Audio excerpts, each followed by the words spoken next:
All righty, and there. Oh, Mike Walford losing that lead, but taking it back. Ooh, boy. That what we call, ladies and gentlemen, is the kerfuffle. That is the kerfuffle.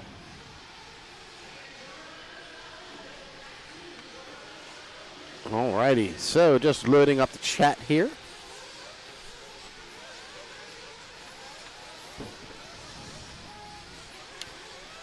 All right, so it's going to be Mike Walford out to the front. I think that's Brennan Armitage or Adam Raber right behind him. We'll find out as they go across the line.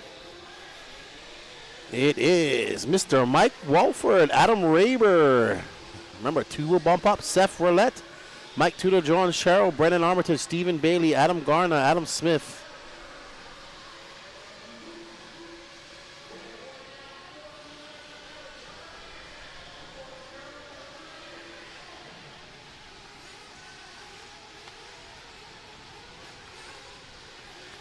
All righty.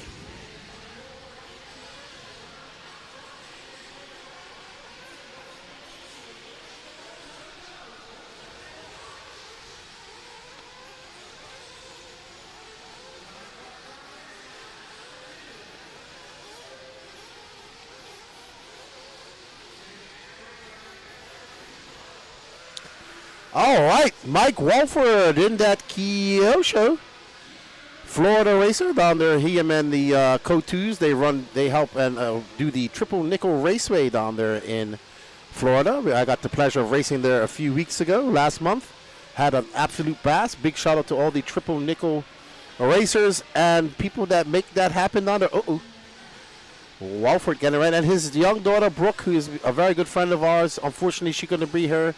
Shout out to you, Brooke Star. See you at the next one.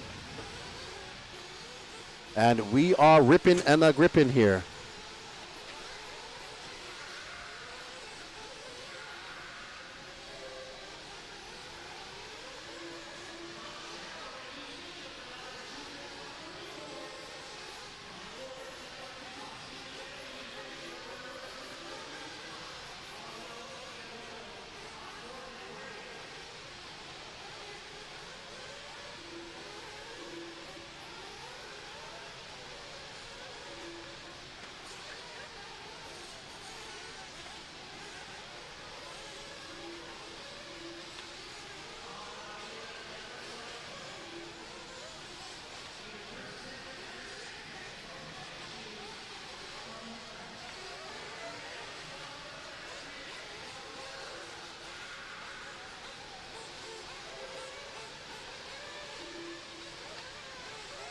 Alrighty, we are back. John Sherrill to the front. Mike Walford, Adam Raber, Seth Roulette.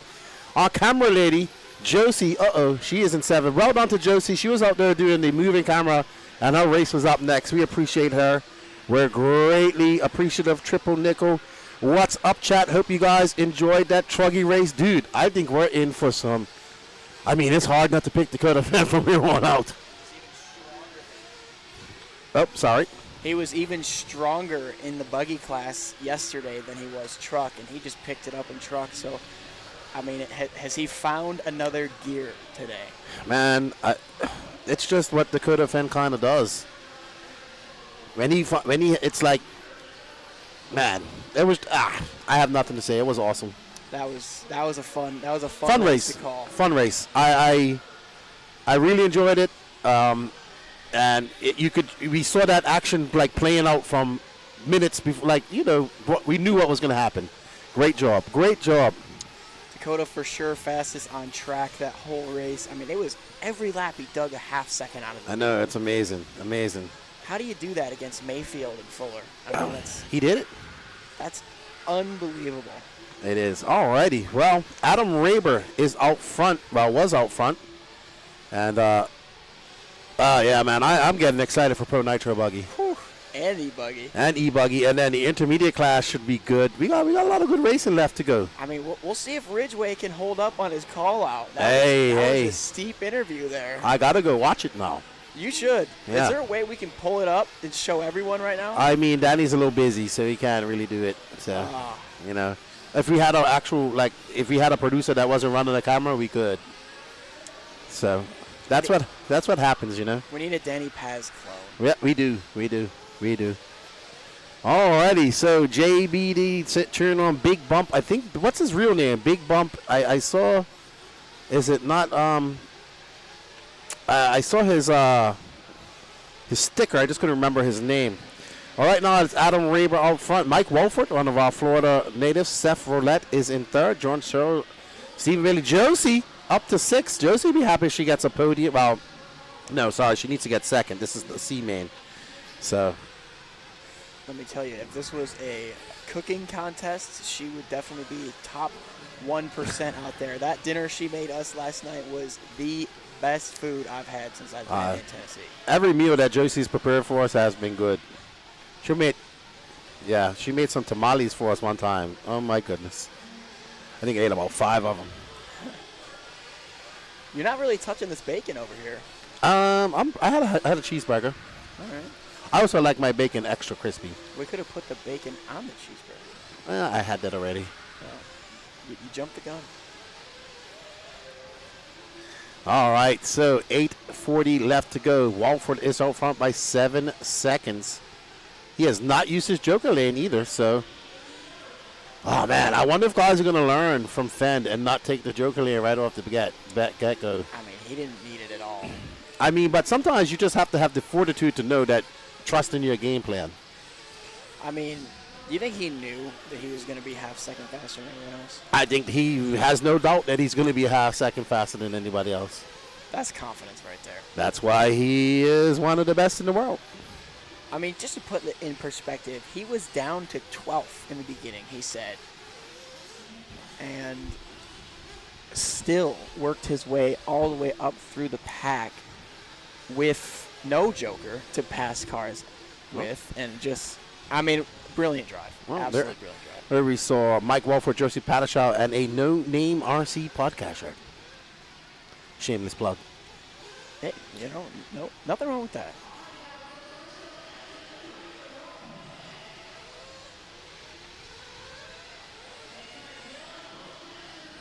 Alrighty, so 7:30 left to go. 7:30 left to go.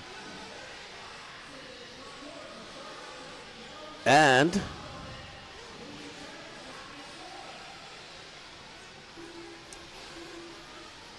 the Sportsman Nitro Buggy C-main going down here. It doesn't.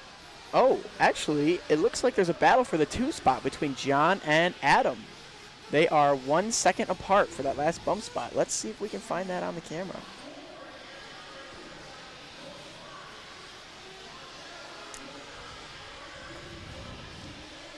So John and Adam, they should be crossing the line anytime now. I sense I'm going to be $5 richer today. No. They're both having long laps, John and Adam. Oh, and they cross the line together. Down the straightaway they go. The battle for the 2 spot. Let's find it. Here we go. Battle for the last transfer. It's Adam Raber and John Sherrill. Separated by less than a second here. We got 6 minutes to decide who is going to advance to the B final. Oh, Raber with a crash. That's going to give it to John for the time being. Meanwhile, Mike Wolford is way out front. Should be. Oh. Off-track excursion. They both go off the track together. They're just following each other into the grandstands. Oh yeah, they went on a safari. They're like, if you're going to the stands, I'm going too. There you go. I know I'd probably be in the stands if I did that.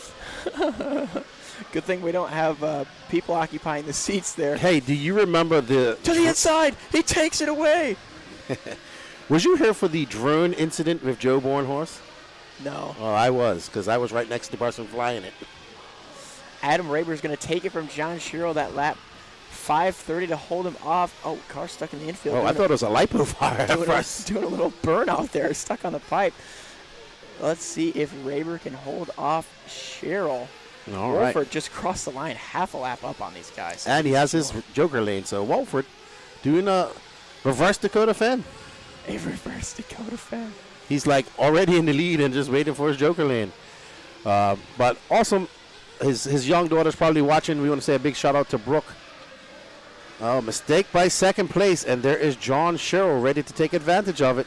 These guys are going for that last bump spot. The nerves are kicking in right now. Raber with a bobble, able to hold on to it for the time being, but John smells blood in the water. Oh, yeah. That is the position. That is the battle for the final bump-up spot. One of them, of those two, will go to the B final. Up next after this, we have the intermediate Nitro Chuggy B-main. Is this the last C-main we have? It possibly is. Ooh, I'm surprised that car didn't break. Yeah, he is lucky to have that right front arm still intact there. That was a tough hit. Had this been 15 years ago, it would have been the end of his race. He would be walking off the stand. I would say maybe even 10 years ago. I mean, it could have just broke just now, even with the modern cars. That was a big hit right there. Oh! Oh! Gene has a hankering. Oh, no. no. The shock left the chat. Is that Raber? He broke a shock standoff. I believe that was Adam Raber Oh. out of this one from the transfer spot. So that allows John Sherrill. No, Mike Walford, come on, take it easy, buddy. Don't break it. You got 3 minutes and 45 seconds and a joker lane. Alrighty. So, I want to ask the chat, what did you think about that Truggy race? There's Josie and Mike, 2 triple nickel racers. Josie currently in 4th. She'll move up a little bit here, but she's very far off John Sherrill. So, Josie, with Adam Raber breaking, Josie will bump up to 3rd, but she needs some help from the RC God. She's about 6 seconds off of, 6.5 seconds off Adam Raber. So, we shall see. Across the line goes your leader, a 30-second lead to work with 3 minutes. He could give up 10 seconds per minute and still win this one. Adam Raber's actually back on the track. So, really? he must have decided to, maybe that wasn't him that made that mistake. I mean, a 56.9, it still could have been. That's a long lap there. Maybe he's just limping it around with a hope and a prayer that John Sherrill has a problem at the end of this one. Well, thank you, John Good. It was an exciting race. We're hoping for many more of those races later on today. We're on race 28 of 48, so 20 more races to go. We Should are, be good. We're in the thick of it right now. Absolutely. There's John Sherrill currently in 2nd. He has a 4-second lead up on. He is definitely losing some grip. Oh, I think that's Raber right there, to be honest. yeah. So Raber, I don't think he broke. 2 minutes left to go. I don't think that's the car that broke. We got a lot of broken ones in this one. 11 through 18, all out. Yeah, lots of attrition. Lots of attrition. I actually think that was Mike Tudor that broke. So John Sherrill across the line, Adam Raber right behind him. So the battle for the transfer spot is still on here. It's between these two. It looks like a lap car that was running with Adam Raber broke. Alrighty. So it's still on like Donkey Kong. 1:30 on the clock to settle it here. Hey, John Good. Actually, if you go over to EliteRCP.com, it's the only one going on. We're going to get Danny to also pop up that QR code down in the bottom right left-hand corner if he can, and get the link up in the chat. Yeah, he's going to get it done, guys. Don't worry. Raber goes big.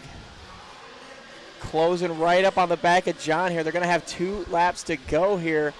Oh, Sherrill with a mistake. Raber goes outside. Inside. Raber gets by. Raber takes the 2nd spot from Sherrill. Let's see what he can do. Sherrill to the inside. They're side by side. They collide. They're both crashed. Oh. Raber gets the rough end of the stick there. That's going to give Sherrill a big lead over him with 1 to go after this lap. Still going big on that back triple. Hey, we just got an awesome comment from Kyle, a.k.a. Gingerbread Kosek. He says, Happy Easter, guys. What's up, Kyle? Hope you're doing good, man. Yeah, we miss you, Kyle. I was talking to him yesterday, FaceTiming with LW4. And hopefully we'll see you at RC1, Kyle. Enjoy your Easter, good buddy. Yeah, John, good. We'll get it up there, buddy. We appreciate the support. We greatly appreciate you guys' support. None of this is possible without those e-ticket competitions. And John Sherrill looking to finish up here. He's going to get that second bump-up spot. Mike Walford is going to take the win. Probably going to do a fend her at the end and take his joker lane on the very end. Just for the fun of it. Yeah, why not? You know, Cheryl only had 2 seconds over Raber. Anything could happen. He is in traffic here. This one's not over for the transfer spot. All right. Let's see. Let's follow Brooke. I'm sure Brooke, your dad won his C final. He's going to bump up. Josie Patashaw going to finish in 4th. Adam Raber in 3rd. And there's smiles. There's Bucky. There's Adam Raber, one of our wheelchair racers. Good job to Mike Walford. Awesome dude. He won that one by over a lap. Yes, he did. AJ Rodriguez. Hi, Aiden. How we doing? Hello from the chat. Thank you for tuning in. Actually, good job, Josie.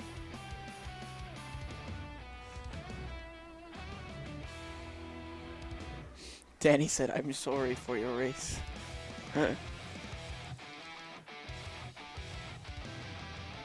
We're getting a full race report in the other headset from Josie right now. Yeah, she does not know how to talk low. She's pretty loud. That's called love for the game. Yeah, That's Josie's awesome, man. We like Josie. And I'm looking forward to going out to Tony and Josie's house next weekend for a mini crawler comp. Oh.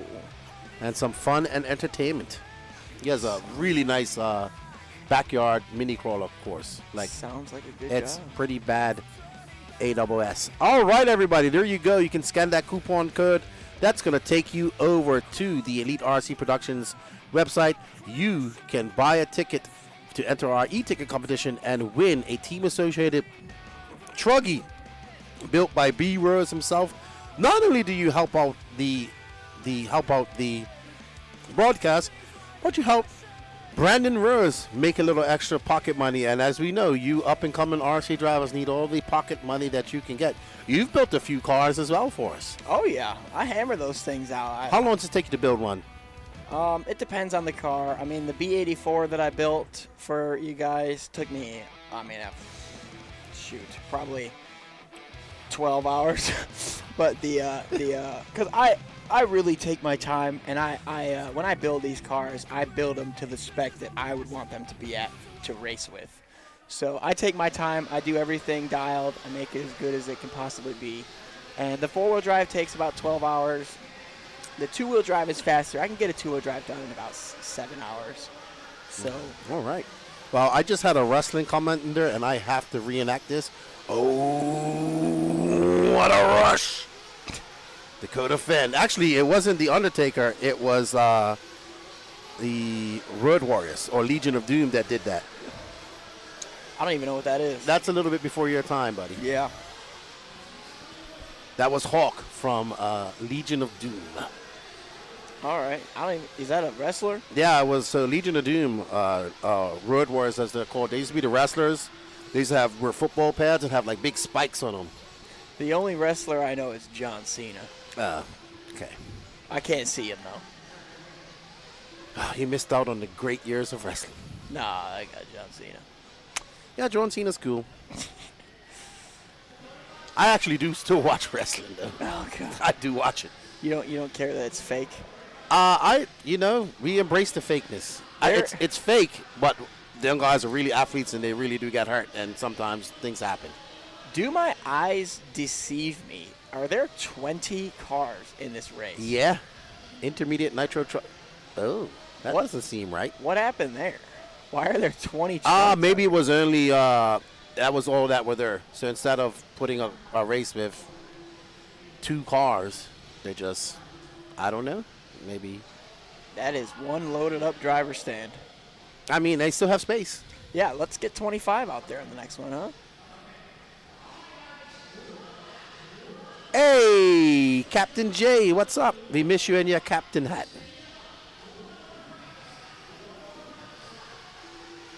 My favorite wrestler of all time was the Ultimate Warrior. Yeah, probably John Cena for me.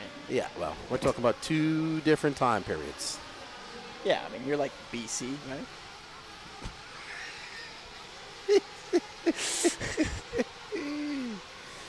Oh, my goodness. Jesus. Look at that white beard. That's got to be BC. No, it's just really white because I'm going to get it shaved on her on Tuesday.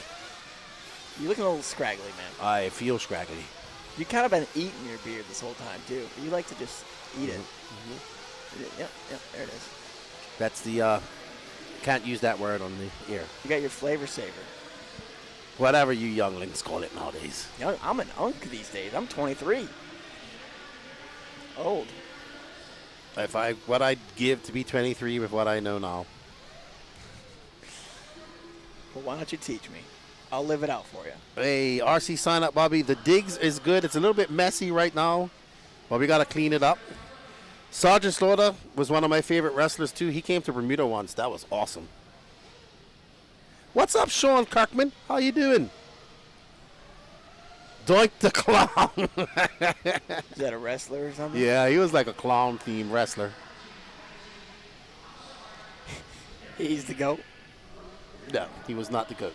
We have 3 people not checked in here, and one of them is your pole setter. Christopher Craig. What may have happened to the young man?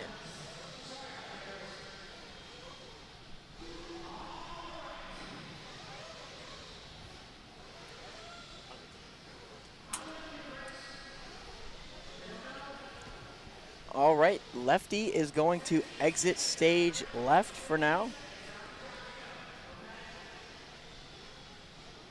You guys are stuck with me for race number 29, Intermediate Nitro Truggy B-Main. We got 20 drivers in this one. Christopher Craig, Cash Peary. Cash Peary, we did quite a bit of announcing for him yesterday. He was in some battles. He was in the thick of it yesterday, so we will see if his nerves of steel have been built up through his racing yesterday, starting in the 2. I believe he's got the all-pink truck. And this, you know what this means? Lefty's taking a break. That means I get the comfy chair. Oh, Cash flames out on the start. False start. Look at this. Look at this. This is Monster Mania right here. Someone jumped the start, and oh my word. OMG, as Lefty says. Wow, that was carnage right there. Absolute carnage off the start of that one. We have word that it is Cash Peary that jumped the start. So he did not flame out. He knew that he jumped the start and just hit the brakes. Trying to do the right thing. And we appreciate that from the young man. Let's try this again. See if the guys can fuel it out here.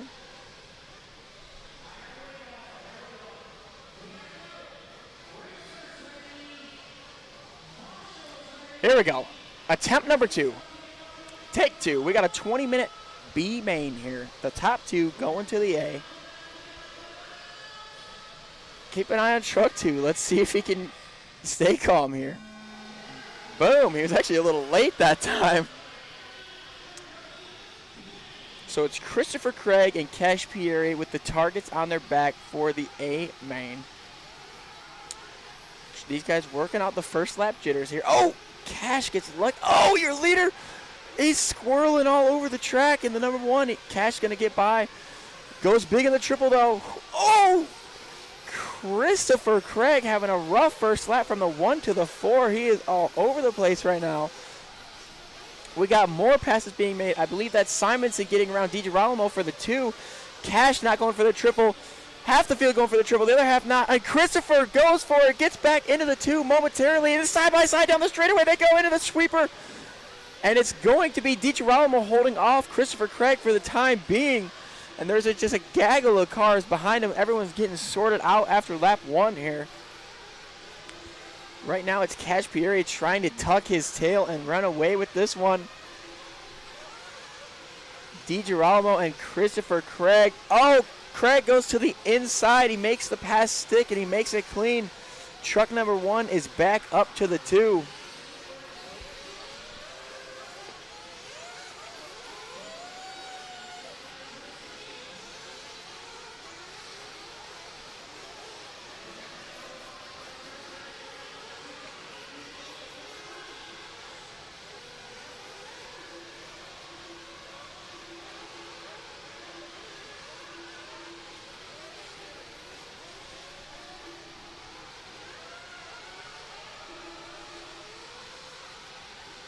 And it looks like problems for Mr. Craig as he's going to go upside down while battling for that transfer spot. He's going to lose some valuable time there.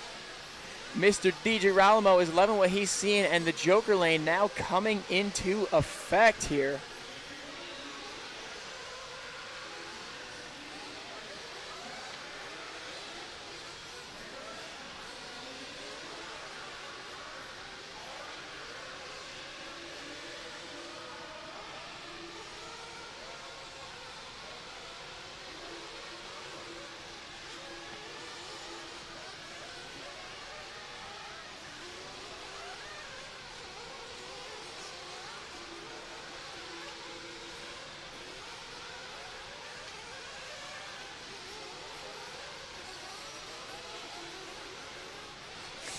All right, things are getting sorted out here as your leader is now Andrew DiGirolamo crossing the line. Cash Pieri with a little bit of a mishap that last lap by with a 46-0. He's going to cough up the lead, but he is still in a transfer position. Justin Simonson on the outside looking in. Let's see what he can do now.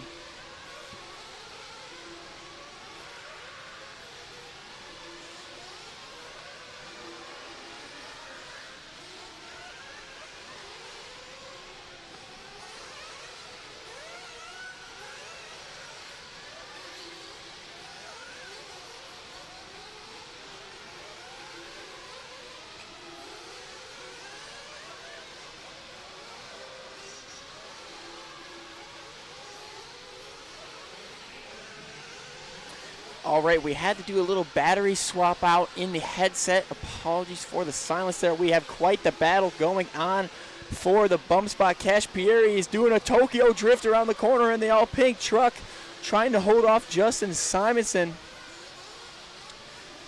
Opting for the safe line is Pieri. Simonson going big. All of these drivers have used their jokers. Cash Pieri jumping deep into the bowl there, taking the pro line, but then he's going to double, single to triple. That's not the way to go. But here we go. 1, 2, and 3 all down the straightaway they go. DiGirolamo, Pieri, and Simonson all together on the track. We have a little bit of lap traffic coming into play as well, and the lapper gets in the way. Oh, that's going to give the lead to Cash Pieri, and he's still fighting him. Oh, my goodness here. I don't think the blue truck is DiGirolamo. Is it? No, that was a lapper just taking out the leaders. That is crazy.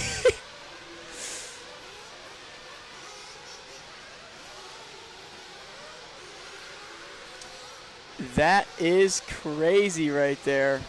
Down the straightaway they go. Cash Pieri back to number 1 spot. DiGirolamo down in the 2 and Simonson in the 3. So, Pieri is the pink, DiGirolamo is the white and red, and Simonson is the yellow and white. Now this is the battle, second and third. They only take 2 bumps. We got 14 minutes and 44 seconds to hash this one out. Wide line there, and he gets into him. Wow, he's being extra nice, checks up to him. Even though DiGirolamo was wide, I probably would have booked it there if I was Simonson. Playing the long game, though. They both stick the triple. A little bit cleaner for DiGirolamo. Down the straightaway they go. Pit stops should be coming into play within the next couple of laps. I'd say the pit window is now open. So let's see what these guys can come up with.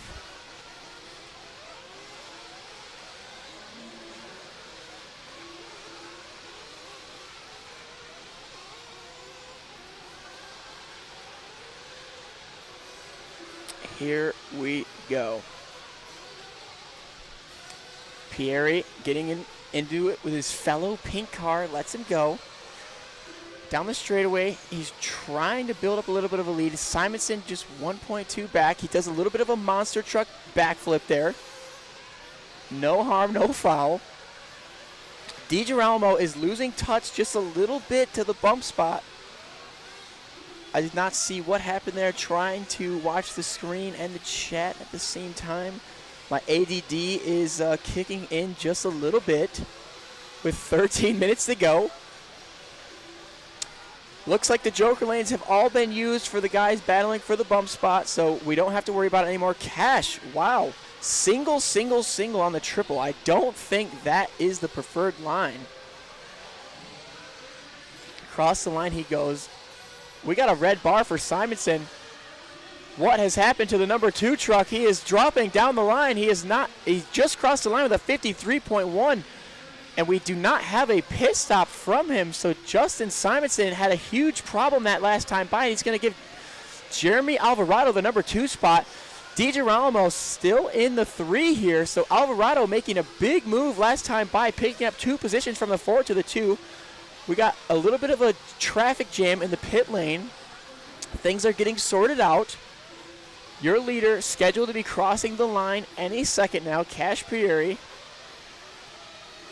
He is not, okay, he is on screen. He is the pink truck on screen, and we do believe that that's DiGirolamo that makes the move for the lead, and they're both in the pit together. So DiGirolamo and Pieri in the pit together. Alvarado does not come in.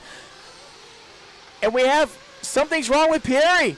Something has happened to Cash Pieri's truck, and he is out of this one. Oh, no. He was leading the majority of this race. Looking so good for that bump to the A spot, and the truck fails. No, absolutely hate to see that. That's going to give the number 2 position back to Jeremy Alvarado. Hunter Parsons is going to inherit the 3, but he is a ways back on screen. Let's see where they fizzle out after their pit stops here. Alvarado has crossed the line. That is the truck we are following. DiGirolamo has crossed the line. Hunter Parsons crosses the line right behind him, actually. So it's DiGirolamo and Parsons battling for the 2 spot now with 11 minutes remaining on the clock. DiGirolamo is the white and yellow, and I believe Parsons is the truck behind him with the white wing. We will check that once they cross the line, but I believe this is the battle for the 2.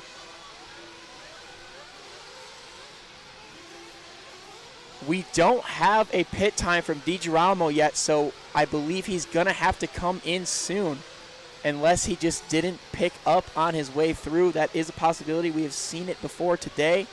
We're going to keep an eye on it.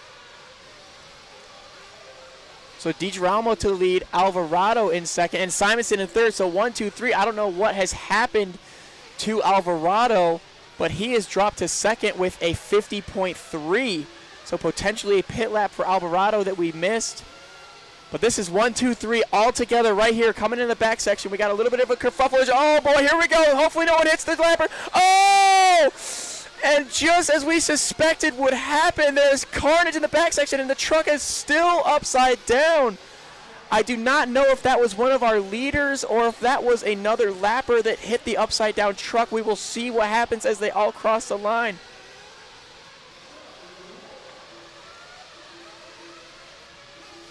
We have a marshal down in the back section. So it's DiGirolamo and Alvarado. Looks like the marshal's back up and running. Love to see that. DiGirolamo and Alvarado, 1 and 2, they got about 5 seconds to deal with over Parsons. So I believe Parsons hit the car upside down. And now Parsons is out, potentially damaged from the contact with the lapper in the back on off there. Broke Parsons' truck, if I had to speculate here. So another retirement from someone battling for the transfer spot. That's going to put Chase Anthill up to the 3. He is 13 seconds out of this battle. So DiGirolamo and Alvarado have a big gap now with 9 minutes remaining. Heartbreaker for Parsons. So first it's Cash, now it's Parsons. Oh, such bad luck for your leaders here in this one. Chase Anthill is going to inherit the third spot, 13.9 seconds out of the lead, 11 seconds out of second. So these guys have a big gap now, and we will see it. So there was a truck upside down on the back section on the on-off, and Hunter Parsons hit it. That is a very high-speed part of the track, and it must have broke Parsons' truck with making contact there with the lapper. A lot going on in this one in the intermediate Nitro Truggy B main. Heartbreaking fashion. But we have a battle for the lead. It's not really concern of the transfer. If these guys get too excited and potentially tangle, Chase Anthill is going to be all over that. But I believe Alvarado with the crash flying off the track there, so he's going to have to get it back on the horse here. There's still 7:45 remaining in this one, and your leader is upside down after the triple. He gets it back going again. DiGirolamo crossing the line with a 43.6. Alvarado 47.5. Let's check in with Anthill. He should be crossing the line soon, and he's going to turn in. Oh, he's got a long lap as well. As he just... We have word Chris Craig is now out of this one. He was battling in the 7th spot. He was the BQ starting on pole. Sour end to the race for your pole setter of this one, Chris Craig. As we have a pipe loose before the triple. All chaos is breaking out right now. All chaos is breaking out right now. Your leader into the pits one last time. That's DiGirolamo. Alvarado is going to inherit the lead this time by as he does not go through the pits. Chase Anthill has just crossed the line. There's a lapper in between them, so this is the battle for the final bump. Anthill still is going to have to pit from my understanding, so the pink wheels is a lapper, and the two yellow trucks are battling for second right now. The lapper gives way as he should. Chase Anthill now has a transfer spot in his sights. I believe he's still going to have to make up a pit stop here. So we will see how this unfolds, but it's not out of reach for Mr. Anthill. Still 6 long minutes remaining on the clock here.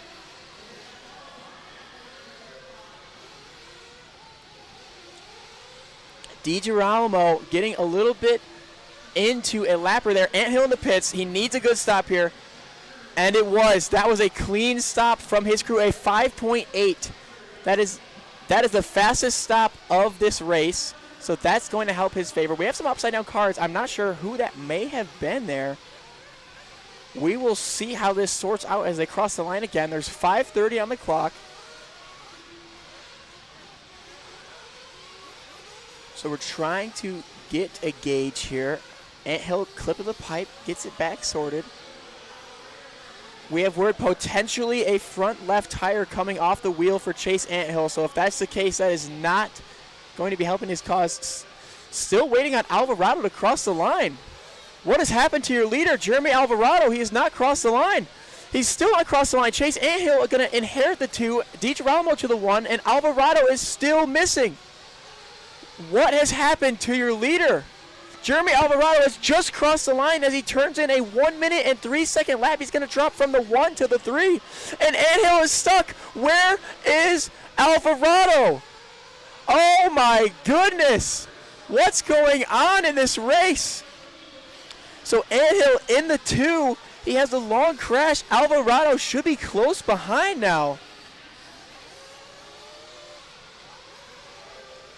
Both of Anthill's left tires are coming off the wheel. He's having some glue issues right now. He's trying to hang on to that Buck and Bronco. Down the straightaway he goes. The tires are flying off and lifting up the body. He's still in the 2 spot, but Alvarado has just crossed the line. Here we go. This is going to be a battle to the line here. We got 4 minutes and 15 seconds left on the clock. Chase Anthill versus Jeremy Alvarado. Who do you got? The 2 trucks in frame are the 2 going for the bump. Into the back section they go. Anthill is trying to muscle that thing around the track. His tires are coming off the rim. Let's see what he can do. He's doing everything he can, but Alvarado for sure has him on pace right now. Here we go. These guys are scheduled to clock about 5 or 6 more laps. That is a long time. As Anthill goes off the track into the infield, that's going to cough it up to Alvarado. Down the straightaway they go. The battle is on. Alvarado, with all of his tires assumingly on the wheel, he goes wide. Anthill to the inside. He takes it right back. Over the triple they go. 3:27 on the clock. These guys are going at it for the final bump spot. 11 seconds behind DiGirolamo. DiGirolamo's just got to keep it clean. Side by side in the back section. They get together. They both crash. Oh, Chase Anthill goes wide, and he gets taken out by a lapper. Oh, and he cuts the track. He waits. Rossiter has given him the green light to take off. Now he's got some makeup room to do on Alvarado. Oh, it's coming unraveled for Chase Anthill. Wait a minute. That was not a lapper. That was Justin Simonson passing them both in the back section. So it is now Simonson to the 2, Alvarado to the 3, and Anthill to the 4. I believe we are following along with Simonson right now, your new second-place truck. He's got about 2 seconds to work with over Jeremy Alvarado for the last transfer spot. He's going big in the back section, trying to keep it clean right now.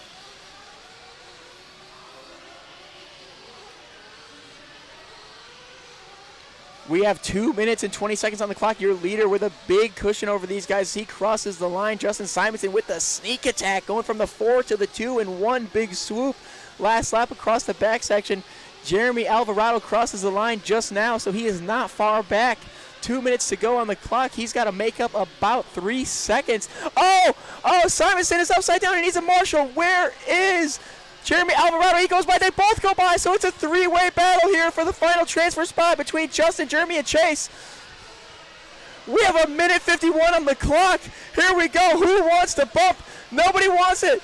Oh my goodness, as Alvarado goes wide, they're both upside down. All 3 of them having problems on the back section here. This is crazy. DiGirolamo is loving every bit of this as these guys are fighting over the 2. Right now, it's looking good for Alvarado, but he still has to keep it clean for 2 more laps. Oh, he clips the pipe. He gets a lucky bounce. He's able to keep it going, but Simonson is right there, and Anthill not far behind either. Oh, my goodness. They're scheduled to go 1 more lap after this. If Alvarado can just keep the rubber to the dirt, he should be home free. He's taking the safe line with a double single. Justin Simonson in the 3, just sending it. He needs to make up a couple of seconds. Oh, big bubble for Alvarado. They're going to come out side by side. It's Alvarado versus, he lands on top of him. He's going to need a marshal. Where's Anthill? There he goes to the inside, taking over the 3. Oh, Simonson is crashed out of this one.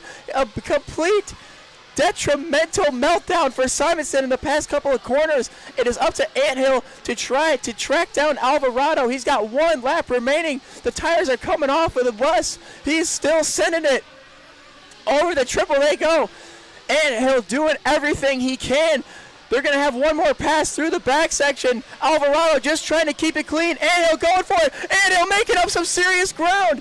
This is it right here, ladies and gentlemen. The final lap for the last transfer spot. Anthill knows he's got to send it. Alvarado just trying to keep rubber to the dirt. He blows out, going to the inside.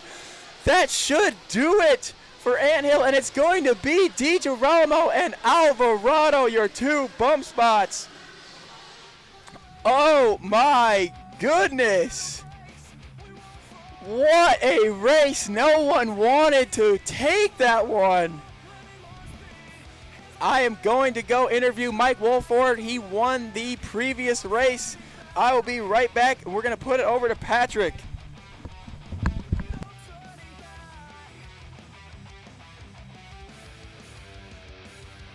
Just waiting on Andrew D. How about Adam? Is Adam still out there? Waiting on Adam? This might be him right here. All drivers are and there we go, guys. That is a race everybody has done. Andrew D and Jeremy Alvarado racing their way into the A-main. You guys are going to be in race 39, gentlemen, 39.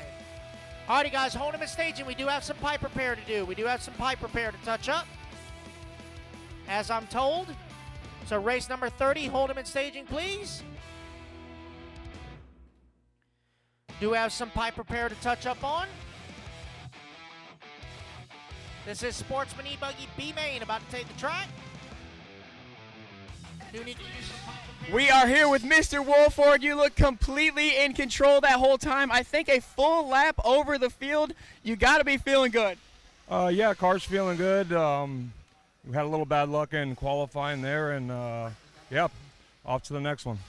Yeah, you looked a little overqualified for the job out there. You had a well grasp over the field, and any changes for the next one? No, I don't think we need to make any changes. Probably just throw a new set of dialed tires on and send it in the B. Yeah, plug any of the sponsors you want. The brand new set of dialed RC tires going on that bad boy. And best of luck to you moving forward. Thank you. Back to myself in the trailer.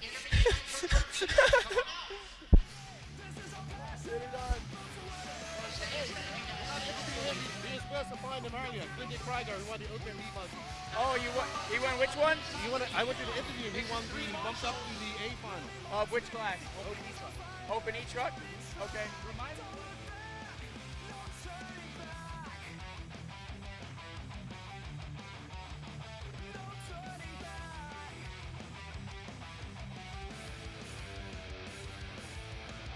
All right, open E-Truck, B-main bump up to the A.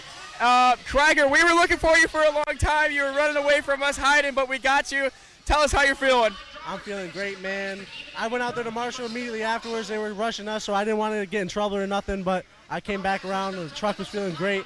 Promotion tires were hooked all weekend. I've been on the T1 compound all weekend. Cars are feeling good. I'm feeling great for the next coming races. Any more changes to the truck, or just going to go out there and keep doing what you're doing? Go out there and rip it. That's it right there. Go out and rip it. We are looking forward to watching you do just that. Good luck in the next one, and we'll be watching. Thank you so much. Back to myself once again.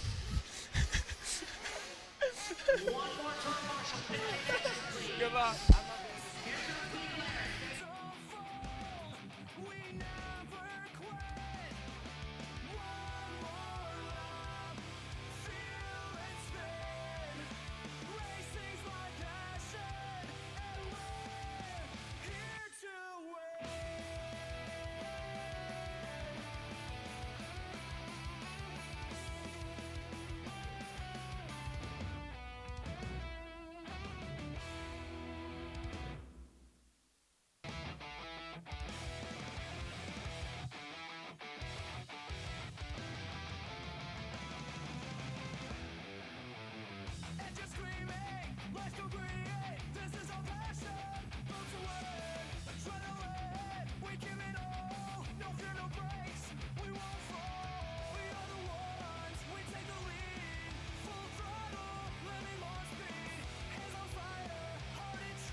Ladies and gentlemen, we just got an update from Boss Man, Mr. Lance.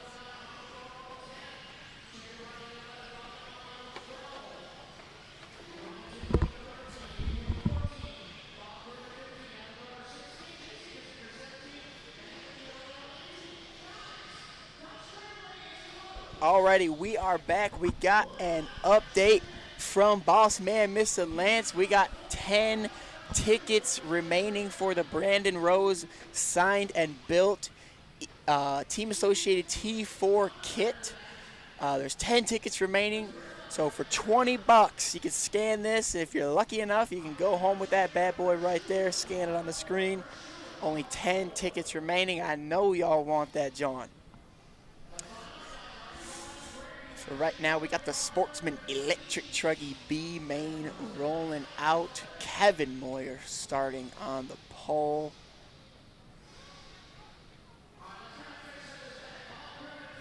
Should be a good one.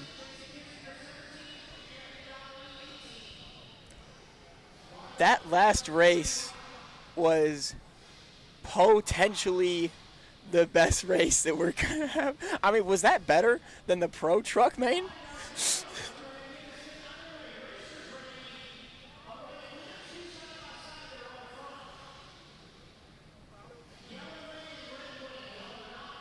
Oh, man. Someone says, what's the name of the song in between races? I like it. It's a good song. Danny Paz says it was made for Elite RC, but I don't think it has a name. Danny says it's called Racing Is My Passion. Pretty good name. All right. Wow. I'm still, the white monster I drank is really kicking in there. That was a good race.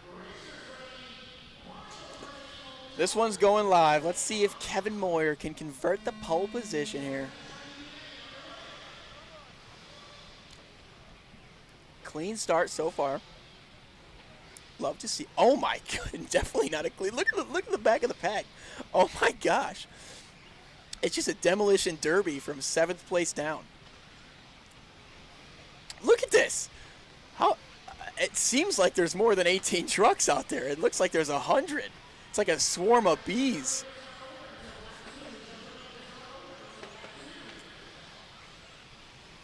Wow. All right, well, smooth sailing for the top 5 trucks so far. That's Kevin, Wesley, Kevin, Chris, and Jake off to a clean start. Jake from the 5 to the 3 on lap 1. Kevin from the 3 to the 4. And it looks like a 4-truck breakaway right now. 2 of them are going to get the bump. Kevin is looking locked and loaded out front, though. Oh, we got one of them off the track. Oh, my. That is going to take a couple of business days to get back going again. That is not a good spot to crash. I believe that was your 2nd place truck of Wesley Phelps. Getting it wrong off the track. No, that was your leader, Kevin Moyer. He's still going to hold on to the 2 spot after taking the scenic route in the back section. So he's still in transfer position. Jake Hoffman all over him in the 3. Let's see if Jake or Jackson can make a push up to Kevin Moyer here and make us a battle for that last transfer. Oh, they're battling each other for 3rd. Oh, buddy. They both crashed. They're both needing a marshal there, and Kevin Moyer is absolutely in love with what he is seeing.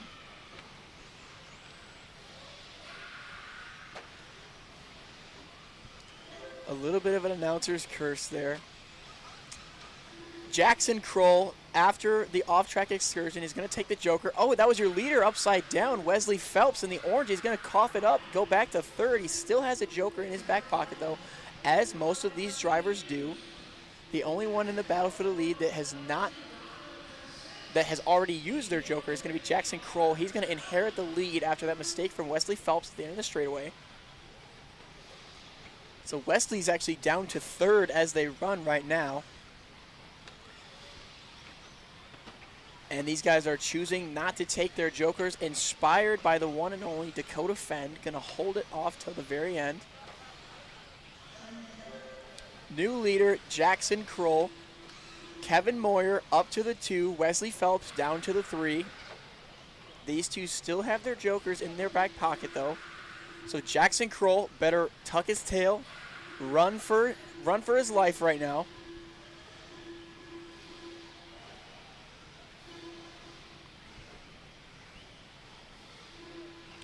Why didn't Chase win in the chat? It looks like he had some tires flying off the wheel, and dealing with the tires flying up for the past, the last 7 minutes of the race, it seemed, definitely did not help Chase's adventure out there. Jackson Kroll, your leader, across the line, and we have a hot and heavy battle for the 2 between Phelps and Moyer. Phelps in the orange, Moyer in the yellow and white. This is currently the battle for the last bump spot. Let's see what these guys can come up with. There's 5 minutes and 52 seconds remaining on the clock. Oh! Phelps off the track. He's going to try to marshal himself. Can't really do it. Double steer, and the marshal gives up on it. The marshal gives up on it. And he decides to cut the track to save himself some time. Smart thinking there. Oh my goodness. Oh, what has happened to our leader, Jackson Kroll? From the 1 to the 3. He lost a lot of time that last lap. I did not see them go by. He must have had an off-track excursion away from the camera. Now your leader is back to Kevin Moyer. Wesley Phelps still in second after that last lap excursion. But Kroll is all over him. Now this is the battle for the last bump here. Phelps and Kroll. Keep in mind, Kroll has already used his joker. Phelps has not. Your leader takes the joker. That's Moyer now using it up. He's got a big lead now. Phelps is still in the dog pound. He is fighting for his life right now over Jackson Kroll for the 2.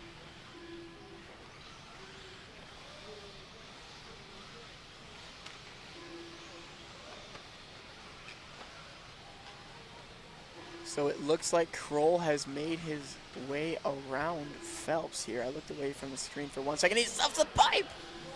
Phelps going to take it back. Phelps keeping the joker in his back pocket. Hopefully he doesn't forget about it. There's 4 minutes remaining on the clock. I would like to see him just take it so we can see the real-time gap here. Your leader across the line, he's got a big lead. As long as Moyer can keep the rubber to the dirt, he should be home free these last 4 minutes. But it's Phelps and Kroll going at it right now. Kroll, oh, gets into the back of him.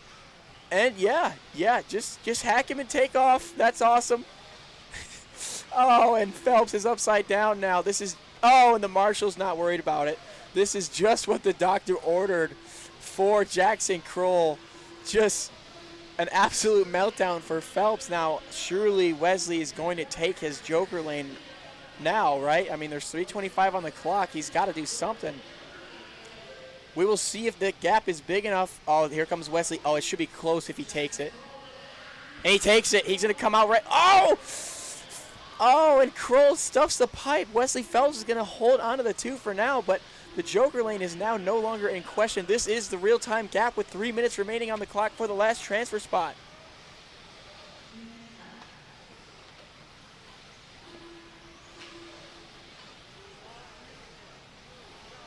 We got a lot of chase hype in the chat right now.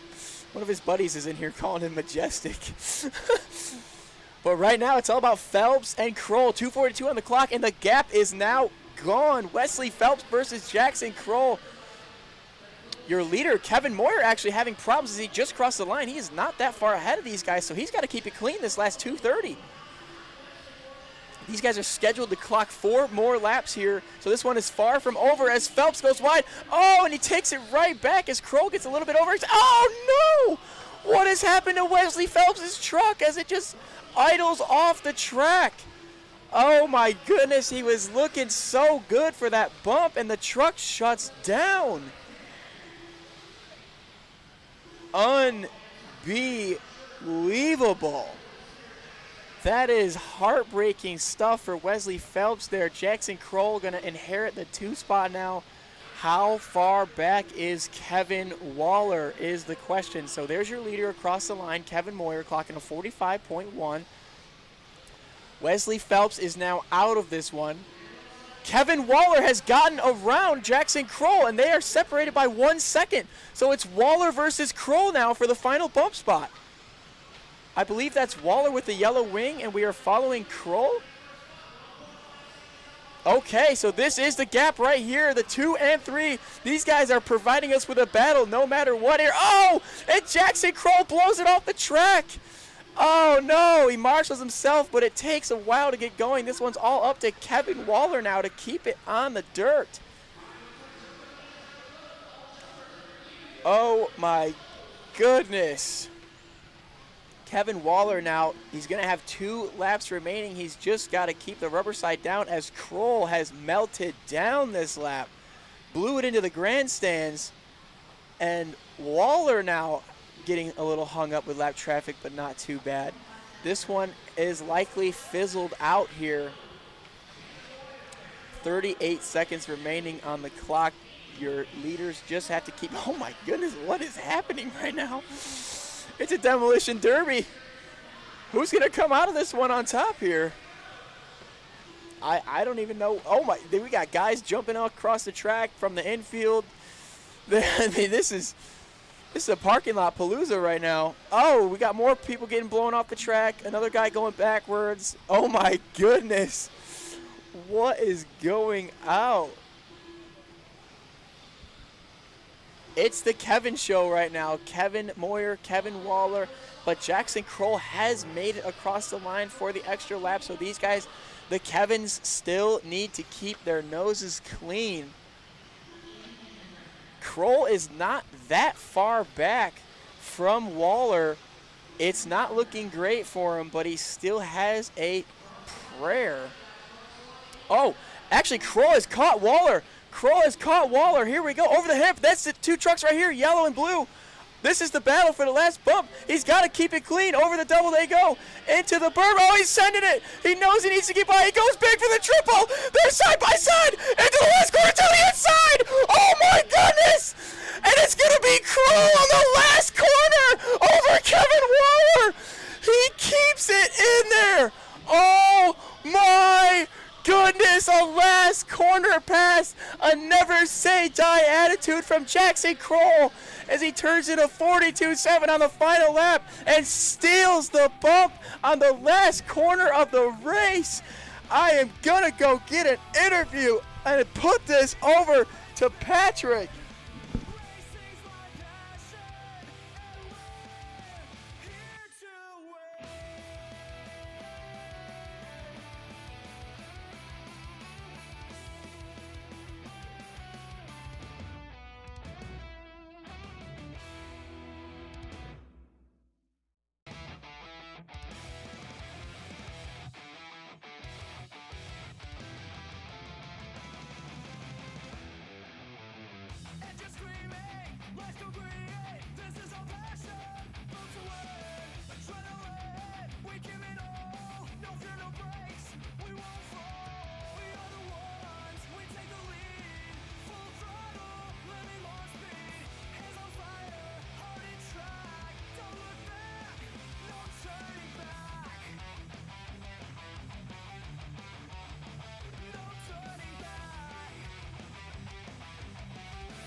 We are live with Mr. DiGirolamo taking the win in that one. A lot of chaos going on behind you. It was a lot of back and forth for the 2 spot, but you had control in the front. How are you feeling?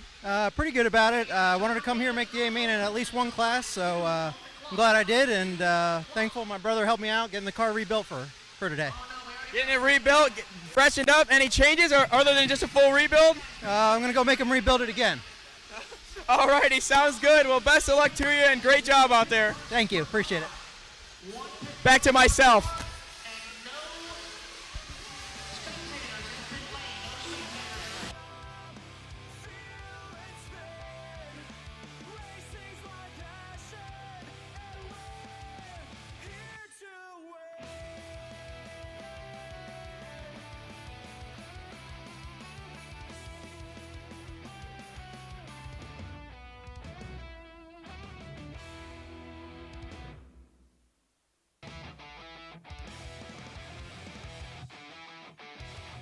The 1, Red on the number 2, Ethan Mackey on the number 3, Adam Raber on the 4, Rachel Morant on the 5, Bobby Moore on the 6, Elijah Swingrover on the 7, Corey Humphreys on the 8, John Shaw on the 9. Slow on the straightaway, guys, slow on the straightaway. Slow on the straightaway and roll the front triple. Roll the front triple. John Shaw on the 9, John Sherrill on the 10, Seth Roulette on the 11, Benji Mullins on the 12, Jeremy Strawn on the 13, Buddy Spears 14, Chris Rierick on the 15, Brian Gadick on the 16, Tony Paddish on the 17, and Mike Tudor on the 18.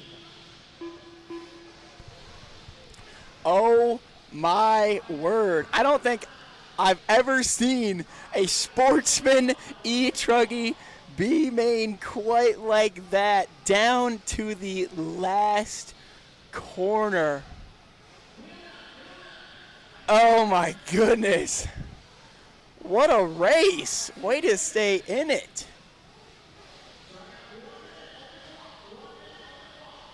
That was incredible, guys.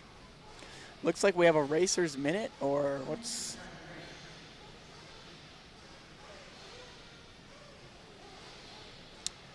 We have a racer's minute, I believe. No check from Christopher Rierick, so I'm assuming that the minute is for Mr. Rierick. Sportsman Nitro Truggy B-main. Getting ready to go out.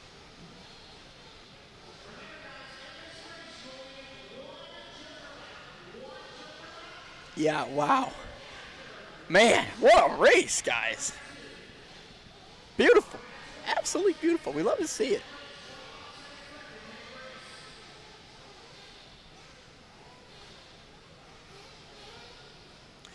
We will see if we can get things sorted out here for the Racer's Minute.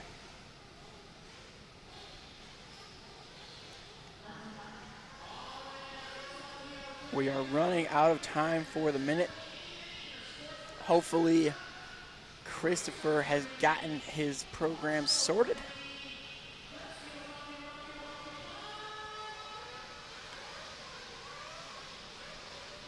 Race 31, 20-minute about to go down here.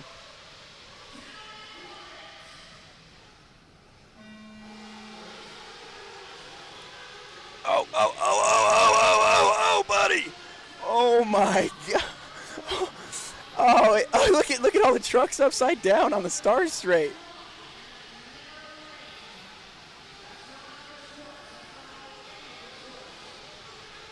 That is crazy.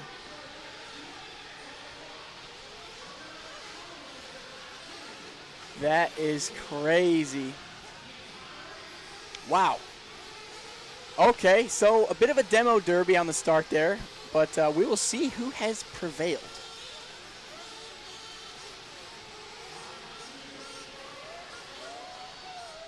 I hear a death rev.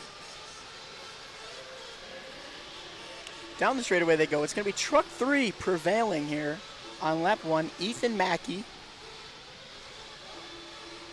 Oh boy. Oh, we got carnage. Oh, the marshal is doing a square dance in the middle of the track. Trying to watch out for those ankles. Let's see here. I gotta kind of recover after that one. Got to recover.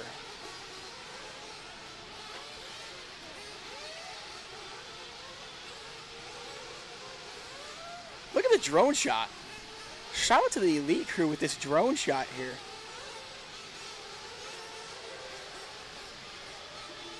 Ethan Mackey started 3rd on the grid. Mr. Raber, Adam Raber, he has had quite the day so far himself from the 4 to the 2. He's fighting for his life right now for that transfer spot. 18 long minutes to go in this one.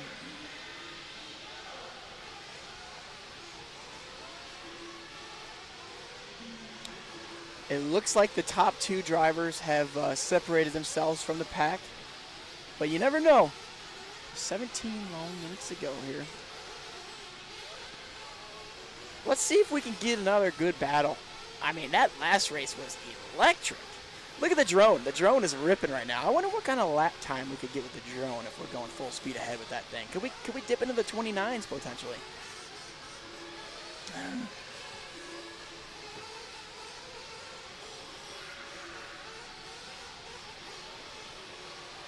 All right, 1 and 2, battle for the lead. Ethan Mackey versus Adam Raber.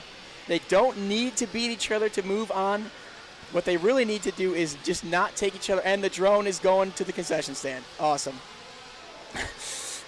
the drone just exits stage left, just like that.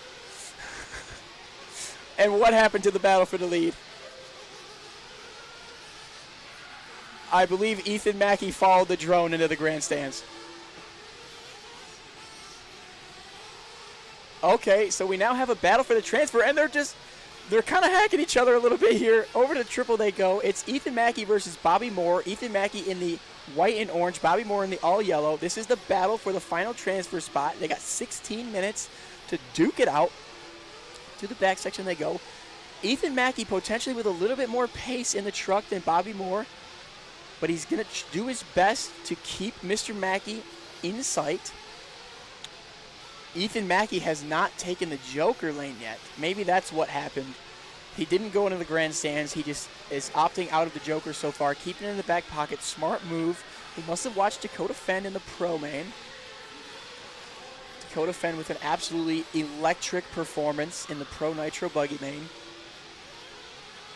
Adam Raber, I have word he's making some mistakes out front off camera.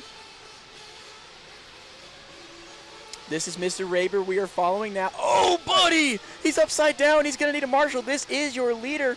Where is second? Mr. Mackey's right there. The marshal is not really putting it down there. And he's off the track again. All things going from bad to worse for Adam Raber. He's going to give up the lead to Mr. Ethan Mackey this time by.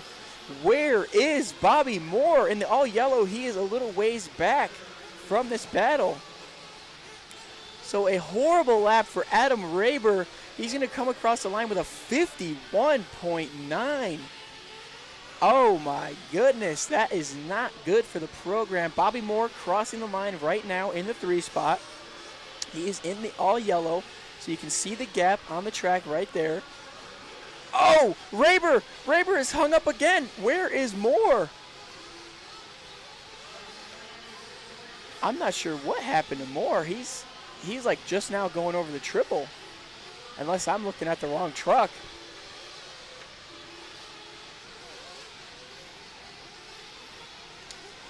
Someone said the drone was loose on corner exit. Yeah, we need to change the tires on that thing. Okay, so Raber turning in a 49.3. He's going to give up 4 more seconds. Oh, Raber now having problems in lap traffic. Tony Padishall, our very own Tony Padishall, up to the 3 now.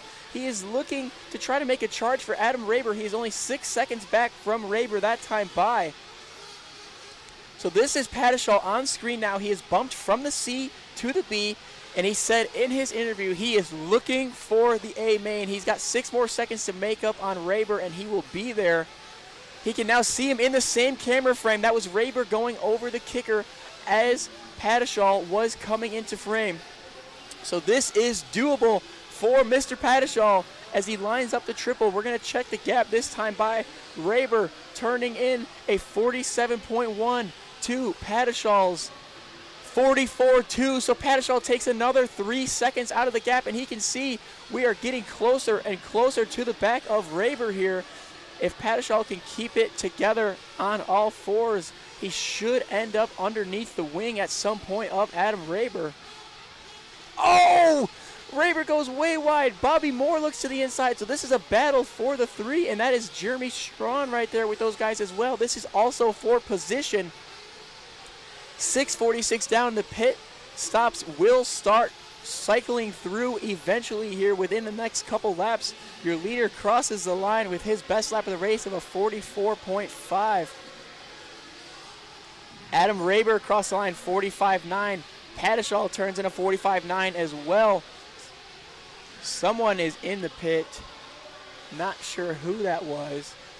Bobby Moore across the line, so he has lost some time to Padishall throughout the remainder of that lap. So we still follow along with Tony Padishall here. He's got some lap traffics doing some booty shaking in front of him on the step off. He's able to get around him clean.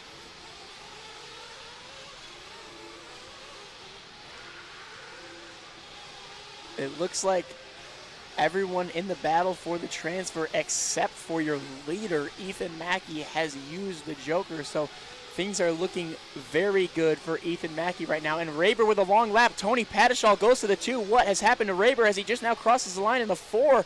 Jeremy Strawn has gotten around Raber as well. We see a flame out as well. Hopefully that was not one of your leaders. But Padishall is up to the 2. Strawn to the 3, Raber down to the 4. I believe this is all 3 of them right with each other in the same frame right now. So let's follow along with this battle as Padishal now has feeling the pressure. Oh, Raber and Strawn get together with each other. Padishal is loving what he is seeing right now in his rearview mirror. We see Josie getting ready in the pits for Padishal. Let's see if we can get a pit stop on, and he stays out. He stays out, so Josie getting ready a little prematurely there. Raber has just crossed the line in front of Strawn in the 3. Strawn still has yet to cross the line. Something has happened to Jeremy Strawn as he just crossed the line with a 56.6. Not a good lap from Jeremy Strawn as he goes from the 3 to the 5 that time by. This one is just about halfway done. Tony Padishal is stretching this tank of fuel out. We are 9 minutes and 3 seconds into this, and he has still not came in. We do believe he is going now. There is his pit girl, Josie, right here. Let's see if we can capture this pit stop live. Yep, she's waving him down. He is coming in right now. This is your second place truck. She gets the grab. It's in. It's out. That was clean from Josie right there. A 6.3 pit. I mean, that's on par with the pros right there. Not really, but, you know, she tried. Mike Sontag was with a 4.7 to Josie's 6.3, so we can make up about a second and a half there, Josie. Just back to work now. Oh, Tony's blowing out now. That is Raber that has got by. So Raber has taken over the second spot from Padishal.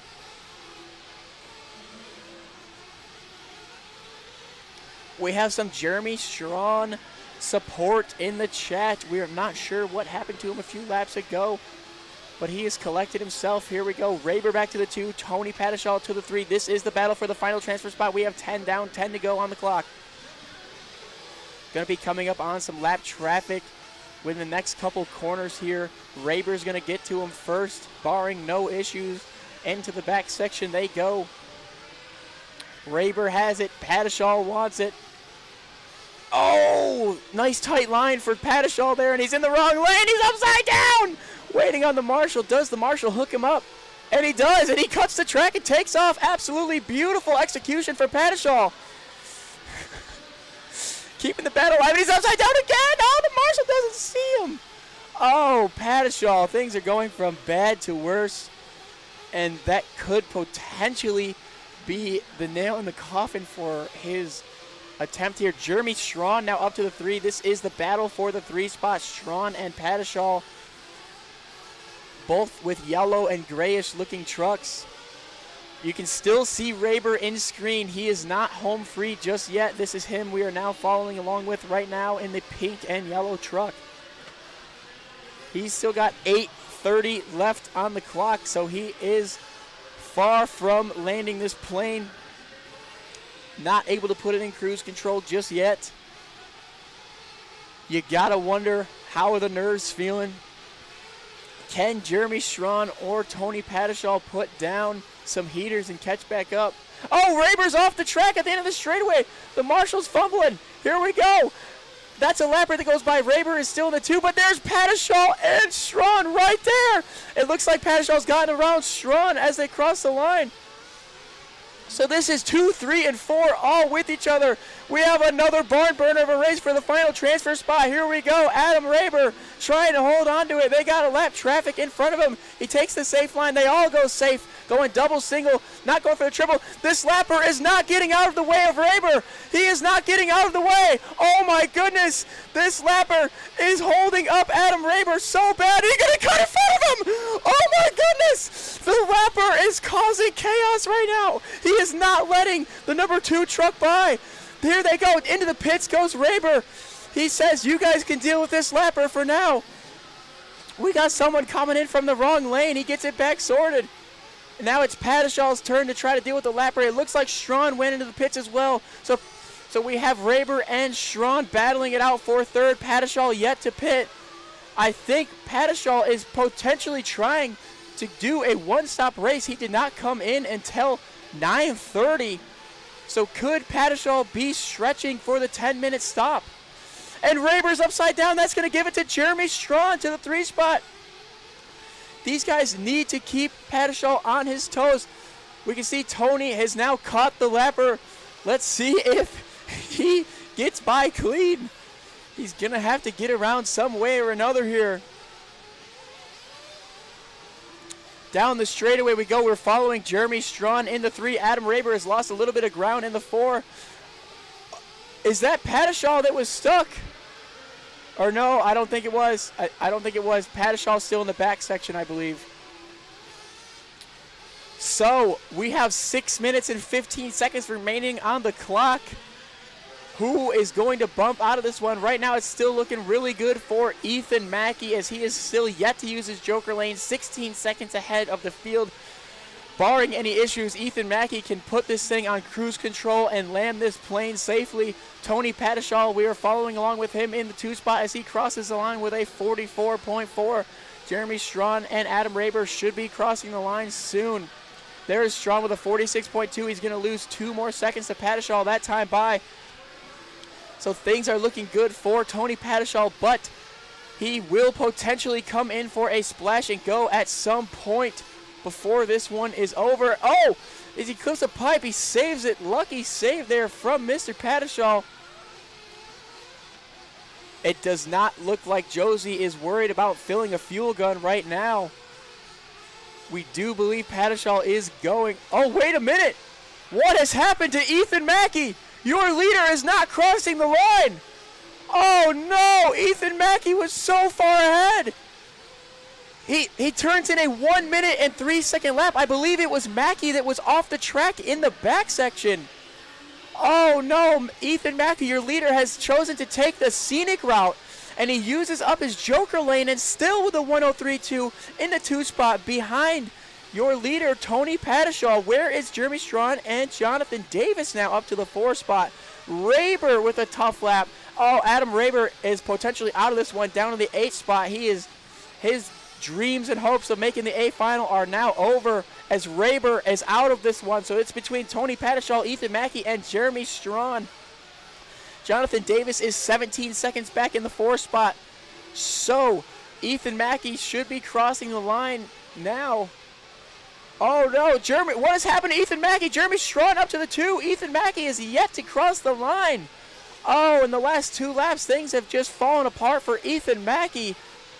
Disaster has struck, and Ethan Mackey is going to be out of this one. He had a commanding lead not long ago, and look at this. Jonathan Davis is 10 seconds out of the bump spot, but he has not taken his Joker. So we could potentially have a battle for the 2 spot between Jeremy Strawn and Jonathan Davis as we follow your leader, Tony Padishaw. Jeremy Strawn. Oh, Jonathan Davis has taken his Joker. He is now very close to Jeremy Strawn as they both cross the line. Jeremy Strawn is the yellow and green. He's in some lap traffic right now, and he gets taken out! He gets taken out by the same lapper that's been taking out the leaders the whole race. Oh my goodness, where is Jonathan Davis? I believe he is the next truck behind him.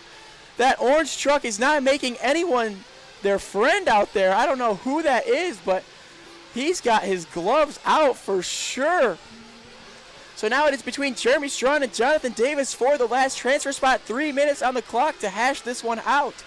We follow along with Jeremy Strawn. I believe that is Jonathan Davis. Right behind him, and Strawn's off the track. He's monster truck in the infield. He gets over the pipe clean as he spins out. I think that's Davis right there. Down the straightaway they go. That is those 2 right there. 2 minutes and 30 seconds on the clock. We're battling for the last transfer spot. Jeremy Strawn versus Jonathan Davis. Who has it? Who wants it? They're going back and forth every single lap. Over the triple they go. It looks like Davis has made the move on Strawn. We got 2:20 on the clock. Coming up on some lappers. Who wants this one? Oh my goodness, ladies and gentlemen, we have yet another battle for the final transfer spot. Let's see how this one shakes out, and one of them's upside down. Was that Davis? Oh my goodness, he gives it up with 2 minutes on the clock. That's going to give it back to Jeremy Strawn. They are scheduled to go 3 more laps. potentially 4. Tony PYSCHO, your leader, crossing the line right now. He's got 9 seconds up on these guys. Let's check in as they cross the line. They should be coming across right now. Jeremy Strawn clocks a 47.4. Jonathan Davis with a 50.7. These guys are having some problems right now. Separated by just 2 seconds. A minute 40 on the clock. These guys have been going back and forth. Who wants it? Oh my goodness. Will the lappers come into play once again? Where's that orange truck that keeps taking everybody out? There he is! There's the orange truck! This guy has been taking out the leaders the whole race. He's going to do it again! Oh my gosh! Oh, how will the orange truck come into play here? I believe we're following Raber now, who is now a lap down. He has had some issues. Oh my goodness. The battle for the lead is fizzling out. Jeremy Strawn crosses the line there. Jonathan Davis is now trailing with another rough lap. So Davis has lost some time to Strawn with 1 minute on the clock. Strawn is just going to have to keep this one on all fours and land this plane here. Luckily for Strawn, that orange truck is in between him and Jonathan Davis. He has proven to be the toughest obstacle on the track this whole time.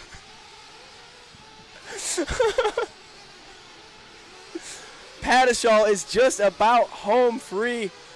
What a battle we had brewing there. It's going to kind of fall apart. PYSCHO's 10-minute pit stop. He's got the fuel mileage on these guys, and it's going to pay off as long as he can get to the line. This is his final lap. He's going to be caught at the line. So let's follow along with him and make sure he gets to the line.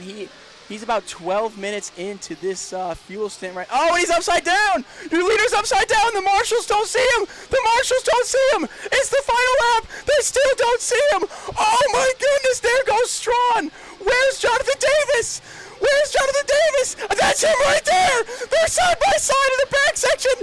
And the orange truck is taking him out again. I can't believe it. And he takes him out again. Oh, my gosh. What am I watching? Oh my gosh! This orange truck is absolutely ridiculous. This dude is taking out the leaders more times than I can count this race.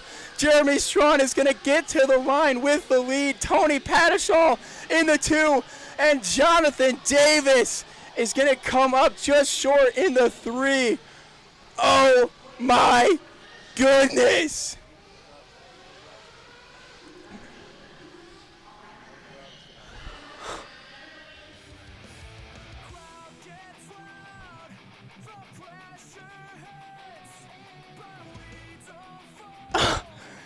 That was insane. Who am I interviewing now?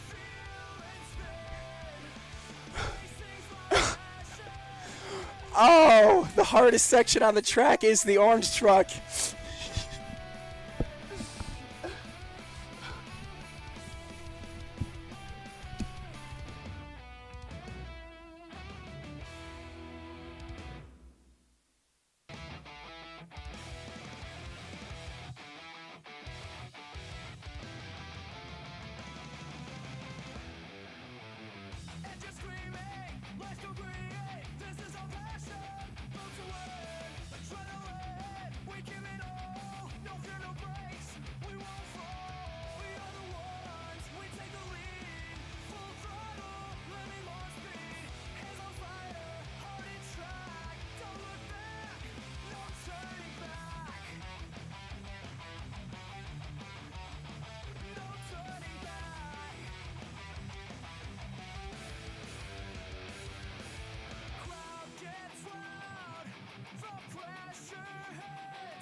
Oh my goodness. That was amazing. Absolutely crazy. I cannot believe what I just witnessed.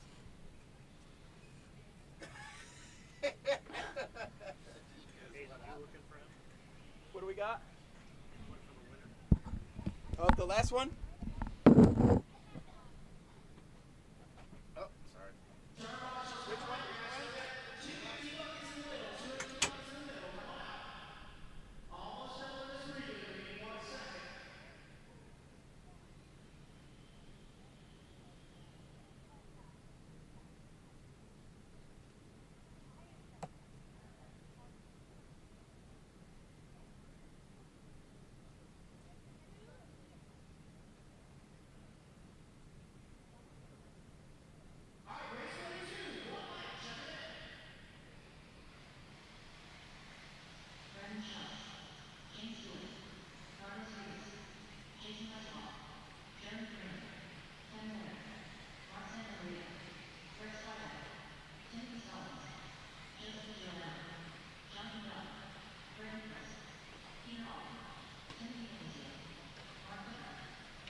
We are live here with Jeremy Strawn getting the win in that last win, or that last race. You were up and down the order. You weren't in the transfer spot for the majority of the time, but you kept your head down.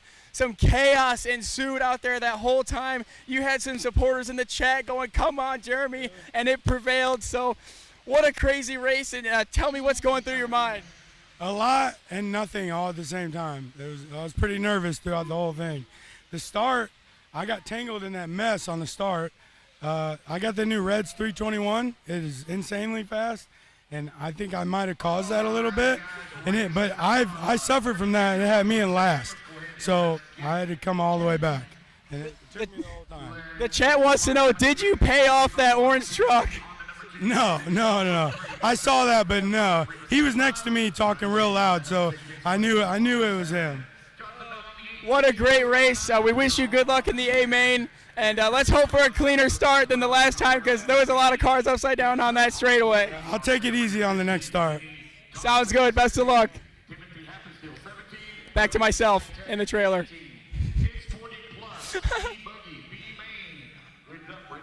Awesome.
Please work your way into staging.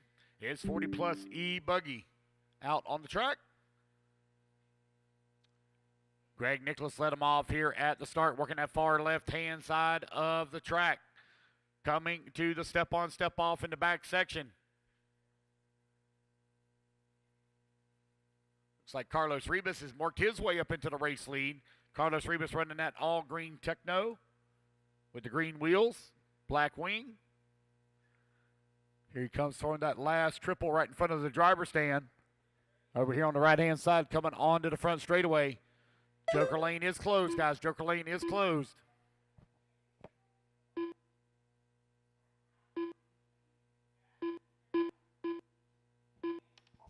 Alrighty, guys, your Joker lane is now open and available for whenever you want to use it. Left. Carlos Ribas right now out in front. Jonathan Bell holding on to number 2 with Mark Toker to number 3. Timothy Stallings into 2. Mark Santa Maria from 15th on the starting grid all the way to the 5 spot.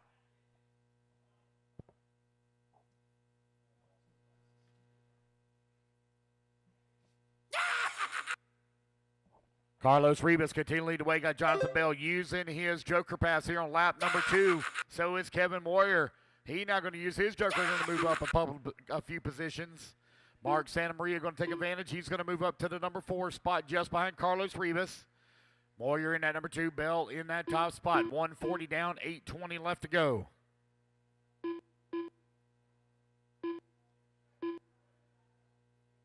Oh boy, we're almost 1 full hour ahead of schedule. Holy shit, Jacob, we might be done by 9:30. We were scheduled to be done at 9:57, but that did not include 8 minutes left. driver intro for pro.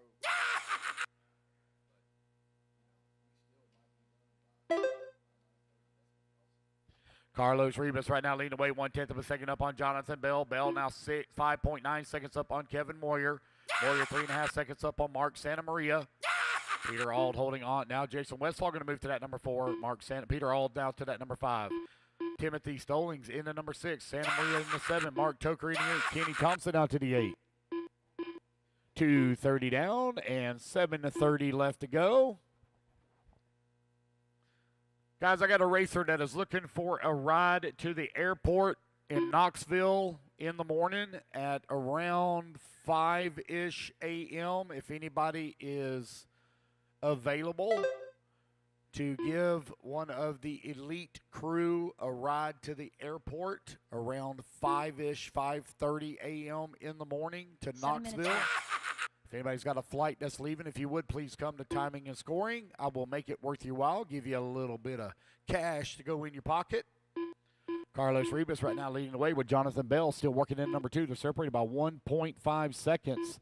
Kevin Moyer into number 3 with Jeremy Kramer holding on to the 4 and Peter Auld in the 5. Again, guys, there's anybody available that could take a crew member to the airport in the morning if you're going towards Knoxville around 5-ish a.m., 5:30 a.m. I'll be glad to put a little spare change in your pocket to make it worth your while. It's Bell, Rivas, 1 and 2. Kevin Moyer holding on to that number 3. Jeremy Kramer in the 4. Peter Auld in the 5. Jason Westfall right now working that number 7 spot. He's half a second back of the number 6. Got Brandon Shells, Mark Toker, Joseph, Mark Douglas still with their Joker passes available. Everybody else has used their one and only pass. You are now 4 minutes down, 6 minutes left to go. Only got 3 of them left with their Joker passes. That's for Mark Douglas, Mark Toker, and Brandon Shells.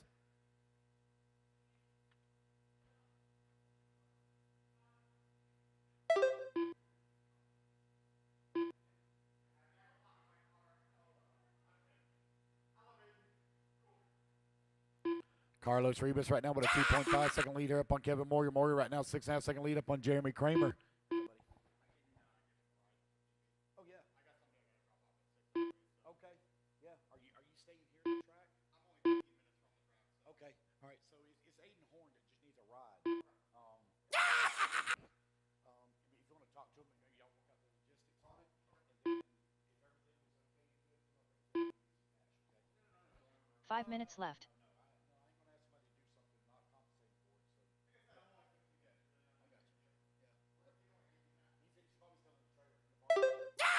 Kevin Moyer right now leading the way.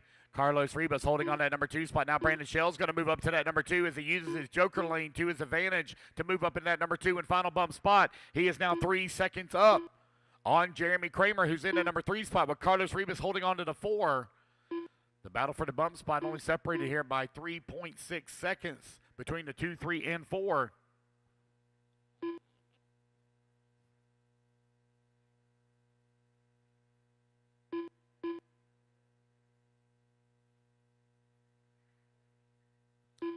Just over 4 minutes left to go. Kevin Moyer still leading the way with a 4-second lead here up on Brandon Shells.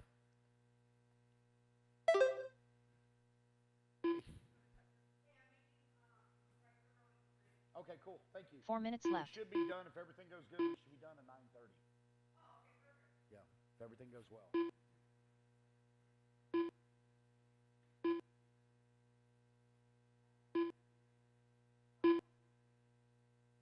It's Kevin Moyer continuing to lead the way, 1.5 seconds up on Brandon Shells. Shells right now 5.3 seconds up on Jeremy Kramer.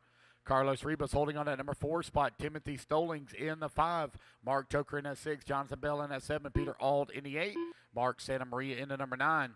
And Greg Switek holding on to the 10. You're 6:30 down, 3:30 left to go.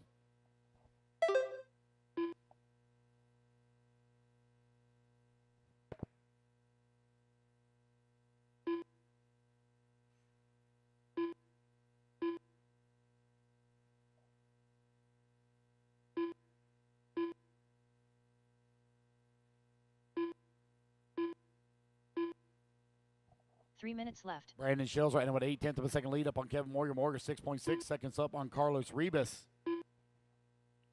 Ribas now 2.5 seconds up on Jeremy Kramer. Kramer half a second. I apologize. 5 seconds up on Timothy Stolings. 2:44 left to go.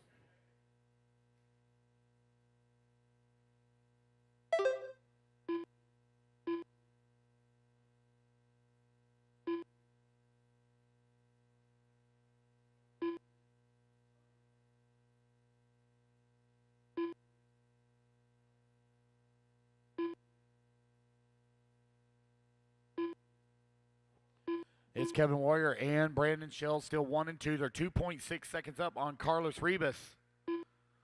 Ribas right now in that 3 spot, trying to close the gap here with just over 2 minutes remaining. Race number 33. You are coming up next. 2 minutes left. Kevin, Brandon, Carlos, Jeremy, Timothy, your top 5. Mark Toker, Mark Santa Maria, and Jonathan Bell, 6, 7, and 8. Peter Auld working at number 9. Greg Switek in the 10. Westfall now in that number 11. You got Douglas working the 12. Thompson 13. Joseph 14. Timothy Hippensteel in the 15. And Greg Nicholas 16.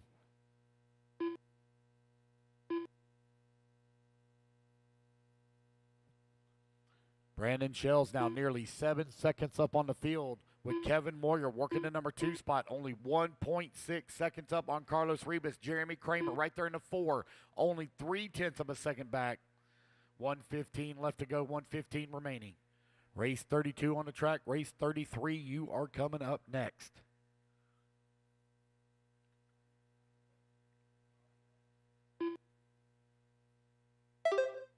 1 minute left.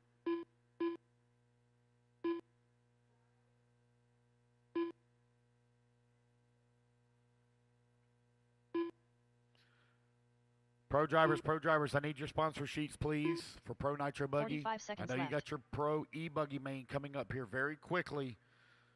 I need your sponsor sheets, please.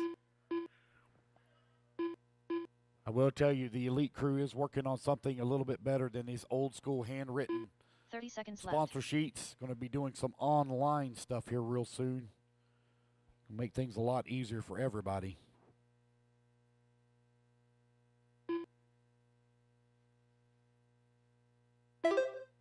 15 seconds left.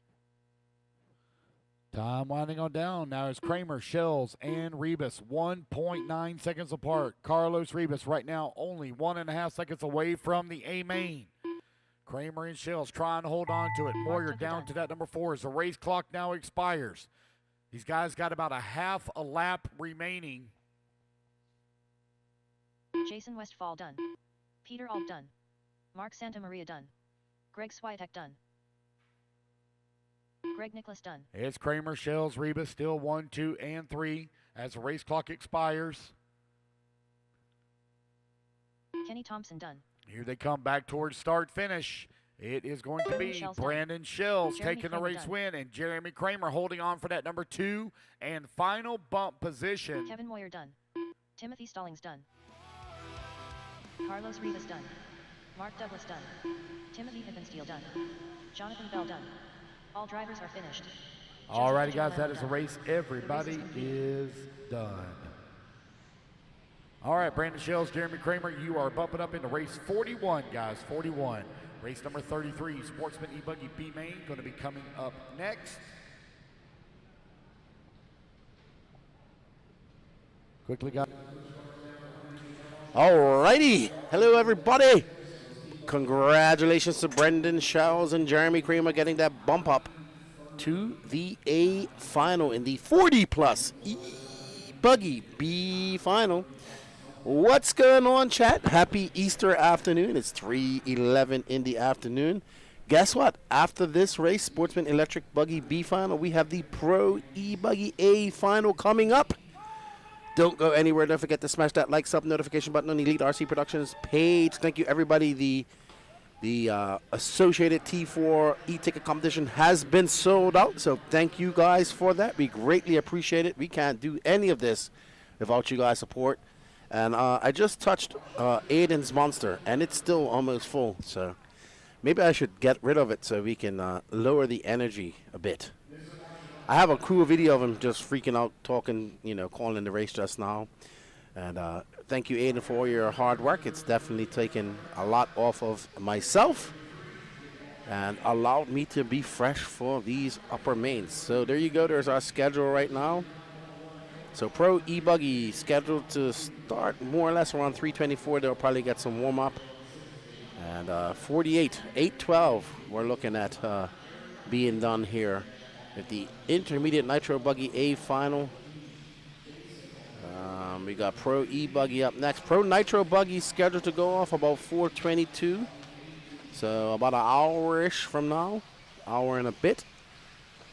And then it's going to be all A finals here shortly. I think they're going to do all the podiums after Electric. Oh no, it's only single A finals for podium for Electric, so maybe they'll do them right away. Casey Blasick, how are you, my friend? Happy Easter to you. How's what's your son name? Cage? Is it Gage or Cage? He's awesome.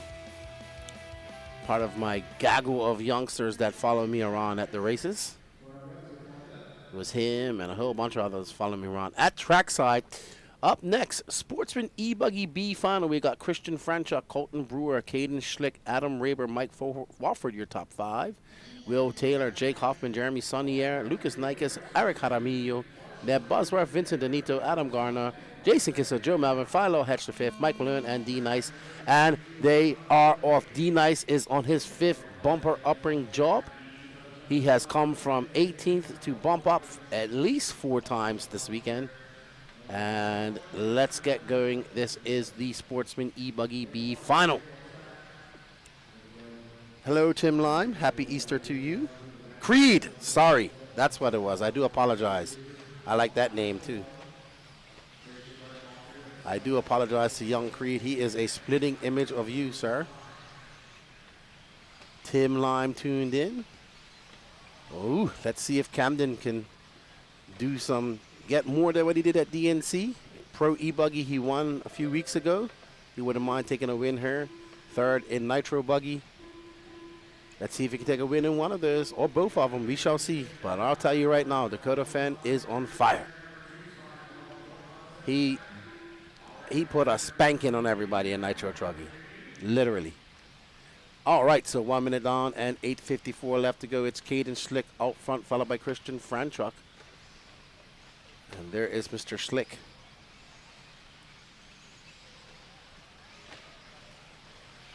Young Creed Blasick. Oh, big send over that triple. 8:35 left to go. And there is our leader, Adam Raber, using his joker lane early. And Adam was close to bumping up in a race earlier, but did not make it, taking that joker lane very early. We seen people, some take it early on the second lap, some wait to very late to take it back.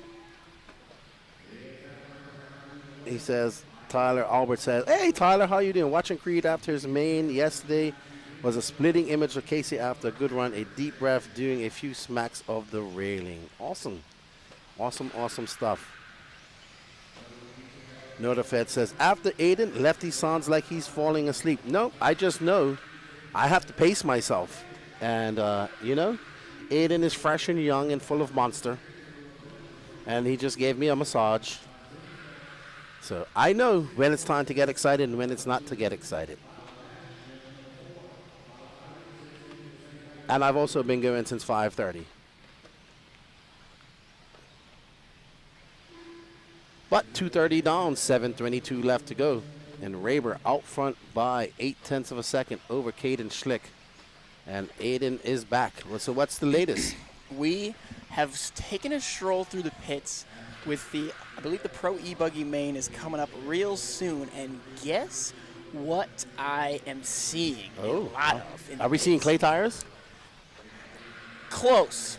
Not quite. Guess what I'm seeing. I can't. Bar tires. Oh, we did talk about that. Lots and lots of bar tires being mounted up in the pits for the pro guys. Oh, well, they're going out here after this race, so we'll see if that gamble is going to pay off. White Rage again. Monster. Hey, what's up, Polar Bear? How are you, my friend? And Wyatt Earp says, that is some amazing camera work. Well, big shout out to our camera guys, Danny Paz and Gene Strout Jr. is doing it right now, but Gene's also running our second cam. Big shout out to Elite RC Productions crew for all their hard work. And you guys show your support by hitting that like button and also purchasing those e-tickets. We greatly appreciate it.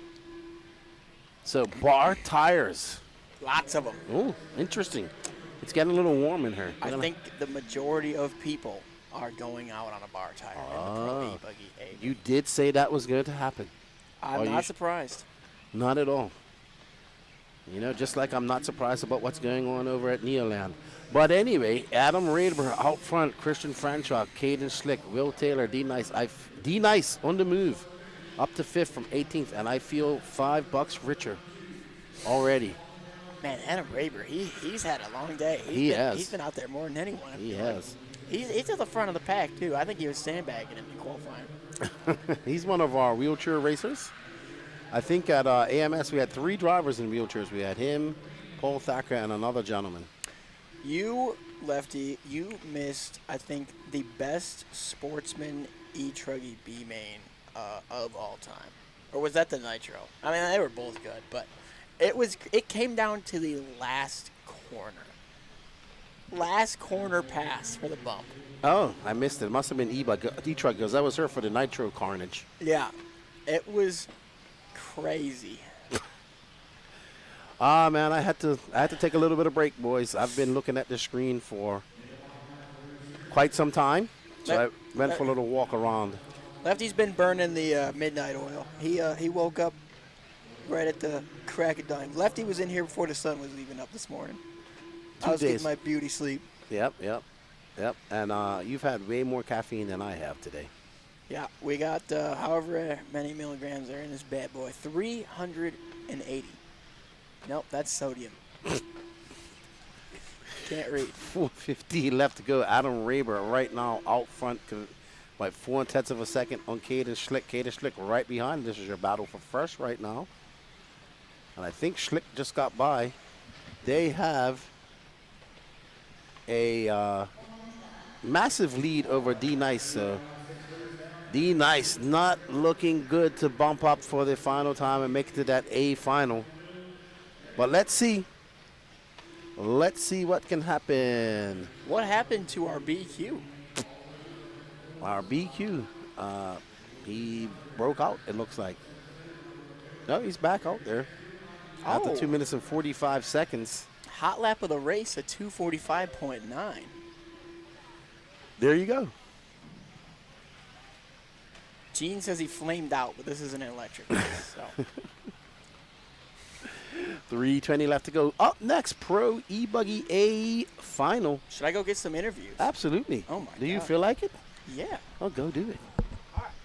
You know, it's better to ask for forgiveness than permission. Go get interviews. Thank you, Aiden. You could go out this way, you know.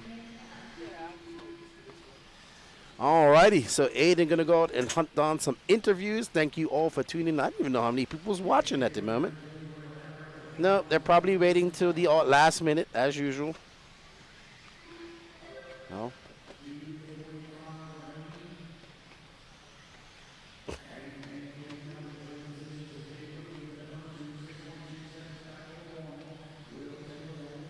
Just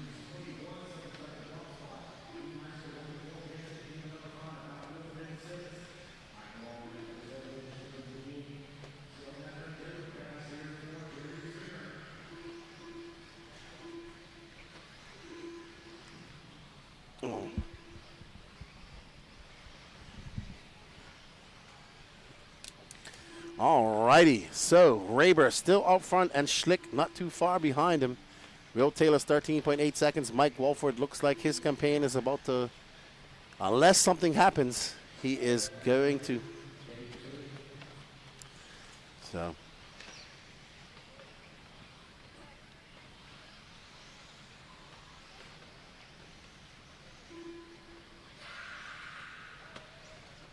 All right.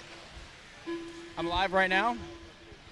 All right, Spencer Rivkin, we are live right now. We're going to get a little pre-race interview with you. How are you feeling for this one? You've had the chance. You're sitting out of the Nitro Truggy class. You've gotten to sit back and kind of watch the track develop. And what are your thoughts so far? Yeah, the track's kind of evolving pretty fast today. It's a little bit rainy outside, so the conditions are a little bit different. It seems like the groove's a little bit wider than it has been the last couple of days. So, yeah, I watched my teammates, had a good truggy run in the Pro Nitro class. It seemed like that the guys that were running bar tires clearly had more traction and more speed. So it looks like everyone in the buggy class has switched over to bar tires. So none of us have ran them the entire weekend. This is kind of like a go-for-it moment. So at this point in time, everyone's on the same page for the tread pattern. For the J-Concept guys, we have the Dirt Web 2s and the double bars as the option. So some guys are on Dirt Web 2s, some guys are on double bars. We're still on green compound, but we're just simply changing to bars. So, any sauce? Yes, FDJ red. That stuff is pretty potent. It should get the job done. Spencer Rivkin going to be second on the grid in this one. Good luck to him. Let's catch up with. We have Brandon Rose right here.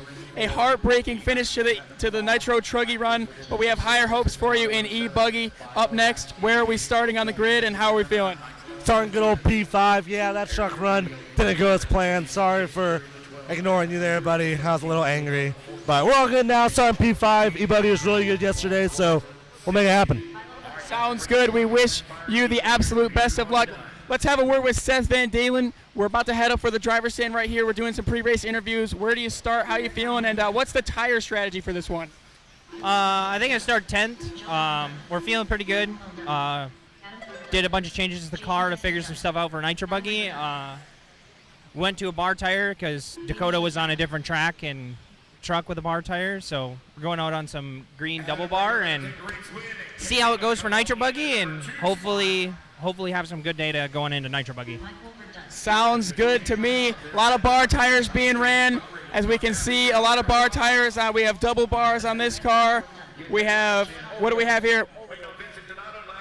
We have overdose tires on this one, I believe. They probably won't be as good on this. Testing for Nitro Buggy. So a lot of people using this opportunity for the track to test with the E-Buggy to learn more for the Nitro Buggy final. A lot of these drivers are a little bit more keen on their Nitro Buggy finish. So as we can see, we have bar tires on nearly every single car. We're getting a little bit of feedback from the pits that Dakota Fend was the only one to run a bar tire in the Truggy class, and that is what enabled him to kind of unlock that extra speed over the field. So everyone kind of caught wind of that. Everyone's got the bar tires on. You can see people are breaking them in right now in the groove, and it should be interesting to see how this one unfolds here.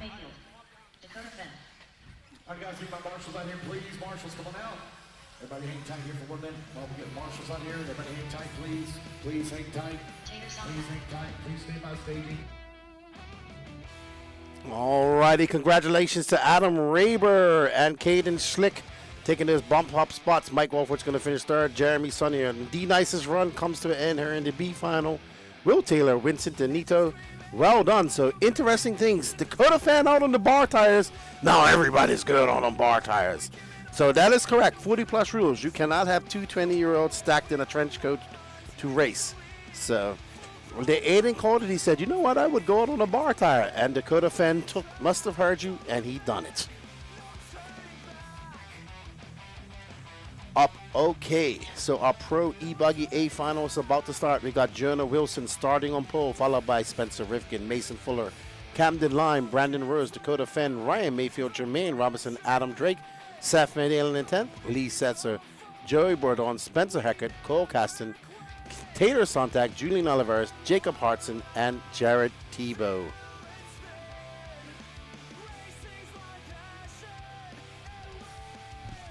We are back after a little bit of a pit lane walk there. We got the feedback from the drivers as we said.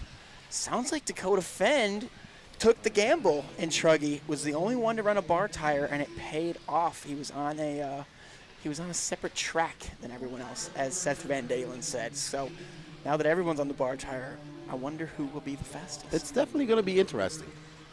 So you called it. There's a lot of different options for the bar tires out there. We saw Fuller was on the Overdose. We had Rivkin on the Dirt Web 2. We had some double bars for Lee Setzer. Jared Tebow was on the Hot Race Sahara. So everyone's got their bar tires on. Very, very good call by you. You did call that, I think, halfway through that final. About maybe they'll go on a bar tire. Oh, I think we was talking about it prior to that. But let's see what they can do. Did Dakota Fence shake them up enough? Will the bar tires work for them? We shall find out. No tire changes prior to their final, so I guess everybody's committed to the bar tire. I'm excited. It should be good. I mean, it was a good race, but here we go. Jonah the Fish Wilson. You like that name. I get it. I get it. My good buddy SR on P2. I'm pulling for SR here. Come on, baby. And they're off. As Scotty would say, kick the tires and light the fires. And we got Drake off the track. Great start here. Jonah Wilson leading them off. Mason Fuller having a look early on SR. Camden line right behind him as they make their way through the step on, step off jumps. I think if I'm Jonah Wilson, I'm going to take the Joker as soon as I can and just try to check out. Well, he might do that. No pit stops, no nothing, just a 10-minute sprint. He is looking locked and loaded right now. He is looking Both very of our fast. pro TQs with excellent opening laps. Fuller and Wilson. He's trying to build a little bit of a gap. He pulled a full second over Rivkin on lap 1, a 38.1 to a 39.3 from Rivkin. So Wilson, tell me he ain't feeling good out there. He is feeling good. He is feeling froggy. And SR has a rearview mirror full of the Iceman, Mason Fuller, looking to make up for that truggy race. We shall see. 1 minute on, 9 minutes left to go. Kerfuffleage. There it is. I had a feeling that was going to happen. That's exactly what I would have done right there. Just don't risk being behind. Oh, and as I say that, Jonah Wilson catches the rut wrong, flips over down to the 3 spot, and that's going to give the lead to Rivkin. Fuller taking advantage as well up to the 2 spot. Now we have a 3-way battle for the 1. There you see it, the white, blue, and gray car of Spencer Rivkin. Right behind him with the yellow wheels is Fuller. And Wilson is locked in and loaded. He is latched onto that rear wing of Mason Fuller. Looks like the highest driver to not use their Joker yet is Brandon Rose, and he is not far back. He's in the 5 spot. And just as I say that, he pulls it out, so he's going to be up to the 4, and he is not far back from this battle for the lead. Is now a 4-car breakaway battling out here. There is B. Rose in that green associated. He was feeling the flow yesterday, did not have a good truggy main. Looking to make up for that right now as he skims around the inside of that big sweeper leading with that back straightaway. And it is a train of cars. Any mistake by SR right now, and he will have 3 cars going by him. Not to speak too soon here, but look who the highest driver is that is not taking their Joker lane now. Dakota Fend. Dakota Fend in the 7 spot within range if he can put down some heaters like he did in the Truggy final. All right, and the running order right now, Rivkin, Fuller, Wilson, Rose, Mayfield, your top 5, Sontag, Heckert, Van Dalen, Tebow, Fend, Lime, in 10th, Fend in 11th. So Fend going backwards, having a long lap. It looks like Fuller has Rivkin on pace just a little bit. He took a look at him on the inside of the triple lander there, decided to live to fight another day. These 4 are tightening up right now as the lead for the battle of the lead continues. Absolutely. Any mistake by any of the front runners, and there will be Mason Fuller. He makes a mistake, he's going to have Wilson come by as well as Brandon Rose. Brandon Rose looking extra froggy. He had to get on the binders or he would have... And a mistake by Wilson. Lucky roll. Doesn't need a marshal. That could have been way worse than it was. It was, but it's worse enough. He's way off that pack, and he has a hard-charging Ryan Mayfield behind him. He's the TQ, though. Maybe he can use all 88 of them shock pistons he's running to get back up and in the fight for this one. And now, as I'm watching this battle unfold, it kind of looks to me like Fuller is kind of biding his time a little bit. I think he feels like he has the speed advantage over Rivkin. He's just kind of waiting for an opportunity. But Rivkin is known to be super ice cold underneath the pressure, so I wouldn't be surprised if he's able to fend him off here. We got 6 long minutes to go, though. And the Iceman right there, Brandon Rose, now in the mix as we get onto our drone shots, brought to you by Cooper Lycum. And there you can see them flying right above them. Up and over that double, they go around the 180, and they're going to careen around that sweeper, which I'm actually surprised there isn't more accidents on that sweeper. There's no ruts, so that makes it easier. It is now a 3-horse race as Dakota has used his Joker lane. It looks like he has had some sort of incident along the line. So it is between these 3 cars on the screen right now. No one else within striking range with no Joker left to use. So this is what we see. What you see is what you get right now. Yes, absolutely. Dakota fan had a couple of long laps and had to use his Joker lane, as Aiden said. And look at Mason Fuller. He has been latched onto the rear wing of Spencer Rivkin. Oh, my goodness. And right now, he is at the meat in the middle of an AE sandwich. Rivkin has not put a foot wrong this entire race, and he is now reaping the benefits of it as he shows these guys around the track in the number 1 spot. Now Fuller is looking aggressive. At what point does he start pushing the envelope and trying to make a press for the number 1 spot here? And he has a hard-charging Brandon Rose right there behind him. You can see Rose having a little peek here and there on the inside, but can't make it stick as we watch them on the drone shot barreling down the straightaway, and they make it into this very U-shaped off section into that middle triple. Your TQ has kind of dotted out of this one. Jonah Wilson no longer in frame. Oh, Mason Fuller gets a little out of shape. Brandon Rose had a look, but he decided to back it down. Sometimes third is the best place to be. Absolutely. 4 minutes and 39 seconds left to go. And it has been the Spencer, Rivkin, Fuller, and Rose show for the last few minutes. Jonah Wilson is quite off this pace, and Ryan Mayfield is there. Joey Bourdon from 12th all the way up to 6th. So right now it's all about Spencer Rivkin. How wide can he make this car right now for the next 4 minutes and 19 seconds on the clock? Fuller is all over him as they go over the triple. Fuller having a little look to the inside, can't make it sick, just skitches that pipe ever so gently. Could have been a lot worse for Fuller just now. We saw that corner giving Fuller fits in his truggy main. Seems to have figured that part out. Ooh, gets a little bit squirrely, but makes up for, oh my goodness. That was close. Rose gets into the back of Fuller. They both live to see another day. Now Fuller looking to have a little bit more of a sense of urgency. It looked like Rivkin opened up a small gap and made a little mistake in that left-hander coming out of the back section and is now gone. Fuller is back underneath his wing. No room for error right now. There you go. You see that Red's power that Fuller's running, powering down the straightaway. Oh, what a save by Fuller. He's still out of shape. B-Rose now all over the backside of Fuller, maybe looking to the inside. Decides to back off now. Rivkin with a little bit of breathing room. This is what he's been waiting for the whole race. Could he manage this gap, or will these guys close back in? Rivkin, as you said, has not made any mistakes. Mason Fuller was lucky to get away with that one. Lucky bounce out of the pipe. And what a hard charge coming off that double as Mason Fuller's right on the rear end of Rivkin as they make their way up the hill, and through that double they go. There is a train. There is 2 AEs with an S-Works in between. Rivkin did not grease that ski double before the front straightaway. He ended up having to case it, and that was all it took. His lead was gone. All it takes is one mistake, and that lead that he's worked so hard to try to build up is now vanished, and Mason Fuller is once again underneath the wing. This time only 2:40 left on the clock. He's got to start making a push to try to get aggressive here. And there you can see Rose. He's just laying in wait. And Fuller, this is where he made a good run on him just now. Good ride, and what a pass by Brandon Rose. B-Rose to the inside. Mason Fuller was on the attack trying to get Rivkin off balance, and he paid the price for it as he leaves the door open, and Brandon Rose now takes the 2. Brandon Rose waiting patiently. Does he have anything for Spencer Rivkin? They have some lap traffic coming out. Looks like Mason Fuller just falling off this race, off that fight as he drops back. Now it's between the 2 associates. Brandon Rose once again. Oh, no. Fuller getting it wrong off the ski jump.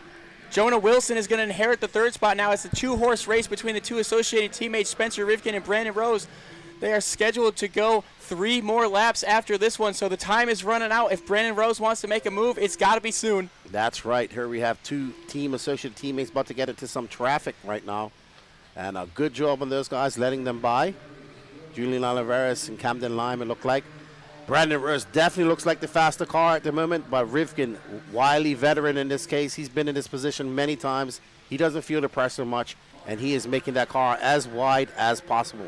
Rivkin has drove an absolutely flawless race right now. He has not presented an opportunity for anyone behind him to take advantage of. Now Brandon Rose has been biding his time in the third spot as this race has transpired. He saw an opportunity to get around Fuller, and now he is looking to make something happen for Rivkin. 1 minute and 11 seconds on the clock. There is 2 laps to go. There you see Brandon Rose had a good run off that triple-double. And that is where we've seen Rose make an excellent pass on Mason Fuller earlier. And Rose trying to push the issue. He's got 56 seconds left this lap plus one more. Here we go across the back section. They go. Perfection is a must right now. There is no room for error. There's a lap and a half remaining on the clock.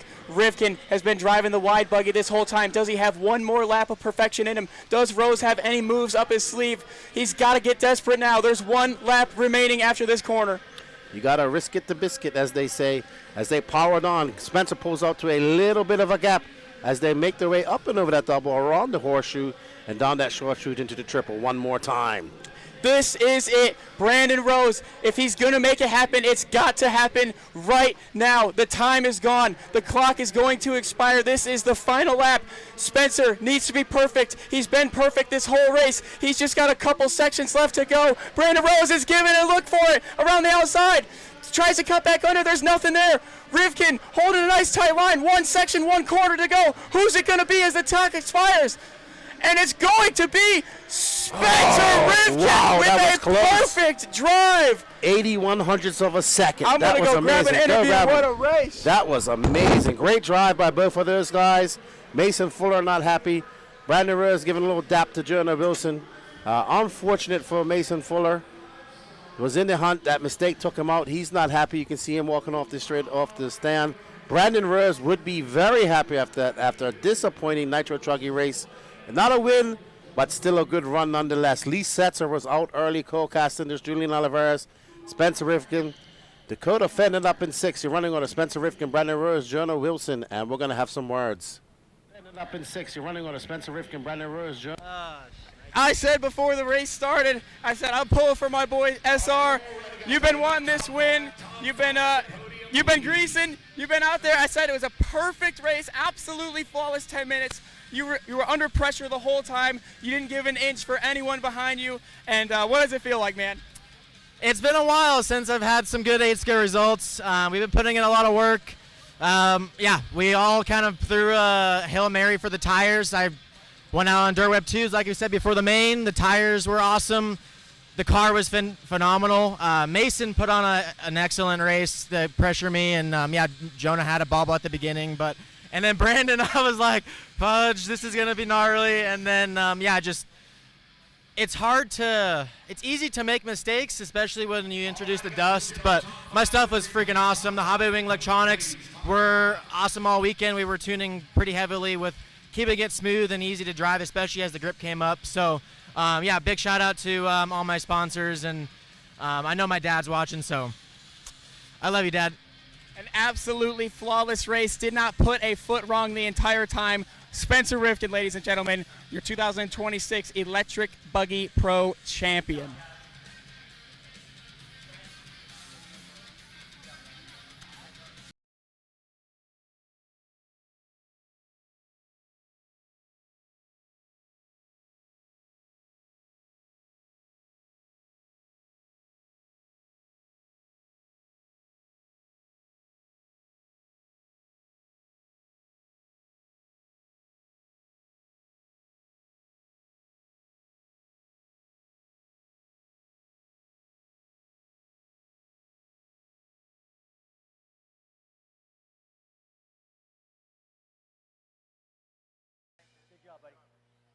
All right, looks like we got them all lined up here. Here we go. Top 5 fastest here in the Pro E-Buggy at the 2026 Psycho Nitro Blast. Taking that number 5 spot, Mr. Ryan Mayfield. In the number 4 spot, Mason Fuller. In the number 3 spot, and your top qualifier, Jonah Wilson. Taking that number 2 spot, Brandon Rose. And your 2026 Psycho Nitro Blast Pro E-Buggy champion, Spencer Rifkin! Congratulations, guys. Well done. That was a great battle all the way to the line. Lance, take it away. Brandon.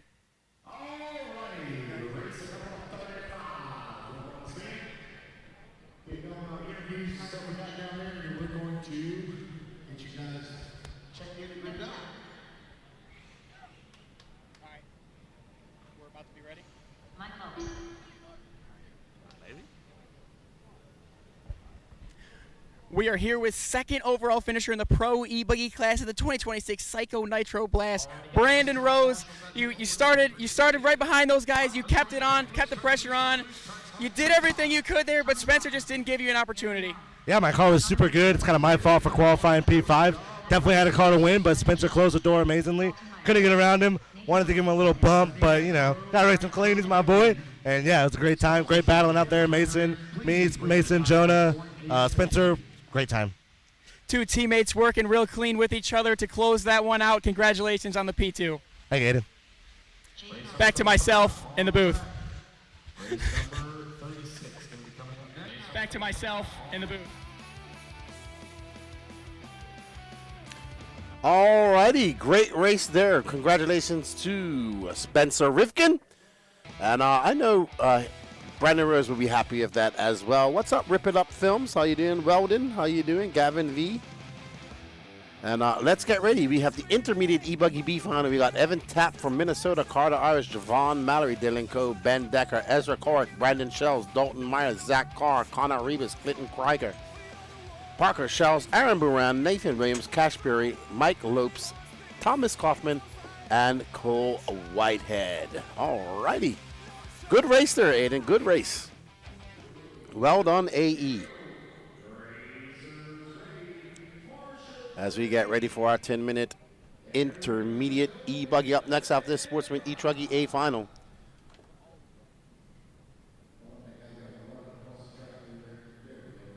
Having a little hold up here. We are back. What a race. That was good. Very clean. Yeah. Very clean race. Super respectful. Even that little bump that Brandon gave him, he backed off. No harm, no foul. I don't think anybody can be mad in that race. I didn't see what happened in the rest because we was watching that race the whole time.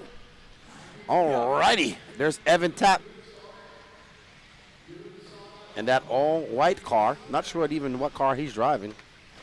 I know Evan from 10 scale more than anything. As he makes his way around that 180. Up and over that double. And, yeah, pretty impressive racing her. Good to see different winners. Yeah. I mean, I think Rivkin really needed that win. It's good to see. He's got himself a nice big PNB trophy now. Couple of them. He does have some of them, okay. He won Nitro Truggy when I was here in 22. Well, I'm sure he would appreciate this one. Yep. So. But, you know, we have one more race to go. He has two more because he can win E-Truggy as well. He can. Well, most likely he will. Mr. Electric. Mr. E-Electric. I can only imagine the Aiden Ridgway interview if he pulls off the upset. It's going to be energetic. Got to do it first, though.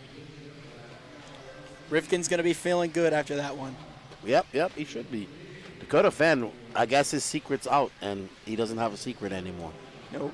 We will see if his confidence is dashed at all for the Nitro Buggy final.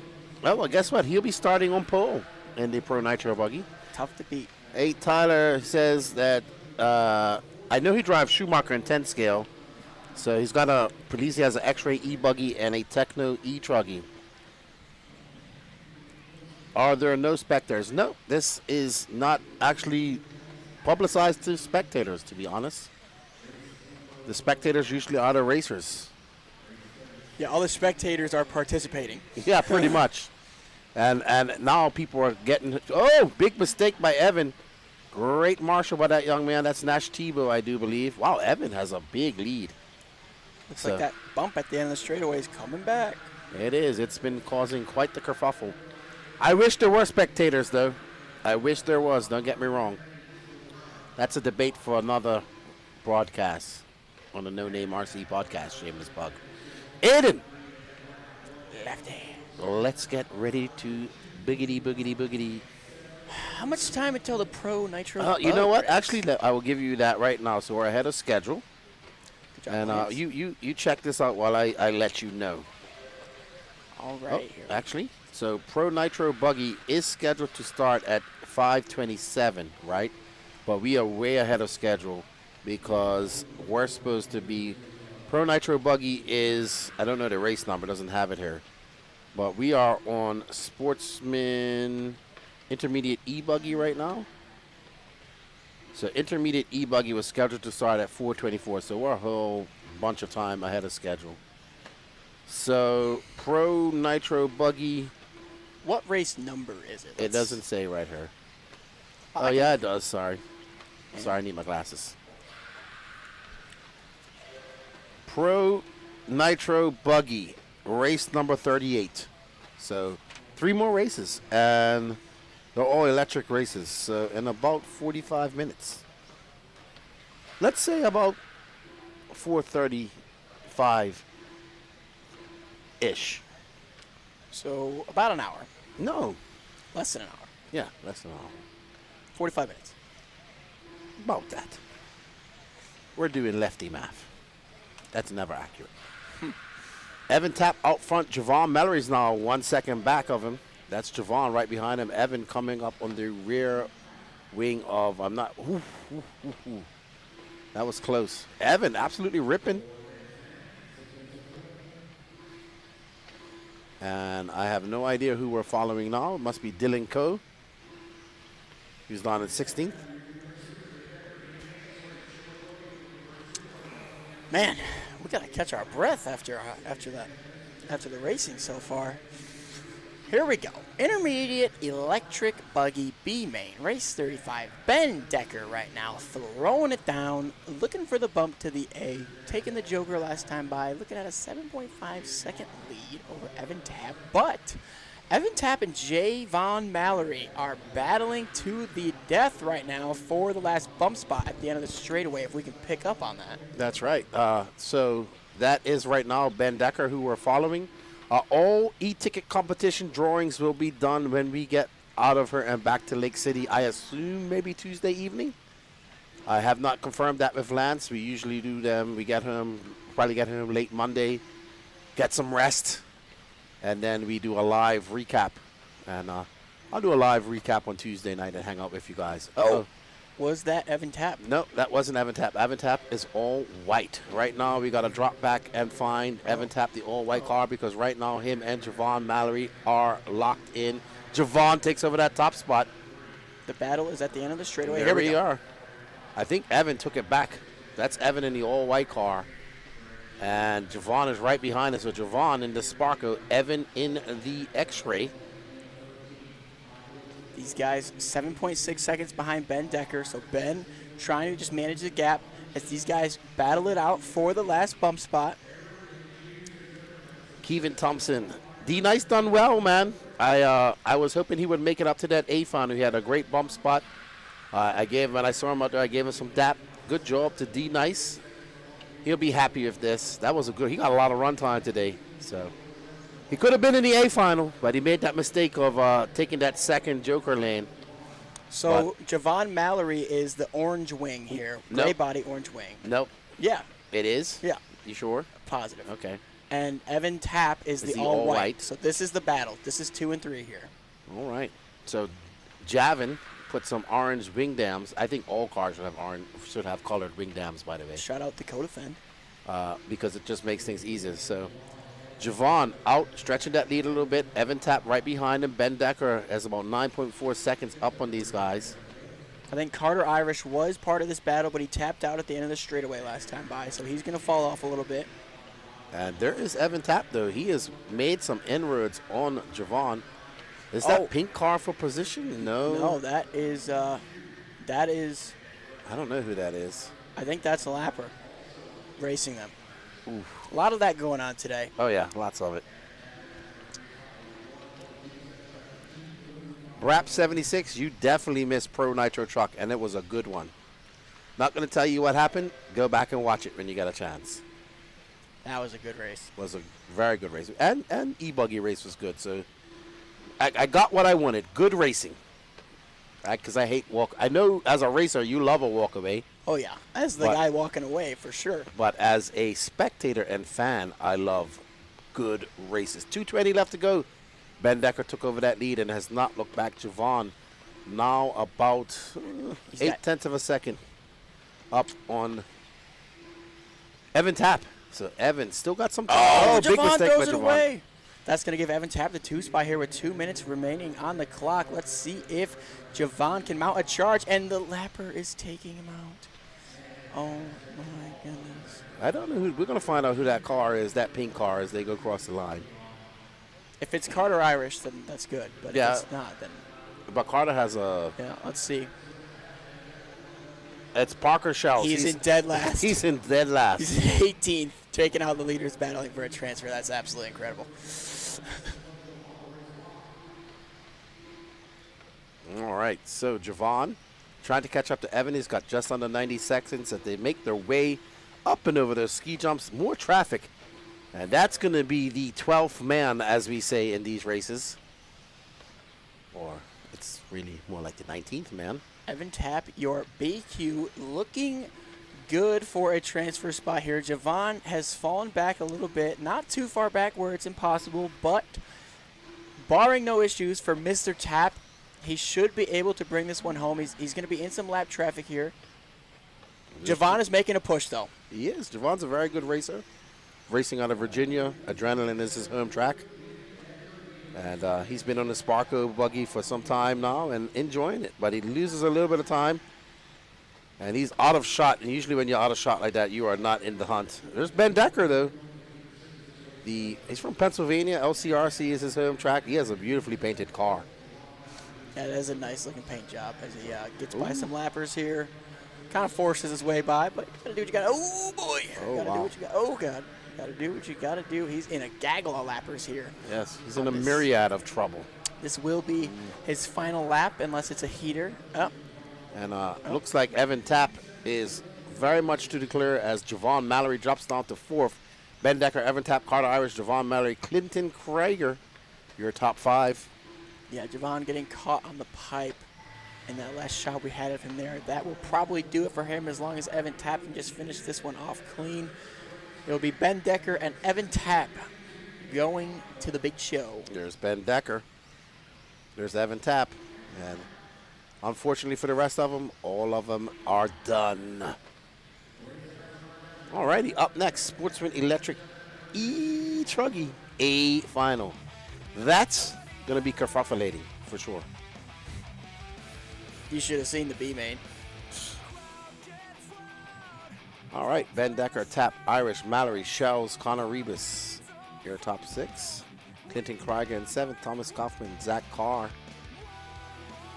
Aaron Buran, Ezra Corrick, Cash Pieri, Dalton Myers, Nathan Williams, Mike Lopes, Dylan Coe, and unfortunately that changed before I could finish it off. All righty. So, waiting for that big enchilada, which should be coming up here very shortly. Wish I had a pen. Is that the Nitro Bug, man? Nitro Buggy, man. We have 2 more races. I'm gonna go prowl the pits, see what the word is. Take your microphone because you might have to interview somebody here on the. You're gonna have to interview Ben Decker. Okay. Aiden's going on the prowl, in a good way. Have a sip of Monster.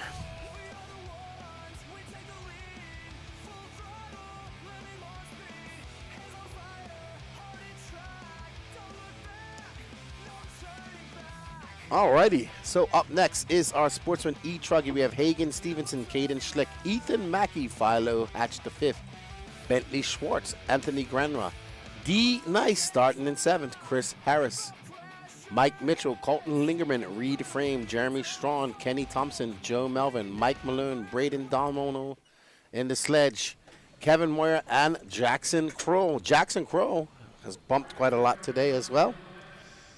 Thank you all for tuning in. We greatly appreciate you guys' support. Don't forget to smash that like button. And if you haven't subbed already, do that sub. If you're chatting to us and you're not in the Elite RC Productions, YouTube, I cannot talk to you.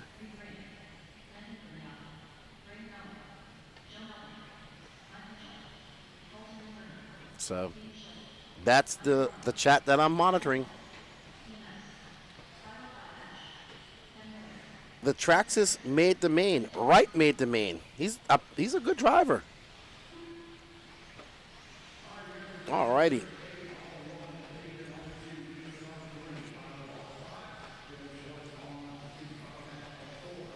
So there's Braden right there. He's got all types of Traxxas shirts. He put on a fresh white one for this race. Bar tires for our top drivers. Neil shows, I bet all those big name brand drivers are upset they got beat by a Traxxas. Maybe, maybe not.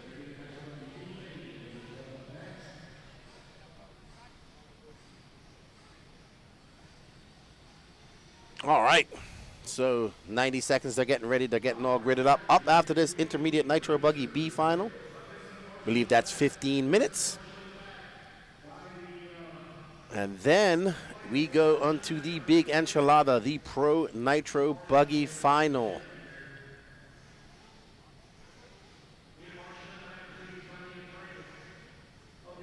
As we get ready to boogity, zoogity, ziggity. Let's go E-Truggy racing, everybody. Sportsman, E-Truggy A final. Let's see how the kerfuffle is. Oh, man, a guy did a back. Oh, my goodness. Watch out, Jesse.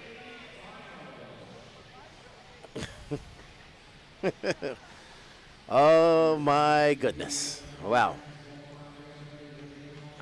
I don't know. I don't have words to explain what just happened. Oh, wow. Wow, wow, wow. I think Ethan Mackey, he got out of that kerfuffle. Ethan Mackey now into second. That orange truck, I did. So we'll see how it all shakes out. But that was a whole bunch of kerfuffle plus some cluster. 9:18 left to go. It's going to be Hagen Stevenson, Ethan Mackey, Caden Schlick, Chris Harris, Mike Mitchell, Philo, Bentley Schwartz. So, wow.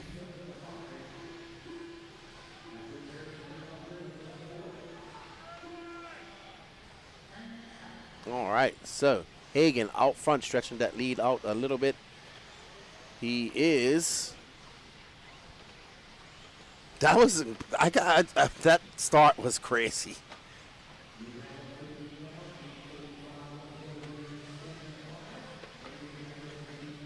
I do apologize. I've been going. Hagen Stevenson, Chris Harris, Ethan Mackey, Caden Schlick, Mike Mitchell.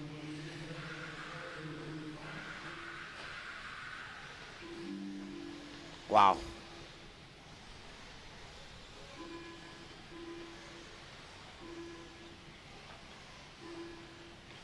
So the orange and yellow car of Hagen Stevenson out front. He's 3/10 of. Uh-oh, he loses that lead. And Mr. Track Tack himself in that green S-Works, I still think is running, takes over that lead. Nobody has. Chris Harris has used his Joker lane. I do apologize for the yawning. It might come out half mid-sentence. The Traxxas is currently down in 17th. Braden Domino. So he is in the sledge. He is currently in 17th. Joe Melvin looks to have retired early. Right now, Mr. Track Tack, Chris Harris is out front. And he makes his way around and into the ski jump he goes. And there is Ethan Mackey, the young man from Wisconsin. He is in second at the moment. We cannot watch the sledge, guys. Sorry, we do not do requests. We follow the battles. This is a final. And he is currently down in 17th. So there is Chris Harris. And Ethan Mackey took his Joker lane. So Ethan is out front. Chris Harris has taken his already. Hagen Stevenson still needs to take his, but Haven having a rough lap. So, Ethan out front.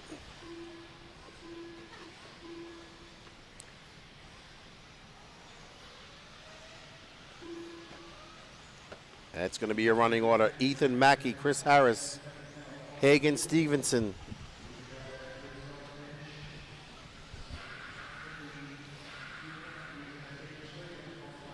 Ethan Mackey, Hagen Stevenson, Caden Schlick, Chris Harris, Bentley Schwartz, Kevin Moyer, Philo Hatch to 5th, Anthony Grenier, D Nice up from 7th to 9th, Jackson Kroll, Mike Malone, Mike Mitchell, Reed Frame, Jeremy Strong, Colton Lingerman, Kenny Thompson, and the Sledge in 17th.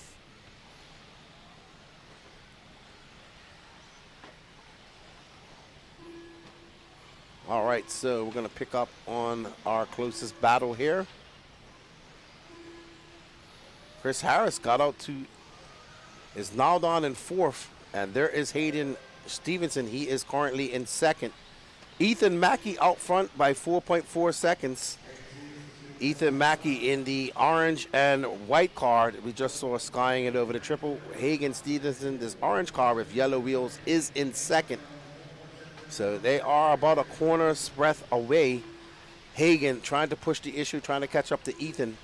Here we are, that orange car, yellow wheels. There you see Ethan making his way up and over the wall jump. So Hagen is pushing hard. They don't have any joker laps left.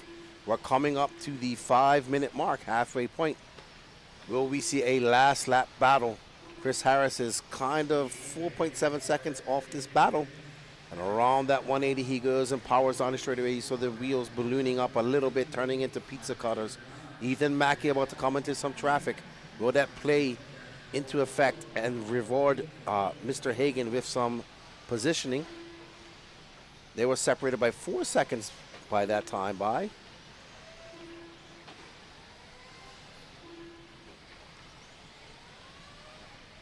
Lutek! Man, I have missed you. Hope you're well. We have not seen you in the stream. I was asking about you yesterday. If anybody had heard anything about you, because you have been MIA. We hope you're well, my friend.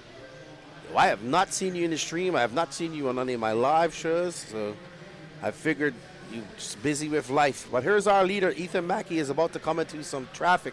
Here you can see 2nd place, that all orange car charging hard behind him. Separated by 2.7 seconds. Ethan trying to tiptoe around. There's Ethan right there.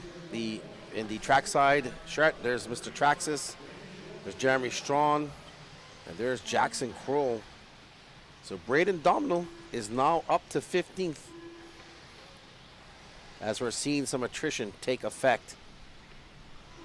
Ethan Mackey still out front. He's driving very cautiously, trying to avoid that traffic. But with that, we see Hagen Stevenson is very close behind.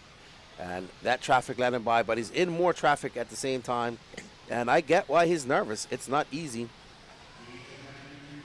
We saw a lot of kerfuffle from lap traffic in these races earlier, mainly with an orange truck. Lutek, I was worried about you, my friend. I was worried about you. I have asked about you for quite some time. I haven't seen you in the chats, but glad to see you. 3:10 left to go. Ethan Mackey has a 2.2 second lead up on Hagen Stevenson's going to be more than that this time by as Hagen getting wrapped up in some lap traffic, I assume. And that gap now 3.7 seconds. Your running order, Ethan Mackey, Hayden Stevenson, Bentley Schwartz, Anthony Grenier, Chris Harris, your top 5. Philo Hatch to 5th, making his debut in the intermediate class. He's in 6th. D Nice, your master bump master this weekend. In 7th, Reed Frame, Jeremy Strong, Colton Linger, running off your top 10. Jackson Kroll, Mike Malone, Mike Mitchell, Caden Schlick, and Braden Domino. In 15th, Kevin Moyer, Kelly Thompson, and Joe Melvin all out. J.R. Spry, how are you, my friend? You've been starting a biotech company. You've been busy doing real life stuff. Got you. Well, glad to see you in the chat. I'm glad you are still with us because I was worried about you for a bit. We had not seen you for some time.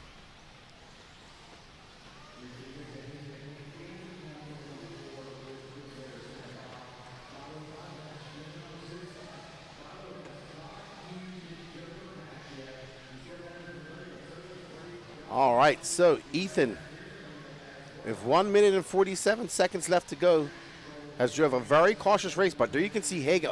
Ethan going for the big triple. Gonna cost him. Oh no, oh no. And Hagen takes over that lead, so Ethan gonna have to push.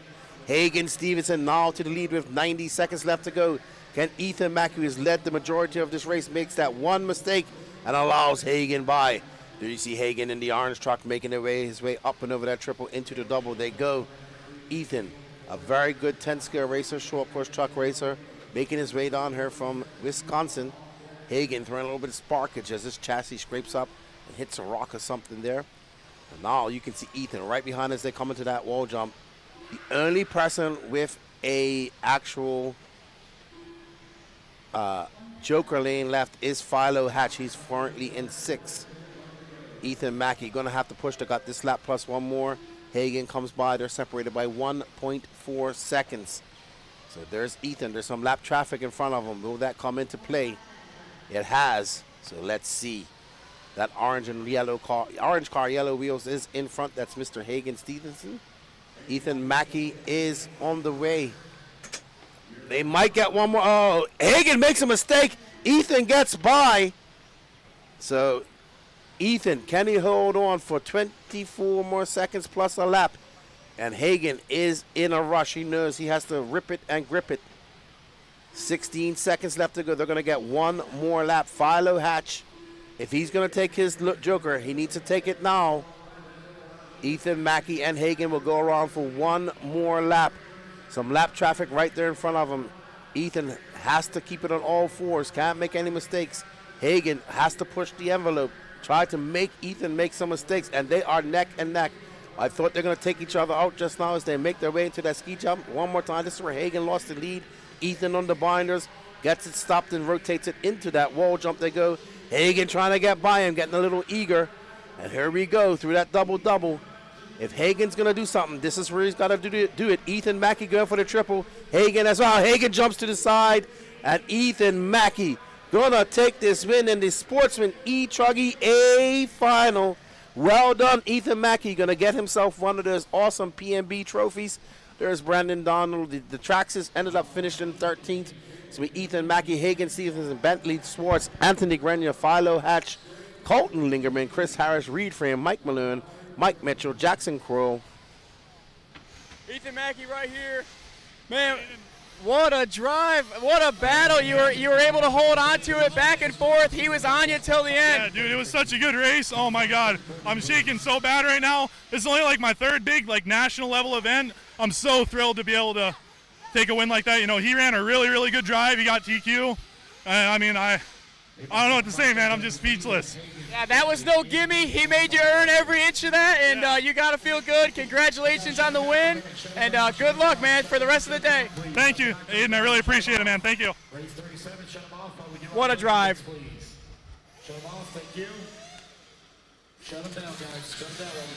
All right, congratulations to Ethan. What a great drive by him and Hagen. And that was some clean driving there in the end. And good job. Good to see. Good to see. There's Lexi. Javon up again. Up next, our intermediate Nitro Buggy B final. We got Javon, Mallory, Thomas, Kaufman, Cash Pieri, Aaron Baran, Andrew DiGalorano, Nick Reppin, Deanna Eichenberg, Dylan Myers, Bob Walker III, Connor Reeves. There's a little Philo.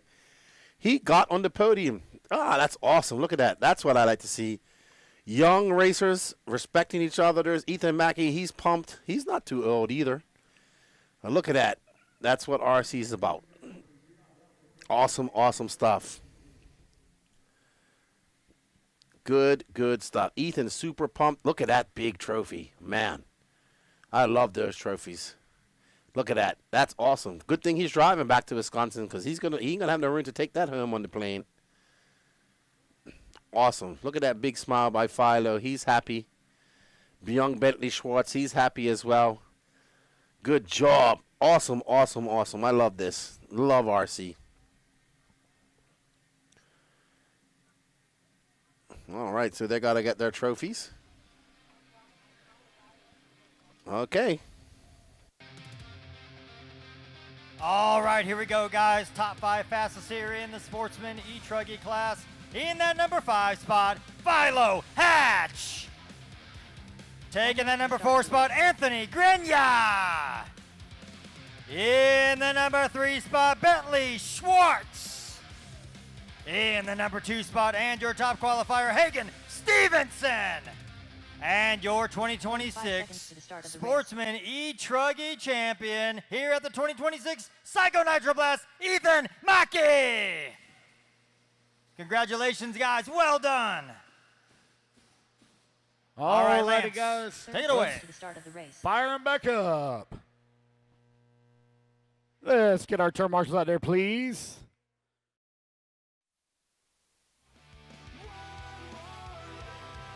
All right, up next, our Intermediate Nitro Buggy B final, and then right after this, Pro Nitro Buggy. Oh, this is a 20-minute final, so you was right, about an hour. Yeah. What a race from those two, huh? It was. I mean, it was clean.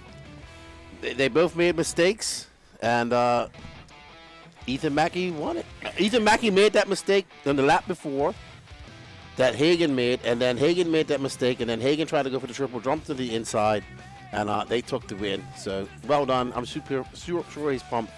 That's got to be like the #1 trophy in his trophy case. Oh, I mean, it's the #1 trophy in most trophy cases. That thing's pretty cool. He made him earn it, though. Definitely had to earn it. But like we said, it's called racing, not called winning. That was he was showing some pretty serious emotion at the bottom of the driver's stand. I like that. That meant a lot to him.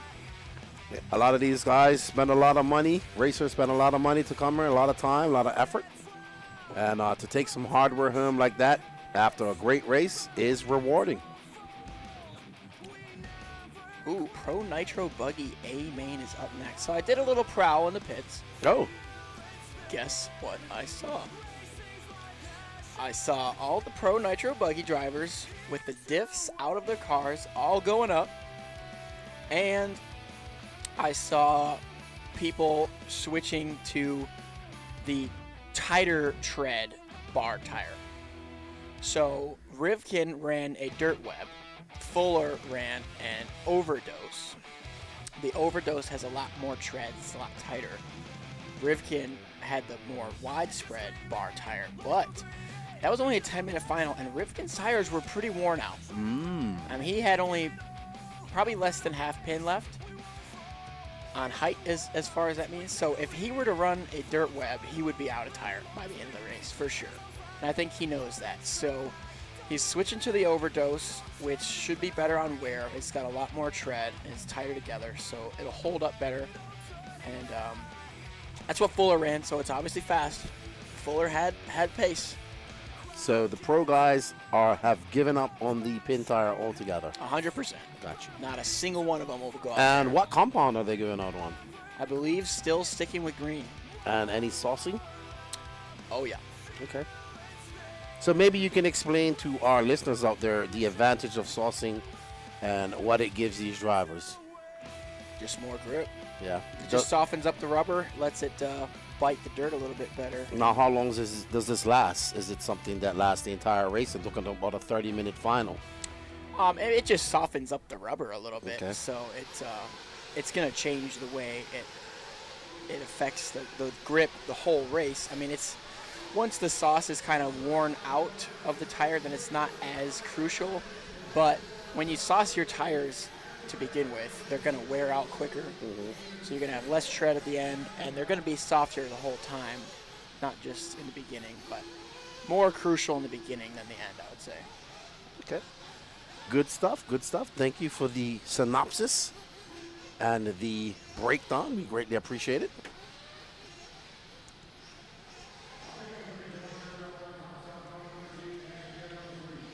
As we get ready for this 20-minute B final, Javon looking for a little bit of revenge. Cash Pieri was upset about his Nitro Truggy final.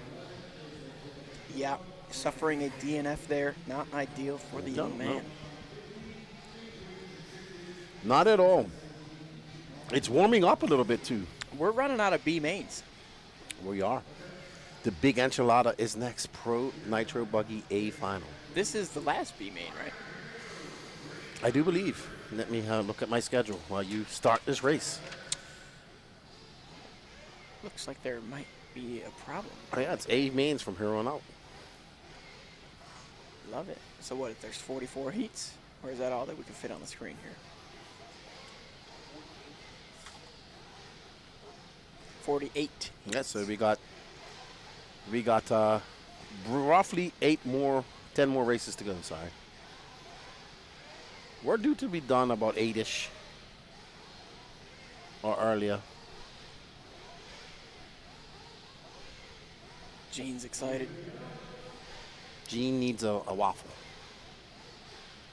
A waffle? Yeah, from Waffle House. Oh, is that an option tonight? No. See, I'm with Gene. I'm with Gene here. All Waffle right. House is maybe the best thing on the planet. Okay. That's a proper Midwest perspective right there. Got you. Here we go. Alrighty. Nitro is the glory shirt being worn, and he is doing a down and quiet. Javon Mallory leading them off with Thomas Kaufman right behind him. And that, Thomas Kaufman going for a ride there. Lucky Roll still going to be in the 4 spot. Going to give up a couple positions, but not out of it. I believe that was Cash Pieri that took over that 2nd spot. And that's Aaron Baran who just case bumps it. And I don't know who all that is. I think that was Thomas Kaufman once again having problems, so not a good opening lap for the number 2 car. But a good opening lap for Javon, and Cash in that pink car also right behind him. But there is a myriad of cars. Oh, that bump at the end of the straightaway is starting to get dangerous. You can just see it on the top. And you're just carrying so much speed, your car is in the air a little bit, and you just catch it when you're turning, and they go for a rumble, tumble, fumble. Kerfuffle. The kerfuffle usually is when it's a bunch of cars involved. So, like on the straightaway, that first lap for the Nitro truck race. Or 10 cars upside down by then. Or the Sportsman E-Truggy A final or B whatever start. A car literally pulled a wheelie and flipped from the start. We've had some spectacular kerfuffles out there. Zach Wright is with Gene. We got Waffle House fans here. I haven't been to Waffle House we haven't been to a Waffle House for quite some time. But rice and roni sounds great. What is that? Rice. And what? Rice.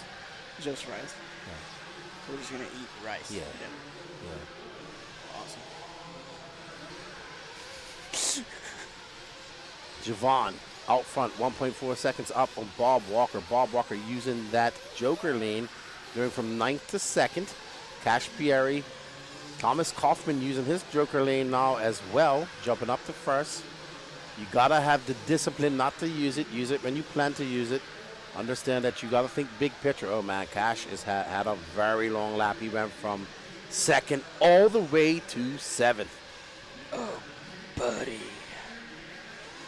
Not a great stretch of finals for young Cash Pieri so far today.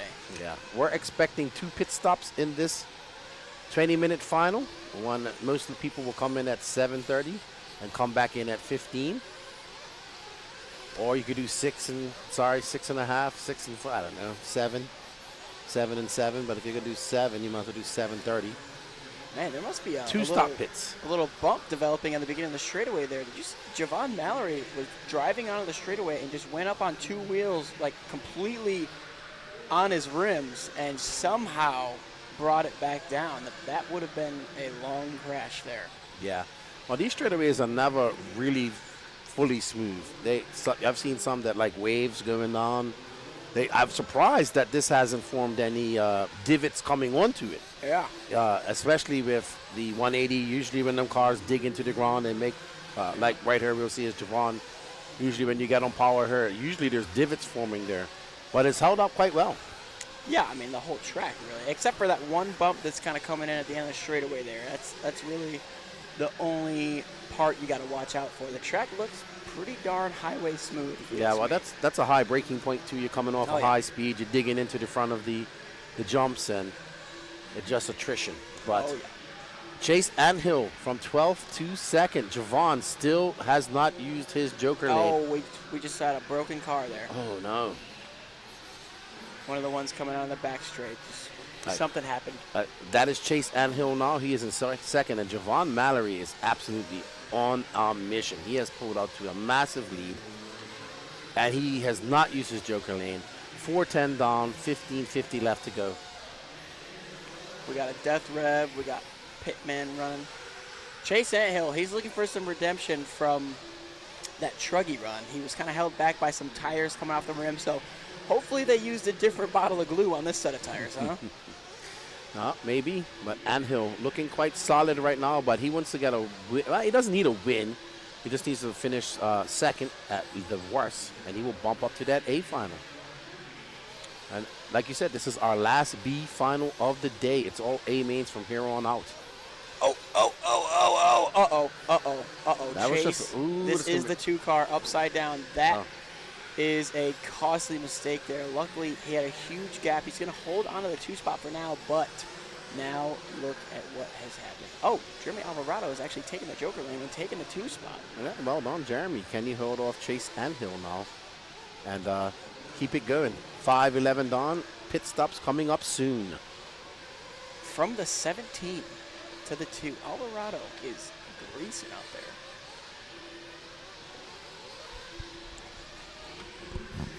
We got another upside down car before the triple.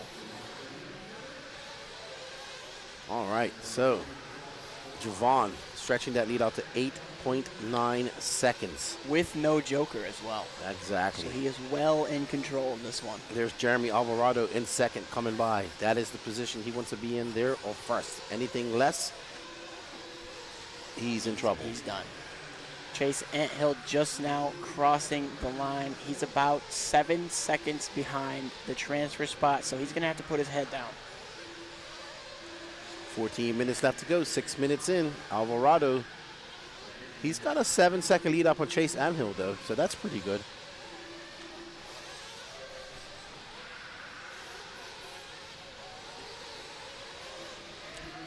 Not a lot of great battles here. It looks like Chase and Nathan battling for the 3 right now. That's our closest battle. 3/10 the gap last time by, but not for a transfer spot, so they need to work together here. Well, we see Pitman getting ready for pit stops. There's Lexi getting ready to pit Javon. Javon should be coming in this lap. And she is calling Javon in, and she gives him the, "What are you doing?" Javon looking good, 11-second lead. No joker used yet. He's the only one in the field, actually, that has not used his joker, and he's still out front by a decent margin. He's got a little bit of a redemption story going on from that E-Buggy B final. Wasn't quite able to get it done in there. He's going to stay out there. He'll come in at around the 7:35-ish mark, which will be perfect. He'll come back in at 15. There she is, Lexi. There's Javon's dad getting ready. It's going to be a 2-person pit stop. His dad, going to grab the car, and she's going to do a few. She looks nervous. She does look very nervous. Well, she's done this before. Oh, that car scared her. Don't tell Javon that she looks nervous. Hey, she'll be all right. Here we go. She will be all right. Here comes Javon. Let's see what this pit stop is going to be for Lexi and the crew. I'm making sure. Then it doesn't have to be a fast pit stop. It has to be a good pit stop. Yep, just needs to be full. And don't get the fuel on the brake pads. There you go. 7.3 seconds. Decent pit stop. Chase Anthill with a 5.8-second pit stop, so hopefully that'll help him. Alvarado for 6.9. Ooh, Alvarado with a 48.3. The battle for the transfer is now on as Aaron Buren is only 2.2 seconds behind Alvarado. I think that was Buran in for fuel just now. Was I could be wrong. So that could be good news for Mr. Alvarado. 11:45 left to go. We'll see these guys come back in at around the 15-minute mark. Uh-oh. There's Philo Hatch's mom doing the turn marshaling. Let's try to keep an eye on when these guys cross the line. Jeremy is due any second now. I believe we are following Jeremy. Nope, Jeremy just crossed the line, and this is... That was Nick Powell and Dylan Myers battling for 14th and 15th. Chase Anthill just crossed the line in 3rd, so he is the next one in line. Alrighty, so let's get back on our leader and or find Jeremy Alvarado. This might be Jeremy right here. I believe we're on Jeremy. Yes. It looked white and black. I didn't see the green in there. So whatever has happened to Ant Hill, he had a bad last lap with a 44.7 there. Now 9.1 out of the transfer.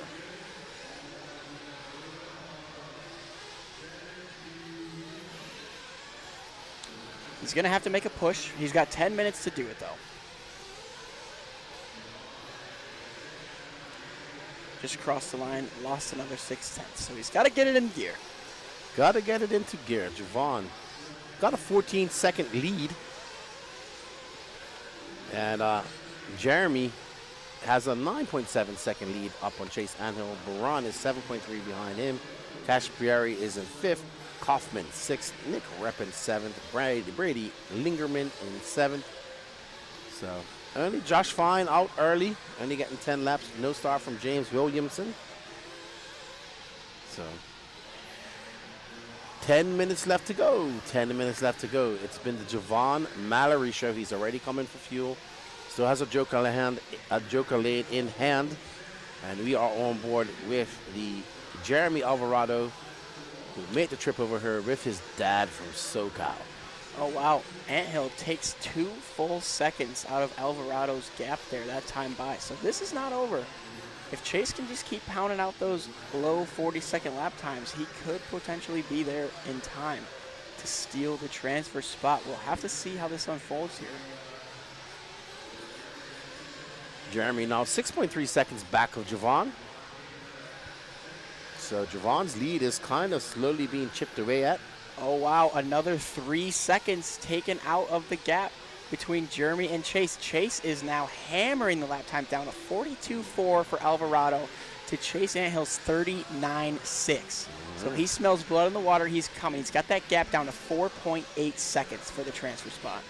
There you go. So our transfer spot is about to heat up. And that is him in the infield. Never mind. Dang it. I would say commentator's curse by Aiden Horn. My bad. You can write him a sorry letter. I think he was pushing maybe a little too hard there. And the lap traffic was racing him. All right, so 8:28 left to go.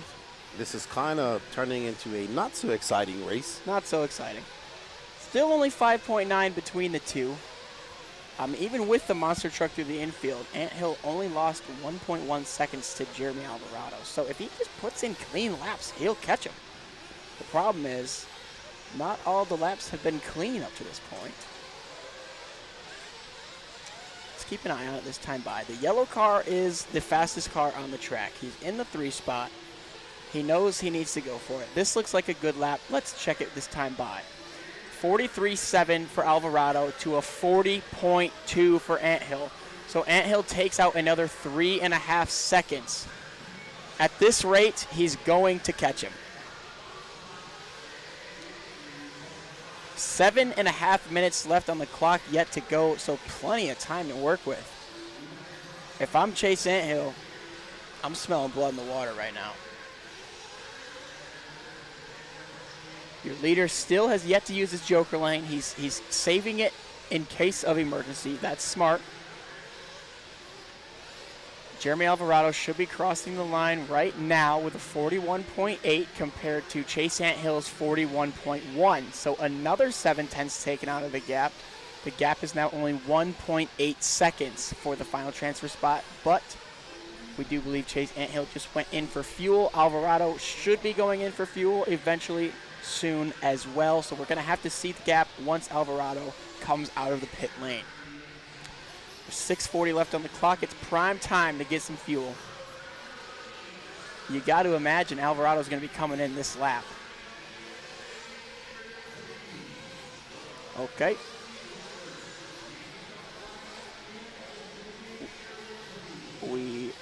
Okay, he's in right now. That's him.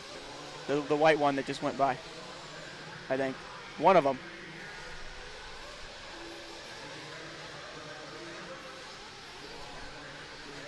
All right, he is out with a 6.1 second stop. Anthill's stop was 6.3. So he pulled 2/10 on the stop, but once they cross the line, I don't think the gap is going to be that big. Anthill must have had a crash in his pit lap because it was a 50.6. So let's see the gap here as your leader comes in for fuel now. Oh, there's a car in his way. All right, that was a clean stop. 6.8. That's all we got to do. Here we go. Alvarado should be crossing the line anytime now. He's across the line, and Chase Anthill has crossed the line 2.5 seconds behind him. So the battle for the last transfer is starting to heat up here. It's Anthill in the all yellow, and Alvarado, I believe, is the next car ahead of him here. So this is it. 5:25 on the clock to decide who is going to the A main.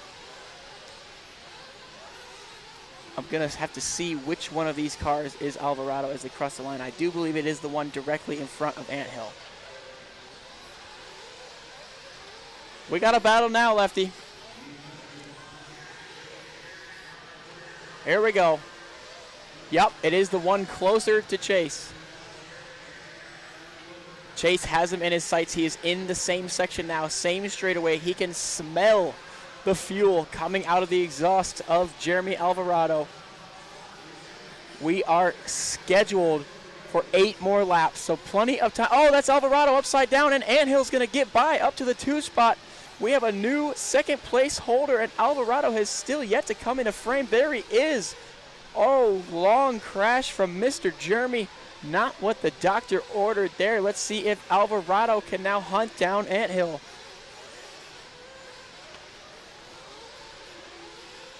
So Anthill crossing the line now. Let's check the gap back to Alvarado. Alvarado 5.9 seconds behind Chase Anthill with a 48.6 that time by. That is a tough place to crash. Yeah, so this is our current battle between these two. Chase Anthill is out front now in that all yellow buggy. And Alvarado just falling. Oh. Alvarado with a tough last lap. Lost 8 seconds the last time by. It's not over, though. He's still got 4 minutes to go. 3:42 left to go. Anthill makes a mistake. Oh, another mistake. That's a lapper in his way. 42.4 at the line. Let's see what Alvarado comes across the line with.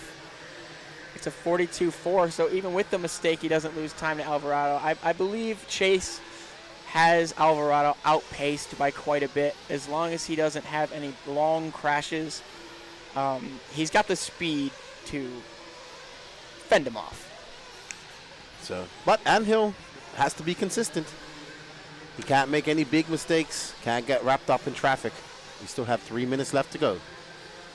We have had some incredibly disturbing lap traffic incidents as the day has transpired. So what has happened to Javon Mallory? What has happened to our leader? He's down to second. 53 seconds. Let's get on our leader. He turned in a 53.8. He's still on the track running. Let's find our leader, Javon Mallory. He's not our leader anymore. Chase Anthill is now our leader. Javon Mallory in the 2, 1.4 down, and Jeremy Alvarado is only 3 seconds behind Javon. So somewhere along the line, Javon Mallory has lost 13 seconds in the last lap. And he takes his Joker lap. He pulls out the Joker back to the lead ahead of Chase Anthill. He had that for insurance, and it's going to come in handy. I don't know what has happened last lap, but he still seems. Oh, what's happened to Chase Anthill now? Chase Anthill is dropping down the leaderboard. A 53-second lap from Anthill. Now Alvarado up to the 2. All right, so Javon Mallory must have had an off-track excursion, but he's back on there, had that Joker lane in his back pocket, and back to the lead. He's 11 seconds up on Jeremy Alvarado. Jeremy has a 7.9 second lead up on Chase Anthill. Is that Jeremy trying to get back on the track? Possibly. It is. Something happened to Chase Anthill last lap. He lost 13 seconds. So Jeremy crosses the line with a 41.6. Chase Anthill should be coming across the line now with a 42.9. So he's 9 seconds behind Alvarado all of a sudden. A disastrous stint for Chase Anthill.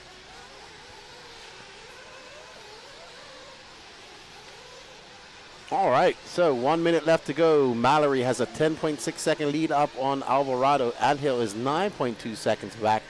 So barring any DNFs, it looks pretty set in stone for Javon Mallory and Jeremy Alvarado to bump up.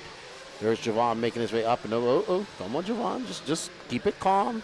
I wouldn't even be trying to trip or anything. I'd just be rolling stuff. Rolling. Rolling. He used all the cushion. Saying hi to the fans out wide. Roosting everybody. Anthill loses another 7 seconds that time by. He is falling apart right now. I bet you Javon's tires are completely gone because he is slipping and sliding all over the place. Slipping and a sliding. Last lap for Javon. This is going to be a victory lap because I don't think Alvarado is going to get by. We shall see. It's going to be close. And nope, he doesn't get by. It's going to be Jeremy Alvarado. When we finish that line, it's going to be finished second. Javon Mallory is going to be your bumperer-upperer. Well done to Javon. Well done to Jeremy Alvarado. Chase Anthill was definitely in the mix, but mistakes and errors caused him to go back. Aaron Buran looking to finish in fourth. Good job. Good job to Javon Mallory.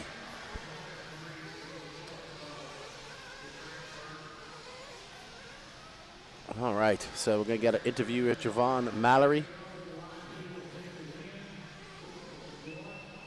And let's hear what Javon has to say. Impressive win for him and bumping up. Impressive win for him and bumping up. Impressive win for him and bumping up.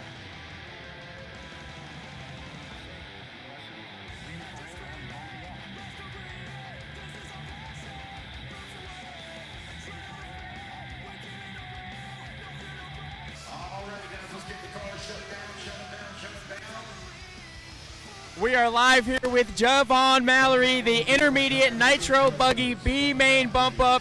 I'm not sure what happened there. It looked like you had a commanding lead. You were saving your Joker lane, but then you had a 53-second lap, and then you used the Joker lane for insurance. What happened there? There's a hole right here that I guess developed like halfway through the race.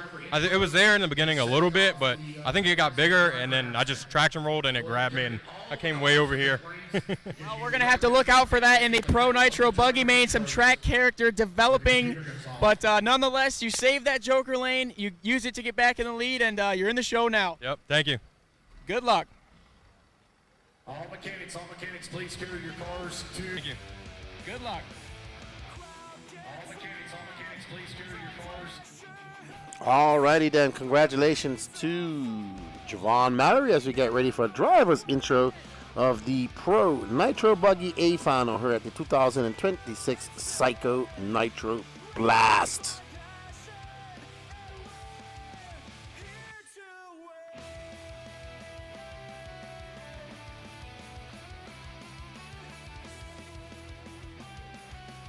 Alrighty, so here you see Fenn, Rose, Lime, your top three. Spencer Heckert in fourth. Mason Fuller. Tater Sontag.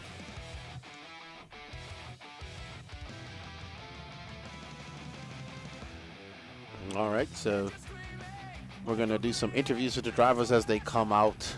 And I'm going to hand it back over to Aiden and the announcer.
Dave, if you'll just send me a text and let me know when we're ready. You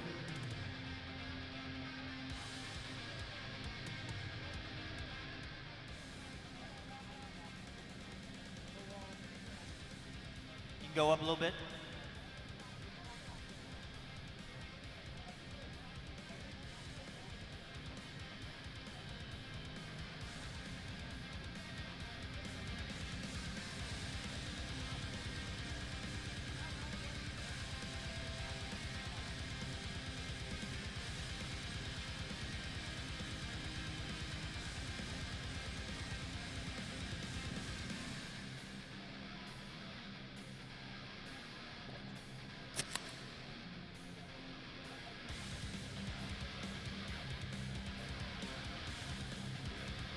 Alrighty, guys, here we go. It is time for our main event here at the 2026 19th running of the PYSCHO Nitro Blast. It is your Pro Nitro Buggy A-main. Starting in the number 18 spot, coming in from Iowa. Thank you to sponsors, S-Works, Beach RC, J Concepts, Exalt, Nitro Pro, Reds, One Army, Bipolar Designs, RC Discharger, Zippy Drain, Dynamic Performance RC. Thank you to Christopher Craig for all of the pit help this weekend. In the number 18 spot, it's Caden Fuller. In the number 17 spot, coming in from Georgia. Thank you to his sponsors, Ultimate Racing, Promotion, MKS Servos, VP Racing Fuels, Futaba, J&T Bearing Company, Model X, Trueform, Bipolar Designs, Assault RC, One Army, Beach RC, Prevail Paints, and OGO. A special thanks to Derek Tent for all of the help this weekend, his beautiful wife and family for their love and support. Happy Easter, everybody. In the number 17 spot, it's Cole Ogden. In the number 16 spot, coming in from Georgia. Thank you to his sponsors, Techno RC, J Concepts, Futaba, Mernon Modified Motors, Beach RC, Coyote, ProTech RC, JTP, VP Racing Fuels, Rhino Racing, Boom Graphics, and WRD. A big thanks to his dad, his sponsors for all of their support, and happy Easter to everybody. In the number 16 spot, it's Cole Caston.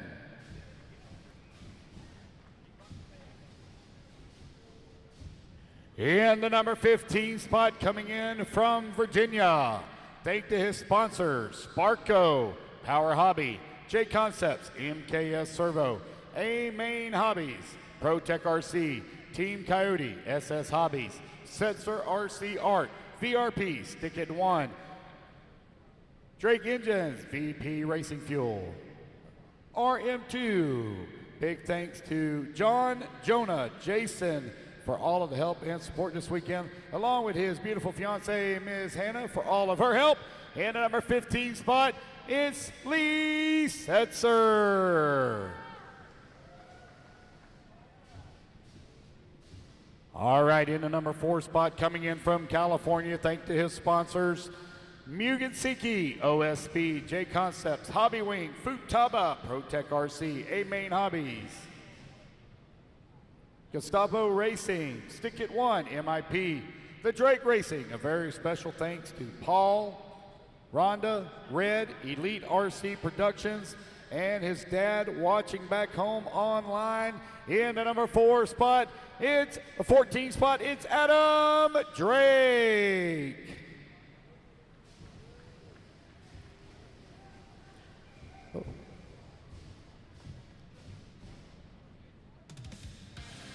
In the number 13 spot, coming from parts unknown, he's actually coming in from Arizona, running the Techno chassis. Thanks to his sponsors, Techno, J Concepts, Coyote, Fly Sky, ProTech, A-main Hobbies, VP Racing Fuel, Stick It One, RM2, Flashpoint RC, Pro Motion T-shirts. In the number 13 spot, it's Ryan Mayfield. In the number 12 spot, coming in from California, Thank you to his sponsors, Team Associated, J Concepts, Ultimate Racing, Reedy Power, MKS Servos, Factory Team, SinCal Hobbies, One Army, Nitro Lux, Bipolar Designs.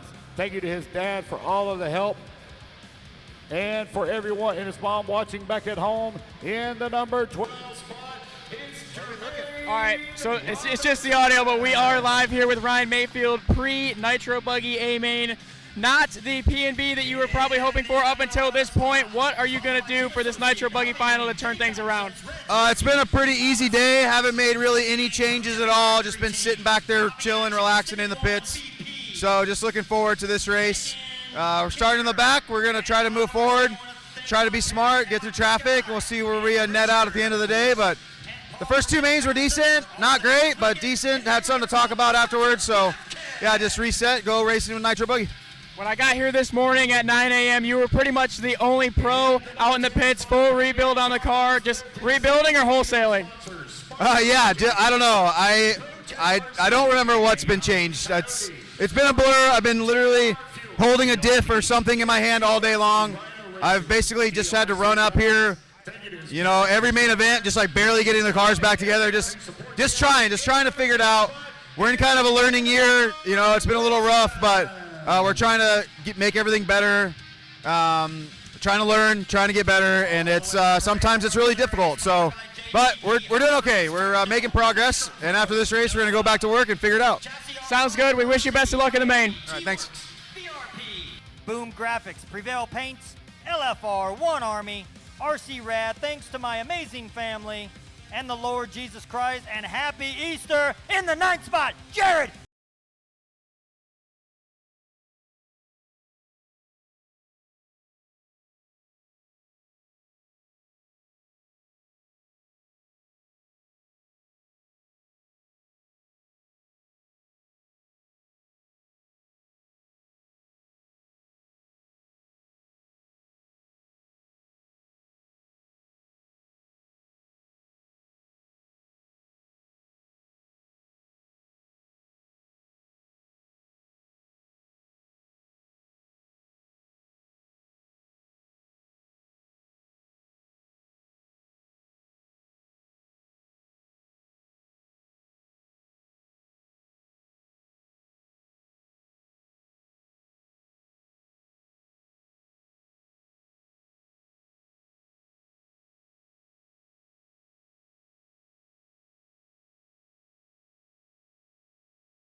Whips.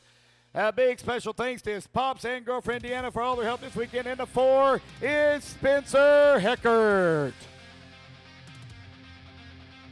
Skip 6.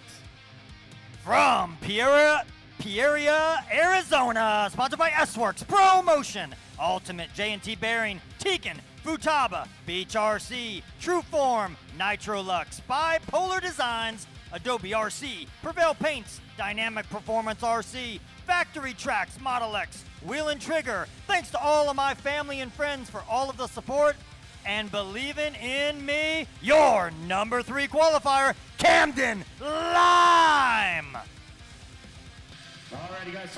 All right, we are here trackside pre-race with Spencer Heckert. You've had a pretty sneaky good weekend so far. You haven't really been able to get that explosive win yet, but one more opportunity. What's it going to take? Yeah, I haven't got my interview with you yet. I got to go win something finally. So, yeah, I think I got a shot for sure. I've got a good race car. We're going to see what we can do. You had a lot of pace in qualifying in all the classes across the board. You're starting in 4th here. This is, I believe, your highest grid spot, so it's going to be your best shot. We're wishing you the best of luck.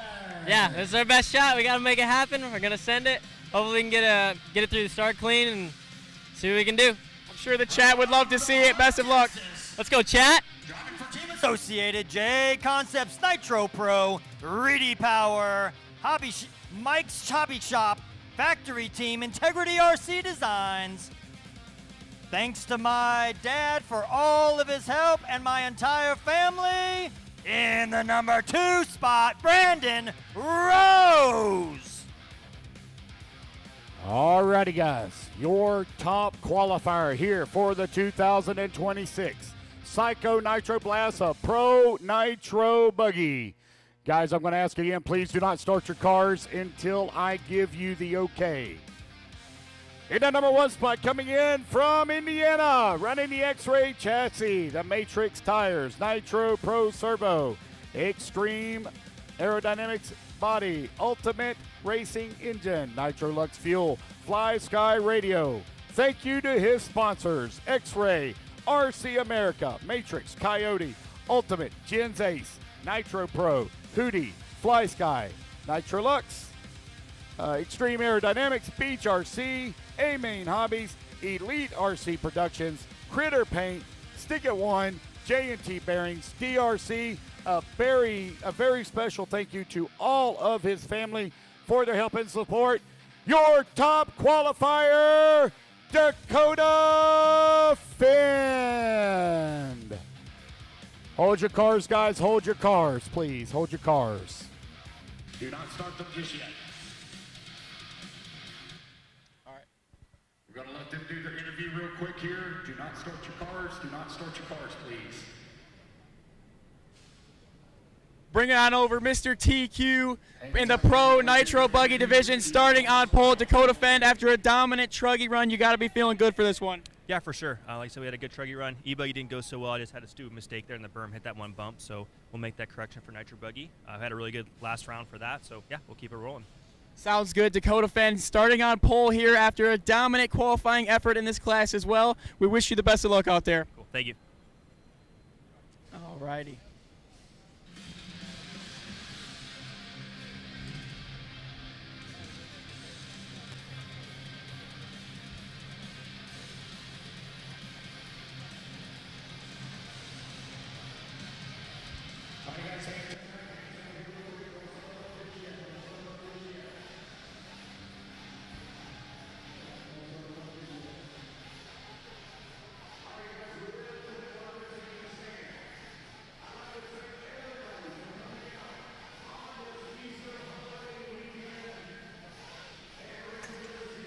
All right, let's get ready to rumble here. Pro Nitro Buggy A final about to start. And it's going to be good. It should be good. Hopefully it's good.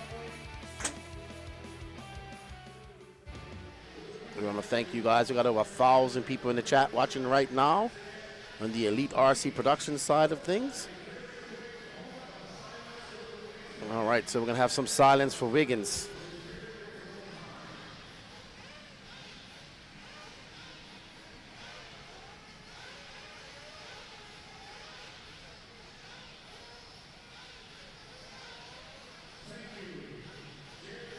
So they had a moment of silence for Jared Wiggins and the loss of his brother. Our condolences go out to Jared Wiggins and his family on the loss of his older brother here recently.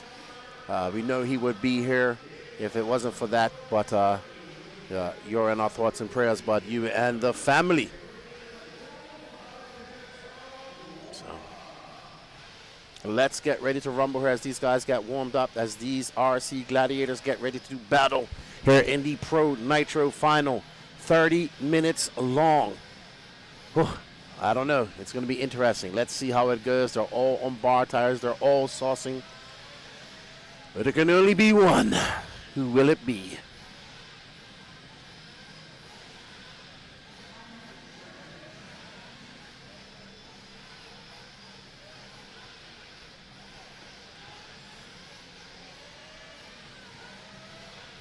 All right.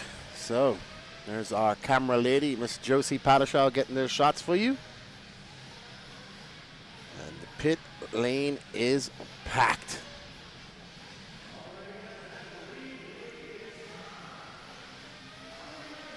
Alrighty then. Oh boy, these guys don't even want to be last going out to practice, up to warm up, man. They are anxious, anxious, anxious. Wow, I don't even know who to pick right now. It's unpredictable. What's up, Nick Soto? How are you? All right. Let us know who your top three. Let us know who's going to win in the chat, and then give us your top three. We want comments, comments, comments, comments. So do it. Don't forget to hit that like, sub, notification button as well. If you are in the Elite RC Production chat, I am monitoring that, and I will see it. If you aren't on that chat, come on over. Who do you think is going to take the win?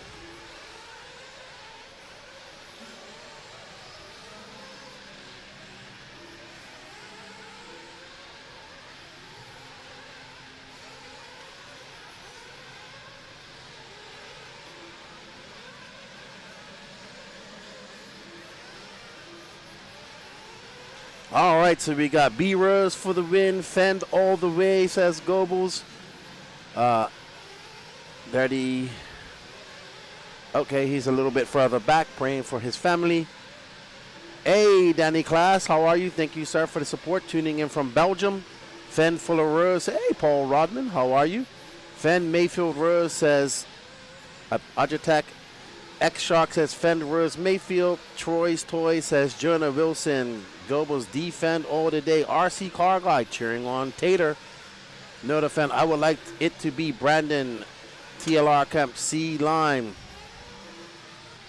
Mayfield, Fend, Brandon Rose, Mike Petroselli for the win. Boomer saying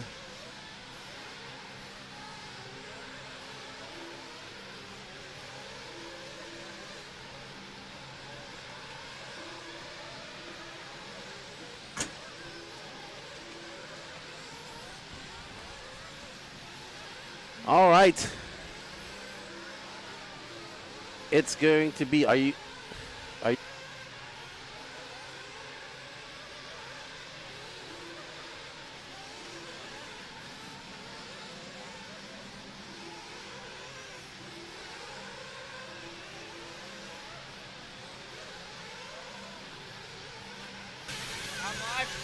All right, ladies and gentlemen, the A-main warm-up underway right now for the Pro Nitro Buggy guys. These guys have been here working hard all week, and it all comes down to this. This is the one that everyone wants to win. Everyone's trying to dial in their program right now. This is the last opportunity that they're going to have to be able to make any sort of adjustment like that. Let's try to catch up with some of the pit guys and see what's going on.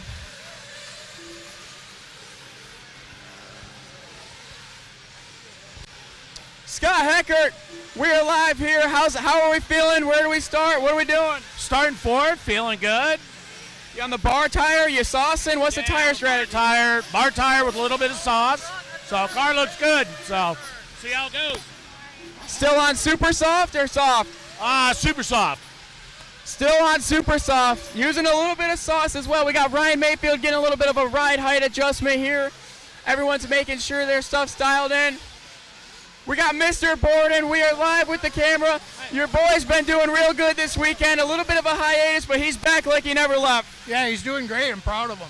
He's driving good. He likes the cars. Where is he starting in this one? 7. P7. He's got a chip in a chair. We'll be wishing you guys good luck out there. Thank you. Let's keep on working our way down the line here. Paul Ciccarello, who are we pitting right now? Dakota Fan, baby. Pitting the P1 car, Dakota Fen. How is the vibe in the pits? Any strategy? What's the Joker strategy looking like? Do you know? We're gonna send it, man.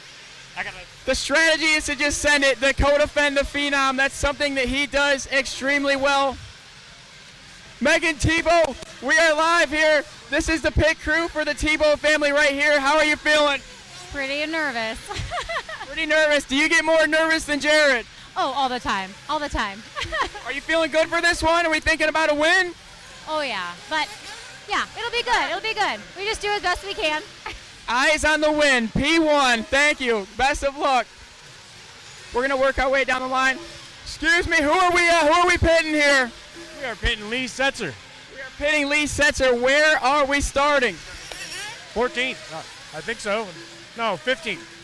15th. A lot of work to do. Are we feeling confident? I think so. He's feeling good. I think we're in good shape. It's all about the mindset here. We will catch up with Mark Robinson as he's getting a little bit of a final tune for his boy. All right, never mind. Pit lane is now closed. These guys are going to head to the straightaway, and we are going to let these guys do their thing. It's go time. Let's go.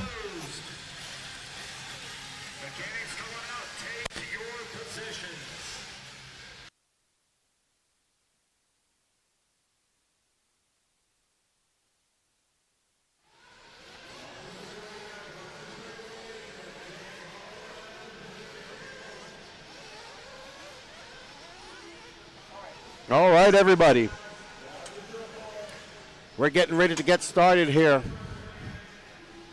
30-minute A final. I'm just hoping for a great race. We got an NNRC driver in there. I got to put that shameless plug out there. We got 1,000 people watching and only got 139 likes. That's pretty bad, guys. Hit that like button. It's absolutely free.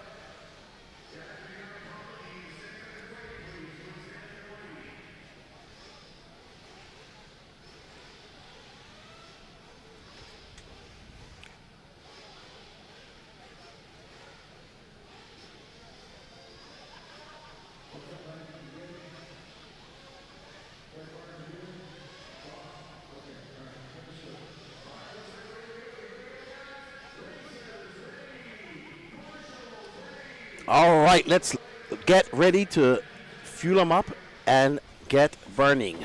We are back from the pit interview. Everyone and their brother is on a bar tire out there. Wow. Yeah? Not a single pin tire on the grid. Did you get to walk on the track at all a bit and see what the traction feels like? Not really, but I can tell traction's high. Yeah, good stuff. We got flame flowing all over the place. Ciccarello pitting for Fend. He will not have Mike Sontag this time. I know, because Tater Sontag has Mike Sontag this time. All right, so we got over 1,000 people watching, and they're off with the drone shot. Here we go, first lap. This is the most important lap of the race. You got to get the good track position. Let's see how it shakes out here. Looks like a clean start for our pole setter. All righty then, so Dakota Fan out to a good start. I assume followed by Brandon Rose. And there it is. B. Rose, Camden Line, Spencer Hecker, and Fuller. All righty, so Fend ripping and a gripping. B. Rose right behind him. Here we go. Brandon Rose applying the pressure to Dakota Fen. These were your 2 round TQs. Brandon Rose with round 1. Dakota Fen got it in round 2. And B. Rose is not letting Fen out of his sights right now. And both of them coming off a high. Dakota Fen with a dominating truggy win. Brandon Rose with a great second there in Pro E-Buggy. And they have slightly pulled the race, ever so slightly from Camden Line. Camden Lime does look to be a little bit struggling to keep up with these guys. The pace is intense off of the tone. And there you see Brandon Rose doing that triple into that double. Oh, and there is a person doing that.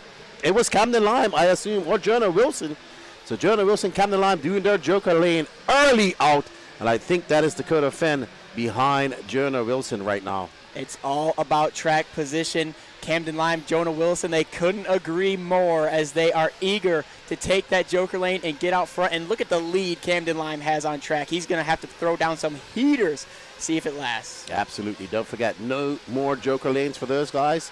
Pit stops, and somebody else took B. it. Rose. B. Rose, Heckert, and Mayfield all taking their Joker lane. B. Rose coming out in front of Camden Lime now. It's Rose, Lime, and Heckert. B. Rose is looking good, and he was locked in that E-Buggy final. Potentially one of the fastest cars on the track, if not the fastest E-Buggy on the track. He's got the setup dialed in. He took the notes, had his notebook out in E-Buggy, and he's applying it all right now, and he's trying to build a gap in the beginning of this race. Absolutely. 2 minutes and 18 seconds left down. Brandon Rose, Camden Lime, Spencer Heckert, Dakota Fenn, Jonah Wilson, Seth Van Dalen, Mayfield, Sontag, Rifkin, Tebow, Robinson, Ogden, Fuller, Bourdon. Oh, wow. Mason Fuller all the way down in 16th. From 5th to 16th. Not a good start from Mason Fuller. He still has a Joker available, but I'm not sure it would really do him much good right now. He's trailing by quite a ways. Absolutely. Not the start that he wanted. But this man, feeling the flow out front right now, got a 2.8 second lead up on Spencer Heckert. Spencer Heckert looking for a breakout result here. He's been sneaky good over these past couple events, but hasn't really gotten the finish that he needs to really stamp that he is back, baby. This could be it right here. Heckert having a long lap. Camden Lime just not too far behind him. Camden Lime kind of battling out with Dakota Fenn. Dakota Fenn takes that position from him. Jermaine Robinson now in that mix. Jermaine drops down a little bit. Van Dalen up to 4th. Well, look at this. Dakota Fenn back up to the 3. Still hasn't used his Joker lane. Seth Van Dalen right behind him in the 4 also has not used his Joker lane. So we're going to have to keep an eye on those two guys as the race goes. And we are on board with Dakota Fenn in the obligatory X-Ray Lexan wing. And it's Brandon Race Tater is out there saying, looks like Jonah Wilson is out as well. Tater Sontag out of the race just 3 minutes in. Absolutely hate to see that for him. We got 4 minutes down, 26 remaining. Right now it's Brandon Rose and Spencer Heckert, 1-2. Dakota Fenn is looking racy in the 3. We're going to have to keep an eye on the lap times right now, but it's B. Rose consistently knocking down those mid to low 37-second lap times. We don't even see that from Fenn right now. You know, this is reminiscent of the 2024 SIC when Brandon Rose stunned the world and won that race. He absolutely dominated. Fenn and Mayfield had nothing for him. He gets a little bit wonky, gets into the pipe, and recorrects himself over that triple. Brandon Rose has been consistently the fastest car on the track. That was a slow lap for him, and it was still a 38.2, which is right on par with the majority of these guys' lap times. They have, as we said, countless times all day long. You can only use the Joker lane once. Brandon and Spencer using it early, probably going to pan out to be a good decision for those two, but they have to keep the hammer down because Dakota Fenn is going to be smelling blood in no time. Looks like Tater Sontag is out. Jonah Wilson has been refired and back on the track, but way down the line. Mason Fuller has moved up. He uses Joker lane. He's to 12th, but he's still way back. We catch up on the camera with Spencer Heckert in the 2 spot. He is looking hungry here as he comes across the back section. Full rip. All right, so we got some information about Tater Sontag. All righty, guys, so I just got word from Mike Sontag as I was walking across pit lane, and unfortunately Tater lost something in the rear end of his car, that is. He lost rear drive, so the A-main is over early for Tater Sontag. All righty then, thank you to our pit roving reporter Patrick. Tater Sontag out with a loose rear end. Absolutely a non-functioning rear end. But right now, these two are putting on a show. Rose, Heckert, Fenn. Fenn is about 3.7 seconds back. Van Dalen 4.6 back of this. But Fenn and Van Dalen have not used their Joker lap. Neither has Cole Ogden, Spencer Rifkin, Caden Fuller, Lee Setzer, or Adam Drake. I just want to take a look at just the pace of these guys. Dakota Fenn just turned his best lap of the race at a 37.7, which if you look at the lap times B-Rose has been turning, he's got 37.4, 37.3, 37.4. B-Rose is consistently outpacing Dakota each lap, so if Dakota wants to be there and capitalize with this Joker lane, he's going to have to pick up the pace a little bit. There you see Brandon Rose making his way through some lap traffic. I think that was Adam Drake. There's Heckert trying to get by as well. Heckert now 9/10 of a second back. There's B-Rose making his way through that double, smooth as the other side of the ice. That didn't come out right. It did not come out right. But Heckert is keeping B-Rose honest. Let's check the lap times here this time by 37.4 from B-Rose to Spencer Heckert's 38.0. So once again, Brandon Rose is the fastest man on the track as Dakota turns a 40.1. So not sure what happened to Dakota there. Must have had a rollover at some point of the lap. That's right. Rose riding that high from that second place in E-Buggy. If anybody deserves and needs a win, it is Brandon Rose. He's been putting in all the work. He's had lots of heartbreak over the last year and a bit. So this would be a big feather in his cap. And I'm sure they'll change the name of RaceTime back to Rose Time until Wicked Weekend. Rose Time. Oh, he's in for fuel. 7.5. He's good, so I forgot about the fuel. Your leader is in the pits. That was a good stop. Ooh. 4.9 from Brandon Rose. We got to see who's doing his pits. That was extremely fast. What a stop. He pulled Heckert a full second in the pits. 4.9 to Heckert's 5.8. So 9/10 the advantage to Rose. You know one thing we're forgetting about right now? Dakota's going to go 10. Exactly. He did not come in that lap, and I don't think he plans to anytime soon. But B-Rose doing what he has to do. Get in there, get that fuel, get back out there, and put in some hot laps. As they run right now, B-Rose still has the gap covered on Dakota as far as the pit window, but with cutting out that stop, Dakota puts himself in striking distance if he uses a Joker now. B-Rose absolutely looking quite racy right now, feeling the flow. Bruce Brandon Leroy Rose.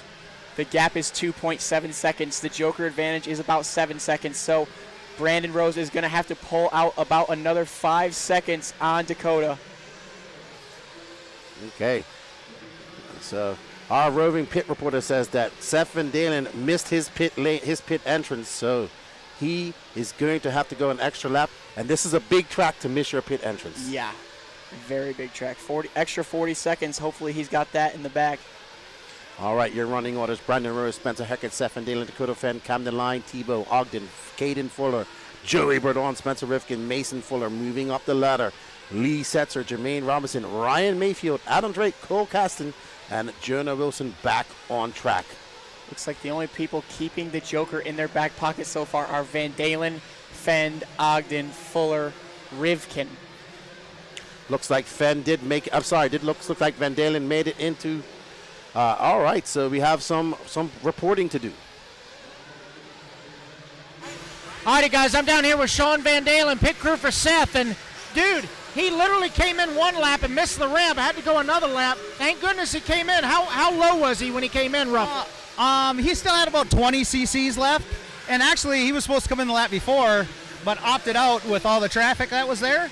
So, I mean, we've been running the Ultimate engines and VP fuel for a long time, so we're getting an average about 11:20, just like we were at DNC, so he had plenty yet. Yeah, so it's one of those things, I know my car, right? Right. We're just not going to push 10 here. I don't think it's needed. So better to have too much than not enough, right? Right, yeah. Okay. Yeah. All right, well, good luck to y'all. That's Sean Van Dalen cheering on Seth. Right now, he's in that P3 position. Let's see how it shakes out. We still got a long way to go. All righty then. Seth Van Dalen currently in third. Dakota Fenn should be coming in for fuel sometime soon here. Sounds like Seth is good to go on fuel. Good thing he had it in the tank there. But right now the story is Mr. B-Rose just slowly building a gap each and every lap. Dakota did have to get marshaled when we cut away to Rossiter there. So that is going to cost him still. Oh, Rose makes a mistake. Rose is upside down. Your leader's upside down. He needs a marshal. Where is Spencer Heckert? What a great marshal. Spry. Where is Spencer Heckert? 4.6 seconds back. Not anymore. He's not. No. There you can see Heckert. I think that's him just coming into the shot. Lurking in the top of the frame, right as I was saying, B-Rose was steadily building the gap each lap. He has a costly error right there. All right, Fenn, by our record, still not in for fuel. We expect him to come in now. 11:24 on the clock. And oh, your leader is accidentally in and he comes out just ahead of Spencer Hecker, so now the battle for the 1 spot is on. That was amazing. Us this Mirror Mortal would have been all up in the driver's stand, but great control by Brandon Rose to keep it under control and come through the pit lane and stay in front of Hecker, but it is close now. It looks like Mayfield is behind them on track. He is a lap down in the 12 slot, so right now is a 2-horse race between Brandon Rose and Spencer Hecker. Now smelling blood in the water as Rose has made a couple mistakes over the last few laps. Alrighty, so we're keeping our eye on Dakota Fenn. Either he has come in for fuel or he hasn't. So if he was doing 10 minutes, he'd just have to do a 2-stopper, which he's to the clear, but it's there. Right now, we're looking at the green associated of Brandon Rose after that bobble. That was impressive. Great save by Bree Rose coming into pit lane. Yeah, it takes a lot of throttle discipline and just overall control of your vehicle to be able to go through pit lane that fast and not lose control. Very impressive stuff. But has Dakota Fenn still not pitted? When it goes like this, I'm pretty sure he has pitted. But we'll find out. If he isn't pit this lap, then he has pitted already. Is that Jonah Wilson looks to be out of this one? Yeah, Jonah looks. I think I saw his car over on the side, so not sure what happened to Jonah. But I'm pretty sure that Fenn has come in for fuel already. Surely, right? There's no way he's out there for 13 minutes. I don't know why his car isn't. He might have jumped over the pit loop, so not sure.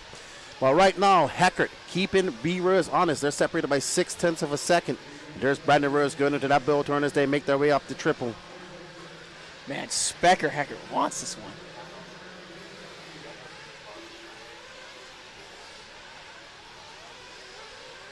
Alrighty, so there is Spencer Heckert in the red, white, and blue Techno. There is Brandon Rose as we go back to the drone shot. Feels like I'm playing a video game here. And a great shot there as we watch Spencer Heckert keeping him honest. Spencer Heckert on the Techno and ProMotion tires. ProMotion's already got a victory here with the Dakota Fenn in the Truggy class. I think B. Rose has the pace advantage still as he's responding to Heckert after making these small errors. His last lap's 37.2 and 37.4 back-to-back heaters from Brandon Rose as he makes a little bit more of a gap over Heckert.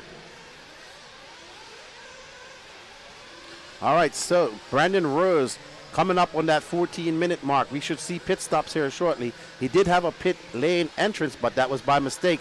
Let's see what's going to happen. He's going to go one more lap.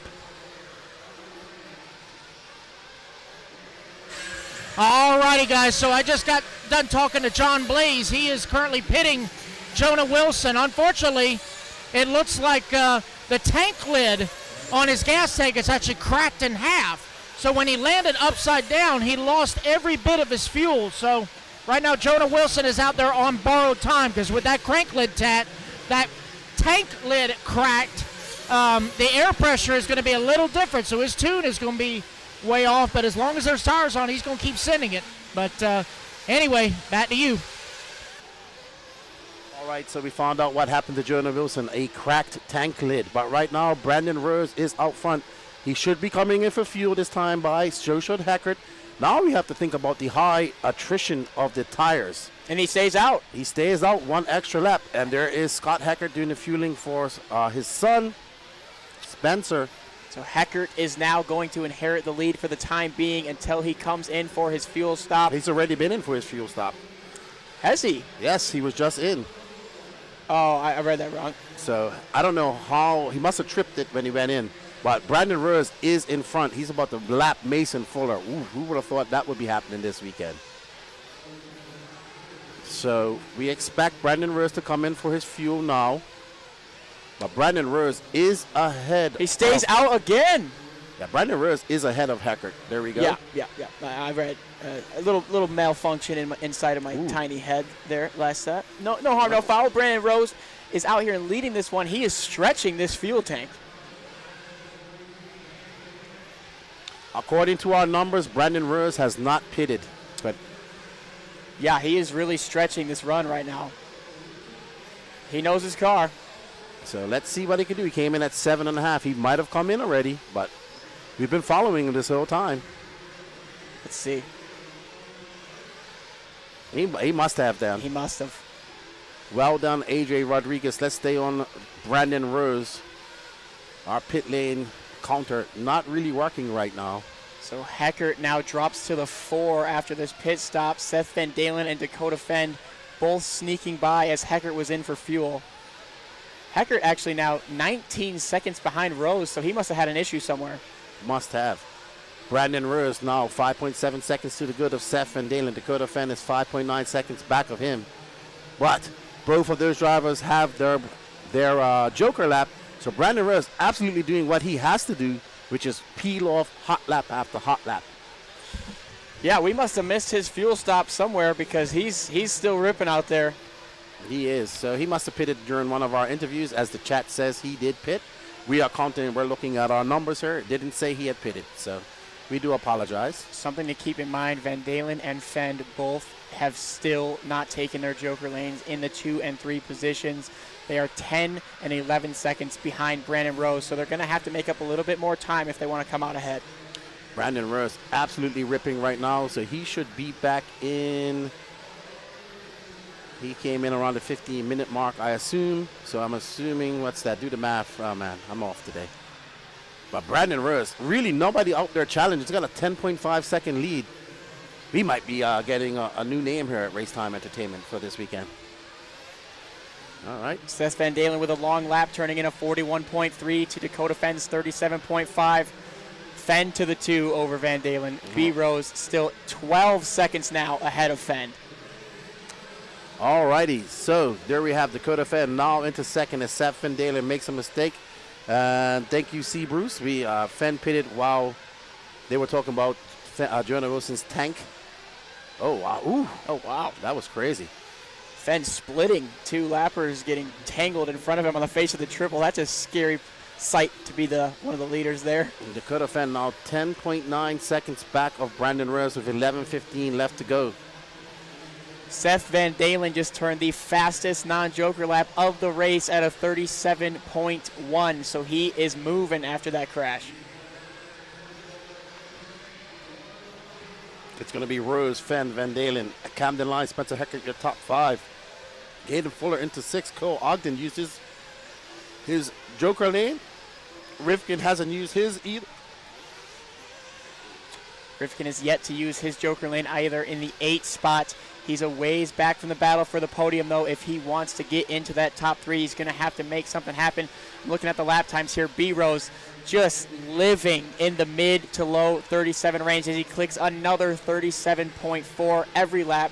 He's pulling Fend and Van Dalen. A couple of tenths here, a couple of tenths there. These guys have got to get going if they want a shot at him. Right, but we have to keep in mind Dakota Fend on his 10-minute pits. He's just got to come in one more time. But it really doesn't really make a difference at this point. He's got a 10.9 second lead. He's feeling no pain. And he is absolutely ripping. I think that's... I don't know who he's coming up to lap, but... Looks like the battle for the 2 spot is heating up between Fend and Van Dalen.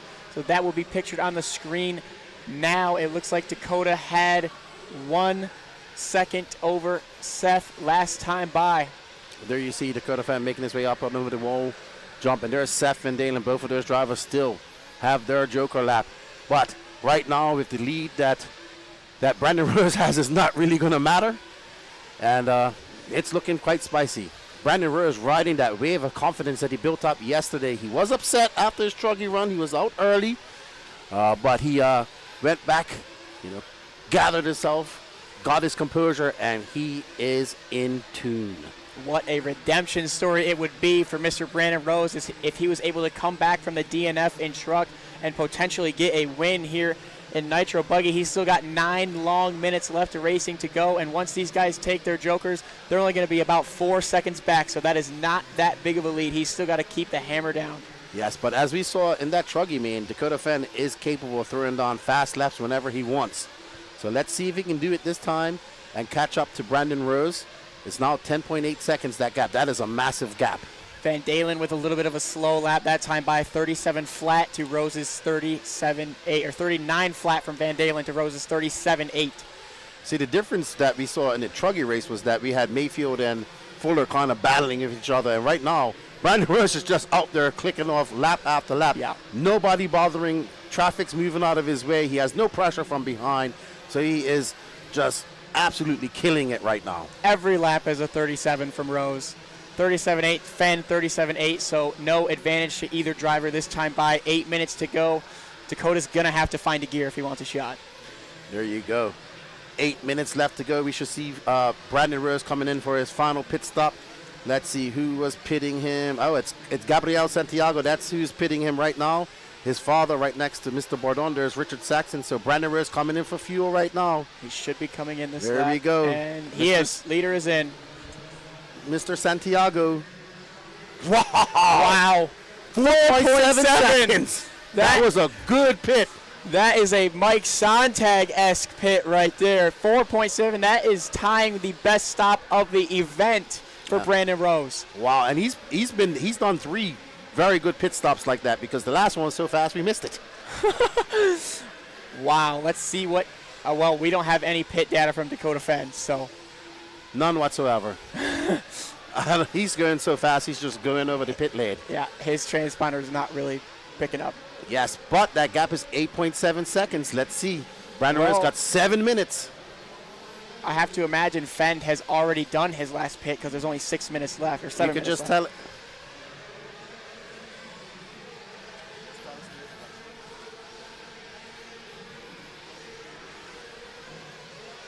Alrighty, guys, so I just got done talking to the pit crew for Brandon Rose. It is Gabriel Santiago and his dad.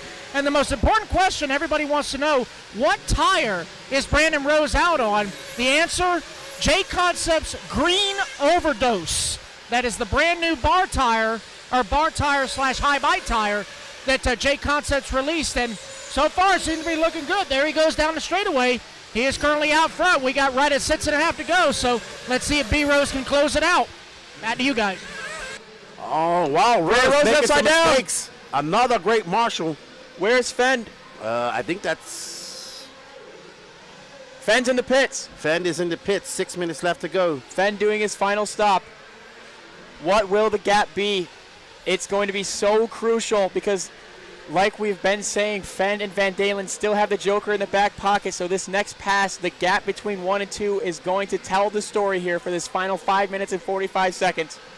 Yeah, Brandon Rose hasn't made many mistakes, but he made 2 in a row just now. And it's going to be Brandon Rose with 42.2. What is Dakota Fenn going to do? Ooh, that gap 3.4 seconds. It's a 3.4 second gap. This is going to give Fenn the advantage in real time now. B Rose needs to put his head down and charge these last 5 minutes to make up some time on Fenn. That last mistake was costly. Absolutely. Now that gap even back to Van Dalen is 5.8 seconds, and they have that joker lane. So right now, Brandon Rose has to push, but I would imagine that his tires are starting to wear out. Their sidewalls are starting getting super soft and edgy, so we will find out what happens. 37.5 from Rose as he is back in those mid-37s, but Dakota Fenn responds with a 37.2. I believe that is his quickest non-joker lap of the race. So Fenn is going for it right now. We hear in our earpiece. Oh, my Brandon Rose! A mistake by Fenn and a big mistake by Brandon Rose. He gets out of that pretty easy. You can see he is uber anxious on top of the driver's stand. Some words being had on the stand with Brandon Rose as he gets collected by traffic, but we did hear Fenn had a bobble this lap as well. We are not sure how bad it was. We'll see the timestamp as they cross the line. Brandon Rose consciously knows that he has to push with 4 minutes and 24 seconds left to go. Dakota Fenn, it's now still not close enough. I mean, still, it's too close. So Fenn right now and Van Dalen on tap to get by Brandon just on the joker lane itself. And Spencer Rifkin Spencer Rifkin took his already. So right now, if it stays like this, and they take their Joker laps, it's going to be Dakota Fenn, Seth Van Dalen in front of Brandon Rose. I don't think Seth will clear him. Seth has 8.4 seconds behind Rose. So it'll be close between Rose and Van Dalen if it stays like this, but B. Rose has had pace over these guys for the majority of the race. He needs to find it again. There you see Brandon Rose being followed by that drone, Dakota Fenn making some mistakes. Brandon Rose making some mistakes as well. There we go, 37.31 from Brandon Rose to Fenn's 37.66. So he pulls him out another 0.3, but he's going to need to find more than that, and he's running out of time. Hopefully we'll be getting a very good last lap finisher. Brandon Rose needs to click off hot laps right now. He needs to drive as fast as he possibly can. But there you see Dakota Fenn just reeling him in. We saw this happen in Truggy. Yeah, Dakota knows he's in a good position right now, and I think Brandon knows it too. He's got the sense of urgency right now, and man, did it cost him ever so dearly getting tangled in that lap traffic in the Talladega corner a few laps ago. So what can Brandon Rose do? He needs some help from the RC guards. He needs Dakota Fenn to make some mistakes. We've seen Fenn make those mistakes, and Brandon Rose needs to drive impeccably and extremely fast to get the win, to be in a position to win. Van Dalen is losing sight of these guys. He has now dropped back to 10.3 seconds off of Rose. So with 2:42 on the clock, this is turning into a two-horse race here for the W.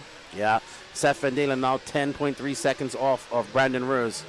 Brandon Rose, I don't know what else he can do. He's absolutely pushing a 37.3 that time by. He is going faster than Dakota Fenn every lap, but it's just not enough, and he's running out of time. He pulls Fenn another 0.6 that time by, but he's going to need more in the tank. The lead right now is only 3.6 seconds, but one thing to consider, the Joker lane is not taken very much. There is no groove in that Joker lane, so it's probably pretty dusty, and I know Fenn is running a bar tire.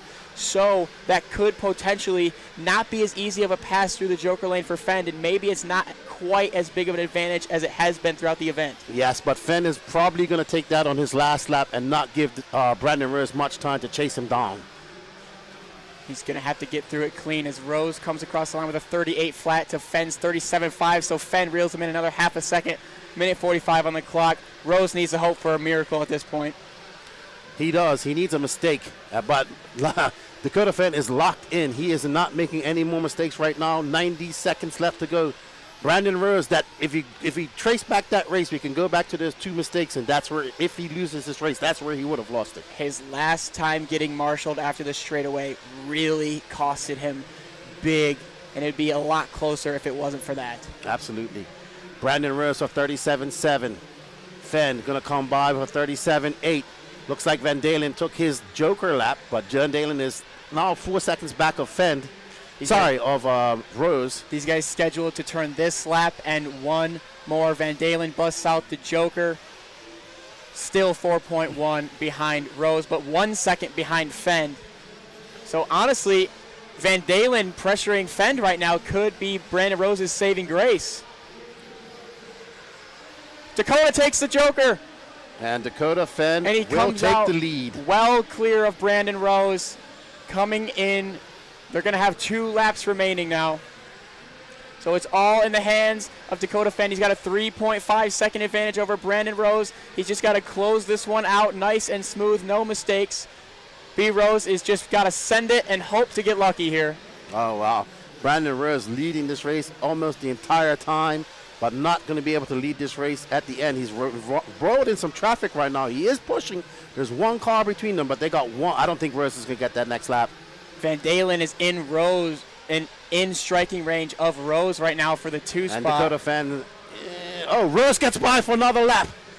And Van Dalen's caught. This is the last lap. The only 2 drivers that have made it by, Fenn and Rose. Fenn is completely in the driver's seat right now. Rose needs Fenn to make a mistake, but I don't think that's going to happen. Fenn knows he has this in the bag as he makes his way around that 181 more time into that wall job. Oh, my goodness. Brandon Rose has a drive.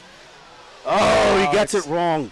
That's going to be it. Dakota just needs one clean section here over the triple, double, final time. And we're going to go interview him. All righty. Well done, Dakota Fenn, your 2026 Psycho Nitro Blast champion. What a great race. There's Camden Lime. It's Dakota Fenn taking that win. What an awesome drive by Dakota Fenn. laying back and waiting, knowing that he had that joker lane, waiting to that last little bit of time to do it. And just unfortunate for Brandon Rose. There's 2 mistakes right there halfway through that race, cost him that win. But you know what? Brandon Rose can go home with his head held high. He did an excellent job winning, leading that race, but it was really nothing he could do at the end. Fan, this feels like deja vu once again, coming away victorious with the Nitro Buggy Pro Final. How are you feeling? Yeah, it feels great. I had to work hard for that one. B-Rose was definitely moving, especially in the beginning. He had really good pace, and just had to stay patient on a pretty clean run. I had 1 mistake there after the triple, and besides that was a clean run on my part. So, yeah, definitely played the joker to my advantage.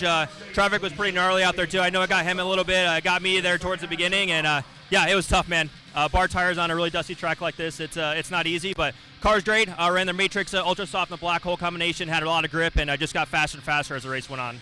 You didn't quite have the huge pace advantage that you had in the Truggy class, but you were able to stay close and use that joker lane at the end, and it panned out for the W. Congratulations. Cool. Thank you.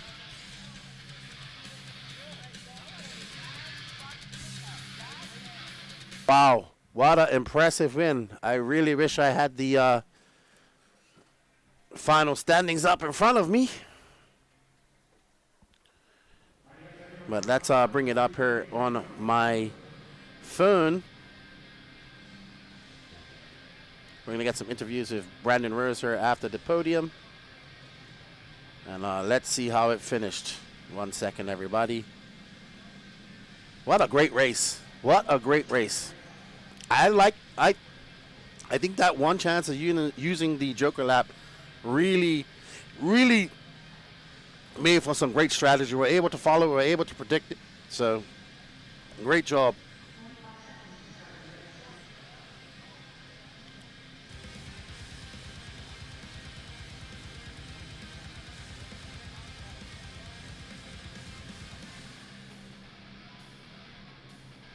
Seconds to the start of the race.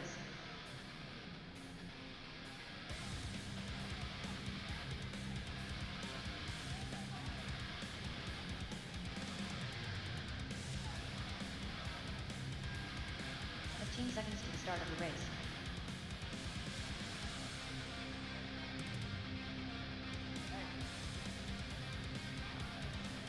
Less than 5, 4, 3, 2, 1. Shut him down, please. Shut him down. Shut him down. Shut him down in staging. Shut him down in staging, please. Shut him down. Shut him off, please. Shut him off. Kill him. All right, it looks like we're getting everybody lined up here.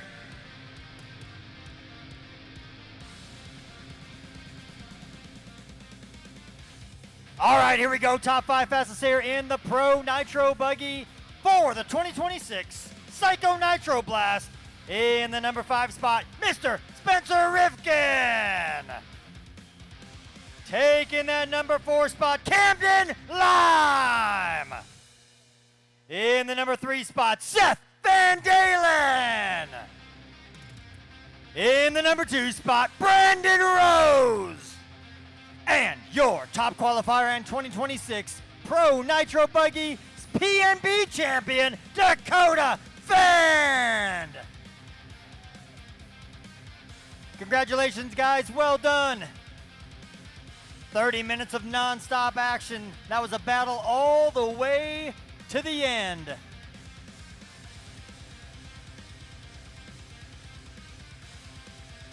All right, you guys can go ahead and fire them up in staging. Fire them up in staging. All right, ladies and gentlemen, we are live here with second place overall finisher Brandon Rose. A bit of a heartbreaking fashion there. You led almost every race, every lap of that one.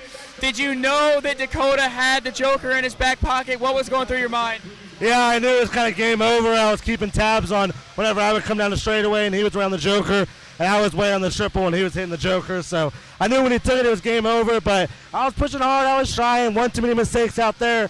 Lap traffic wasn't very nice to me either. So, but hey, we had a good run. RCAP 4.1, ripping out there. Felt great. I had a lot of fun battling with Dakota, Seth. It was a good time. Still a great result to build off of, and we wish you luck moving forward from this event. Great job. Yes, thank you, Aiden. Thank you, all you at Elite RC, for doing all this. So we're going to keep talking. Camden Lime P4 overall in that one. How are you feeling after that one? And what would it have taken to get to the top step?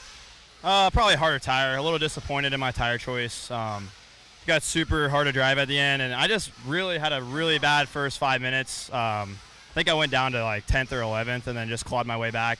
But yeah, I'm overall pretty happy. Good momentum. Yeah, another podium, like extended podium, I guess. So back-to-back weekends with podiums. Yeah, I'm driving good, car's good, tires are good, so can't complain. C-Lime is entering his prime, as some may say, with another good result after the DNC. Congratulations, and we'll sure you're going to build on that. Always building, always building. Till next time.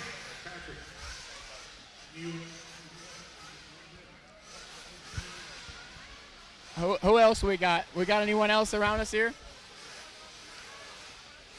Mason Fuller. Mason Fuller, may we have a word? How was it out there? Not good at all. The grip was very high. My car was not the best. Where do you think you went wrong? The whole setup. Everything, to be honest. I mean, the tire was good, I think. But that was about it. Well, you still got that Truggy result to build off of and hang your hat on, headed home. Overall, a pretty good event for you. You had great pace all weekend long, and what do you think? I mean, I can't be too disappointed. Still a pretty good weekend overall. Still one of the best in the biz. Not the best result he was looking for, but we look forward to watching him still continue to be the man in the future. Still continue to be the man in the future. Still continue to be the man in the future. All righty then. Wow, what a great race. Congratulations to Dakota Fend. Your top five. Well done. Dakota Fend, Brandon Rose, Seth Dalen, Camden Line. Great top five for Camden Line. Seth Dalen, another third here at PEMB. I think Spencer Rifkin's can be happy with fifth. Mason, obviously not happy with seventh. Caden, sixth. Caden Fuller, happy with seventh. Cole Ogden, eighth. Ryan Mayfield, ninth. Definitely not happy. Lee Setzer, 10th. Jared Tebow, 11th. Joey Burdon, 12th. Jermaine Robinson, 13th. Adam Drake, 14th. Cole Caston, 15th. Jonah Wilson, Spencer Heckert, and Tater Sontag. I wonder what happened to Spencer Heckert.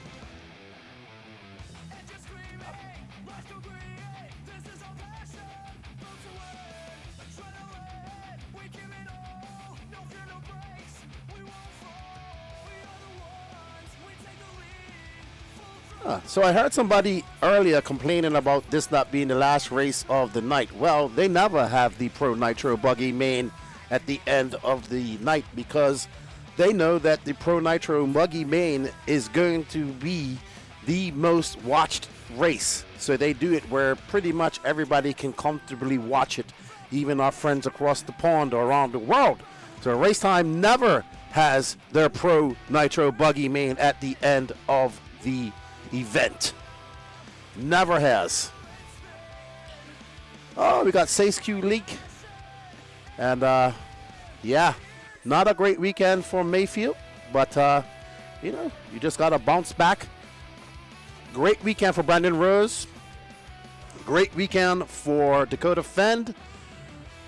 Good weekend for Spencer Rifkin, I'd say. Great weekend for Camden Lime, another top five. Brandon Rose, probably his best weekend since joining AE.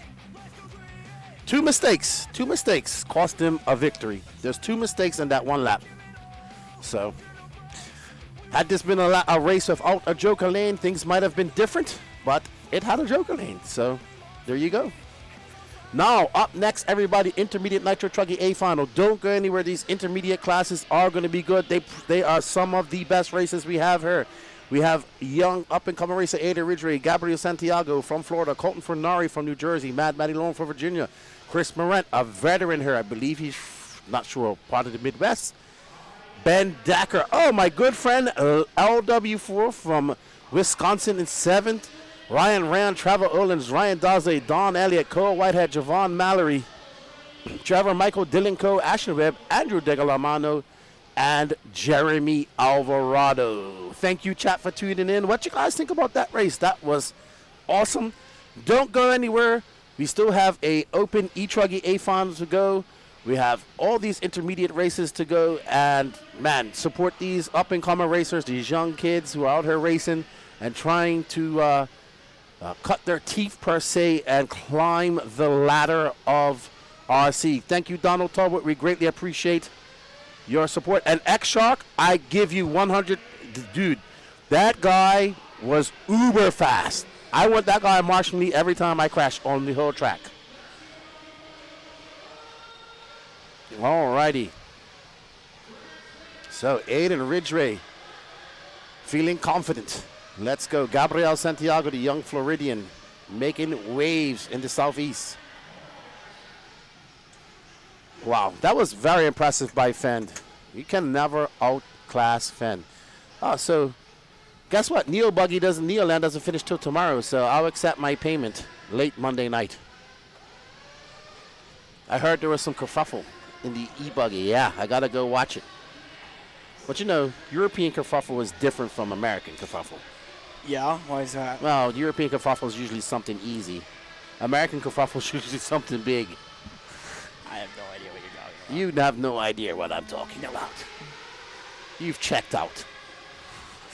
Great start from Aiden Ridgway, Gabriel Santiago.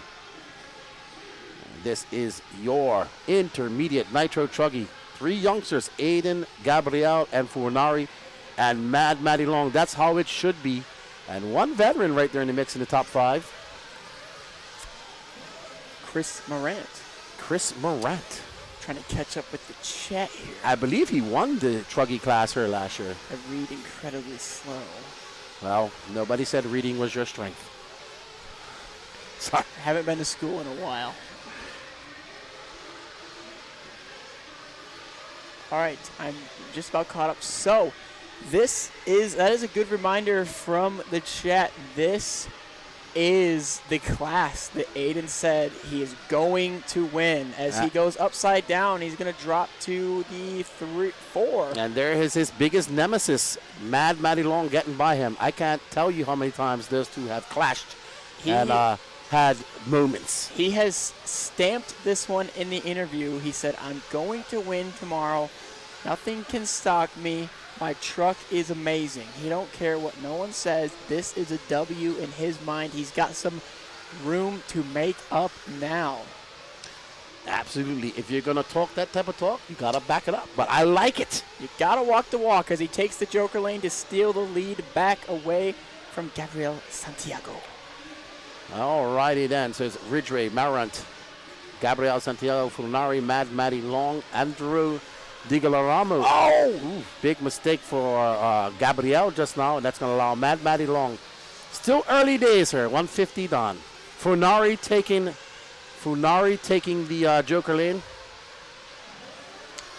New leader Colton Fernari takes the Joker lane and puts himself back into the number 1 ride. Aiden Ridgway down to the 2. Mad Matty Long is your top racer that has not taken it yet. She's back in the 5. Funari in the X-Ray, Ridgway in the Sparkle, Gabriel in the Techno, Morant in the Mugen, and Mad Matty Long in the Associated. Just 2 minutes into this one, lots of racing ahead of us. 1.7 the gap right now. Oh, your leader is upside down. There you go. That's going to give it back to Ridgway. All right, so Funari out front, Ridgway. No, that was a lapper. So Fernari's still the leader. Actually, I think it was Santiago who made that mistake because he drops down to 4th. So it's Fernari, Ridgway, Morant, top 3 right now. Matty Long is trying to do the Dakota Fend sneak attack at the end of the race. If it's anybody in this race that can do it, it's her. Because she clicks off consistent laps. Lefty is stamping it now. That young lady is good. Oh, your leader is upside down in the infield, What did he needing a hit? marshal. Fend is on it. Fend showing that dad hop. The dad bod, I thought you were going to say. No, the dad hop. That I'm 30 years old and I can't do this anymore. Oh, he's still got it. He's proved it. There he is. It's like, man, I have to run across there. Yeah, his heart rate's high right now. Yep. Let him calm down. He's probably he ain't feeling no pain after 2 wins here this weekend. Oh yeah, Daxton's eating good tonight. Ridgway, Morant, Santiago Fornari. Ryan Rand now up to 5th. Mad Matty Long drops down to 6th. It's going to be Andrew Digalarmano, Donald Elliott, Javon Mallory, Trevor Early, Trevor Michael, Ashton Webb, Ryan Daze, Dylan Coe, Larry Wright the 4th, Ben Decker, Jeremy Alvarado, and Cole Whitehead out after 2 laps. Hate to see that for truck number 12. All righty. So, still a long way to go. Our top 5 are separated by 6.6 seconds. Mad Matty Long only 6.6 seconds out of the lead. That puts her in the lead in my head. Right now, yes. For now. Aiden Ridgway going to click off some fast laps here. He knows that he has to do that. Gabriel now back up to 2nd. He's 2.1 seconds back. And there is Gabriel in that gray Techno. And he is looking to chase down. He wants to take home that big, man. You know why they want to win this race? I don't blame them. Look at that big trophy. It's the coolest trophy on the circuit. Yeah. And they aren't cheap. I'm sure. 25 minutes. Oh, Santiago. Big mistake. But gets it back on all 4s. And Fornari actually has to check up a little bit. Right now, Fornari and Gabriel need to work together and chase down Aiden Ridgway. Let's see what they have in the tank here. Ridgway was fastest on track last time by with a 39.4. He was fastest car in the field last time by, so he's looking to build that gap. That's right. 5 minutes and 30 seconds left to go, 24:35 left to go. But what these young racers have to remind themselves about is attrition tire wear. Oh, I believe Ridgway just crashed. He did. He gets marshaled still in the lead, but he's got a mirror full of Gabrielle and Colton Farinari now. And I know how Ridgway drives. He drives full push. Oh, another mistake. And he's going to give up the lead this time. Well done by Gabrielle, sneaking in and taking the inside line. There's Farinari right behind him. I think Gabrielle is the oldest of these guys in this gaggle. I think Gabrielle is, 18 now, 17. All of them still in high school. And this is how the intermediate class should be, in my opinion. Couldn't agree more. These guys doing the right thing here. So, as Santiago takes the lead away from Ridgway. Cases a triple. Ridgway now all over him, looking for a spot to get around. Fornari laying in wait in the bird dog seat. Gabriel having to whip it and try to force that car up and over as he cased it. But great save. They're coming up on some lap traffic. Mad Matty Long is out of the race. We don't know what happened. Oh, no. She has quit scoring laps. Oh, no. Well, unfortunate. We had high hopes for her. Oh! Uh-oh. Uh-oh. Gabrielle and I don't know who that was. I think that's Fornari, I think. No, that was a green truck, so it was lap traffic. Oh, my goodness. So Ridgway back to the lead. But I'm sure this will change here as we go on. Ridgway now trying to open up a gap. He's got a little bit of a cushion now. No immediate pressure from behind as he almost goes over the bars, way out wide. Fernani makes the pass on Ridgway for the lead. This is the battle. They have both used their jokers, so this is the real-time gap right now with 22 minutes left to decide it. That's right, Fornari. Uh-oh, Ada Ridgway going for a rough spill, and that should allow Santiago To by. the side. Oh, shuts it down. Santiago coming in for fuel. He's on at the 7.5 mark. There's his dad. Oh, that is going to be a 5.9 pit stop. Not the best stop for Santiago.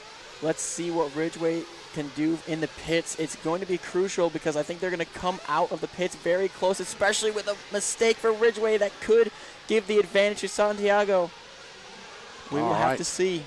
Fornari has pulled out a little bit of a lead on Aiden Ridgway, but Fornari should be coming in for fuel now. I think he's in for fuel. Yep, he's in. Let's see. Ridgway's coming in as well.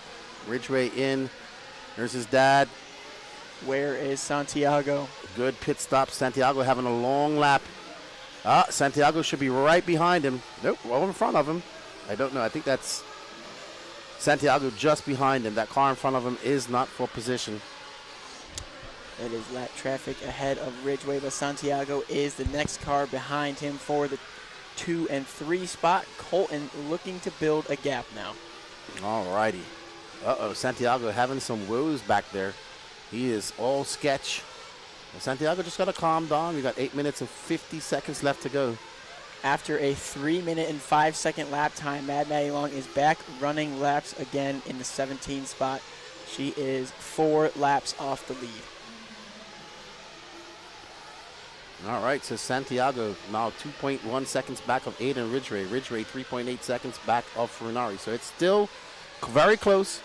No joker lane, so it's just all out racing from here on out. Yep, next person in line with the joker still in the back pocket is Trevor Olins down in the 9th spot. He is 19 seconds out of the lead. Yes, the David Ongaro doppelganger from SoCal. I don't know about that. He does. Quick glance. All right. Furnari, though, stretching that lead out to 4.7 seconds over Ridgway. Ryan Rand's in the mix now. He's battling out with his Techno teammate, Gabriel. Furnari's last lap of 38.9 to Ridgway's 39.8, so pulling him 9/10 of a second in that last lap alone. 10 minutes down, 20 minutes left to go. Up next after this, Sportsman Nitro Truggy. Ridgway's got to get it in gear. He does. Let's see. Let's the lap time this time by 39.2 for Colton to Aiden Ridgway's 41.2. So he coughs up 2 more seconds. There's Ridgway. Santiago not too far behind. So 10:30 down. Still lots of racing left to go. Budget Davide. That's Douglas. Oh, Lavidier. Goodness. Your teammate. That's my twin. Okay. You do probably could pass for brothers at quick glance. Oh, yeah. All right. It's time for Ridgway to stop the bleeding here. Oh, Furnari with a long lap, 43.1. What has happened to our leader last time by as Ridgway turns at 39.9. Gap down to 3.5. This one's far from over with 18 minutes and 52 seconds on. Right now, Gabriel Santiago is in third, battling it out with Ryan Rand. They're just about a second apart. Gabriel trying to make some inroads and catch up to Aiden Ridgway. Colton Furnari has one hand on that trophy right now. 3.5 seconds to gap. This one's far from over. Their pace is pretty similar when these guys don't make mistakes, so we'll have to see. And lap traffic has not been super nice to the leaders this entire event, so hopefully it doesn't come into play. It just almost feels inevitable sometimes, so we're going to have to see how it plays out. You know who I'm surprised hasn't popped in the chat all weekend? Davey Butter.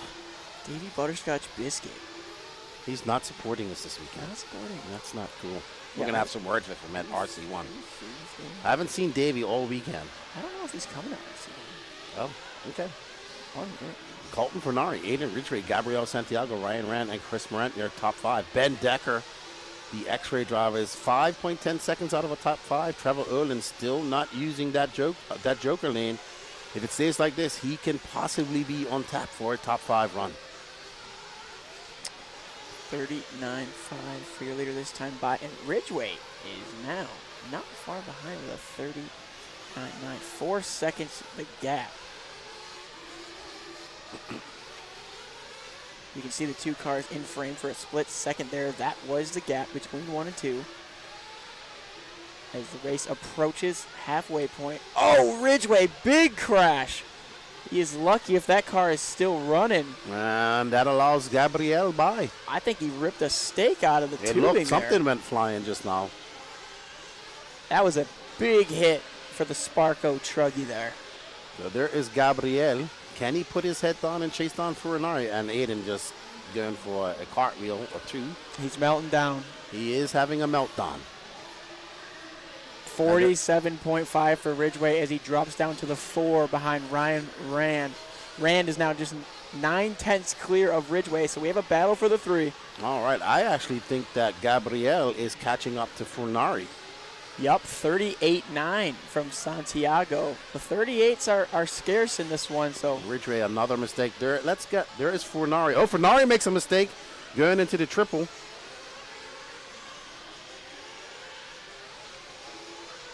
Fernari across the line. So Fernari for 39.2. Gabriel, a long lap for him. That gap, 8 seconds. Wow.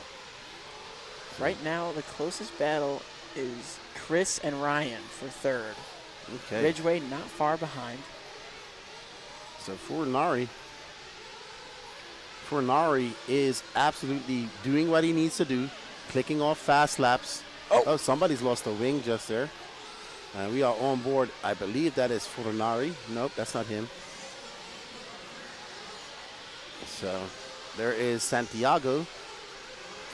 I'm not sure what the paint job looks like for Mr. Ryan Rand. Ryan Rand has pink side bands on his yellow wing. Okay. So he is currently battling it out with Chris Morant. And there is Santiago in for fuel. A much cleaner pit stop. I think what cost him fuel, his pit stop earlier, was it was really packed in there with their struggles. It gets kind of hard. Rand comes across with a 44.2 non-pit lap. Not sure what happened there, but that is a setback if I've ever seen one. All right, somebody asking what happened to Mad Madelon. We don't know exactly what happened, but she was off track for some time, and she got restarted and back on. Big shout out to you, Soul68, chilling out there in Essex, UK. Halfway point now, and it's Colton Fernari with a huge lead at 15.6 seconds over Chris Morant, now up to the 2, battling with Gabriel Santiago. And you can't, and you know, Fernari, if he gets a lead like this, he knows how to manage it and do quite well. And that looks like, I don't know who that white track with the pink wing was, but they came in for some fuelers. Ryan Rand's wife doing the fueling. She's already fueled him up. There's Derek Ridgway watching Aiden. Aiden is down in 4th. You're running order Fernari, Morant, Gabriel down in 3rd. Aiden Ridgway, Ben Decker, Ryan Rand, Javon Mallory, Trevor Olins, Andrew Digalarmano, Larry Wright, Ashton Webb, Don Elliott, Trevor Michael, Daze, Dylan Coe, Mad Manilong. Out is Jeremy Alvarado and Cole Whitehead. Colton Fernari now an 18-second lead. Ridgway up to the 2 now. So from the 4 to the 2, Ridgway had a big last lap, making up 2 positions, passing both Chris and Gabriel Santiago. Can he do anything to dig into the lead that Fernari has built up as Fernari is in the pits? 7.2 stop, not very fast of a stop for Fernari, but as long as that thing is full, I'm sure that's all he's worried about right now with a lead this size. Gabriel having a hard lick just now. All right, so with 13 minutes and 20 seconds left to go. Morant takes the 2 back from Ridgway.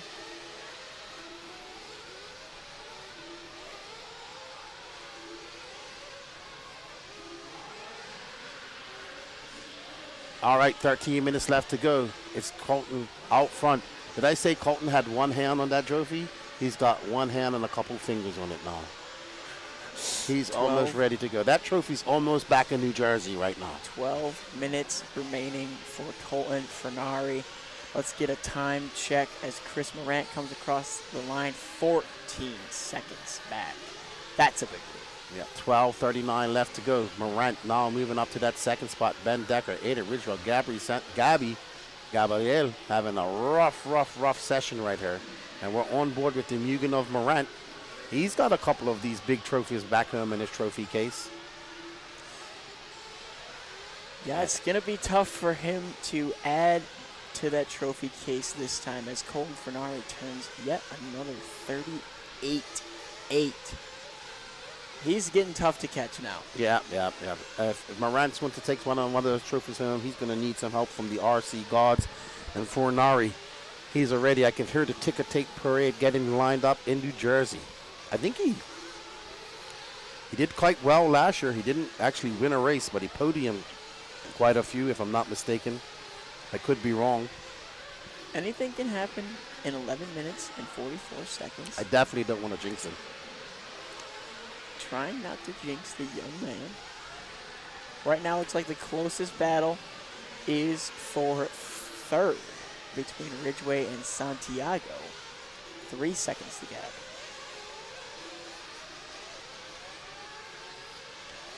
Chris crossing the line in the 2. 15 seconds behind your leader. There goes Ridgeway. And Santiago follows. So this is the battle for third on your screen right now. Aiden Ridgeway and Gabriel Santiago. The gap is 2.4 seconds. And this is big right here. Yeah, so This is the difference between the real podium and the extended podium. absolutely. Just looking on some stats from Colton Fernari from rcstats.io. And he was third last year in the Intermediate Nitro Buggy A final. He was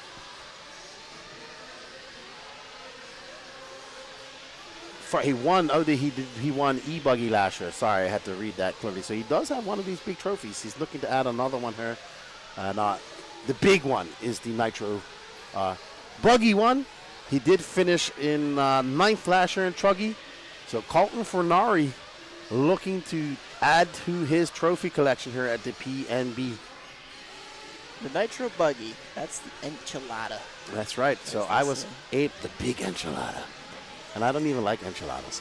But yes, as I looked up on RC Stats, I just saw that he won Intermediate E-Buggy last year. So we're following Aiden Ridgeway currently in third. And Ridgeway, who started out hot, but his flame is slowly dimming. Oh, super long lap for Gabriel Santiago, 46.1. What has happened to the young man as he drops down to a 6? So Gabriel experiencing some issues. Fernari, though, 18.3 seconds to the good over Chris Morant with 9:30 left to go. One more pit stop for Fernari. And he's going to have another trophy on the way back to New Jersey. 9:30 remaining. It's not quite the home stretch yet, but he's getting there. He's very close. But, you know, I remember, I think it was at Wicked Weekend or maybe SIC. I had this one kid on the win. It was like the last lap to go, and he ran out of fuel on the straightaway. Or coming to the straightaway. All it takes is one catastrophe. The whole event could be flipped upside down. Absolutely. We would hate to see it, but it is possible. We have to acknowledge that. Oh! Wow. Ball Z move. So that's Larry Wright just coming across the line. Larry Wright, the 4th, currently scored in 8th. So we're following. Let's get back on our leader when you get a chance. Let's show him some love. We're following LW4 right now, the young man from Wisconsin. And thank you, Garrett. He also let me know that Furnari won Wicked Weekend Intermediate Buggy last year from the bump spot. So he is, but he didn't get a cool trophy. Ridgeway versus Rand for third, only 1.3 separating the two. This is the best battle on the track. And neither of those cars are Ryan Rand, to be honest. Because right now we're following Colton Furnari. Ridgeway and Rand are embroiled in a battle, 1.3 seconds separating them. It should be Ridgeway crossed the line just now, and so did Rand. Rand in the pits. Rand coming into pits according to our scoring. 7:43 left to go. Ooh, a 7.7 pit from Ryan Rand. Not ideal. So Furnari should be coming into pit here shortly, if he hasn't come in already. And we'll follow him to his first pit. I don't think that's him.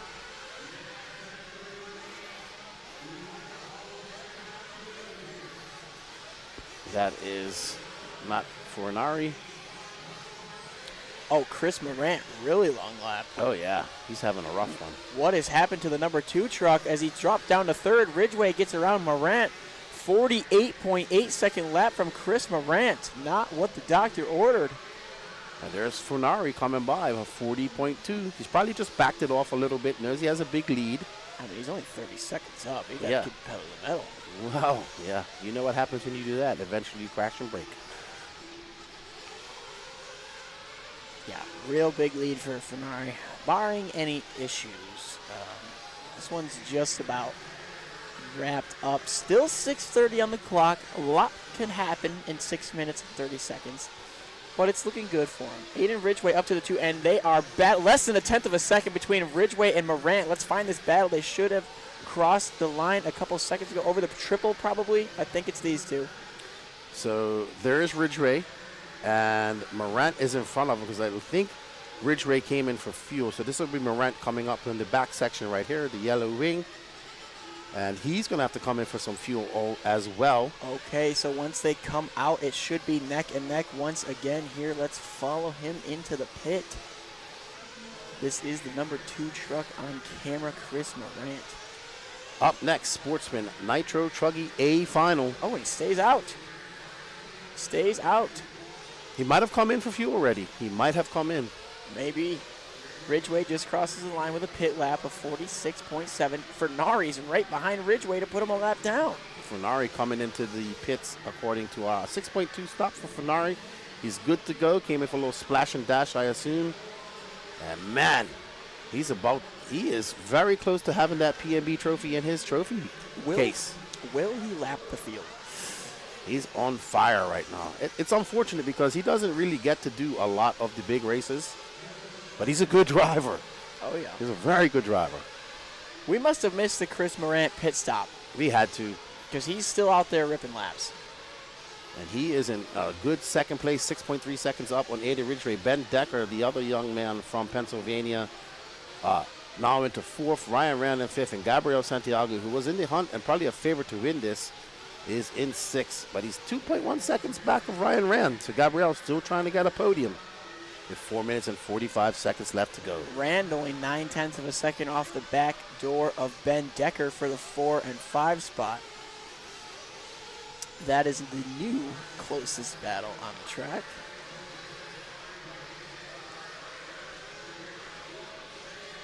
So it's going to be Colton Fernari with 4 minutes and 25 seconds and a 26, almost 27-second lead. If he wins this, he'll be absolutely pumped. It'll be a good weekend for X-Ray. They've won Truggy. They'll win Nitro Buggy. They can win Intermediate Nitro Truggy. So, well done. But you can't count your chickens until their eggs have been hatched. You cannot. Still 4 minutes remaining in this one. We have potential to lap the field here. Probably not going to happen. Chris Morant may be a little far out of reach, but we can definitely put 3rd a lap down. But I think he is just on cruise control now. I don't think our leader is pushing anymore. Nah, I wouldn't be pushing. Would you be pushing? No. Right, exactly. I would be doubling. I was expecting a really barn-burning race, but unfortunately it didn't happen. It got hyped up quite a bit in the interview last night. We are pretty let down.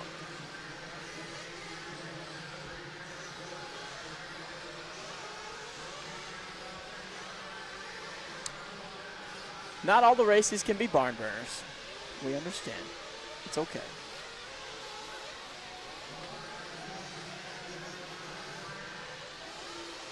We have a battle for 5th overall between Ryan Rand and Gabriel Santiago.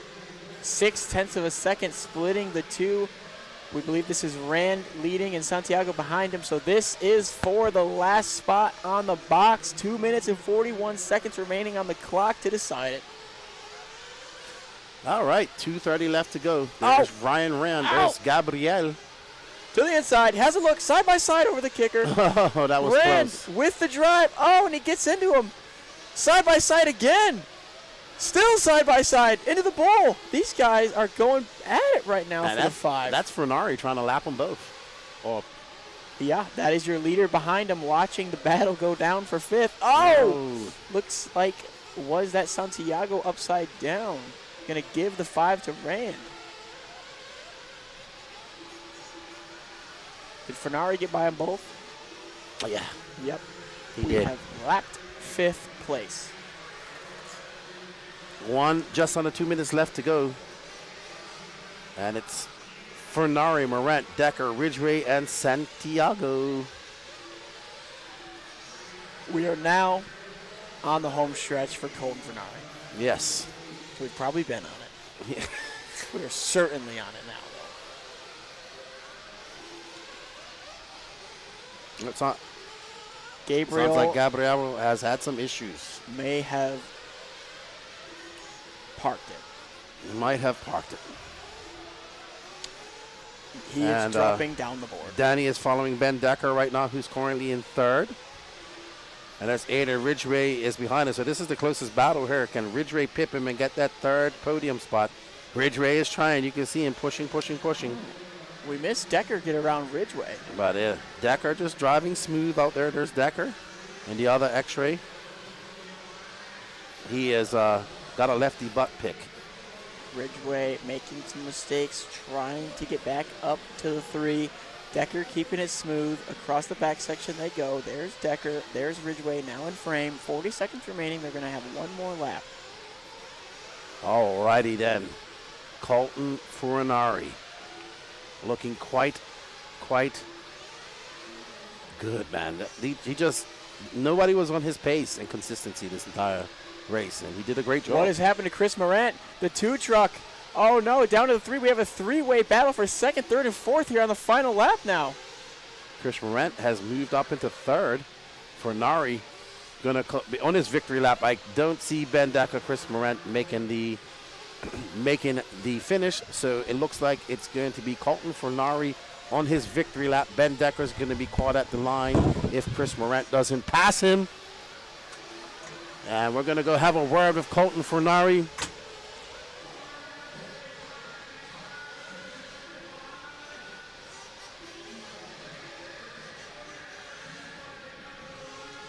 All righty. Well done, Colton Furinari, your 2026 Intermediate Nitro Truggy A Final, taking that beautiful trophy back to New Jersey. Well done, young man, adding another race time win to his belt. Another win for X-Ray. Well done. Ben Decker coming in second. Chris Morant in third. Aiden Ridgway, Ryan Rand, Trevor Erlins, Larry Wright, Don Elliott, Javon Mallory, Ashton Webb, Gabriel Santiago, Trevor Michael, Andrew DiGiormano, Matt Madelon, Dylan Coe, Ryan Daze, Jeremy Alvarado, and Cole Whitehead.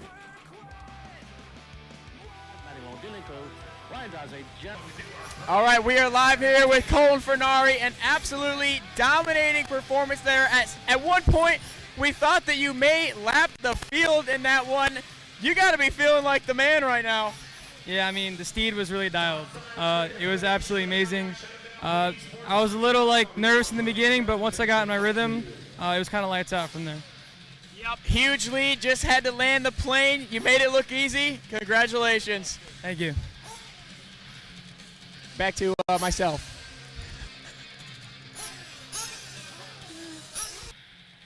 Back to myself.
Ridgeway.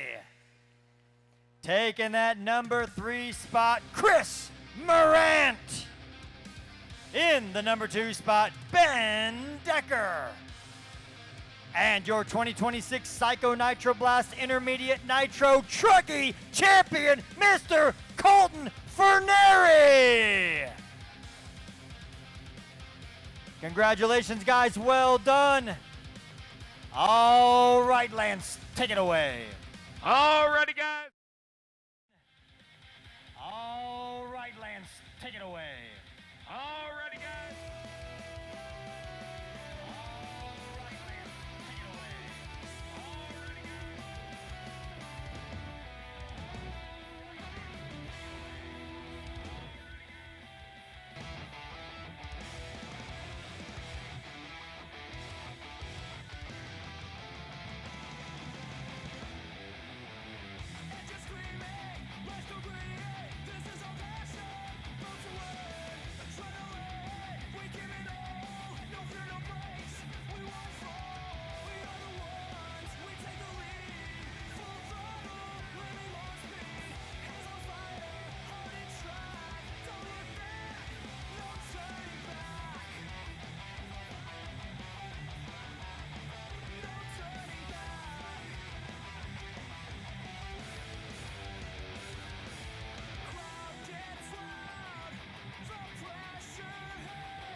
Mark Robinson.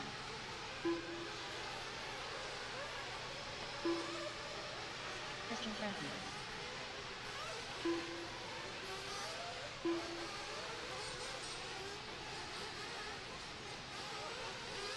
All right, guys, let's get our mechanics out to the track, please. Straightaway is closed. No more laps, guys, no more laps. Watch it out there on that front triple. Got our racers all right there. It's time for Sportsman Nitro Truckee A-Main. Ever Lobos on that number 1. Chris Harris on the number 2. Mark Robinson on number 3. Lucas Nakins on the 4. Garen Villegas on the number 5. Christian Franchuk on the 6. Reed McMichael on the 7. Mike Wolford on the 8. Carter Bright on the 9. Ron Holcomb on the 10. Breck Burns on the 11. Dennis Brew on the 12. Philo Hatch on the 13. Jean Sabater on the 14. Derek Didd 15. Kenny Johnson 16. Jeremy Strawn 17. And Tony Padishaw last. Love you, Tony. Why do I have a feeling he just shot me a bird?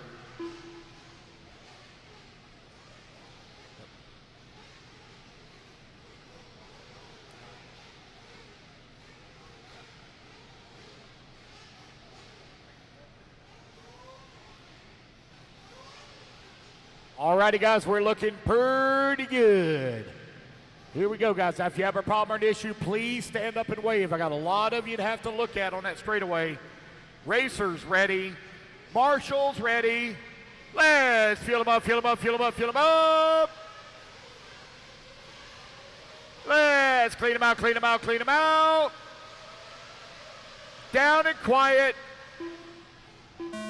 And we're off and running. Race number 40 is under. Oh, one going for a huge tumble here at the start. Turn Marshall trying to get it back on all 4 wheels. Oh, man, tough start, tough start. Sportsman Nitro Truckee, 30 minutes to do battle. Race number 41, you're coming up next.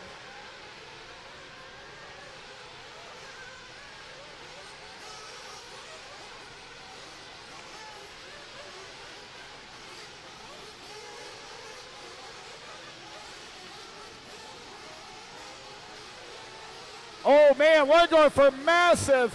Oh, he's upside down in the triple. They're trying to come over there and get him back on. Alrighty then, Chris Harris, Carter Bright. This is your Sportsman Nitro Truggy A final. So, Chris Harris, Mr. Track Tech, is out front. Carter, no, I think that's Carter right there, actually in front. Oh, there's Harris flipping over. Is Harris on the yellow wheels right behind him? All right, look at young Carter Bright, man. Come on, Carter. Let's do it, buddy. Carter with his dad, Marlo. I've known Carter and Marlo for quite some time. Awesome young man. And Marlo is a good friend of mine. Carter Bright. And he has a big lead. Mike Walford from Florida from 8th to 2nd. Gurian Villegas from 5th to 3rd. Reed McMichael, Chris Harris, Mark Robinson. Tony Palashaw from 8th to 7th, not using a joker lap. Tony got 2 races under his belt, a 10-minuter and a 20-minuter.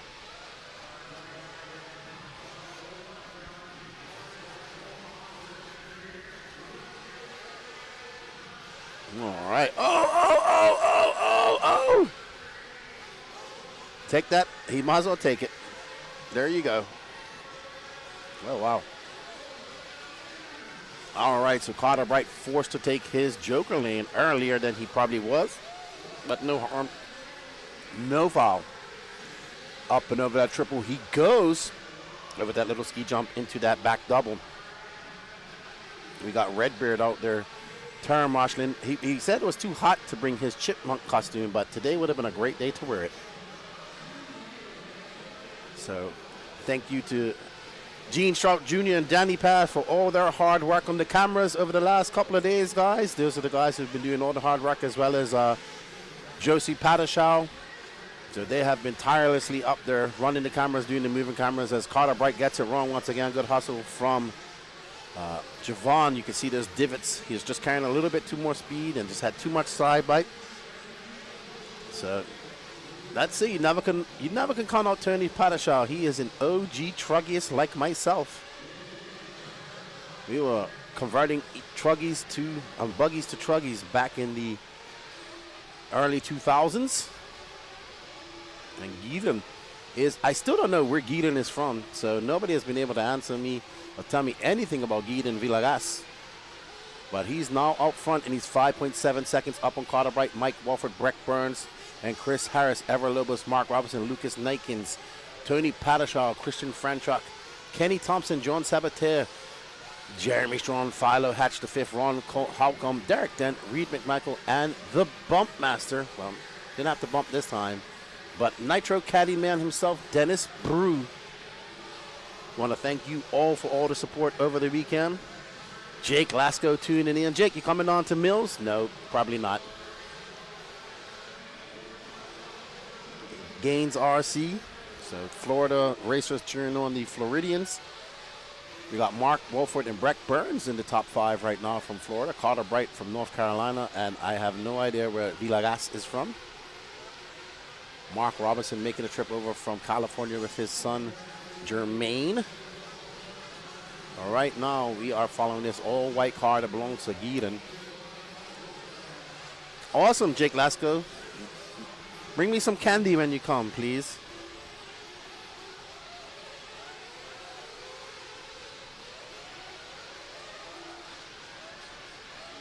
Eden making it around that 180 into the wall jump he goes.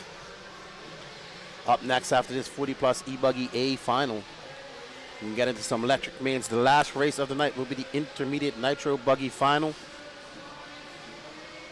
Oh boy. Pataschow now up to 7th. So Pataschow ripping and gripping. Dirty Assets Engine Services right there. They are the sponsors of our instant replay. We got a broken truck there on 4. I think that's Jean's. I can't tell, but it looked like Jean Sabateur's car. And somebody making a mistake there, not sure who it is. Gideon is absolutely ripping. He threw down a 43.1 that last time by. He's got an 8.8 second lead up on the field. Carter Bright now trying to catch up to him. And we are on board with PYSCHO and that gray and red and yellow flame jobs. Tony. Only races truggy nowadays.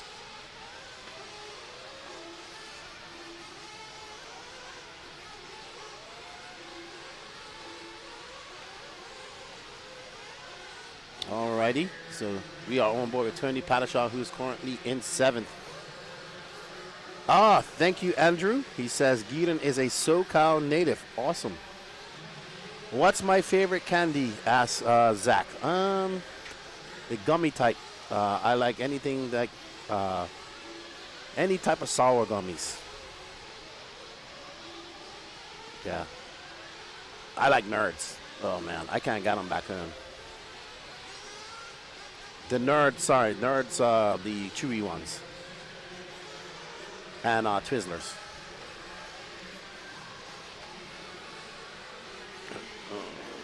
Lemonade Twizzlers, eh? Gotta try that. All right, we're following our good friend Tony PYSCHO, who's in 7th. Gideon is in front. Carter Bright, 9.2 seconds. Mike Walford and Breck Burns. That's a good battle going on right there if you can pick that up between the two Floridians. They are separated by 1.2 seconds. So we have our first victim of attrition is Christian Franchuk. I believe he was that car that I saw.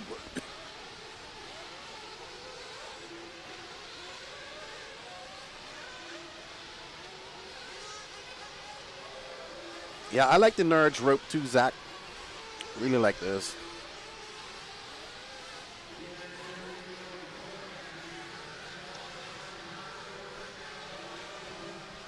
Eden, Carter Bright, Mike Walford. And we are on, there's, is that Walford in front of him? They're separated by 1.5 seconds, but that's Breck Burns. Saltwater Octane, happy Mains Day, Lefty. Happy Mains Day to you. What's James? Maddie says, where's Bilotti? I don't know.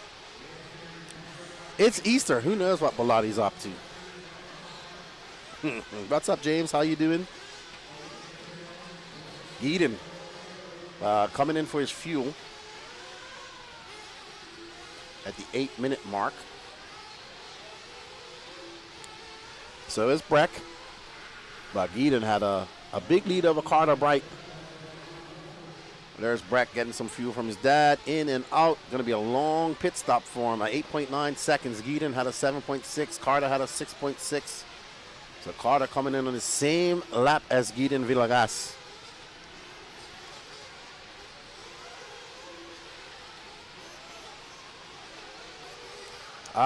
Let's get back. Let's see.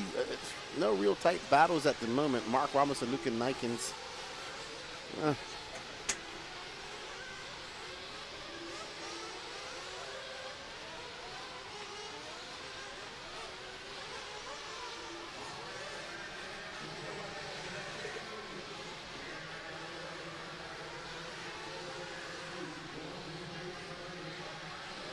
But, yeah, we're coming down to the pointy end of the stick. A couple more hours of racing to go here.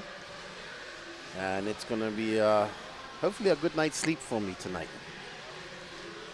PYSCHO going 10 minutes. Let's see. PYSCHO has not been in for fuel according to our stats. Let's pick up on 30, see if it's going 10 minutes or not, Gene. Okay. Okay.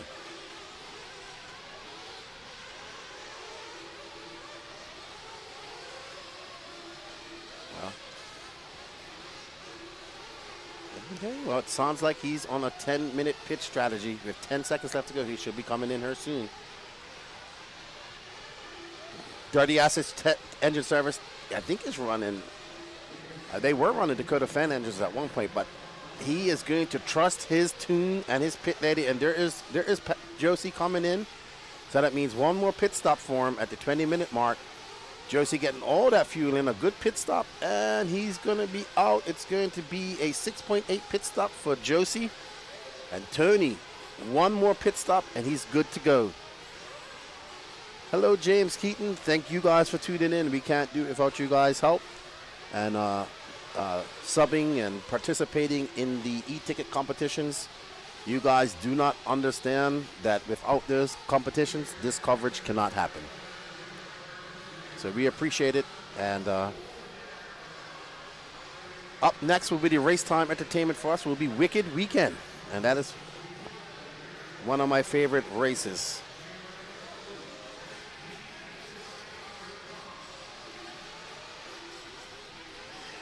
All right, 11 minutes down, 19 left to go. Wicked Weekend, the next big race time event going down at the end of July. Last year was the biggest Wicked Weekend ever. I think we had 750 plus entries. It was packed. I love Wicked Weekend. My favorite race time race. And I had a blast. Oh, Tony getting waffle stomped by that. I think that's Mike. I don't know who that is. It looks like Walford's paint. So the two Floridians getting into each other, but Walford is now in 5th according to scoring. That is the leader on Tony's butt.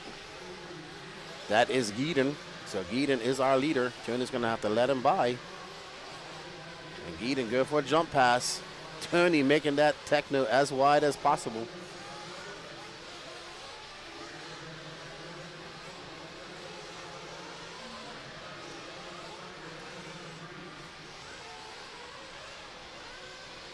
Tomorrow I'll be watching the finals on Neoland as I drive down the road, I think.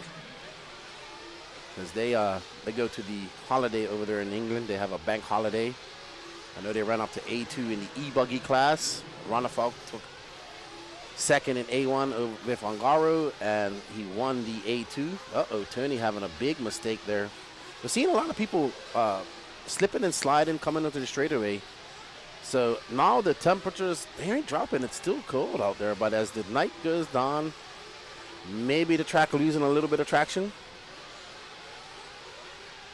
I saw Donato one over there. That's good. I don't think they ran the, I don't know, I have to go check it out. But yeah, Donato, another Floridian race, done very well over there in Neoland.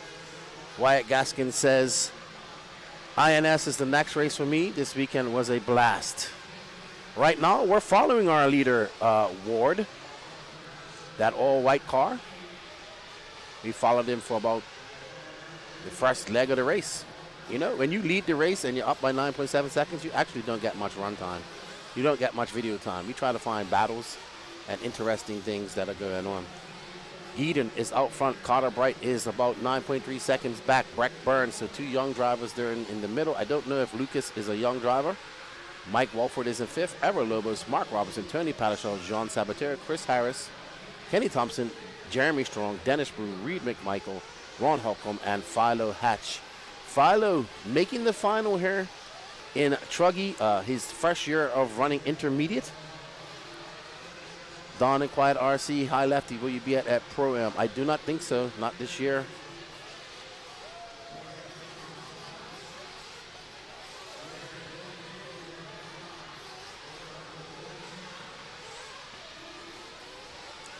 We're almost at the halfway mark, and second, we should be coming up on our second round of pit stops. We're following our leader, Geeden Villegas from SoCal.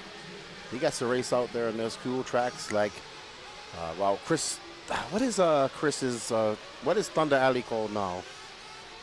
I know Chris Nelson took it over. He has that and Palm Desert. Both two great racetracks. You have Revelation. Big mistake by Eden just now, but no harm, no foul. He has a big lead. Revelation, you have the backyard track, Huckleberry, that looks really cool. What other tracks do you have? Oh, my favorite track, one of my favorite tracks in the world, which is Channel Islands. You obviously have the dirt out there in Paris. Probably missing a few 8-scale tracks there in SoCal. But always good to see our SoCal racers coming over here and racing at the PMB and these race time events. The one thing they are, and don't forget we have the TNR A-Main Challenge under a roof over there as well, which is a massive facility. Eden looks locked in, man. He's driving well. And he has an 11-second lead up on young Carter Bright. Carter Bright is 1.6 seconds. Eden in for his fuel. Oh, yeah. So he's running Mugen. So he's on the Drake program. But we got a little battle room between Carter Bright and Breck Burns at the moment. They are separated by 1.5 seconds, the young RCists out there.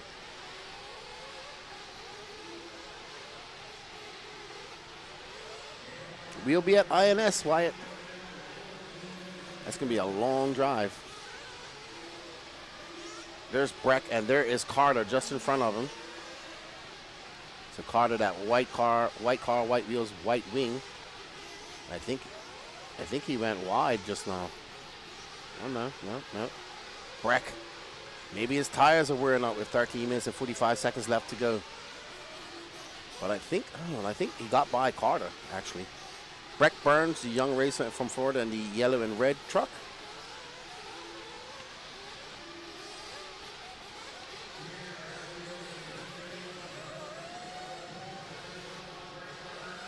Breck coming in for some fuel. This will be his second to last stop. Tony will be coming in about 3 minutes. We got to keep an eye on him because he's currently running in 7th on a 10-minute pit strategy. Tragic 1690 LCRC. Are you asking me if I'm going to be there? I have no plans to be there at the moment. I've always wanted to go back to LCRC, but at the moment, no plans to do that. My plans are to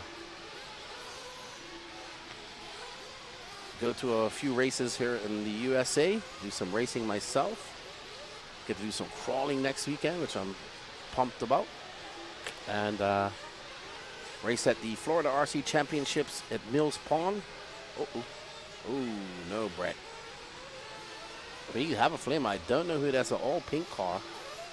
No idea who that is. But here's his pit man. Oh, rough out there. Okay. So Breck Burns losing that third position. Lucas Niken is going to take it over. Gieder now has a 12.8 second lead up on the field. He's just flying. He's going to have one more pit stop, and he's good to go. He is locked in and pretty much looking to take himself home a Sportsman Nitro Truggy A-Mine. I hope he didn't fly here, because he's going to have to ship that big trophy back to California. But hey, I would pay what it takes to get that trophy shipped to California for sure.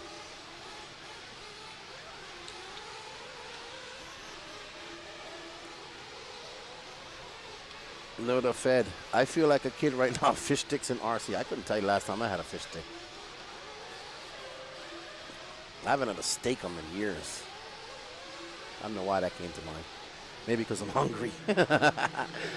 Gieden, Villegas out front. There's Gieden making his way through. And there's Tony.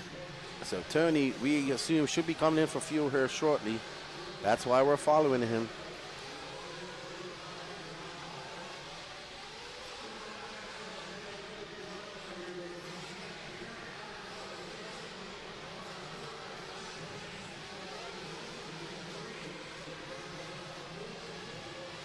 All right. I just want to say a big shout out to Tad Sober. Man, I hope you're doing well. I know you're going through a rough time right now. I hope you're enjoying the coverage here. And hopefully we'll see you at Mills Pond here in 2 weeks' time, and I get to meet you. I got some stickers saved for you. And hopefully you can come race with us. Nota, you made me think about fish cakes. Fish sticks was the easiest option. Fish cakes. Uh-oh. Uh-oh. Tony flamed out. Oh, no. Josie gonna have to run. Run, Josie. Pretend it's pickleball.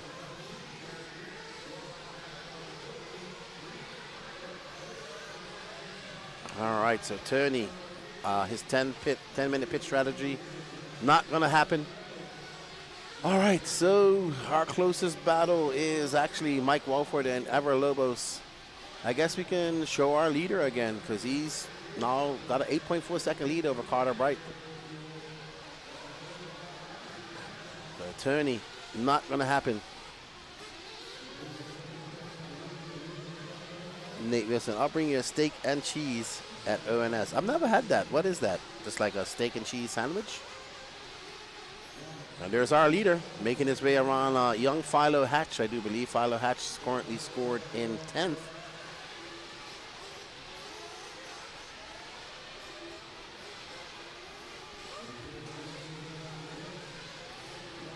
$9.11 left to go. Up next, 40 plus E-Buggy A-main. Gideon Villegas. He has 1 hand and a half on that trophy, taking it back to SoCal. It's still on the Thunder Alley? Okay, cool. Awesome. I think even if it was a different name, I never really called it the Drake Raceway. I was always considered it Thunder Alley.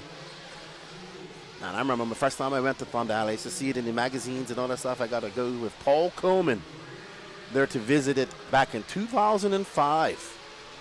Got to go to the Offner factory.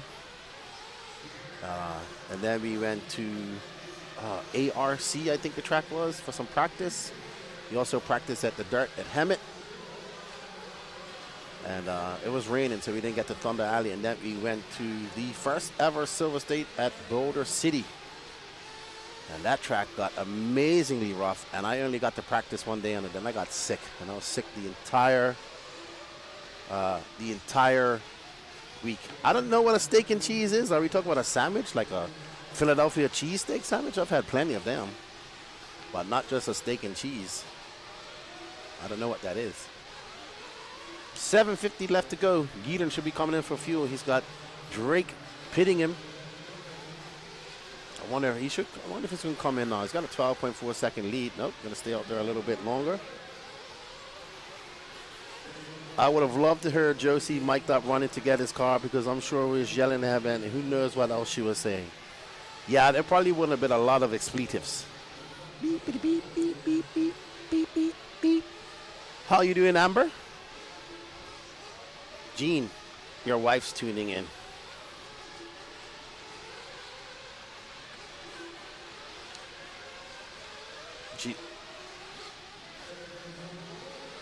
She's watching your handiwork right now. That's a long ride home, Amber. I'm sure she does. All right, Gideon coming in for his final pit stop. Drake swooping him up. Smooth as butter. 6.4 seconds. Eden good to go. Carter Bright 11.3 seconds back. Carter locked in for second. If it stays like this, Carter coming in for some fuel. That'd be a good second for Carter as well.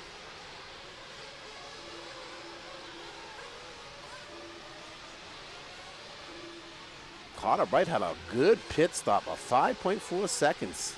Good stop by Carter and his dad. Got 2 cars out right now, Mark Robinson and Christian Franchuk. Gonna have DNFs. No defense. Aiden Ridgewell's interview from yesterday did not age well. Had to run out and miss that race. Yeah. Hey, but you know what? I love the smack talk. It brings entertainment value.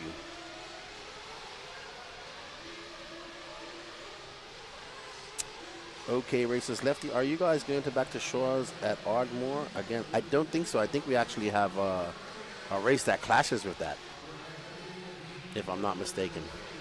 But I had a great time out there. Shaw's is beautiful. Beautiful track. Beautiful area. Awesome.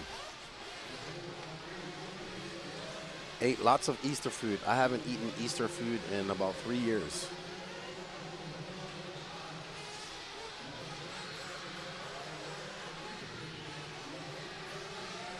Alrighty, 5 minutes and 13 seconds left to go. Let's find, I don't know.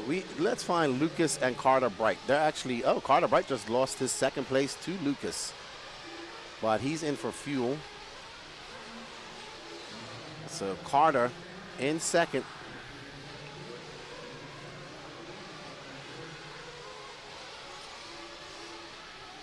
Hey Hunter, how you doing? We're gonna be at Hunter's home track in July. It's gonna be warm at the B&T Raceway over there in Crestview. out there in the Panhandle for the third and final round of the Outdoor National Series, brought to you by J Concepts. And Gene used an expletive to explain what you are for not coming here. But I get it. He's got a real job, and he's been hitting the scene hard. So Gene isn't settling for that excuse, Hunter. I'm not going to say what he called you just now. So it's going to be Villegas, followed by Lucas Nakins, Carter Bright, Breck Burns, and Mike Walford. Man, Mike Walford will be happy getting a podium here. I'm sure his daughter Brooke is following. Oh, boy. What's up, Kevin Clark? Say hello to Mrs. C-O-T-Y, a.k.a. Mrs. Hobo, a.k.a. Lauren Clark, a.k.a. Big Boss, a.k.a. Yadan. Hey, how you doing? And kudos to you for putting up with Kevin Clark. What's up, Donald Tolbert? Donald Tolbert says he's going to be at B&T as well. Going to be running some stadium truck. Some Ignite. He's got an Ignite Design. He's got an Ignite Design truck as well. He also won. Then you won a Mugen, I believe. We got to get that shipped out to you too. That'll probably happen when we get back to Florida. Oh, Breck Burns has lost the wing. Well, it's turned sideways. 3 minutes left to go.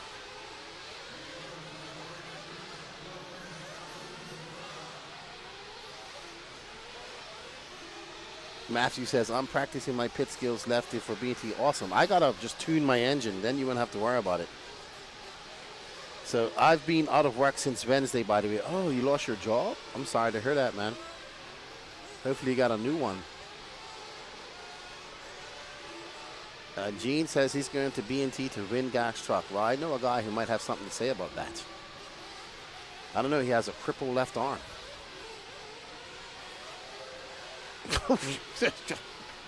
All right, I'm going to go practice when we go down to Mills. E-Crips, shout out to Slowest Fast RC Podcast. Those dudes are cleaning it over there. Yeah, I met Alex for the first time, and he gave me some stickers, and I gave him some of mine. So I got some Slowest Fast RC Podcast stickers right here. One goes on my laptop, as does almost everything. And one will go on one of my cars.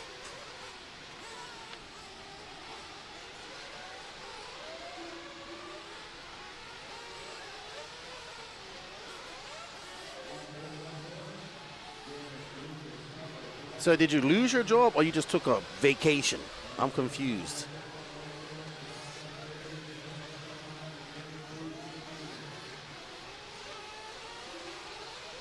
I'm ready for INS now to watch Aiden. I don't think Aiden's going to INS, though. These guys have a busy, busy schedule, man. You still have your job. Okay, I about to say. Well, good. Jobs are good to have. Probably going to have to find myself one at some point here in the near future.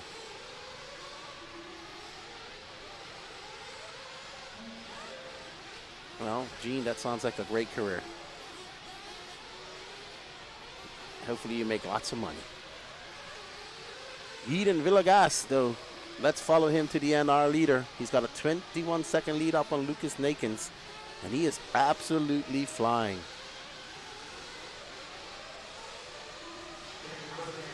All right, so we're going to go ahead and have a quick chat with our winners here as they go over to the podium. I'll be back.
All right, Danny Paz. Here you are, Gene. Get me on the mic. Hey, Dennis Brew. All righty, then we're gonna pick up on our winner, Geeden. We're gonna get him over here. All right, behind you, Danny Paz. Hey, Geeden. Hey, what's up? How do you say your name, Geeden? Garen. Garen. I've been saying it wrong all weekend, like a Spanish accent. I didn't know anything about you. They told me you're from SoCal. You came over. You've been pretty fast. Congratulations. You're gonna take one of those big trophies home. How are you gonna get it home? I have no idea. Probably ship it, to be honest. So is this your first time coming over there to race at a RaceTime event? Yeah. So what do you think about it? It's pretty good. A lot of high traction, a lot more traction than I thought, to be honest. So you're a SoCal native. You get to race out there on all those cool tracks over there in SoCal. I saw you had Drake pitting you. You're running the full Mugen setup there. You got a couple of more finals to go here. You might have more than one of those trophies to take home. I hope so. Did you learn anything from this main that you apply to your buggy races? Kind of baby the corners, a lot more traction, so I wanted to body roll a lot. But other than that. Sweet. Well, we're going to let you go. Get over there to collect your trophy. Congratulations, and thank you for coming out and racing with us, and good luck in the rest of your finals. Perfect. Thank you. Awesome. That's Garen Villegas. And let's get over to the podium.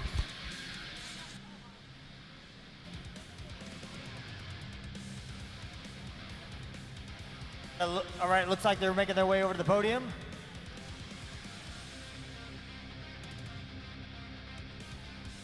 Awards are directly behind you guys. Awards are behind you.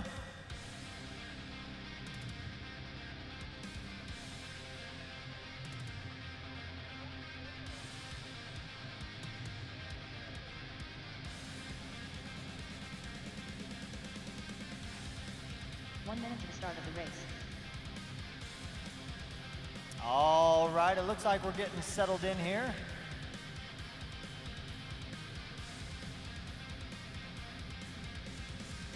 There you go, put your truck down on the stand. 5 seconds to the start of the race.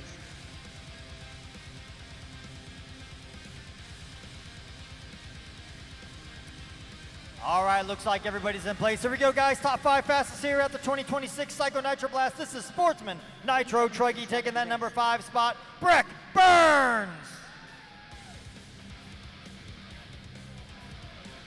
In the number 4 spot, Carter Bright. In the number 3 spot, Mike Wolford. In the number 2 spot, Lucas Nakins. And your 2026 PNB Sportsman Nitro Truggy champion, Garen Villegas.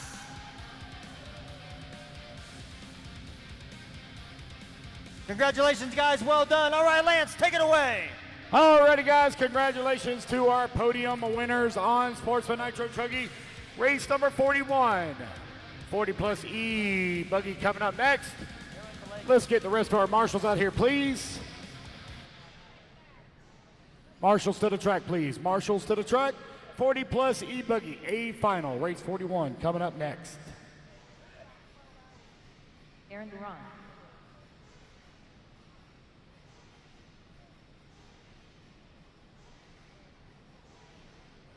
Marshals to the track, please. Marshals to the track, please. Come here, Carter. Carter! Dude, you got a podium. Congratulations. Thank you. I'm really happy for this. So. Yeah, how many more finals you got left to go today? One more. Sportsman Nitro Buggy B-main. Where are you starting then? 7. So what do you think you can do? What did you learn from this race that you're going to apply to your buggy final? Just drive easy and have fun. You already got a little trophy. Maybe you get one of them big ones. Good luck to you, buddy. And keep up the good work in your racing. Thank you. Good job, Marlo.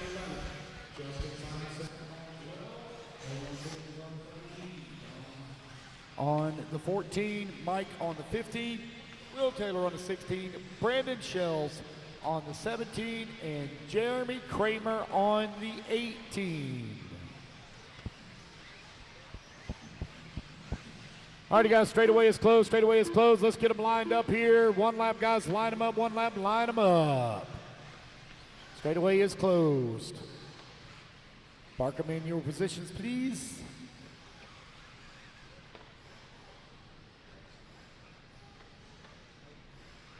Is that Jacob? Come here. Check this out. Hurry, hurry, hurry before the sun goes away.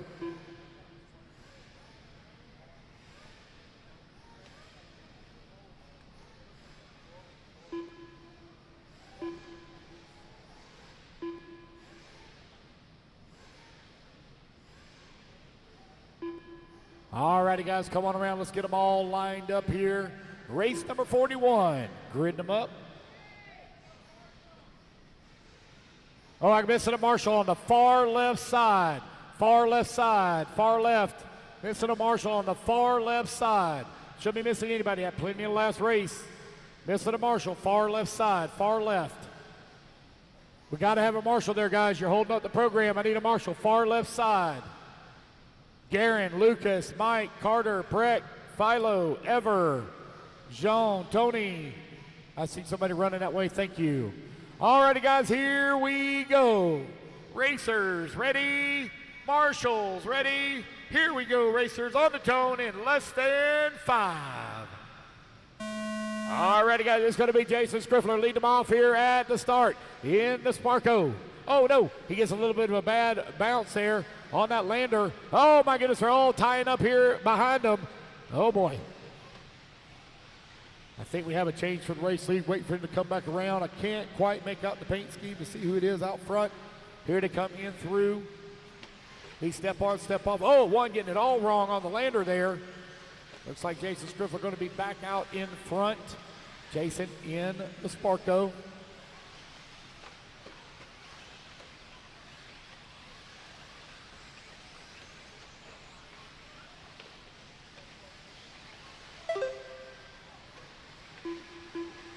Jason, Paul, Rob, Aaron, and Tom. Right now, your top 5.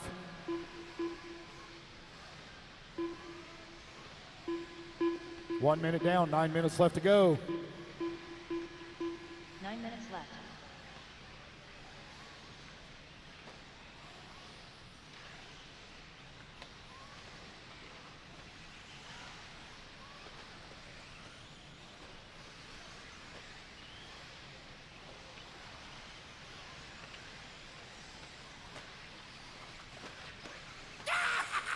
Got one using their Joker lane here on lap number 2. That's going to be Adam Drake. Joker lane is open and available. Got several of them taking advantage here on it.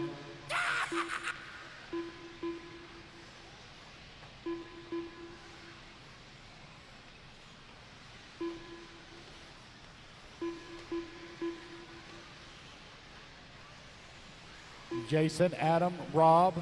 1, 2, and 3. Now we got Jason Scriffler using his Joker pass. He's going to open up a comfortable lead here now on the field. 8 minutes He's way out in front. Got a big lead up on the field. Justin Simonson now up to the number 2. He is 9 seconds back of the race lead with 2 minutes down, 8 minutes left to go.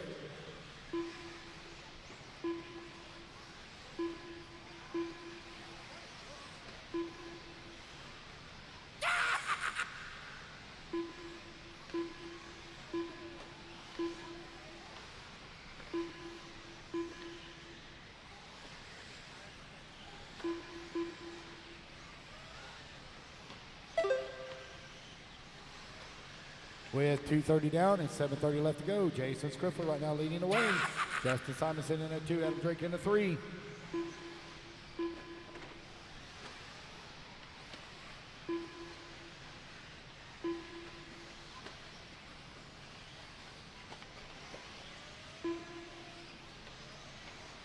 Minutes left.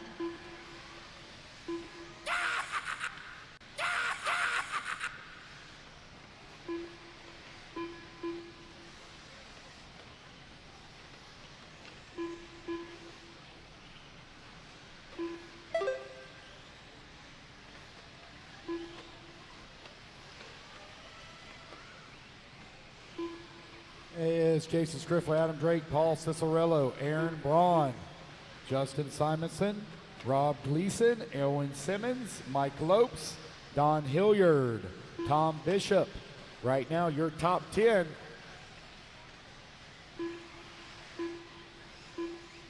You are now 4 minutes down and 6 minutes left to go. Jason Scriffler with a 7.2 second lead here on Adam Drake.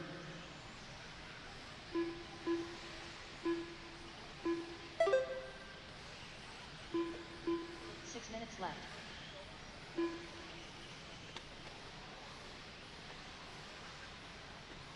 Jason, now a little bit of a long lap here for Adam Drake. He's going to fall down a few positions, put Aaron Braun in the X-ray up to the 2 with Chicky right now in the 3, also in the X-ray. Justin Simonson coming across the line in that number 4 spot. Tom Bishop holding on to the 5.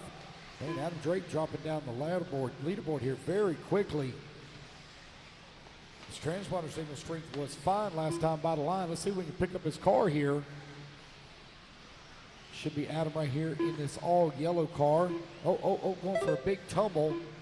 Here he comes down the front straightaway. Well, there he is, picked him up on that lap. So let's get his time fixed here.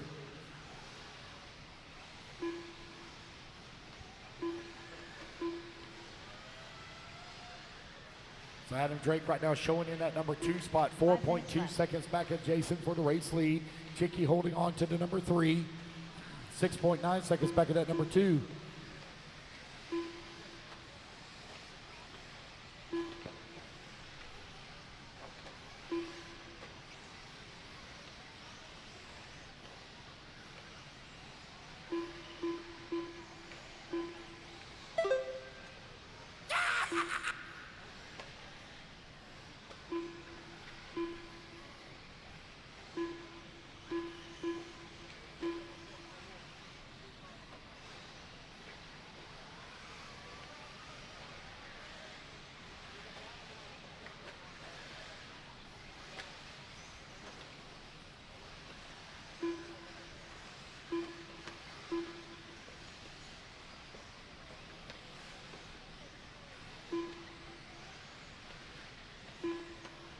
Right now showing Adam Drake now out in front as he takes over that top spot.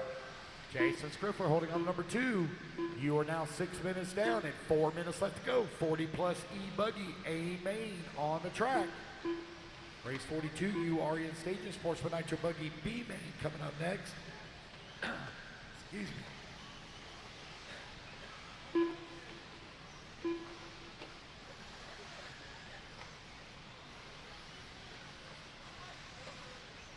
Adam Drake right now with that top spot, 3.2 seconds up on the field. Adam Drake in the Mugen showing the way.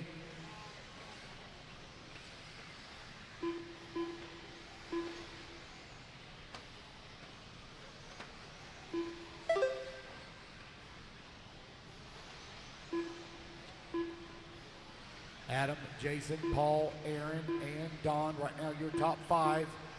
Chicky comes across the line 6.1 seconds back of that number 2 with 3 minutes left to go.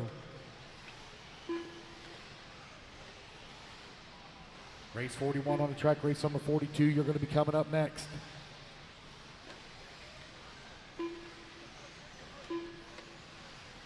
Top 5 straight to podium right after this race.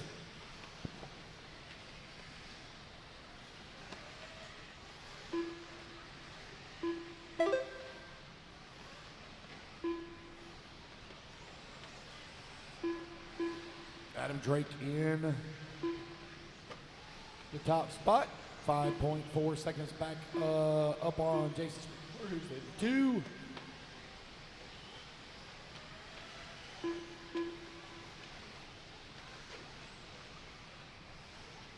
Just over 2 minutes left to go.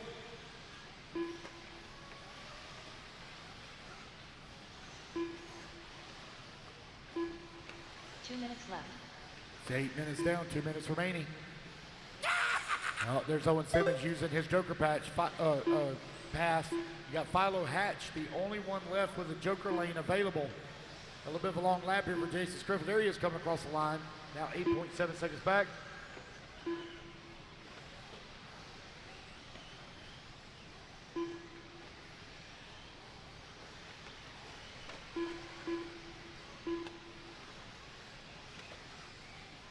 It's Adam Drake right now with that top spot. Big lead here up on the field. Jason and Paul find themselves 4.5 seconds apart. Aaron Braun working in that 4, 8.4 seconds back into 3.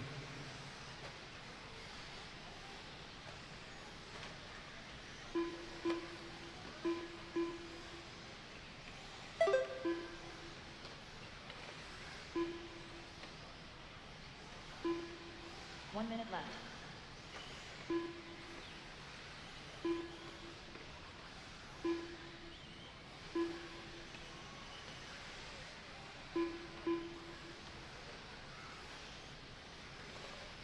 Five seconds left.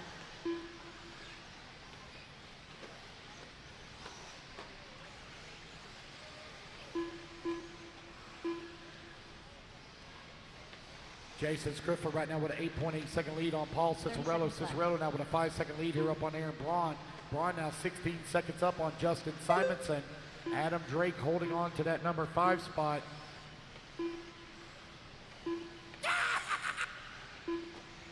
Just over 15 seconds left to go.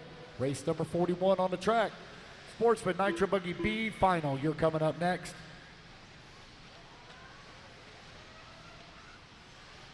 Rob Gleason right now in that number 6 position. He's 8.6 seconds back. Got a long lap here for Adam Drake. Let me get that fixed for him real quick. Oh. Justin Simonson done. And the race clock expires. Adam Drake going to come across the line. I do have a missed lap for him that I do have to fix. So hang tight. This is not official yet. Rob Gleason done. Hang tight, guys. Letting everything finish out here, and then I'm going to get that lap fixed for Adam Drake. Tom Bishop done. Paul Cicerello done. Owen Simmons done. Philo Hash done. Donald Elliott done. Will Taylor done. There's Jason, Paul, Aaron, Adam, and Justin for your top 5. But hang tight, guys. I do have a lap I need to fix. Waiting on Mike Lopes, Jeremy Kramer, Josh Fine, and Adam Russell to finish out. One more to finish, guys. One more to finish. Waiting on Adam Russell. All drivers are finished. Adam Russell done. Alrighty, guys. That is a race. Everybody is done. One moment here while I fix this quick lap here for Adam Drake.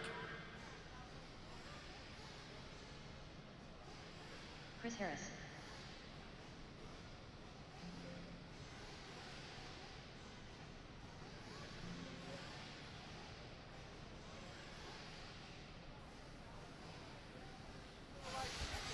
All right, looks like Adam Drake is going to get the win. He did miss a lap. He's looking for his car. Let's go have a chat with him. Real quick, Adam. Little bit scrappy there in the beginning, but you and Scraffler kind of had a little battle going there at first, but you kind of pulled away, missed a lap, but you got the win in the end. Yeah, the beginning was pretty rough. Bad. Jason made a little mistake, I made a mistake, and then just on lap 1 you make a mistake, and the Marshal tried his best, but it's so many cars coming, so. But I ended up okay. Yeah, you've been to quite a these PMBs. Have you ever seen the surface get this high traction? And I was walking on it earlier. It's a little bit dusty once you get out of here. It's slippery, but it's kind of different this year, it seems. Yeah, I think with the rain and everything, like the track doesn't really look a whole lot different, but the grip is really high. So I think everyone's kind of guessing, like, do we go up a compound or do we just change diffs and sway bars? Definitely caught me off guard in Nitro Buggy with how much grip there was. So I made some changes for this. So then hopefully I can use that in the 40 Plus Nitro Buggy. Awesome. Well, I don't know how you're going to get that trophy home, and you're probably going to get another one here. So I'm sure they get shipped. Thank you for coming out and racing with us, and congratulations. Thank you. I appreciate it. Awesome. Adam Drake taking the win in 40 Plus E-Buggy. And we're going to get back to all the action. 5 over the podium. Knock this one out. Awards are directly behind you guys. There is a step over on the left-hand side of the trailer if you want to use that.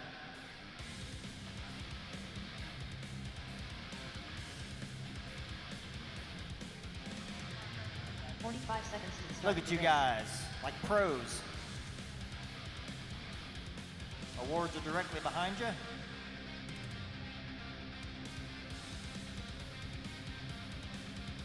All right, it looks like everybody's in place. Here we go, guys. Top 5 fastest, the 40 and over E-Buggy class here at the Psycho Nitro Blast, taking the number 5 spot, Justin Simonson. In the number 4 spot, Aaron Baran. In the number 3 spot, Paul Cicerello. Less than 5. In the number 2 spot, Jason Schreffler. 1. And your 2026 P&B 40 and over e-buggy champion, Mr. Adam Drake. Congratulations, guys. Well done. All right, Lance, back to you. All righty, guys. Race number 42. Let's fire him back up. Let's get our turn marshals out here, please, for race number 41.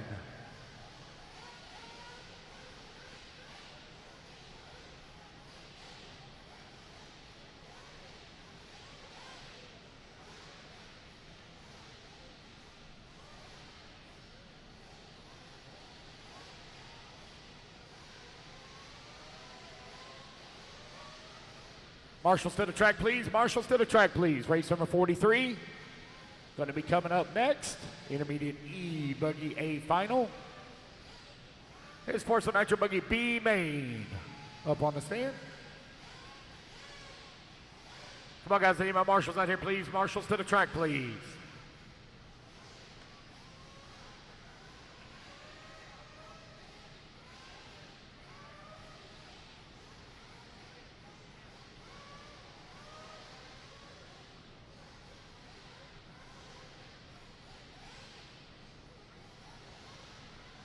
Marshals to the track, please. Marshals. There. All right, they're all there. Go ahead and turn them loose, turn them loose, turn them loose. Track's hot. Gene Sabatier, Carter Bright, Joe Mandola, Lucas Melitens, John Sherrill, Doug Ludwig, Owen Simmons, Mike Wolford, Kevin Waller, Brian Gapey, Jonathan Davis, King Kuhns, Corey Humphreys, Wesley Phelps.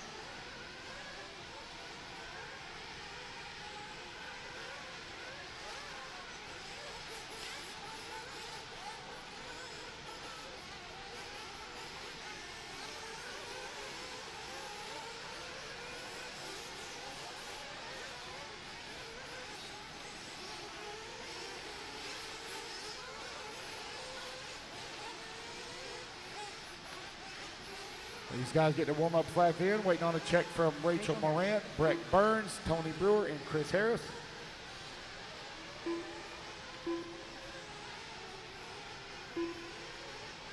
Waiting on a check from Brett, Tony, and Chris.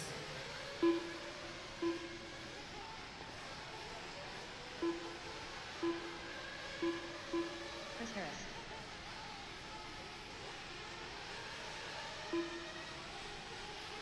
All right, so up next is a Sportsman Nitro Buggy B final. Lucas Nakins, Joe Mandola, Wesley Phelps, Owen Simmons, Doug Ludwig, Rachel Morant, Carter Bright, Brian Gadecki, Brett Burns, Corey Humphreys, Keen Humes, Jonathan Davis, Kevin Waller, Tony Brewer, Chris Harris, Jean Sabater, Mike Wofford, and John Sherrill.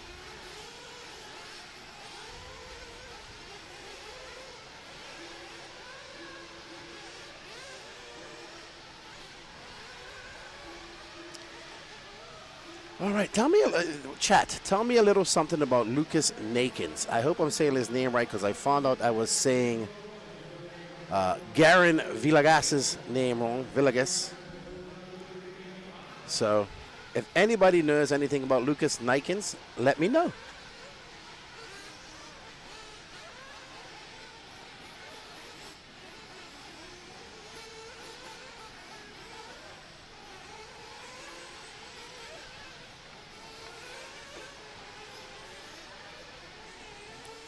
As these drivers go and get their warm-up, I believe this is our last B final of the day. Sportsman Nitro Buggy B main. And it's going to be Lucas Nakins on the pole, followed by Joe Mandola, Wesley Phelps. I got my Bermudian mate there, Jonathan Davis, Kevin Waller, John Sherrill, Mike Walford, Carter Bright. And we're getting ready to rumble here as we get ready and lined up.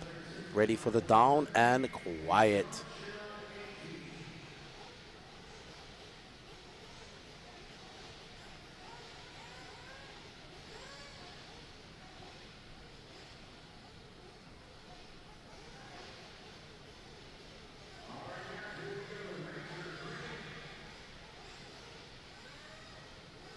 All right, so let's get ready. Oh, I think that's Chris Morant's daughter as well. Or, no, sorry, his wife is racing. His wife is in the final here, if I'm not mistaken. I do believe. And they're off. Lucas Nikens in that flow pink, yellow winged white wheel car going to lead us off. Like that's Wesley Phelps with the pink wing, all pink car, yellow wheels in second.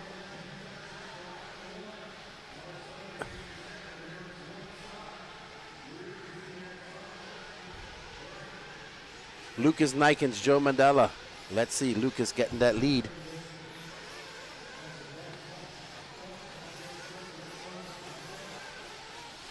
.933 left to go.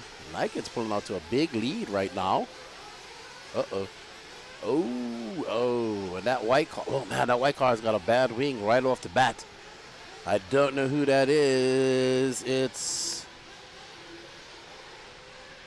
either Joe Mandela or Rachel Morant, one of the two. So that is going to be a long 20-minute race with that wing off to the side like that. Lucas Nikens, I believe this is him out front in this pink car, yellow wing.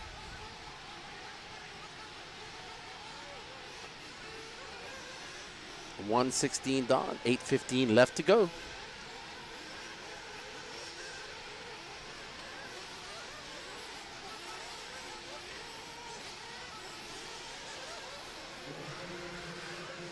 Lucas going to come by for 52 flat. He has stretched that lead out to 2.2 seconds over Rachel Morant. It's Morant in that all-white car. And then it's Owen Simmons. So Owen looking to snatch that bump-up spot from Rachel. Owen running a clear wing this weekend. Owen's been doing a lot of racing. And I saw that his good friend and our good friend Craig Action Jackson was racing this weekend on his birthday. His birthday was the other day. Big shout out to Chris Hackerson, his birthday as well.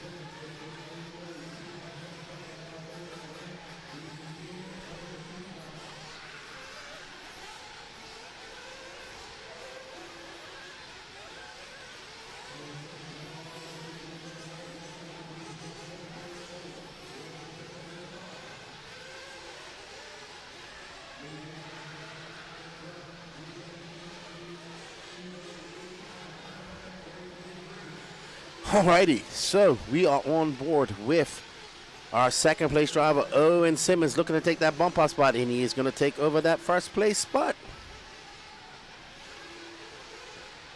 Remember, this is our last B final for the day. Hey, Joe, how you doing, man? Hope you're well. Long time no see. Uh-oh. Uh-oh, that was pretty bad. So Owen understands that he just needs to finish second. They don't need to kerfuffle each other. They kind of pulled away. They got an 11-second lead up on third. It's going to be Lucas Nikens, Kean Humes now moving up into that third spot. So Kean, he's got a 9.7-second deficit to make up to catch up to Owen Simmons.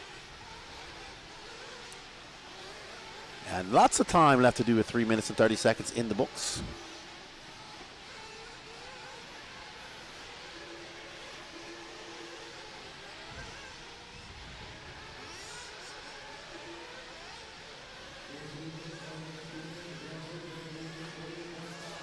.15 left to go, and we're watching that fluorescent pink car, our leader. Owen Simmons, though, having another rough lap. Wow. He just had a 49.4. Owen has used his joker lap. He used it early out. Kean Hume is now 5.9 seconds. Let's drop back because we got a battle brewing between Owen and Kean Humes, who's on the move. And I don't have Kean's car here. I can't tell you what color it is. I think it might be that one with the antenna tube. There's Owen Simmons. I'm pretty sure it's the one. Oh, man, Owen just cased that jump. So we should see Kean. He almost took out that turn marshal. So Kean, that all-green car. So this is Owen Simmons. He's in that second spot. And that green car is chasing him down for the bump-up spot.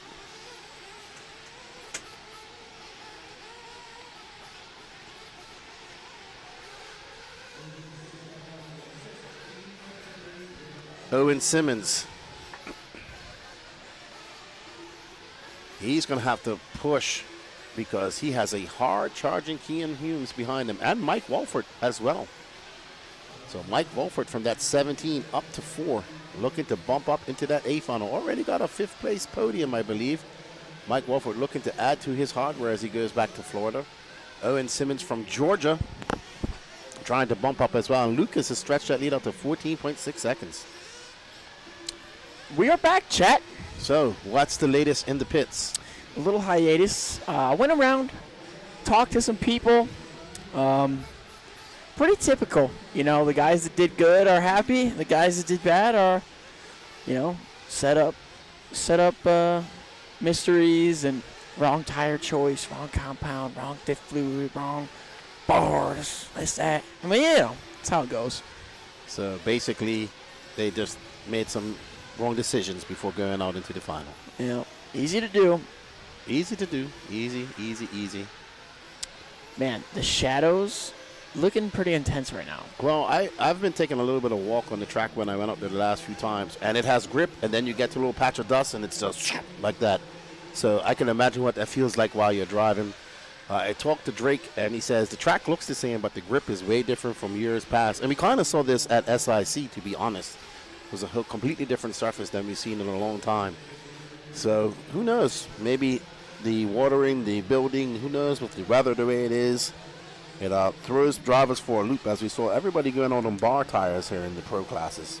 Yeah, I was commenting on the shadows because as a racer, those shadows really throw you off because it's like running into a bunch of little lines that you're not used to being there, you know, so it's a lot harder to hit the jump rhythms, hit your lines, hit your braking points, just because it's like it's a visual on the track that you're not used to seeing, you know. So this is an added difficulty for the drivers with these shadows, like in the back section. It's not easy. Yeah, and it looks like, where's the sun coming in right now? So is it coming directly into their eyes? No, it's coming from the back. Should be from the back, so don't have to worry about that. But the shadows are definitely not making this back triple any easier for these guys. I can promise you that. All right, well, we're on board with Lucas Nikens, who's that pink car with the yellow wing. He has a 14.9 second lead up on Owen Simmons, and Owen Simmons has a 19 second lead up on third. So this is a real battle. This is stretched out. Kean does have a joker lane to go, but it is kind of spread out. Like his joker lane is negated with a 19 second gap. This is, I walked into a real barn burner is what you're telling me. We should be seeing some. Lucas came in for his fuel stop. He had an 8.3 second fuel stop. Owen still has to come in. So does Kean. And Owen, he's just putting long laps in. He doesn't look comfortable out there with his car. Yeah, it's not easy. I mean, when's the last time he's ran is the big question, because if he hasn't ran the car today, then the grip is completely different than yesterday. So he's probably thrown for a real loop. Yeah, that's quite possible. I mean, it happens, you know. We knew it was going to be cold. We knew it was going to be raining, but this track has developed to nothing like what it was like. I mean, we was watering yesterday. We haven't had to water yet today, and it's still not even dusty out there. Yeah, the moisture in the track is definitely keeping the dust down. That's for sure, which is a good thing for, I think, everyone. Mm-hmm. So, he goes on a little two-wheel excursion. And Lucas is out front. I don't know anything about Lucas. I've asked the chat. Nobody seems to know anything. So he's a mystery man. Mr. Nakins. He's the man in charge right now. Well, there he is. I think I recognize those yellow shirts. I just can't remember where they told me they were from. It's a group of guys wearing those yellow jerseys. And that's cool to see. A lot of people make this pilgrimage to these big races. It's a big deal for them. They've probably watched this race here on the stream for many years, and the PNB and races like this, it's a big deal for many of them. So they come here, they're flying their colors, they're having fun, and that's a part of the RC life. That's a part of these big races, socializing with people that probably talk to them on the internet, probably argue with them on the internet, and you get to come here and hang out with them. Yeah, it's love for the game, a lot of passion in the pits. These guys all love it. They wouldn't choose to take vacation on work and spend 4 days out in Tennessee if there wasn't love for the game here. All right, so Doug Ludwig, the Georgia native, has moved up to 3rd.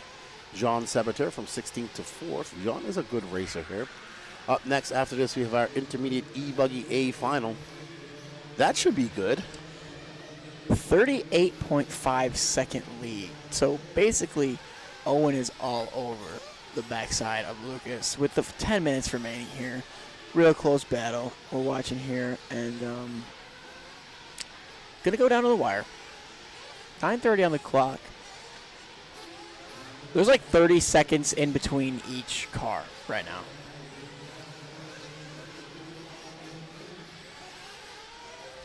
Maybe a battle for 3rd. Doug versus Gene. They appear to be separated by about 3 seconds. All right, so we are just past that halfway mark with 9 minutes and 15 seconds left to go. That is the battle on the screen here. This position doesn't really matter unless one of the leaders breaks. But just in case that happens, it's important to be in 3rd. 1-800-COLLECT, as they say.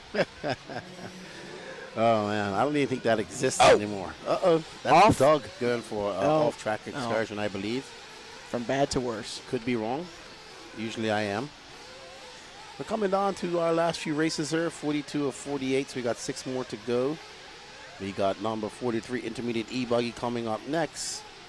A final, followed by Sportsman E-Buggy, 40 plus Nitro Buggy A final, race number 45.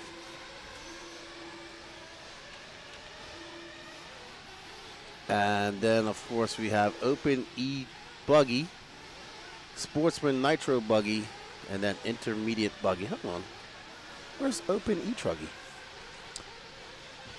I think it's 46. Oh my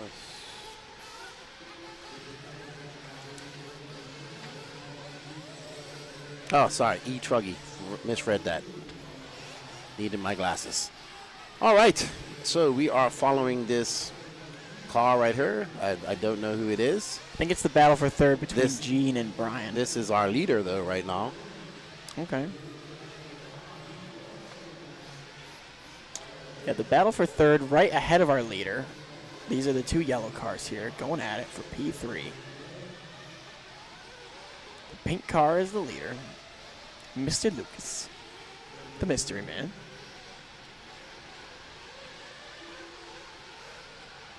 Through the back. Mr. Owen Simmons in the 2 just crossed the line. He is in the pits. 7 minutes left to go. One more pit stop for these guys if they haven't taken it already. Owen turns in a 6.5 second fuel stop. Well, Owen has got a 21-second lead up on John Sabater with 7 minutes left to go. He knows he's in that good spot to bump up.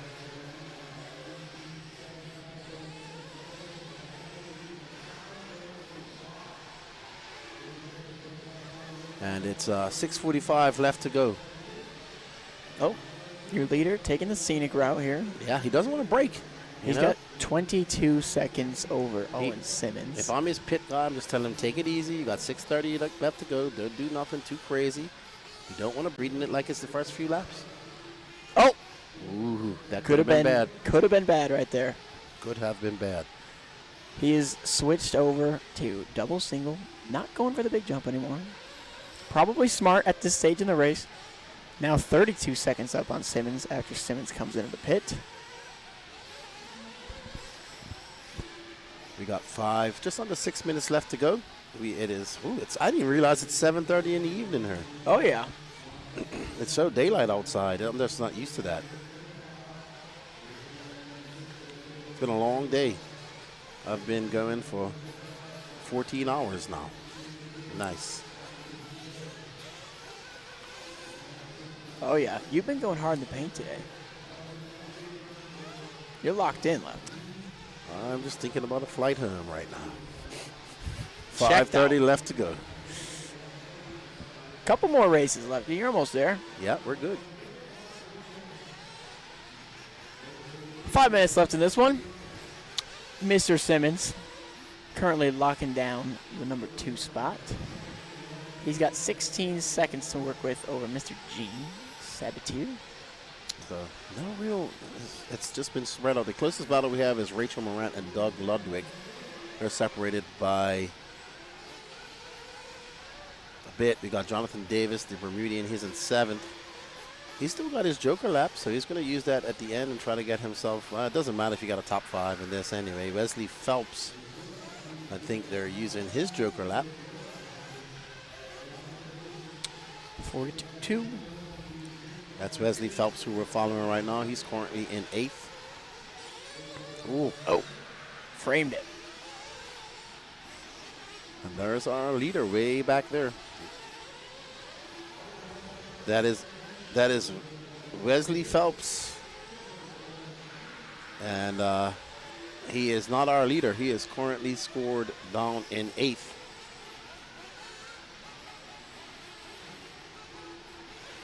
These guys are in the home stretch. That Lucas Nikens is the pink car with a yellow wing. He's behind this guy.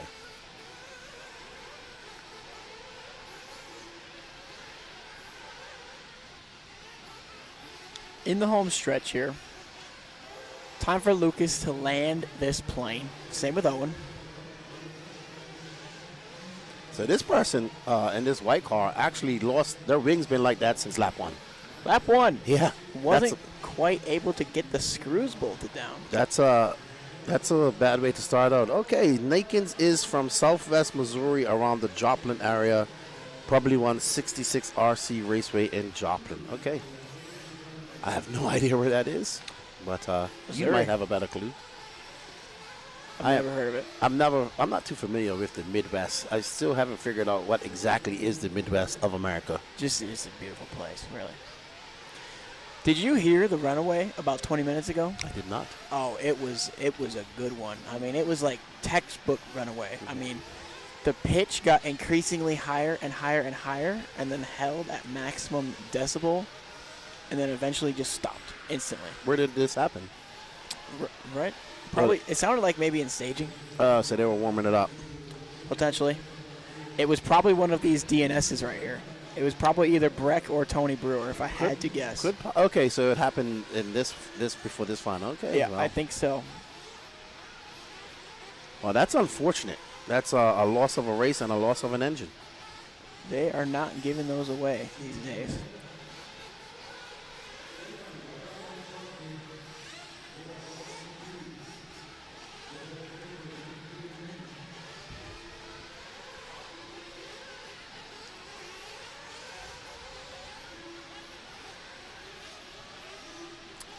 Two minutes to go here.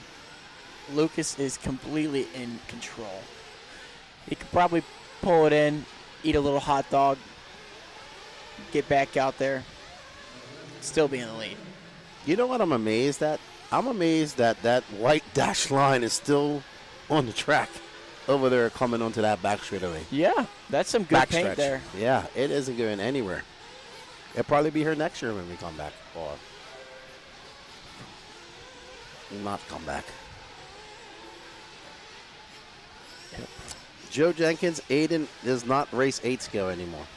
I'm not completely retired, but it's pretty limited. Yeah, he was bought here by Lance and Elite to co-host. I wasn't going to really be doing anything this weekend, and Lance hit me up, so I said yes. Sounded like fun. Here we are.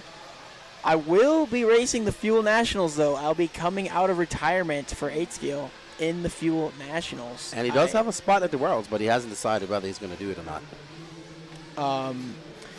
Yeah, I might do the Worlds. I don't know. What do we think in the chat? Should Horn sign up for the Worlds, or what do we think?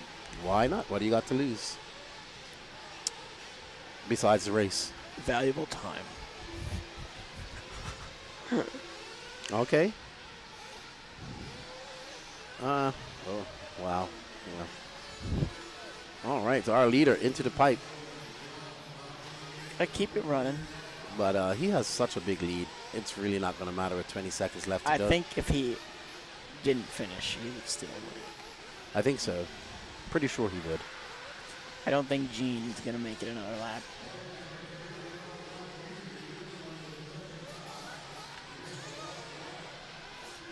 Chris Harris just used the Joker for the second time on the last lap.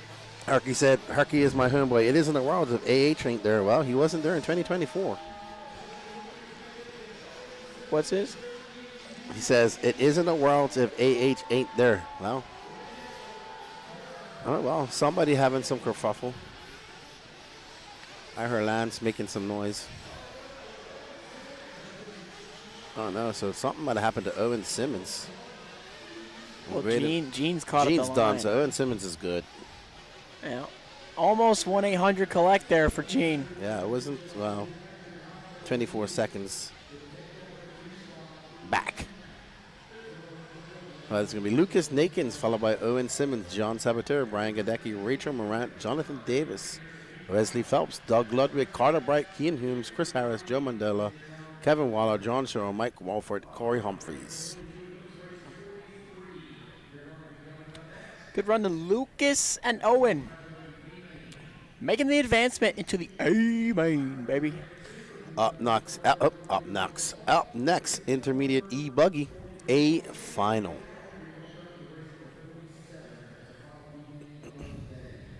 It's going to be Matt. Well done to Lucas. Oh, I like that PNB hat. That's pretty cool.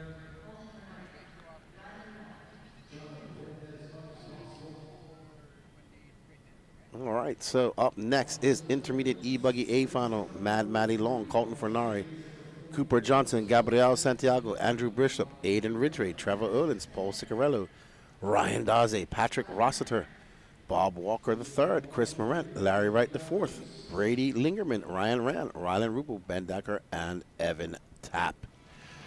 Woo! This is hopefully going to be a very good race. It has good potential. Yes. Mad Maddie Long, she needs a little bit of a redemption story after breaking out of that Truggy final that was highly anticipated. She needs a run here. AEW Avisa's 99. Do you have to qualify for the Worlds, or can anyone show up? You absolutely do have to qualify for the Worlds, and it's usually in the Nationals the year prior. So you qualified by making the main at the Nationals at Thornhill last year. Yep. Put her in the show. Now, they do have write-ins, and you can, if let's say all spots don't get filled, then it goes to the next person, like something like you. If you don't go, your spot is given to somebody else. Yeah. Who's next in line. So, but no, you cannot just go to the World Championships. It is an official World Championship that happens every 2 years. It's only been won by, in the 8-scale world, it's only been won by North Americans 4 times. Europeans and Japan have pretty much dominated the entire history of it. You had to throw that in. I did, because a lot of people don't realize that. No, we realize. The last American to win it was Cody King, 2010 in Thailand. First American to win it was Greg Degani in 2002. Second American to win it was Mark Reedus in 2006. Fourth North American to win it was Ty Tessman, 2014 in Italy. You're really, that's after Cody King. But I said American, and then I said North American. All right. So Ty Tessman is from Canada. You're really pocket watching these stats, huh? Hey, man, I love the World Championships. You just love Europeans. No, you can say it. I love the World Championships. It's a fact. It's nothing wrong with saying that. It's a fact that you love Europeans. No, it's a fact that you glaze them. There's only been 3 American World Champions in 8 scale. All right, I'll go to Thornhill, and I'll just. There you go. I'll just. How about that? There you go. You never know what would happen. I don't think that would happen. See, you already lost. Well, you already lost. Yeah, I mean, I might not even show up. So let's see. Yeah. Gene has faith in you. Okay. You know what? Screw it, Gene. I'm gonna win. Right. There it is. That's the attitude to have. There it is. I'm being told that's the attitude to have. Here we go. Right now, it's all about intermediate electric buggy. We have a Racer's Minute, a little bit of a meltdown. Actually, Mexico is not actually in the Royal Block, so it is not as part of the North American block. Larry Wright needing a little bit of a fire drill here. Mexico is actually under FAMAR. It looks like they get it going. Here we go. Let's get ready to rumble. Maddie Long. Followed looking out for by some revenge. Colton Fernari. Fernari looking for a second win of the night. Ooh. Yeah. All right, so. Oh, to the inside. Ooh, new leader on corner number That's 2. Fernari and Cooper Johnson getting into second. Maddie's nervous. She's So nervous. that's a great start, actually. Probably one of the best starts I've seen all day. Not a great start for Maddie, but a great start for Colton and Cooper here. It is good. It is. Wow, what a freight train going into that wall jump. It's going to be Cooper, followed by Fernari, Matty Long, Gabriel Santiago. Those are all young racers. All young racers. Andrew Bishop. Oh! Your leader getting it wrong. That was, I believe. That was Fernari, I think. No, that was Cooper Johnson getting it wrong, giving it away to Colton Fernari. Funari coming off of a high right now. He absolutely dominated the field in Truggy. Actually. Oh, it's going from bad to worse for Actually, Maddie that was Gabriel Santiago who gave it all away. Really? He moved he was in like third and dropped down to 16th. Oh, Mongo. And Cooper Johnson is right now behind Fernari. Cooper Johnson in that green, black, and pink car. I almost said shirt. Fernari already locked in. He's already got a big trophy under his belt. Somebody went for the Aiden Ridgway using his Joker, and now he's out front. Aiden looking to get a victory here. Oh, a little bit of a Aiden crash. Ridgway. Oh, he's got to collect himself. That's 2 mistakes in a row for Ridgway. He gets away with it without needing a marshal. That's going to bring Ben Decker all over the rear of him through the back section. They go. Oh, Ridgway with another mistake on his own there. Luckily, still not needing a marshal, giving the lead to Ben Decker. If I'm Colton Fernari right now, I'm taking the Joker right now. And we are on board with. There it is. Back to the number 1. Colton Fernari, Cooper Johnson, Ben Decker, Olins, Aiden Ridgway, Morant, Bishop, Patrick Rossiter, Rylan, Bob Walker III, Rylan Rubel, Larry Wright. 2 minutes down, 7 long minutes to go. Colton Fernari looking to go 2 for 2 on the day. Luckily, he's driving her, so he's going to have to make some room. Yeah. If he does like this. And he has an intermediate Nitro Buggy race to go too, so he could possibly get 3 of those things. Maybe a hat trick for Fernari. We shouldn't be counting the ducks this early, but it's a possibility. And he's upside down. Oh, what a save from the young man. He's going to only lose 1 spot. New leader, Cooper Johnson. Let's see if he can stretch out a bit of a gap here. He's still got pressure from behind from Ben Decker, Trevor Owens. Little gap back to Ridgway. Fernari right now. There's his X-Ray teammate, Ben Decker, having a look. I think these 2 X-Rays just have a little bit more pace than Cooper, so they're going to look for a pass at some point. Oh, I thought he was going to get it just now. What car does Fernari is on X-Ray. Or no, Cooper Johnson. What is he? He's running a Techno. No.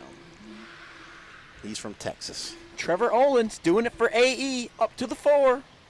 He's in the thick of it here. Olins. Now in 4th, Ridgway in 5th. Bishop. I think that was Owens that just, yeah. Oh, Olins going from bad to worse. Oh, that's not Owens. He did have a little bit of a roly poo, but he wasn't the one that got stuck upside down. Cooper Johnson having a bad run. And that's going to allow Fernari and Ben Decker by, so the 2 X-Ray teammates. Ben Decker goes on the inside, can't make it stick, tries for a jump pass. Fernari going to hold on to it. Decker all over him. Bishop up to 3rd. That's your ride to the airport tomorrow. It is. Shout out to the young man. Andrew Bishop. I believe he lives in Tennessee, so. He said he lives 15 minutes from this venue. Okay. So he's been sleeping in his own bed every night. Lucky him. I don't know what that feels like. Same.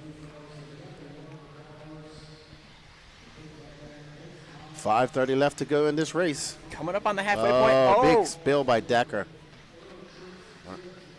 Decker almost quadded.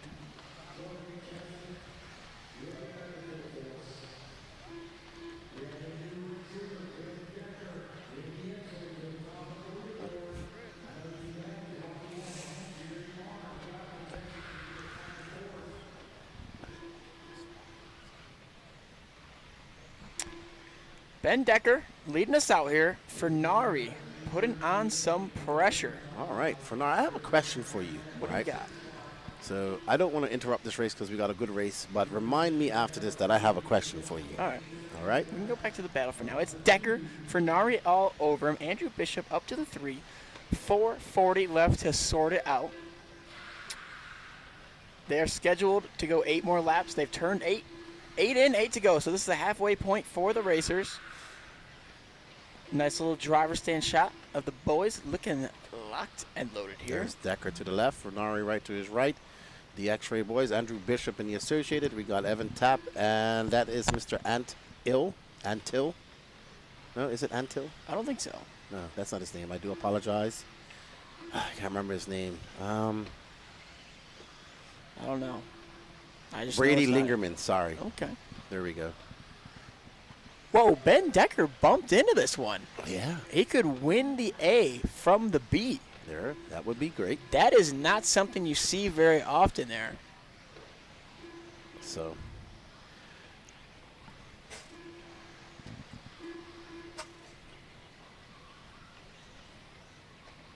That's the question I want to ask you right there.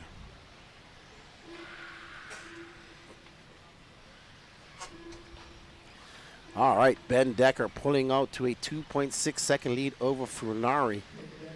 So Ben Decker, with 3 minutes and 20 seconds left to go, has stretched that lead. Oh, Furnari is far back now. Ben Decker comes by for 38.6. Furnari for 40.4. He's 4.3 seconds back. He is running out of time. Furnari's going to have to put it into EcoBoost if he wants to catch up to Decker. Decker absolutely flying right now. He is wanting to take home one of those beautiful trophies back to Pennsylvania. 3 minutes left to go. Decker can't make any mistakes. Fernari will be in position. Aiden Ridgway is in third. Matty Long is in fourth. Larry is in fifth. Trevor Erlins is in sixth. This would be big for Ben Decker to come from the B main and get the dub. That is not something that he probably had on his mind going to bed last night. But he's fast. He was at INS here at our trackside, and he's been hitting the race scene quite hard. He goes through a lot of races. He does. Does 10 scale and 8 scale. Looks like Maddie Long has made her way back up into third. Yeah. Ahead of Ridgway and Owens. But what I like about this is that we have young racers all in top 5. You have Trevor, who's probably the oldest one, Ben Decker, Colton Fernari, Matty Long, the youngest, Aiden Young, Fernari about 16, Ben Decker, I think about 18. Olins is what, about 19, 20? I don't know. I don't think he's that old. Okay. Well, Owens maybe. where is whatever happened to Fenster? What is he doing? He's been racing a lot. But he hasn't been to he hasn't been heard to the southeast for quite some time.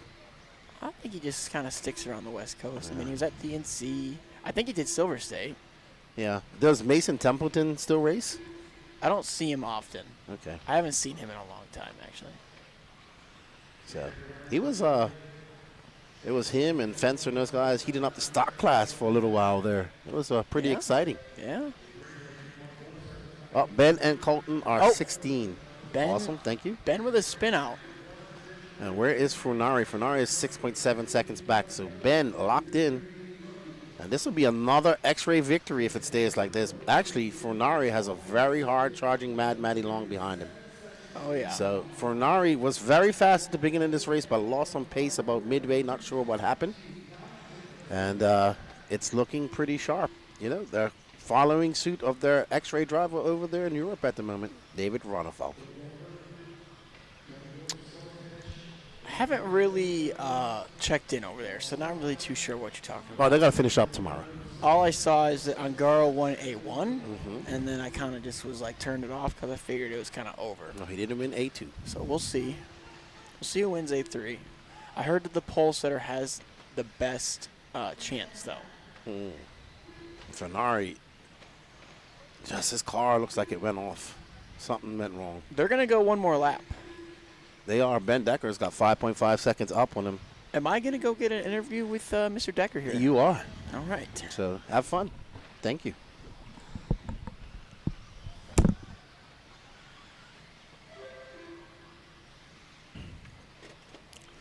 6 seconds left to go. We're watching a hard charging Mad Matty Long and Colton Fernari. They are going to go one more lap. Aiden Ridgway caught at the line.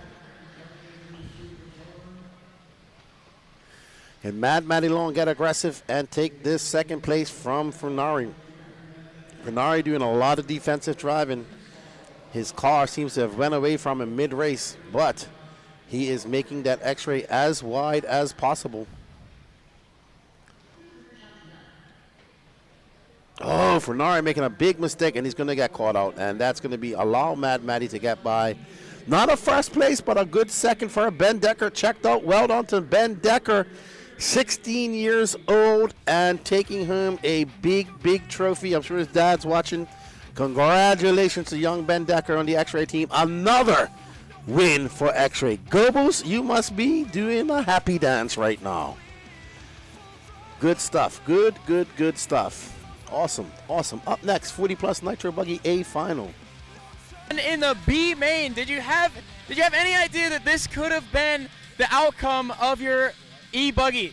Dude, I knew my E-Buggy was flying in practice. I knew if I put together a good run, I could have just flown right up through the field, and man, that was amazing. The Steed was awesome. Steed was seeding out there. He started in the B main. That didn't discourage him. He never gave up hope. Started in the back of the pack, made his way to the front. We love to see it. Great job. Dude, thank you. Anyone you'd like to thank? I'd like to thank my dad, all my sponsors, my mom for letting me do all this, and that's about it. Thank you, though. The list is long. Excellent job there, and we'll let you enjoy this one.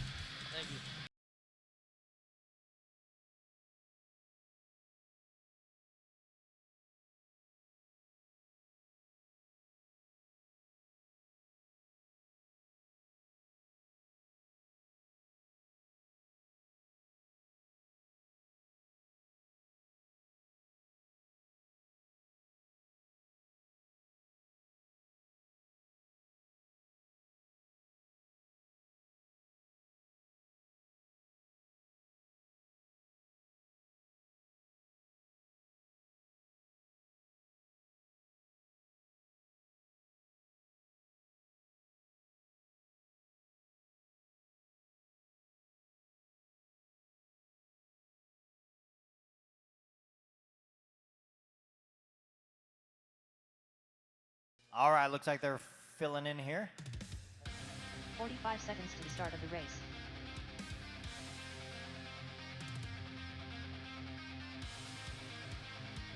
Look at that athleticism. All right, here we go.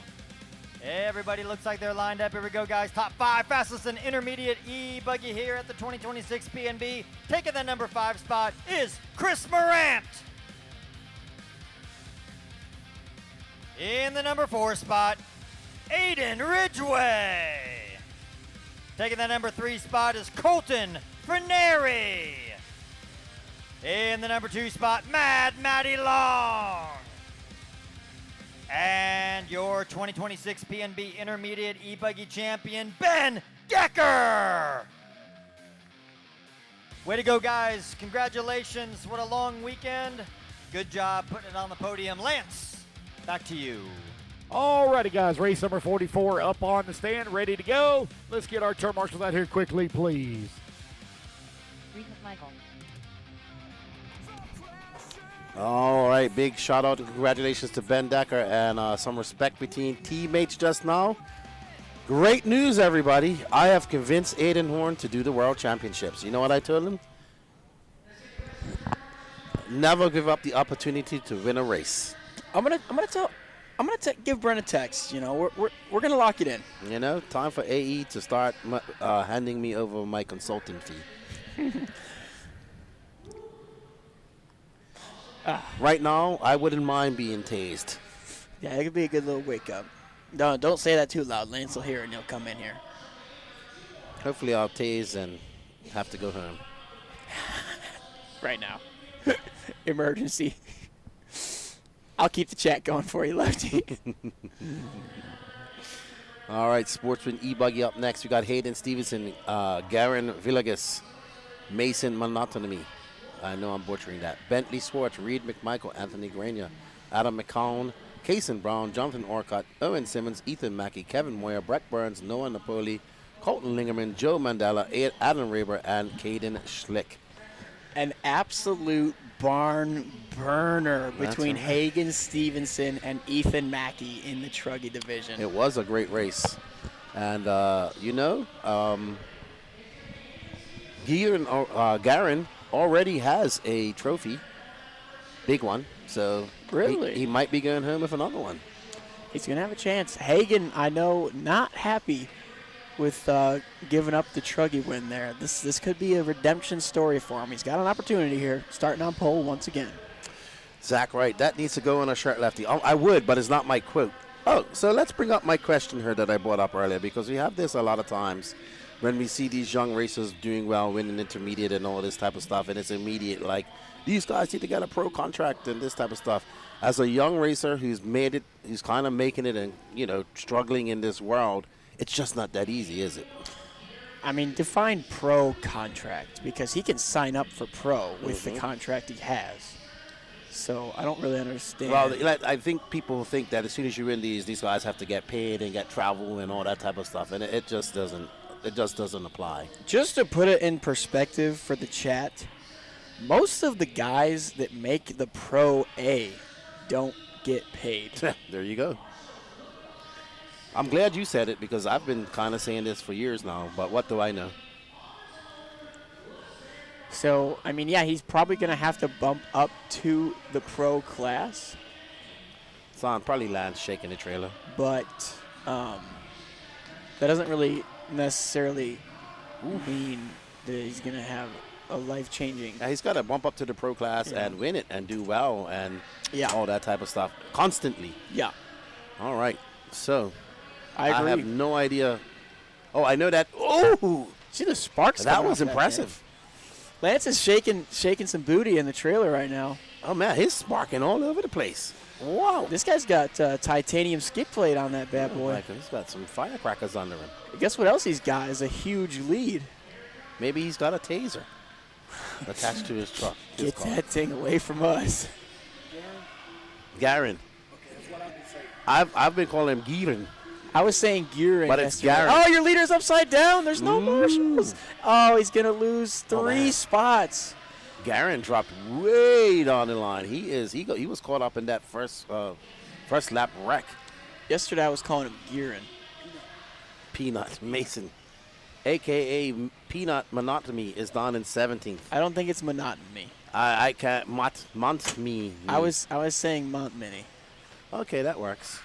I think that's. I was just trying to sound it out. Montmini. All right. Anthony Grania to the lead.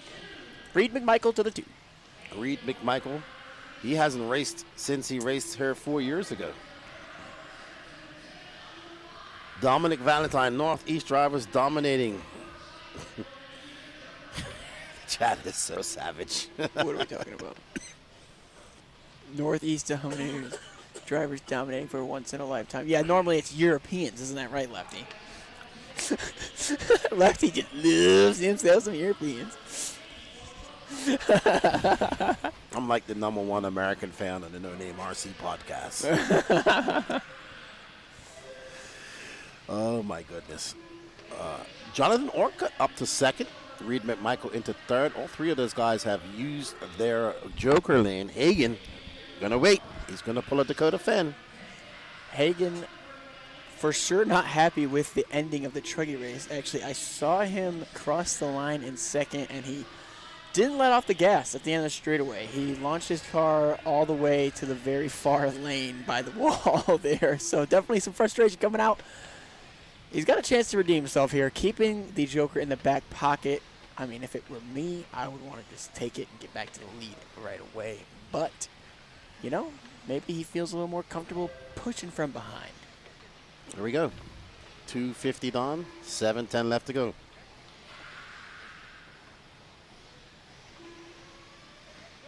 All right. 7 long minutes left to go. Owen Simmons up to the 5. Shout out Owen.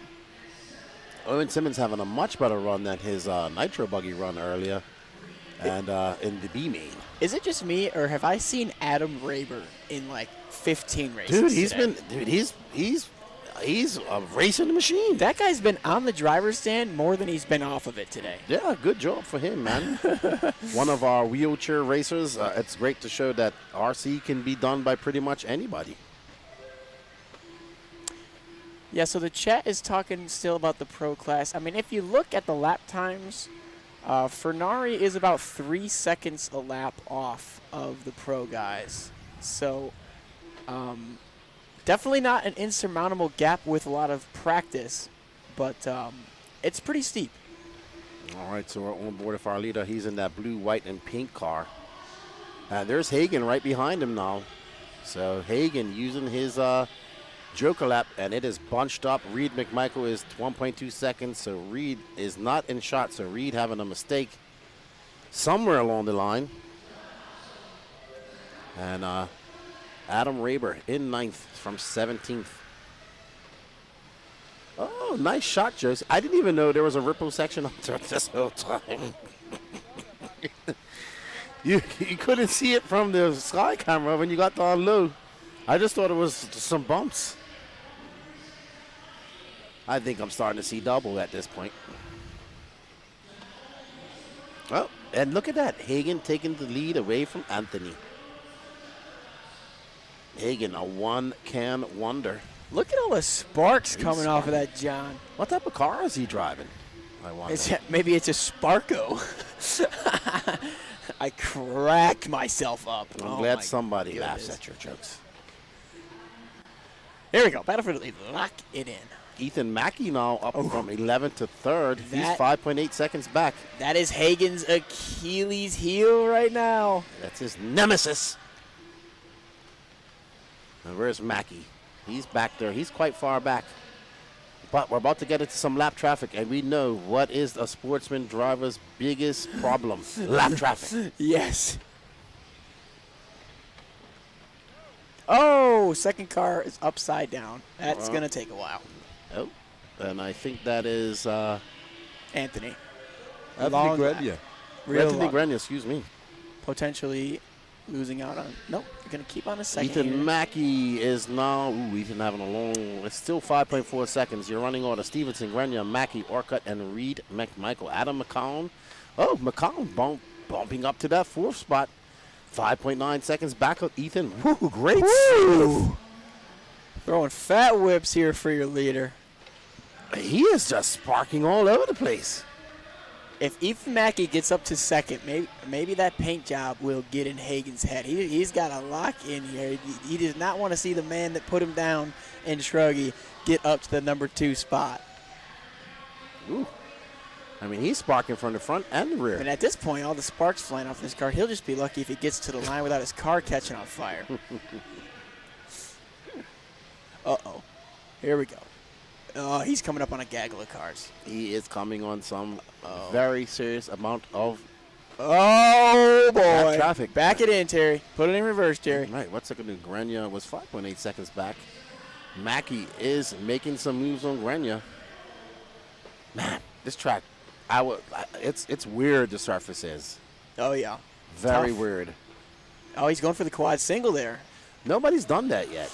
People have come close as our leader almost gets cleaned out by a lapper there.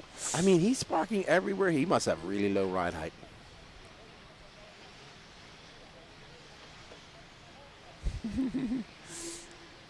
I'm not good enough to tell what car that is from this distance. I know some people are good like that.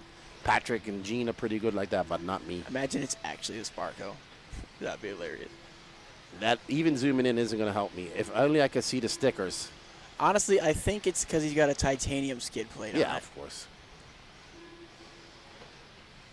But I like it. I like sparks. It looks cool. Yeah. He knows it. Well, that is him right there in the blue shirt. Repping the number 14. Hagen Stevenson. He shakes just like Patrick. Well, not as much as Patrick. He just went off the track. He only had 5.4 seconds to work with. Anthony, this one's not over with 2 minutes to go. No, not at all. Not that. Oh, our leader is getting nervous here. He has got to lock it in here for the final minute 45. When I say there is no grip out in that fluff, there is zero grip. Zero. Like negative grip. Especially if he's running a bar tire. Oh, yeah. Uh-oh. Oh, buddy. That's Owen Simmons. Owen Simmons currently down in 11th. Hagen, a 44.6. That's Grenier. 2.6 seconds. 2.6 seconds. And Hagen gets held up by a lapper in front of him. I believe that is Anthony, the next car back. I think Mackey might be. No, Mackey's too far back. 2.6 seconds, a minute 16 on the clock. These guys are scheduled to clock 3 more laps. This one's far from over, Lefty. I think Grenier got caught up in some lap traffic and had a problem there. You think? Yeah. Well, Hagen really hopes that you are right. Yeah, I'm sure.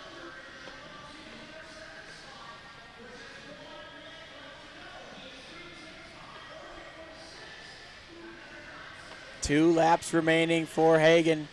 He's looking for redemption story here. Oh, yeah. Grenier got held up. Oh, Grenier got held up. Oh, my goodness. He might lose second. No, I told you he was involved in some kerfuffle. Oh, yeah. You were right. Huh? Now it's Mackey versus Grenier for the 2. 11 seconds behind your leader. Oh, yeah. We should drop back to that. Yeah. I'm gonna go get ready here. So there's our leader. Gonna get one more lap. Second place will be the pink, white, and there's the blue, white, and pink. And there's Ethan Mackey. Ethan Mackey already got a first, looking to take a second home.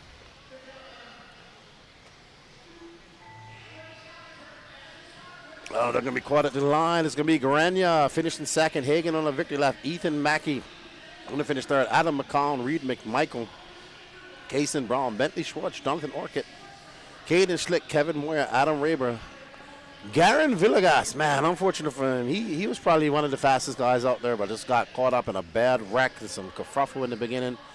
Breck Burns, Mason Montmini, Colton Lingerman, Noah Napali, and Joe Mandela.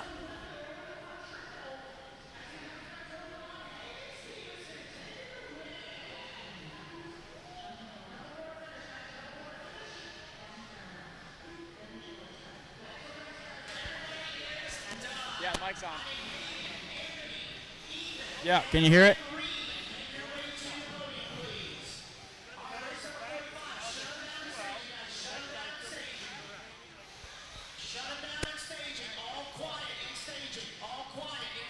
Blue hoodie.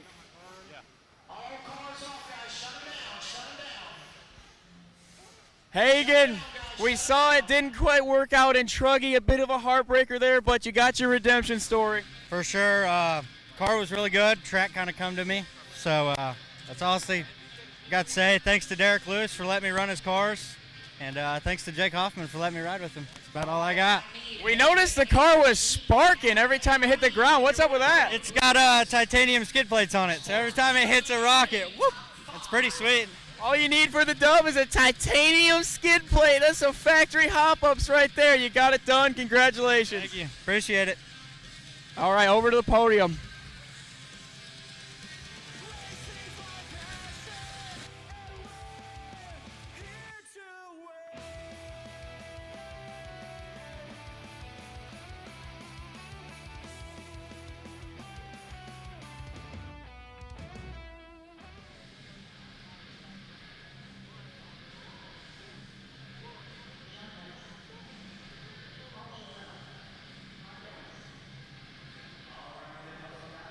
Your way over to Podium.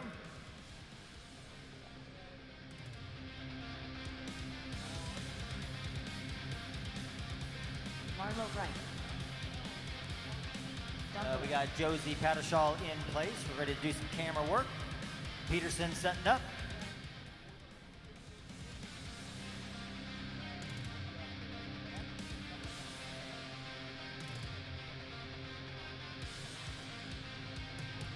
Rob Lisa. All right, looks like everybody's in place. Here we go, guys. This is the top 5 fastest here at the 2026 P&B Sportsman E-Buggy. Taking that number 5 spot, Reed McMichael.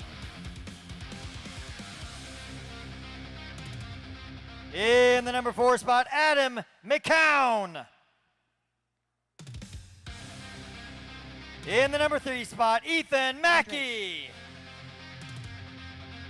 In the number 2 spot, Anthony Grenia. And your 2026 PNB Sportsman e-buggy champion, Hagen Stevenson.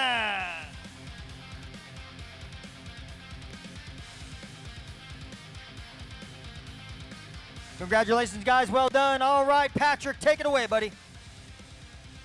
All right, 40. All right, everybody. Up next, 40 Plus Nitro Buggy A final. And somebody asked about the Mayako guys. No, there was no Cavallari here. Big Country, Michael Thompson was here. Kean Humes is here. And I know JQ and PYSCHO did not go to Neoland, so don't know what's going on over there. And yeah, we got Adam Drake, Jason Scraffler, Aaron Duran, Paul Ciccarello, Ever Lobos, Don Elliott, Josh Fine, Mike Sontag, Rob Gleason, Matt Navoso, Dave Taylor, Don Hillard, Greg Nicholas, Marlo Bright, Mark Douglas, Dennis Brew, John Blaze, and Ryan Schaefer.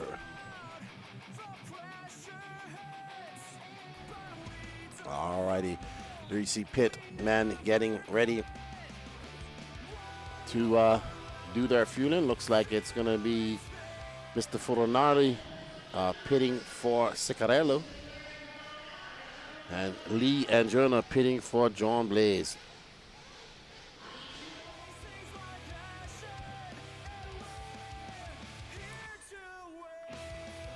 All right, so they're going to go out there and get their warm-up.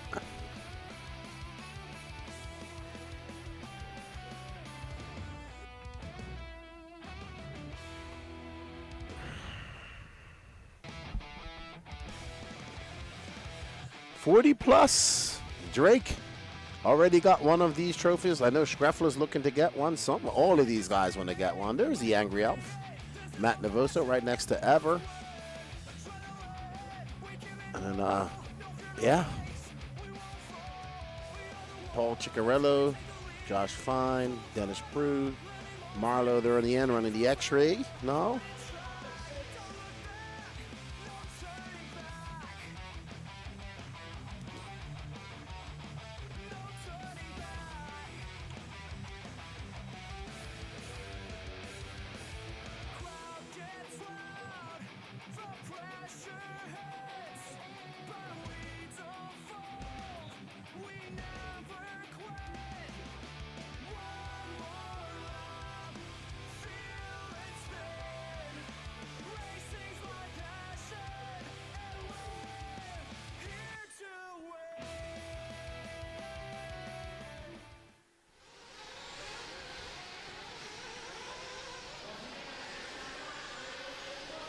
All right. So, you know what's hard to believe? That by tomorrow, this isn't even going to exist. Probably by tonight. They'll probably tour it on pretty much tonight.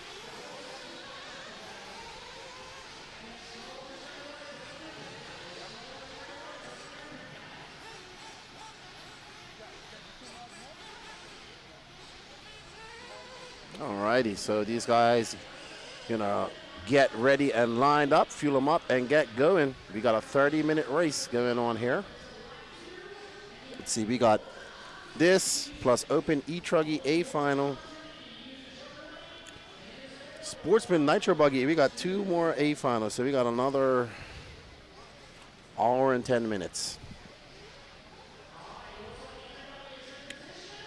of racing going on. It's been a long day today. Been a long day.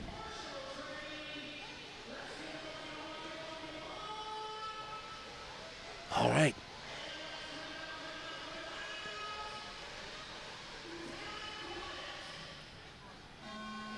And they're off. Adam Drake. Oh, Adam Drake brought out the race collars. Well, that's the first time I've seen him running his race collars all weekend. That's a great shot. You almost called Josie Bobby. Wow. Action Cam Bobby, you are still here in spirit. Action Cam Josie. Alrighty, so Adam Drake right off the rip with Jason Schreffler right behind him. Schreffler and Adam Drake pulling away. Aaron Baran is there as well. Paul Ciccarello, Ever Lobos. Ooh, that's nice. I like that. That's a great shot. Alrighty, so Drake, Schreffler, the Screff, Aaron Baran, Paul Ciccarello, Don Elliott. That is your top 5. So it's Adam Drake off to a much better start than he was in the E-Buggy final. And Schreffler too. Schreffler's right there keeping them honest. So let's see. Maybe these two can put their heads on and give it. Drake taking it early. Schreffler choosing to wait. Well, he wants to check out. Yeah, he does. Well, he'll be back in at 10 minutes. So two pit stop race for Adam Drake. Yeah, You're confident in that. Huh? You're confident in that. I mean, he pretty much does it every race. He's been doing it for years. Yeah. He was doing 10 minutes before 10 minutes became a thing. So let me put this in perspective here. He's got lap traffic on lap 3. Yeah. On a 45-second track. No, he did take the Joker lane. Still. So that cut that down to a 32-second lap. Still pretty crazy.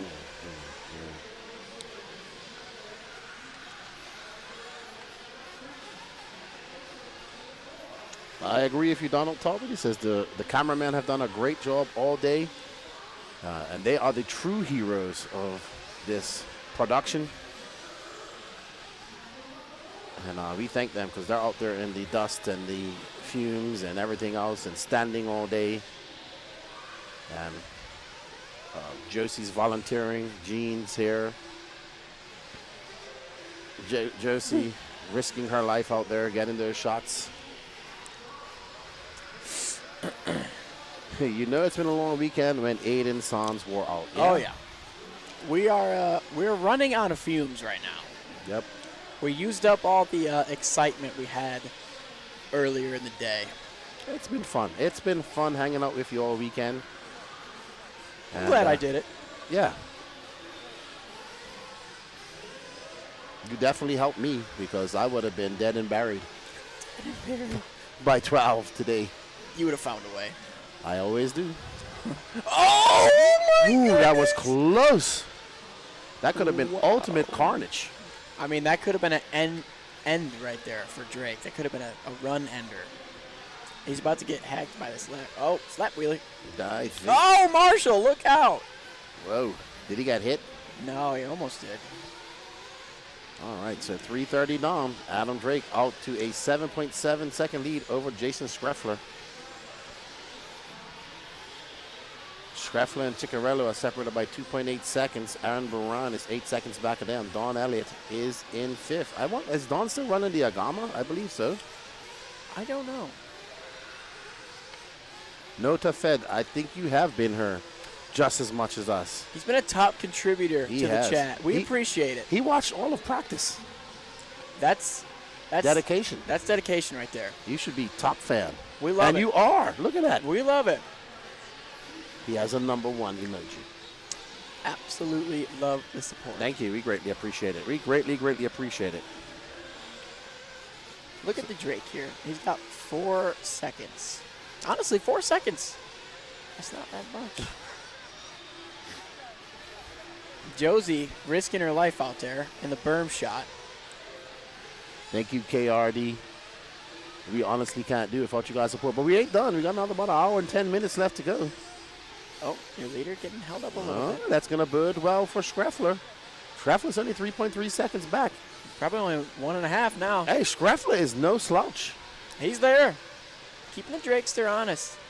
2 lap cars in between them. I hear a death rev. The engine's like that.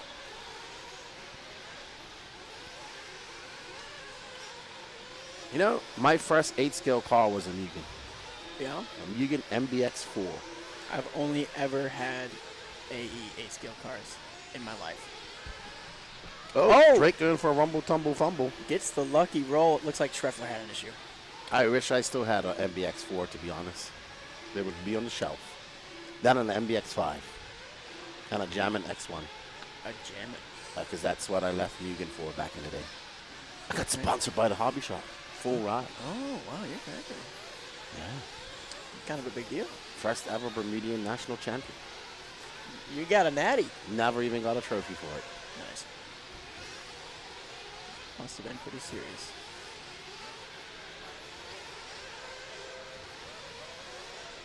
It was fun.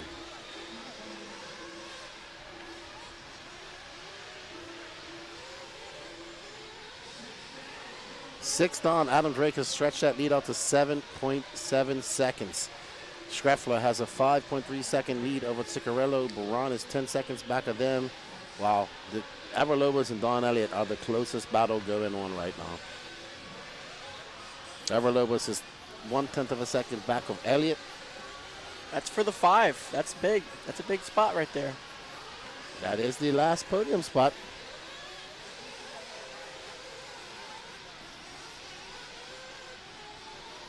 Most of these drivers are probably not on bar tires, if I had to guess. Probably not. A lot less forgiveness with the bar tire. Yeah, you got to be exact. If you don't trust in your ability to keep it in the groove, you should not run a bar tire. That's why you don't see this guy here running bar tires. Drake might be on bar tires. He might be. He's probably the only one of these guys on a bar tire. He reeling that berm. Drake 22 seconds up on Ciccarello now as Schreffler drops down to third. So Drake kind of just running away with this. Coming up that 7:30 mark, you can see pit personnel getting ready. Let's watch some pits while we're here. Ooh, that's somebody, I don't know who that is. Look at the high Rob viz. Gleason, I think. Oh my, Corey. We got a high viz. Man, Corey is like the most angry screamer I've ever met. The guy in the high viz. His name's Corey? Yeah, when he screams, he looks very angry. Look at Lee Setzer on the gun. He's locked in. Who's he Okay. pitting? John Blaze. Okay. And I think Jonah Wilson's there for emotional support. Yeah, I think they're just having a good time. Look at Bobby Moore. High Viz just caught the wrong car. Gave it back. You saw that? Well, I saw that happen too last year with Joey Bourdon's dad. He grabbed Drake's car thinking it was Bourdon's. Oh, I thought. No, sorry, I thought they grabbed- Mayfield's Yeah, car. yeah. Wicked, right? Yeah. Man, he was upset with himself. I'm sure. It costed him the win, didn't it? If I'm not mistaken.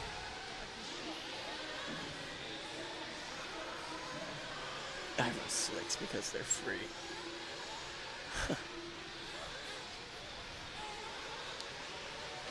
Drake in the pit at 8:30. Oh.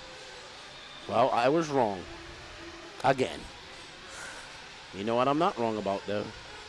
You know, when you have a 33-second lead, Yeah, why stretch it? in the first stint, there's no reason to go for it. And he's hacked. Oh, my goodness. Oh, my gosh. These guys are just driving I mean, through. way to just plow the leader. That's crazy. Here's the thing. Drake's going to plow you. He's going to just take you out back. Let's see it. Here we go. Get him, No, Drake. he's going to get him. He's going to Get all him. right, you got me. Here you go. Get him. Oh! Oh, now it's going to happen. It's going to happen now. He tried to peel Drake again. It's going to happen. Oh, now Josie's really risking her life standing right there. Does she have a helmet? You need hockey gear to stand right there, Josie. Danny says, get out of there. It's too risky. Man, I was going to wait for Drake to give that guy a lesson. But he's being nice. Drake's lead grew that time by the way. What happens when, like, Ryan Mayfield goes 40? I don't think he'll run over 40. He's pretty much, I think he's got, like, one more year. Yeah. I don't see it happening. Me neither. I don't think he's that kind of guy, you know?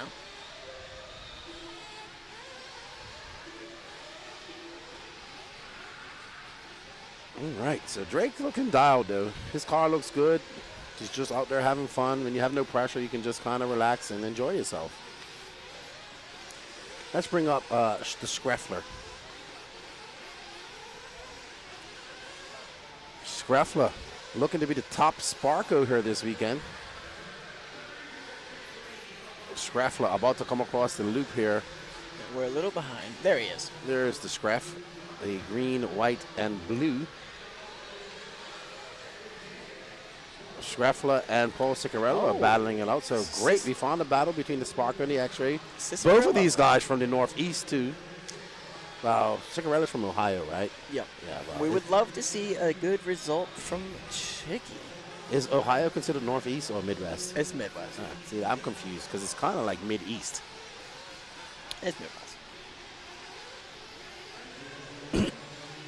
I don't really understand how it's considered Midwest because it's on the east side of the country, but I don't make the rules. Yeah, Chicky stuck in the pipe for a couple business days there. That's going to be a setback. What's up, Weldon? How you doing, my friend? All right, Adam so Drake now looking to lap Chicky. and there is Scraffler trying not to get lapped by him. Oh, he's going to get NASCAR. Oh. And he oh. sneaks by. Good driving by Scraffler. I think Scraffler's been like the top Sparko quite a few times at these races, like winning races and whatnot. He's a good driver. He is a very good driver. He's Trying been doing to- this for a long time, too. Trying to hold off Chicky.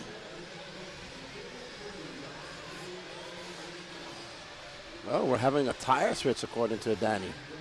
Ever Lobos getting a little changey poo. Well, yeah, probably had some tires coming unglued. Not ideal. His mechanic just looking up at him, shaking his head. Oh, buddy. Oh, Schreffler with a problem. Where is Chicky? Not close enough to capitalize. Aaron Burin, he's way back as well, so everything's kind of spaced out now. We're just going to watch Scraffler railing berms and doing triples. There we go. Yeah. Onto the straight. So Drake has lapped Chicky, and he is about to lap Schreffler. Well, who would have funked that? Oh, Schreffler upside down in the lucky roll for the young man. Here we go. Drake about to make the move. Officially about to put a lap on the field. Does he make him work for it? The answer is yes so far. Nope, no. Let's him by. The right thing to do. Ooh. Sky high. That was pretty intense. That's called reaching for the rafters right there.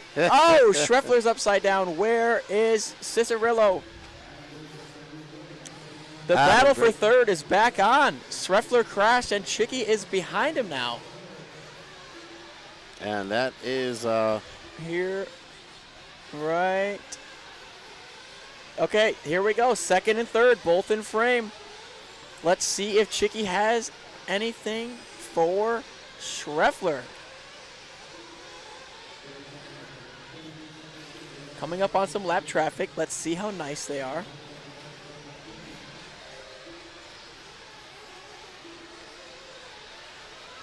Not really letting him by quite yet, but it's not super close, so it's okay. Over the triple, into the infield, in the way, okay, and he lets him by, perfect. And they race on for the two. It is Schreffler and Chicky. Into the back, on, off. all right. Adam Drake.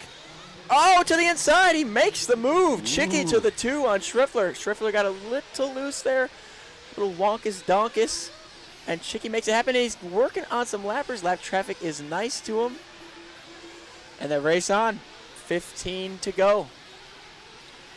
Absolutely. So here's a good battle between Ciccarello and Mr. Schreffler. Oh, boy. Oh, boy. Oh, beautiful. Oh! They're cross jumping. Schreffler's getting excited, seeing the carnage. We got an upside. Oh, Chicky, what happened? Chicky into the wall. I think he must have hit that lap car upside down, and that's going to give it. And Schreffler's upside down. Oh, my. Oh, and he's just getting cleaned out. That's actually his team manager giving him a wallop. Oh, my goodness. I don't think these guys are aware that they're a lap down right now. I think they just want to finish second. Yeah. Chicky into the pits. Here we go. Chicky in for fuel and out. Not bad. 6.7 seconds. Scraffler in, and it's going to be a 6.2 second pit stop for him. So guys coming around for their second round of pits. About a 5-second deficit to make up for the 2.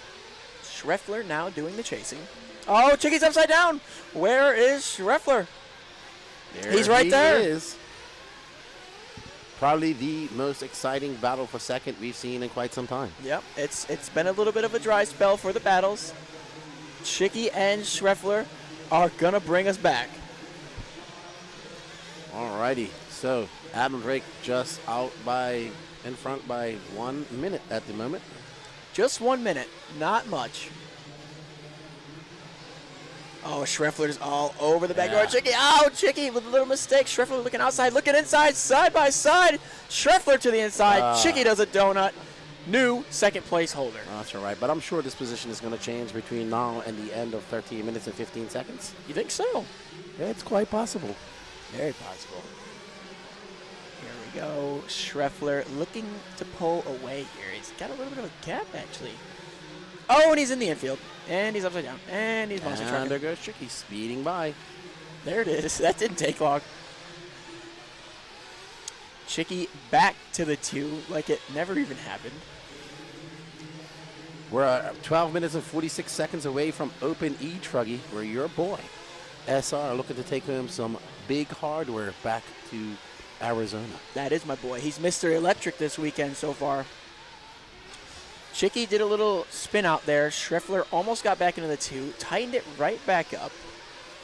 Hey, question. Are you going to get one of those RC10 FTEs? Maybe. I think they're really cool.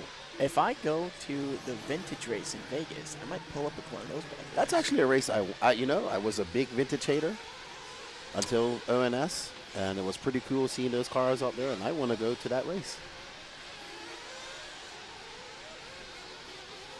Well,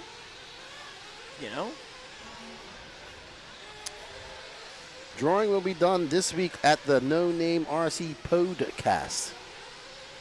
Yeah, I've got a podcast now. It's all right, Danny. I know you're doing a million things at once. I'm just joking with you. Are we sold out yet? Yeah, we've been sold out, Danny Paz. We are sold out. We sold out like hours ago. Really? Yeah. Good job, Brandon Rose. Brandon Rose is winning all around. Got 2 seconds. Got 2 seconds, right? That is winning. He got 2 seconds? Yeah. He got 2 seconds. Both the buggy classes. He's going to build a truggy for some lucky winner. He's going to make some cha-ching off of that.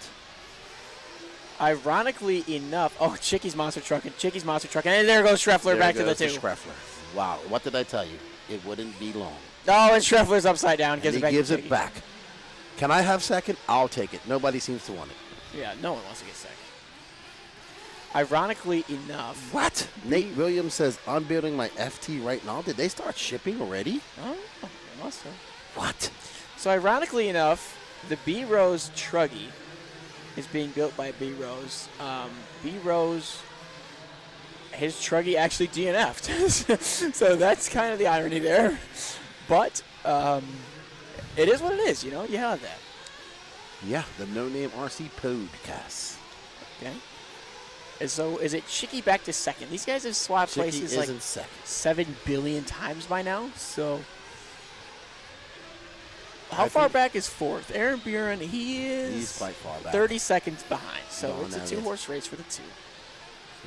I feel like sleep deprivation is kicking in. Yeah. Yep, that is unfortunately the truth right now. But we are prevailing for the chat.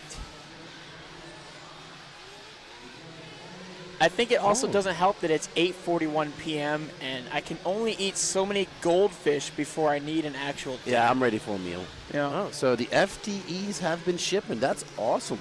Love it. I want one badly. Absolutely love it. I want one. Then I need to get everything to make it work. I tell people all the time, I work in RC, but can't afford to do RC.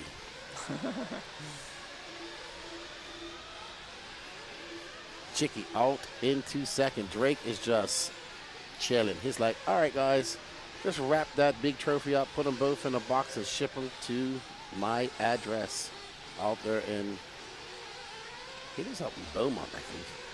Not both of them. He didn't get the E-Buggy win. Yeah, he did. Oh, that's right. Yeah, he did. Did he? Yeah. Oh. Yeah. He missed the lap. Oh, missed a lap. He's done. All right, never mind then.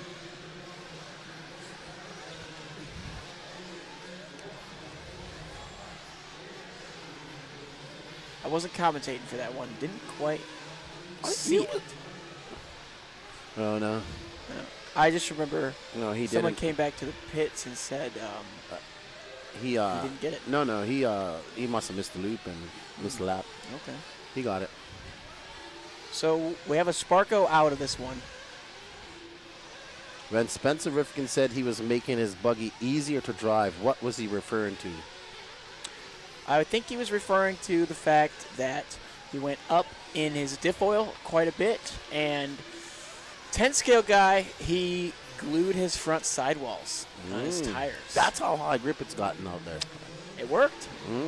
Interesting. His Well, front sidewalls on his e-buggy were glued, and he got the win. Okay. So taking a little bit of 10 scale knowledge into the 8 scale world, and it's prevailing. All right, Drake. 7 minutes and 50 seconds left to go. Ciccarello has pulled out to a 5-second lead over Schweffler, so it's not over. It is for sure not over. Up next, Open E Truggy. Then we have Sportsman Nitro Buggy main and Intermediate Buggy main. We're going to be done about 10 o'clock. Ooh, she was not happy about that.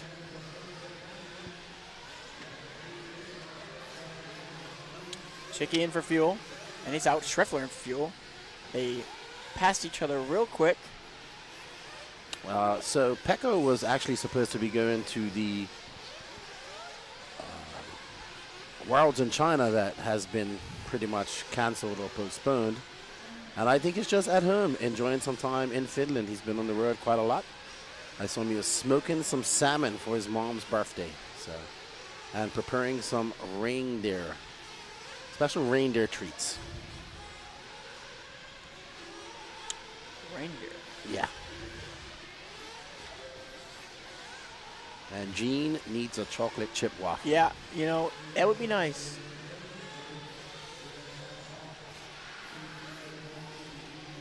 There's Adam Drake. So Drake barely in the lead here. About 1 minute and 21 seconds over the 2. And no, Cavallari is not here either. A lot of pressure from behind for Drake.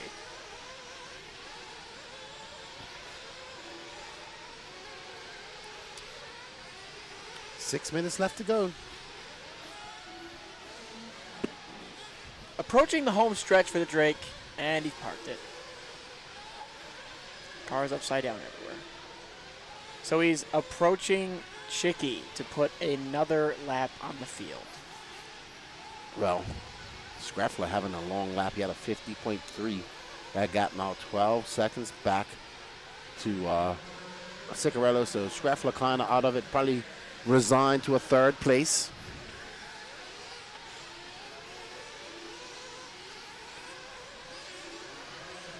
There's Drake fully locked in.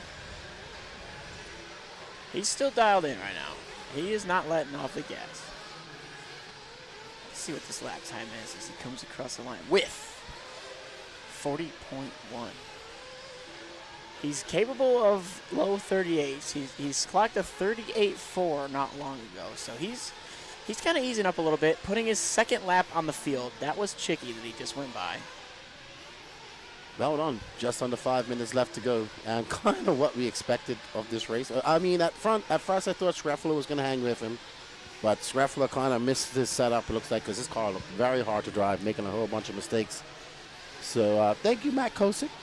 Should I just walk up on the driver's stand and start interviewing Drake right now? I mean, it probably wouldn't make a difference. It's put the mic in front of his mouth with 3 minutes to go. Like, hey, good run. Congrats on the win. 4:24 left to go. How about we have him pull it into pit, walk off the stand. I'll give him an interview for the win. And then he goes back up? And then he'll go back out, finish up the race, and still be ahead. He's not got that much of a lead. By a lap. Hey, what we got her? Thank you. What's up, buddy? I'm all set, thanks.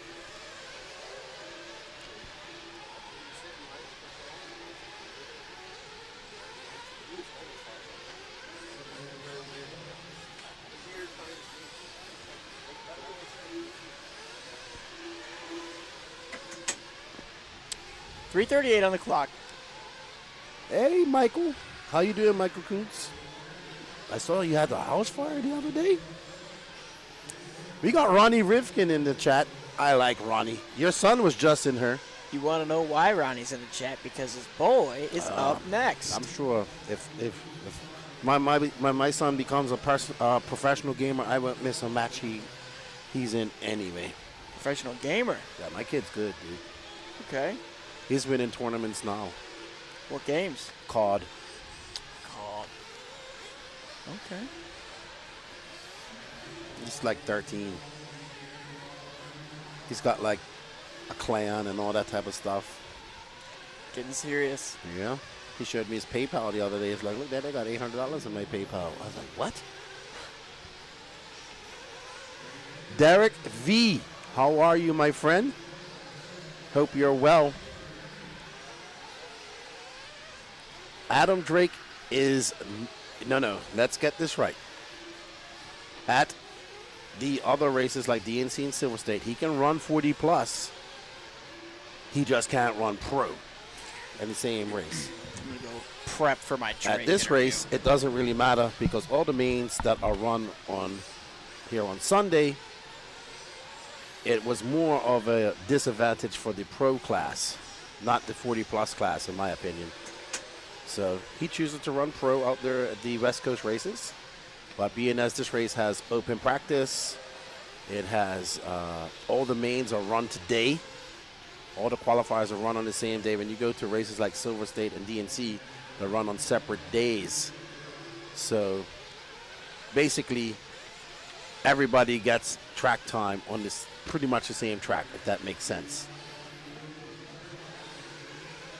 So he has a plethora of wins here at the PNB. I think it's 6. Make this 7 in a row. Oh wow, he is in Illinois. Awesome. We are gonna have a long drive here at the end of the month up to Michigan. We have a long drive back to Lake City tomorrow.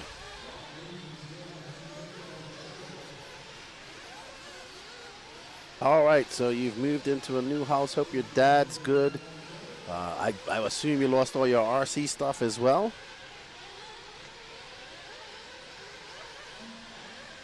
So, all right. I mean, the 40 plus class is an age-based class, and he is 40 plus, so he is, by the rules, allowed to run this.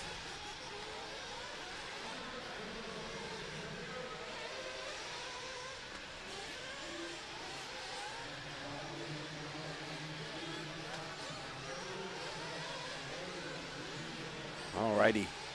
So 27 seconds left to go. Adam Drake with a 90-second lead, 2-lap lead up on second.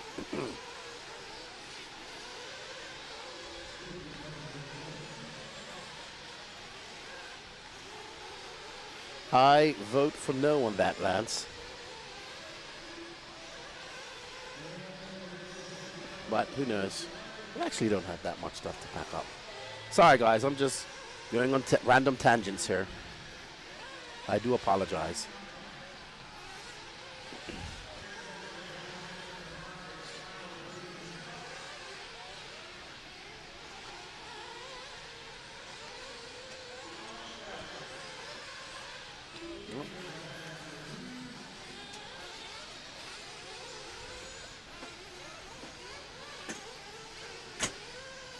3:30. We are done. Adam Drake taking a convincing win. That's going to be 2 big, massive Psycho Nitro Blast trophies for Adam Drake this year.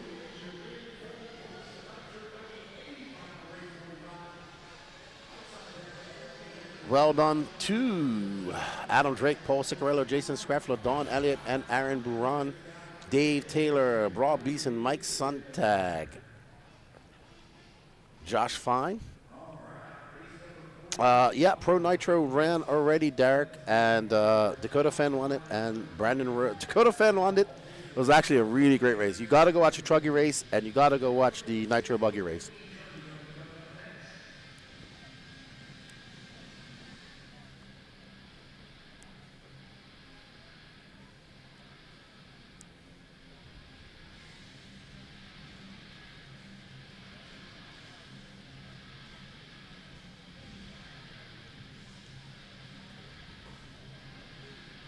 Dan. Yeah, I was hoping we ran the 40-plus main before the pro main so that I could kind of learn some stuff. The pro main, I definitely went the wrong direction. Car was a lot nicer to drive, and but still fun. It was always cool to battle with Paul and Schreffler and those guys. Yeah, it was a good time. If anything, the pro main helped you prep for this 40-plus main. Exactly. That wasn't really the plan. I was hoping to use 40-plus to prep for pro, but it worked the other way. Car was super good, really nice to drive, and happy with it. You'll take the notes into next year's P&B. Congratulations on the W. Thank you. I appreciate it. Over to the podium.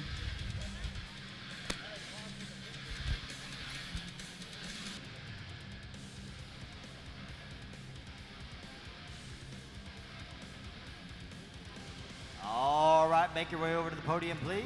Top 5 over to the podium. Bob Walker, third.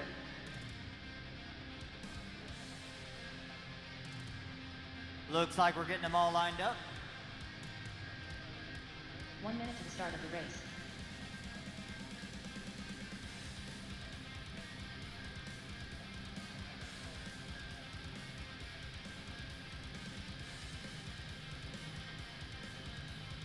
Lyndon Kreiger. 45 seconds to the start of the race.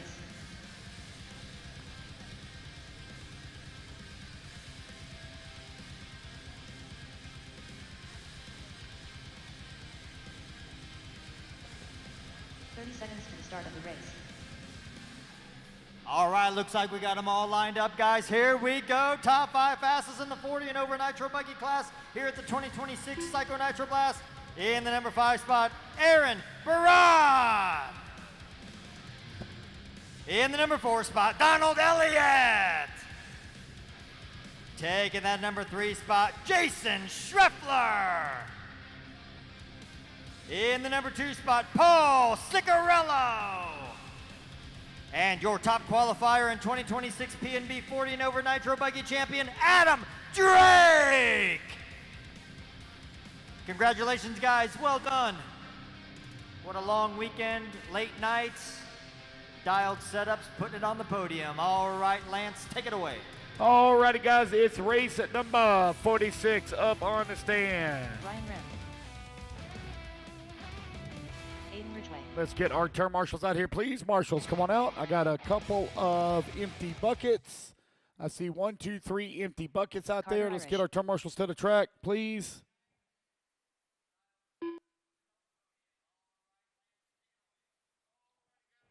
All righty, guys. I need my marshals. Marshals, please. I got 2 empty buckets. 2 empty buckets. I'm seeing 1 empty bucket now. 1 empty bucket. I need 1 marshal to the track, please. 1 marshal. Go ahead and turn them loose, guys. Turn them loose, turn them loose. We'll get that 1 marshal out there. I need 1 marshal. Thank you, Danny. Zach Thank Carr, you. Andrew Bishop. Cooper Johnson. Ben Decker. Nick Reppin. Patrick Rossiter. Caleb Hall. Evan Tapp. Larry Wright 4. I got 1 empty bucket over there, guys. Still Spencer missing 1. Ripken. I see somebody running that way. Thank you, sir. Looks like Jason running that way. Thank you. Mad Matty Long. All right, we got everybody all checked in. Race number 46 up on the stand. Waiting on a check from Brandon Shells. Actually, I don't have a check from everyone. Brandon Shells, I have no check from you. Starting order is going to be Spencer Rifkin on the 1, Aiden Ridgway on the number 2, Mad Matty Long on number 3, Justin Simonson on the 4, Patrick Russell on the 5, Bob Walker on that number 6, Carter Irish on the 7. Zach Carr on the 8, Ryan Rand on the 9, Evan Tapp on the 10, Andrew Bishop on the 11, Ben Decker on the 12, Cooper Johnson on the 13, Larry Wright 14, Brandon Shells 15, Caleb Hall 16, Clinton on the 17, and Nick Reppin on the 18. All righty, guys. Looks like they're getting them all lined up here. All right, guys, before we get this one here started, I've got a very special person that I want to say hello to online that is currently watching this race. I'm not going to say their name, but we are thinking about you. We know that you're currently in the fight of your life, and we will be praying for you, and we hope everything works out well. We pray for the steady hands of the doctors as they give you your treatments and different things like that. Thank you for watching. We love you, buddy, and we hope you get the feeling better very soon. Here we go, guys. Race number 46, Open E-Truggy A Final. All lined up, ready to go. Racers, ready. Marshals, ready. Everybody's going to go on the tone in less than 5. All righty, guys, we're off and running. And Gene or Danny, y'all can switch it back over. All right, so Spencer Rifkin leading them off. There's Aiden Ridgway right behind him and Mad Matty Long behind him. And I think that might be Simonson right behind him. Ridgway looking a little nervous to kick this one off. Rivkin getting out to a lead. You do not want to give Rivkin a gap. I mean, honestly, he doesn't even need a gap to still be ice cold. But he's not making it any easier on himself right now. Yeah, and also here, there is no pro E-Truggy class at the PMB. So it used to be quite a few pros that ran it. So Rivkin choosing to run the E-Truggy class this weekend. So usually the Open E-Truggy class would have both pros and intermediates in it. And he should win this convincingly. I mean, he's not even in the frame anymore.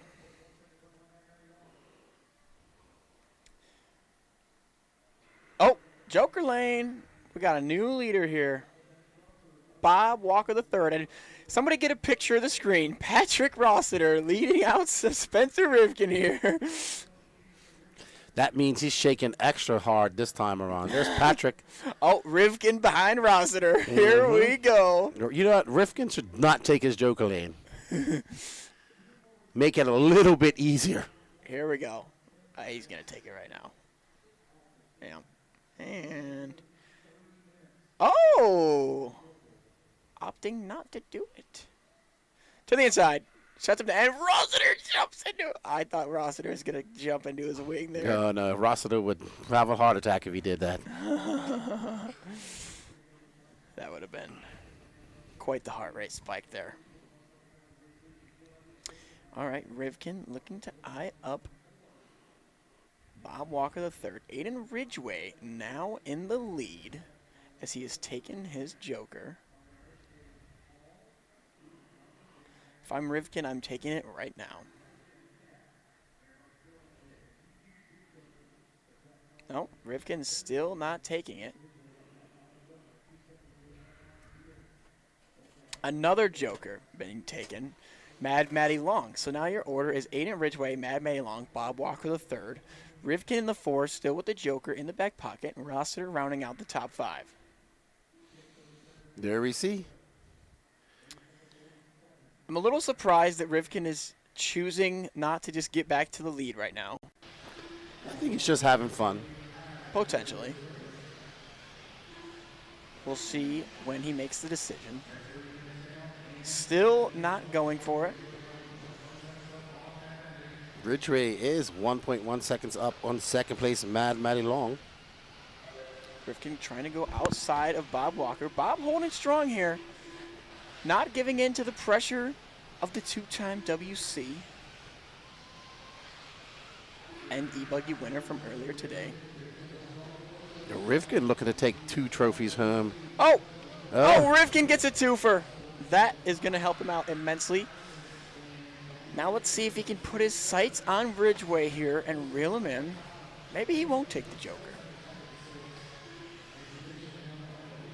All right, so Spencer Rivkin, just out there on a Sunday 9 o'clock drive. We're going to be done here about 10-ish. We got 2 30-minute races left to go. Ridgway is running for his life right now, but there's really not going to be anything he can do to avoid the inevitable in the next 5 minutes and 42 seconds, as Rivkin is munching about 3 seconds a lap out of the gap. Let's get a lap time check this time by Ridgway. Going to cross the line with a 39.2 to Rivkin's 38.1, so 1.1 taken out of the lead once again here, and Rivkin's now all over him. What do we think?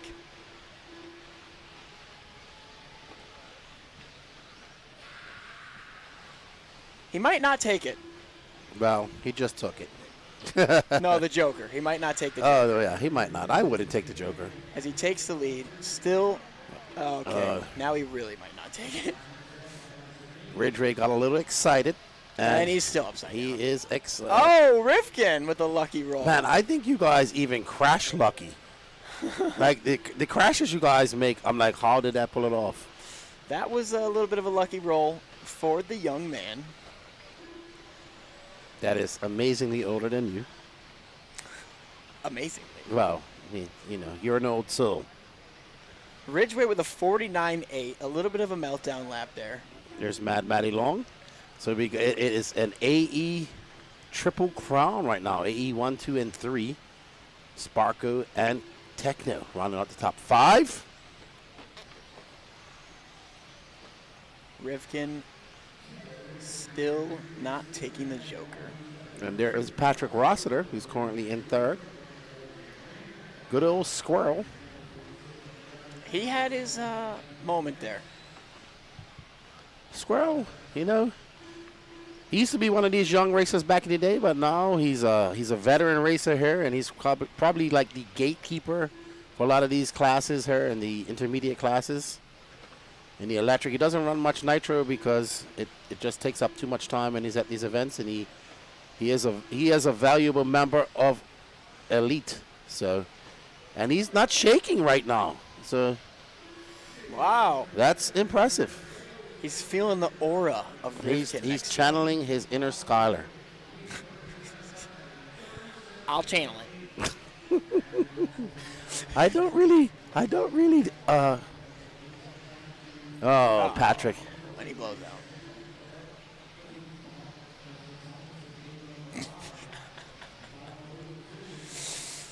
Ridgway to the 3. We got a battle here between Ridgway and Rossiter. Not far behind me anyway. I just remember what Patrick said. I don't really identify with that type of character, but I will channel him. Yeah. We went. Oh, that was so funny. He is currently channeling.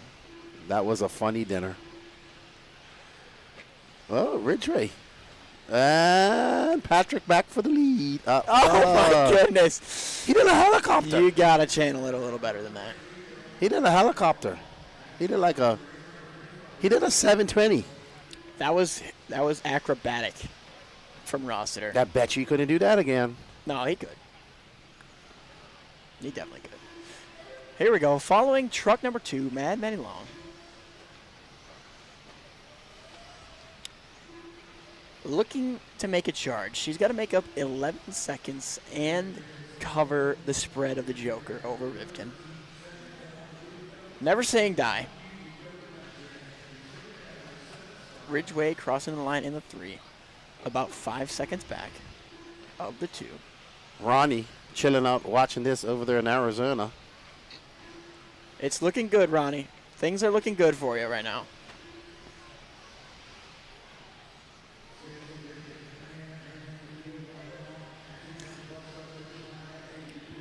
I don't know who that was, but Mad Matty avoided that traffic. Mad Matty. Try to interview Mad Matty, Aiden Ridgway. Good job. Good luck. I'm going to make my way over.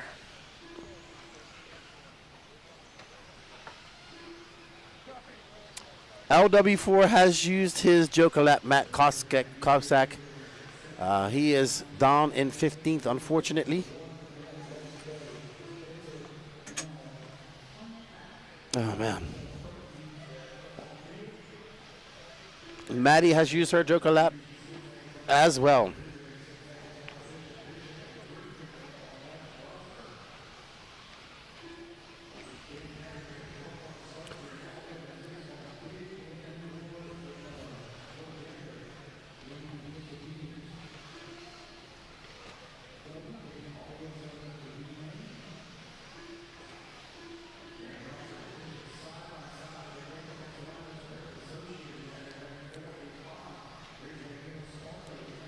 Alrighty, so Rivkin with 22 seconds left to go has not taken his Joker lane. He'll probably wait to the end of the race to do that.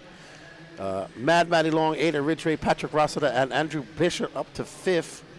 Ben Decker, he's going home with a big trophy as well. He won the intermediate e-buggy race, I think it was. What was that noise?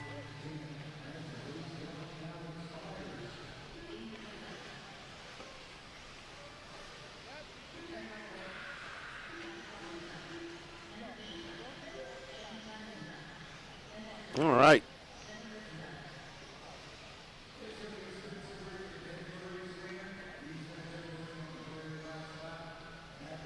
Pillowbow guys have been cleaning up this weekend. So I just think who we had? Spencer Rivkin, the X-Ray on pillow balls.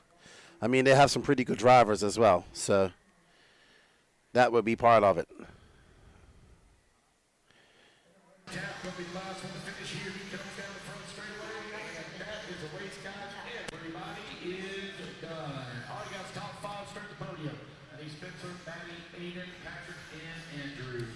We are here live with Open E-Truggy winner Spencer Rivkin. I believe we call that once again clubbing baby seals there. And it wasn't looking like you were even worried about taking the Joker lane. I was thinking maybe you just didn't need that boost. I was actually more wondering if I was going to get penalized for not taking it. So I don't know. You never know with these races. So no, it was good. I've been testing all weekend with the truck and the Hobby electronics. We're obviously debuting new ProTech batteries this weekend. So I ran the new ProTech 70 800 milliamp battery. So yeah, it lasted all 10 minutes. I was a little bit curious on how it was going to be for the full 10 minutes, but we had plenty of battery left, and yeah, the Hobby Wing stuff equipment felt super good and consistent the whole time, and the truck worked really well. And I literally ran green reflexes the entire weekend, believe it or not, all through practice, all through qualifying, and all through the main, same set. So they probably have 3, 4, 5 or 6, 7 runs on them. So yeah, shout out to the J Concepts guys for making a durable tire for the E-Truck and Truggy classes. So it's been a fun weekend, one to remember in the books, and yeah. The program is clearly walking on water. Congratulations on the second W of the day. Absolutely, thank you. Over to the podium.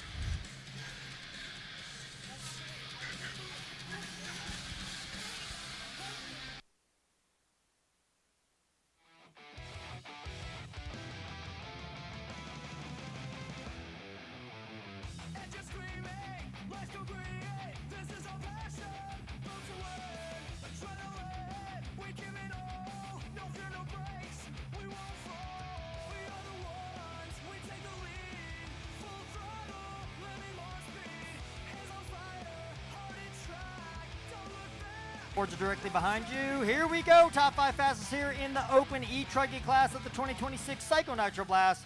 In that number 5 spot, Andrew Bishop.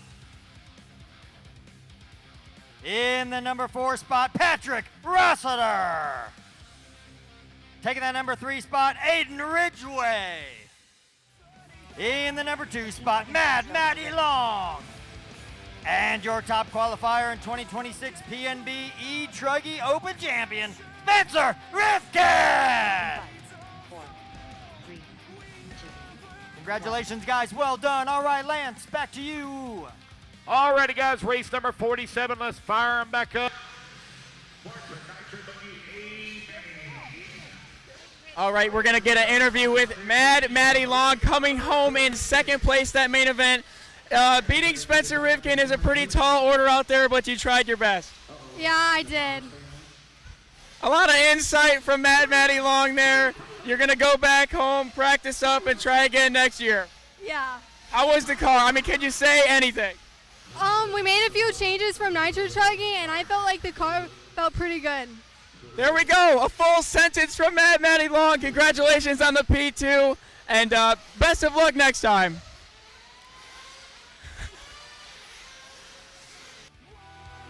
All right. Up next, Sportsman Nitro Buggy A final. Garen Villegas, Ever Lobos, Reed McMichael, Philo, Hatch the Fifth, Mark Robinson, D Nice, Christian Franchuk, Dennis Brew, Mason Montminy, Derek Dent, Quinton Wages, Jeremy Saunier, Jonathan Orcutt, Ethan Mackey, Will Taylor, Jeremy Strawn, Lucas Nakins, and Owen Simmons. All righty.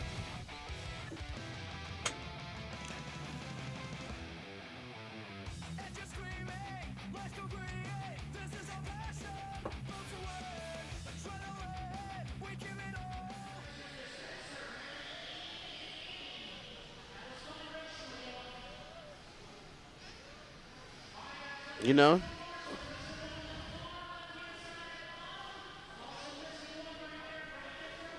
I made an aid to twirl on his headset. You know? Yep. Spencer Rifkin never smiles like that when I interview him. We're just tight like that. Oh, okay. He You just know. doesn't like me. That's fine. Man, I had to check the watch there. It was a couple minutes, huh? Yeah, he does go into detail. He likes to plug the sponsors. Yeah. That's okay. You know, Mad Matty Long, she wanted to keep that one short and sweet to make up for the loss of time to the broadcast to Rivkin's interview. Yeah. Yes, a lady of few words. We're trying. I mean, she used to not even say any words when I first started interviewing her. I used to do telepathic interviews with her. Oh, what do you think about this? She said she's going to do this, that, and that. All right, we have our Sportsman Nitro Buggy. Garen Villegas already has a Nitro Truggy win. Looking to get another Nitro Buggy Nitro win under his belt.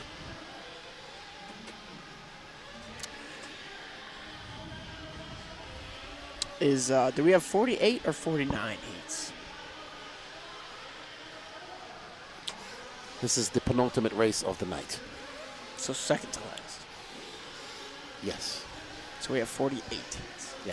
See? 47/48. Oh, yeah. Look at that. See, if I would have just looked at the screen that's been sitting in front of me all day long, and maybe I would know. You can't blame sleep deprivation because you had more than me. I think it's more so food. Yeah, I want a meal. It is 9:15 p.m., and I've been living off goldfish. You had a hamburger. And 8 bacon. hours ago. And Actually, bacon. more than 8 hours ago. That was 9 hours ago.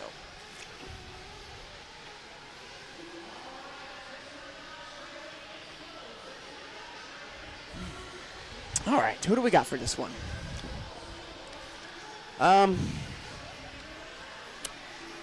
We have already a winner in this with Garen. I'm going to be rooting for Owen Simmons.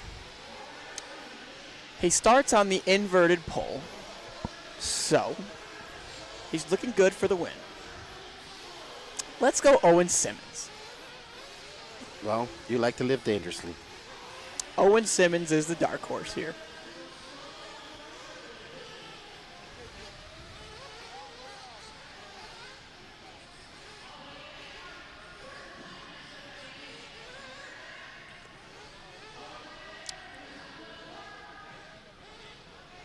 $30-minuter. Oh my God. Owen Simmons, you have 30 minutes to get to the lead. I think no matter what happens after this race, I'm interviewing Owen Simmons and Owen Simmons only. What do you think about that? Do what you want, bud.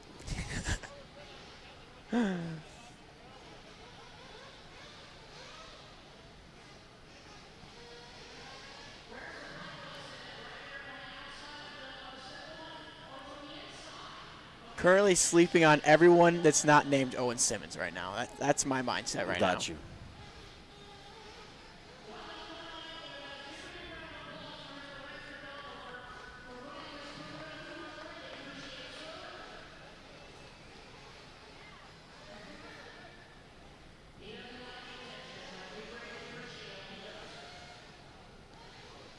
All right, so these guys are getting ready to rumble here. And you'll see how it all pans out, man. A lot can go wrong on that first lap. Please get Owen Simmons on the mic. You know what? I'm going to walk up. You know, unfortunately, this headset I'm wearing is corded, or else I would just walk up on the stand and put it on Owen during the race. So, let's get some Bluetooth headsets. Maybe we can pull that off at some other races in the future, huh? I'll upgrade to the program for the stream.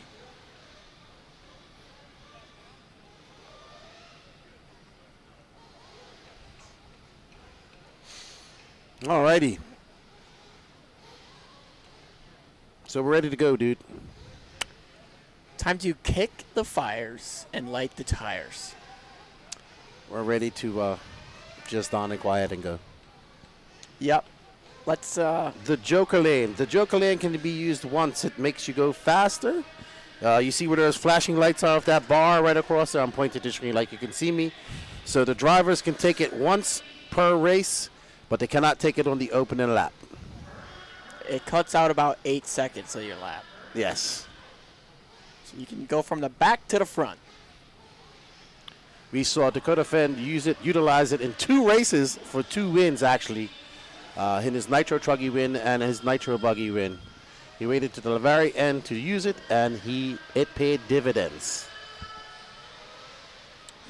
Heartbreaker for Tuning in Brandon from Rowe. Indonesia. What time is it over there? It is 9:19.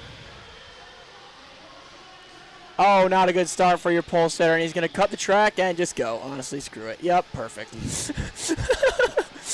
Ever Lobos, or Gearin. That was Gearin. Oh, my goodness. We have absolute carnage over the triple. That was bad. All righty. What a start from your pole setter.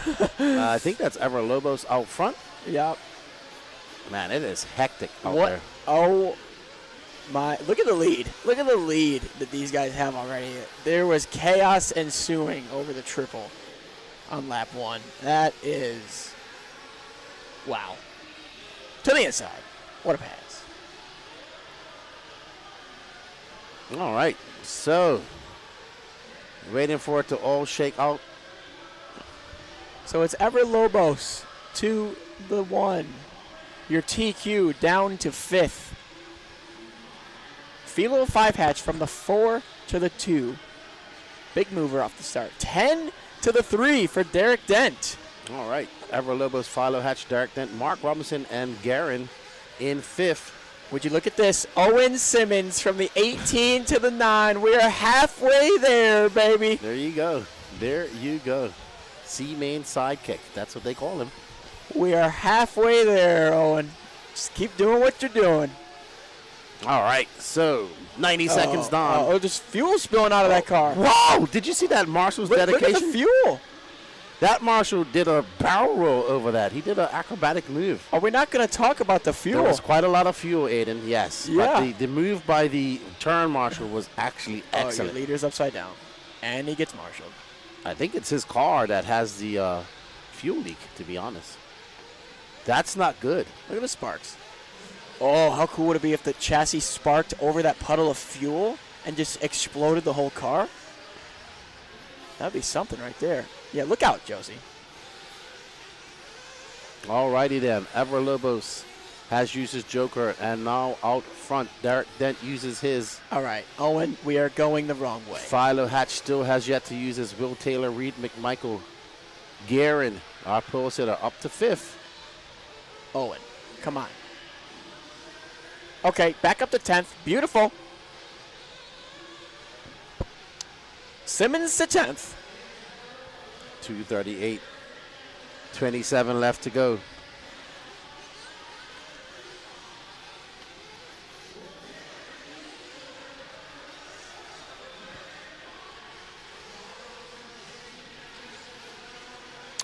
Bob is the best marshal. So that's Bob Walker the Dude, third? yeah, that's the guy who did the acrobatic roll. Okay. He ran so fast, grabbed that car, and then just instantly rolled. He must be a acrobat or gymnast. Bob Walker, best marshal on the East Coast. A lot of love in the chat for Bob Marshall. Well, Bob. after that roll, it was impressive. Okay. Yeah, he's proven it. He was caught up on the fuel coming out, and I watched his impressive marshalling. And it's Simmons up to the 9. There we go. Ever Lobos. Garin up to second now. He's 10 seconds back of Ever Lobos. And that is Garin right now in that Mugen. Central California, I'm told, not SoCal. So I don't know what Central California would be. Okay. Nothing wrong with that. Your TQ, Guerin, back to the second position, putting Philo down to third. Ever Lobos trying to run away with it here. Got a 7.3 second lead. Philo still has a Joker lane in his back pocket, and he is only 10 seconds out of the lead, so he could use a couple of heaters right now. That's right. So 4 minutes on, 26 left to go. Garin, 7.3 seconds back. He needs to just put his head on. He had a horrible start. But, a long race with 25 minutes left. I believe Simmons is in a battle for his life right now. Can we put the camera on Owen Simmons here in the 9? That would just be absolutely beautiful. No. Ever Lobos, Garin Villegas, Philo Hatch, Will Taylor, and Derek Dent. Uh-oh, somebody got hurt. Did a marshal just get hit? Oh, goodness. Well, that is a high risk, especially with the Sportsman Nitro Buggy class. Oh, and he almost gets hit again. I think that was the one that got hit. Yeah, he's like, I'm over this. All right. So, Ever Lobos is out front by 4.1 seconds. You can see Ever just making his way through the trips. And Garin having to cut it short. He's going to have to double, single, double. And down the straightaway he goes. And Ever now 4.1 seconds up. There is the orange and white Kyosho of Ever. And he makes his way. It's going to jump up and do that. I really like that jump, and I have to give credit. The jumps have held up immaculately this weekend. The track itself. So, when I was down there after my last interview, I decided to make a stop on the straightaway and give it a little feely feel. The groove feels like sandpaper. It feels like concrete. I know. But as soon as you get out to just that little bit of dust, even there's little patches of dust somewhere, it's just like ice. Oh, yeah. So it's very hard. Like, you can see right there's the groove, but if you get one wheel just a little bit into that dust, it's a holiday on ice. Oh, yeah. Holiday on ice.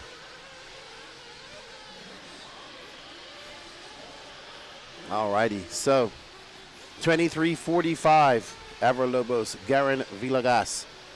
I guess that's how Villegas. So someone in the chat told me how to pronounce it last night, and I forgot. So Actually, Erlen told me. I know his name's Garin, but Garin. I was saying Guerin. His name is Garin. Okay. Right? My bad. But if this was Latin America, it would be Garin Villegas. Thank you. Villegas. For letting me know. Villegas. I like the graffiti on the back of the shirt you're wearing here. I know. I like this shirt. Thank you, On Point Graphics. Villegas. Danny, I never got you nothing. Okay. Remember that. 22:50 left to go. Ever Lobos, Garin Villegas. Philo Hatch the fifth, Will Taylor, and Reed McMichael. Ethan Mackey on the move. Ethan has not used his Joker lap yet. He's from 14th up to 6th. He does have a big trophy already. And he is looking to go. He's had a couple of podiums, man. Oh, big crash. So. Neither has Philo. Philo looking pretty good. Philo trying to bump up. Trying to take a win. Reed McMichael moving up to third. Where's Owen Simmons? Owen P9. Simmons is in P9. Still looking good for the win. Oh, there we go. Viegas. There you go. Viegas. Simmons to the 8. Absolutely beautiful. One more step for mankind.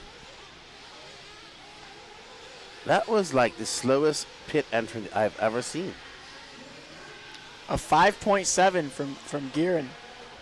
There's Bob Montminy pitting for his son Peanut. Mason Montminy. Okay. Behind Owen Simmons currently. Yes. Throw that out there. It's Everlobos, Garen Vegas. Hold on. Viegas. Okay. Oh.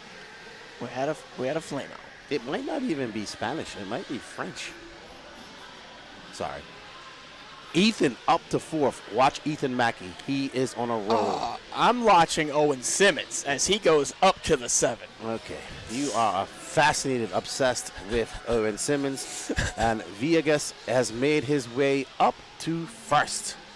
So, Ethan up to 1st. Sorry, Ethan. Ethan is in 4th. Viegas is in 1st. Ever dropped down to 2nd. 9 minutes and 10 seconds in. 20:45 left to go. Oh, Reed McMichael, long lap for Mr. McMichael. A 54.3 and a 58.3 for Ever Lobos.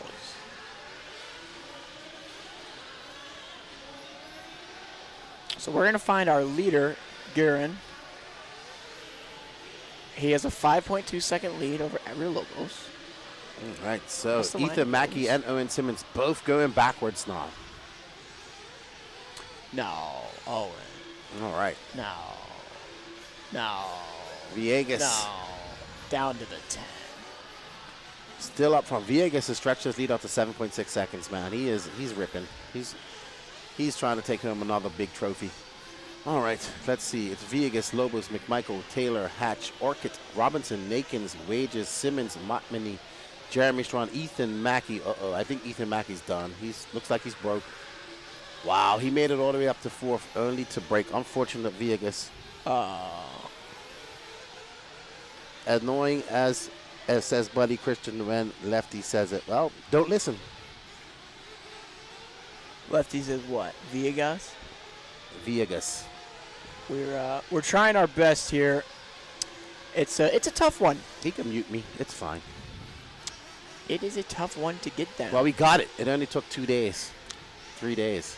So it's Viegas. Viegas. Viegas. Viegas. Viegas. Las Vegas. There we go. There it is. Putting it all on red. It's annoying as Fox when people say stupid comments. Lefty's mad now. Giren Viegas. Ever Lobos, Reed McMichael, Philo Hatch, Mark Robinson, Jonathan Orchid, Will Taylor, Lucas Nikens, and Quentin Wages. 11 down, 18 to go. Still not at the halfway. I wonder what point happened yet. to Ethan Mackey. I had high hopes. He's been on a good run. D Nice out. Derek Dent. Owen Simmons up to the 9. Well, he was dropping for like a stone in the Red Sea. I am getting an interview with Simmons after this one. I'm just letting the chat know.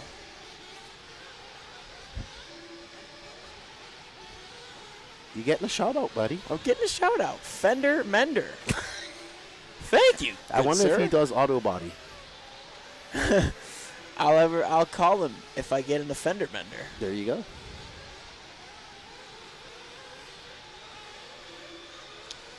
So Garen out front by 8.6 seconds. All right, let's find another battle. Well, it's not looking.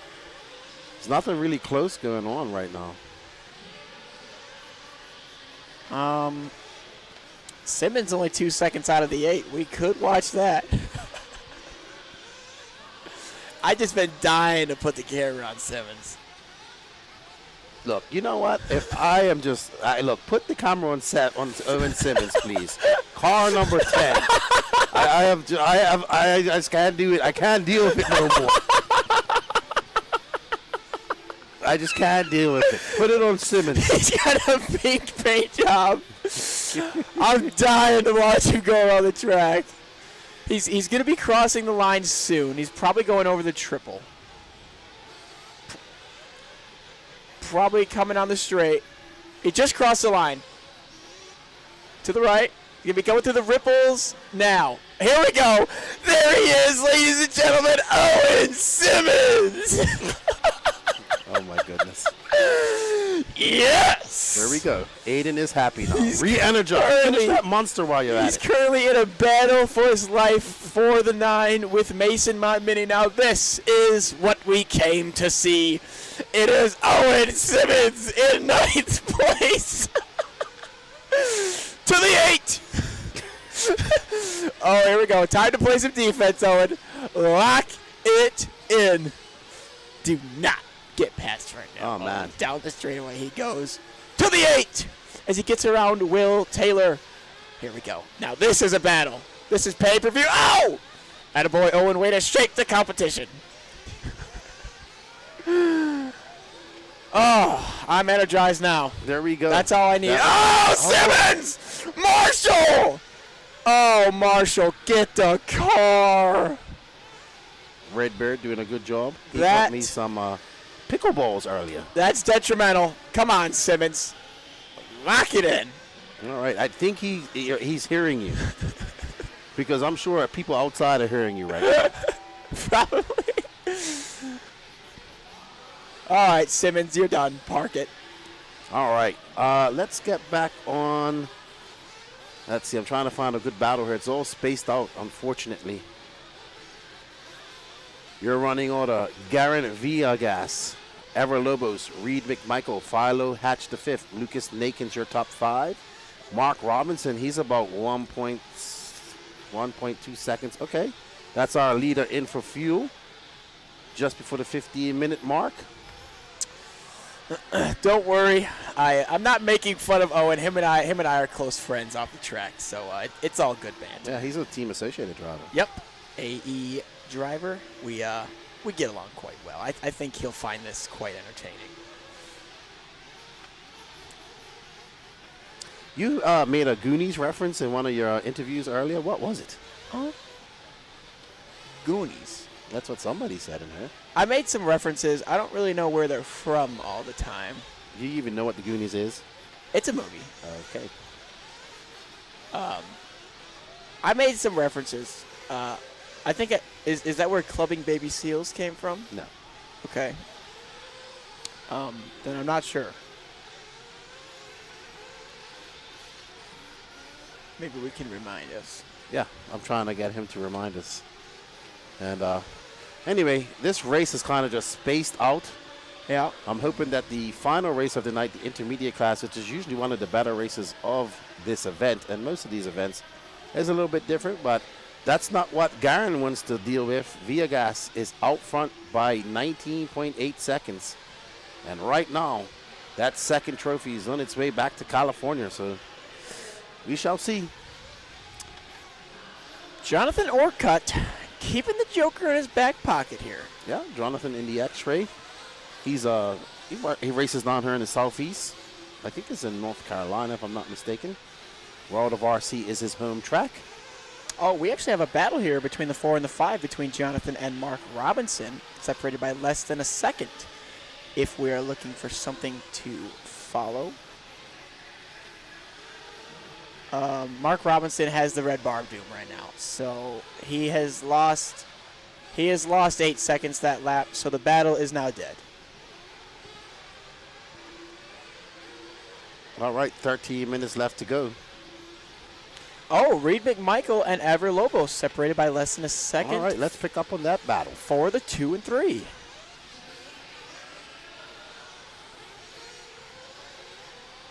Look, Nick Salto wants to pay money for you. Commented from the track in camera frame. It would be kind of hard to comment from the track in camera frame because it's loud out there. Yeah, everyone in the chat gets pretty mad when I'm outside because you have to yell, and they don't like it when I yell on the mic. But it's just loud out there, you know. There's not really much I could do. Tito Gonzalez, that's how I was saying it, and everybody told me I was wrong because I was pronouncing it Villegas because you pronounce those L's like E. But I was told I was wrong. So I'm just leaving it. We're just calling him Garen. Oh, is this what it's from? One small step for mankind, one giant leap for Owen Simmons? I didn't say that in an interview, but I said that in the beginning of this race when he went from the 18 to the 9. I still have faith. He's in 8th now. Man, this race is really spaced out. Jonathan Orcutt and Mason Montmany still have their Joker laps, and they are in the top 5. So, what has happened to Everlobos? He is showing the red line of doom, so he probably is out. Oh, wow, big crash right there. That was, I thought he broke for a second. I think that's Reed McMichael going for a big crash. That's a heartbreaker for Everlobos. He was running good. It was basically a guaranteed top 2. Now off the track. But we always have to find the positive in every situation. And right now, that is one more position for Owen Simmons. And Via Gas is out to a 33-second lead. So right now, Lucas Nakins and Will Taylor are the closest battle on the track, battling for 6 and 7.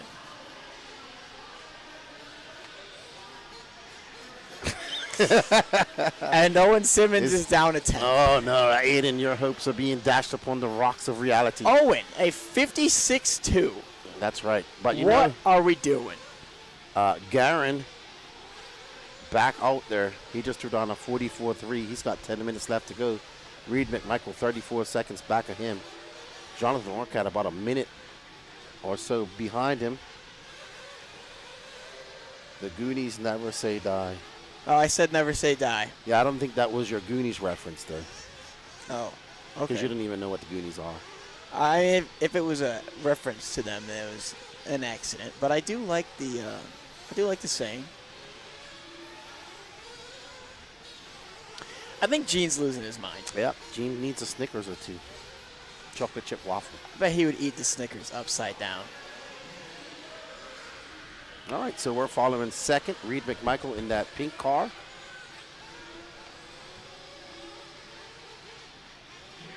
So no real battles to follow at the moment. And I'll just continue to have the chat correct me on how I say names. I love it. I think the drone footage is gone. I think Cooper's going home. That's Dave's son. Yeah, he's going home. So no more drone footage for the rest of the night. I love how the chat wants to see Simmons now, too. Oh, no, Simmons is out. Oh my goodness. I need to go interview him. Josie, are you ready? I'm going to go interview Simmons. Okay.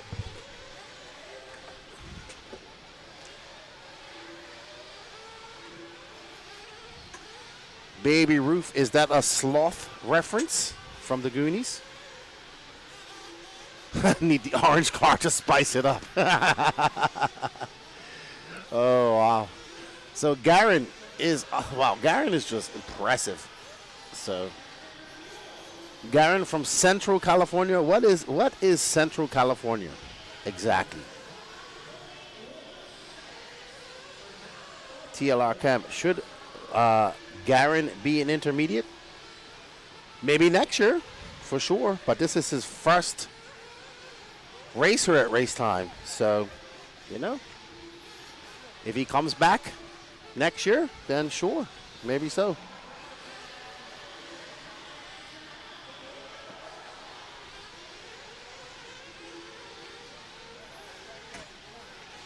Oh, great. So we have a trackside report. I'm so excited. We have caught up trackside here with Owen Simmons.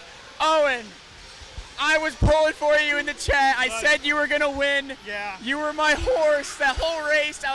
I had the camera on you. I didn't care that you were in 10th place because I still believed that whole time that Owen Simmons was going to come out victorious. I said it 100 times. What happened out there? Well, we were going good. You know, we started last because it's me and Nitro. And it was going great. And then all of a sudden, the last 5 laps, something happened and I didn't have any. It just wouldn't go. So. Unbelievable. I got so much faith in you. I think we could fix the car, get you back out there, and you could still get this win. I don't think so, but we're working with some really old motor there, and our good one died, so that's why I think we're in the B to start with, but I'm going to get him one day. I'm going to get him. The chat is heavily let down by this DNF. Unfortunately, my horse has died. I had a DFL and a DNF. My horse has died. It's time to stop kicking it. Sorry. Dang it. Back to the trailer. My horse has died. It's time to stop kicking it.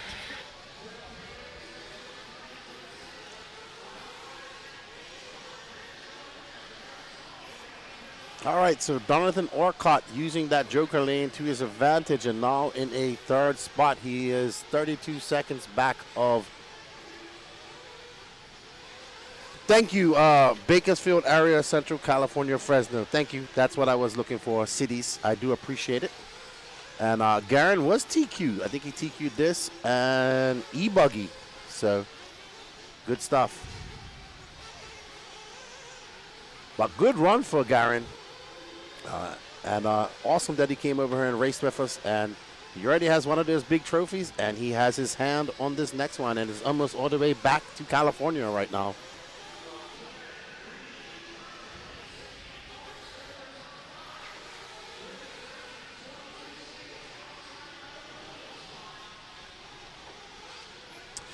My horse has died.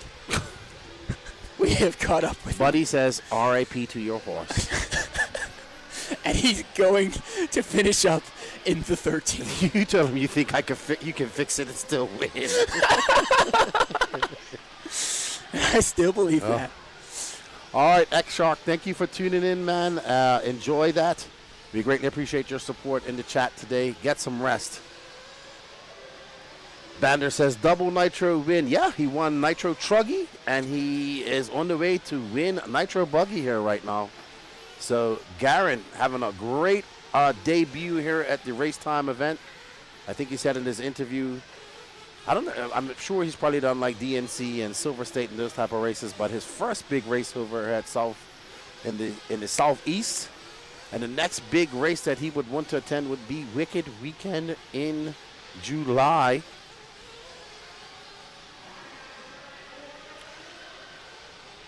So I think I need to formally apologize to the orange truggy from earlier. I think he's been taking quite a bit of heat from his friends. Oh, everyone knows who the orange truck is. What class was that? Was that I think it was Sportsman Nitro Truggy. A-main? Or no, it was the it was a bump up. It was a B-main, I think. I don't know. Yeah, it was a B-main. I just know that the orange truck is definitely taking some heat in the chat today. My bad. So we got everybody wanted to see Dennis Brew out here. So maybe we show Dennis Brew some love. He is currently running in 11th. The bump master. He has made the move on Owen Simmons. All right, so we might find Dennis Brew before the end of the race. We got 3 minutes left. Guys, yeah, we'll see what happens,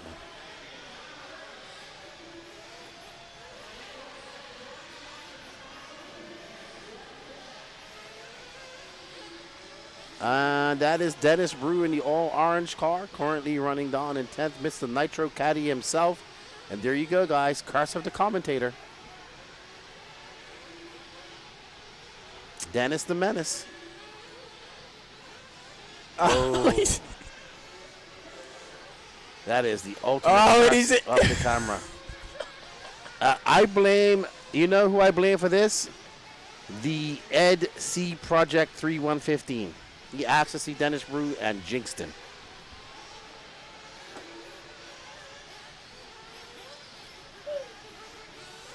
I think that Aiden Horn is completely lost it at this point. He's just hysterically laughing into the table at this moment.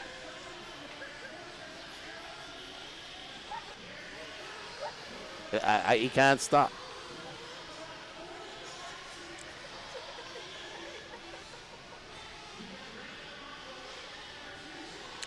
All right, we have 1 minute and 41 seconds left to go. Let's get on with our leader, Garen. I think we need to keep the camera on this. Garen just had a 51.5 second lap.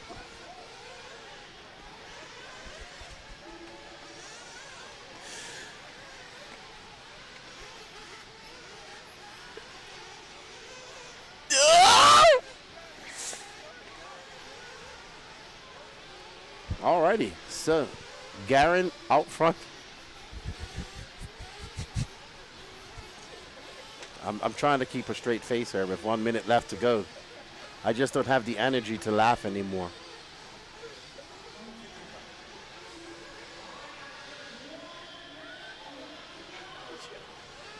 $53 seconds left to go. Why don't you just go out and get ready to interview Garen? Let's get his name pronounced properly. Let's say that the chat has been on Lefty's behind about him not calling your name properly, and you can laugh all the way out there.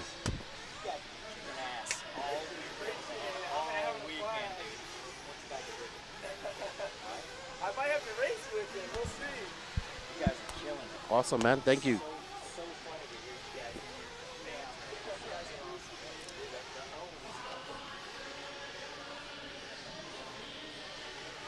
Well done to Garen Villegas. He is going to take another win here. Well done to the young man from Central California. And he is going to get by for one more lap. I don't think. What an impressive run for Garen. And it's been good. So well done. Well done to Garen. Good job. Good run for him. Two of those big trophies going to be in his trophy case. He's going to have to buy, that probably, they couldn't fit in a two suitcase. They'll have to get 2 suitcases. Well done. Well done.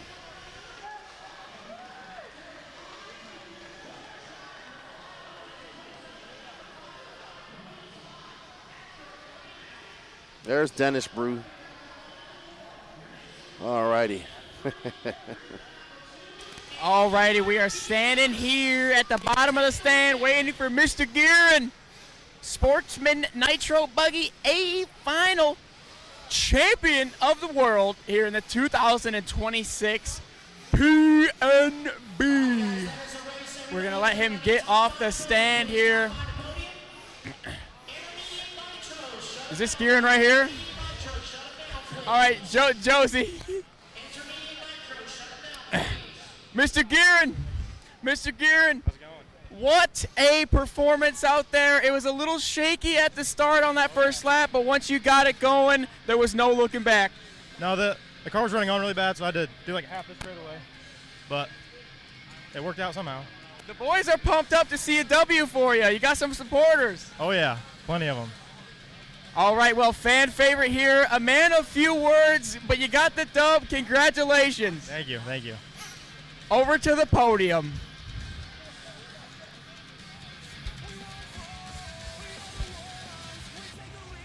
Trevor Michael. Gabriel Santiago. All righty, guys, top 5 to podium, please. Top 5 to podium. Sportsman Nitro Buggy. I need Guerin, Reed, Mason, Jonathan, and Little Philo. Report to podium, please. Trophies are located right behind you guys. Make sure you bring your cars.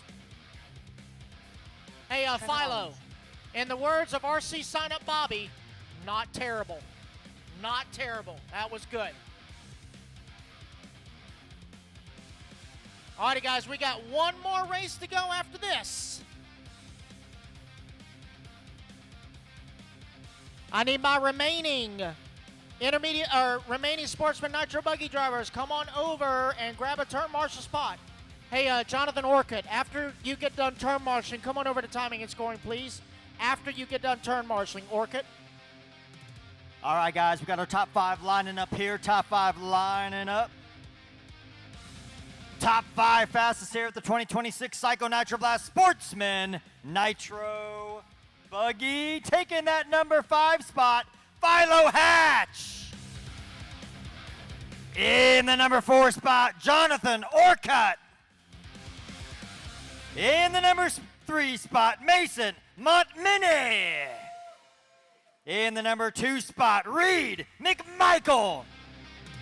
And your top qualifier and 2026 PNB champion, Garen Vegas. Congratulations, guys. Well done. 30 minutes nonstop. All right, Patrick, back up to you, buddy. All righty, guys. Final race of the weekend.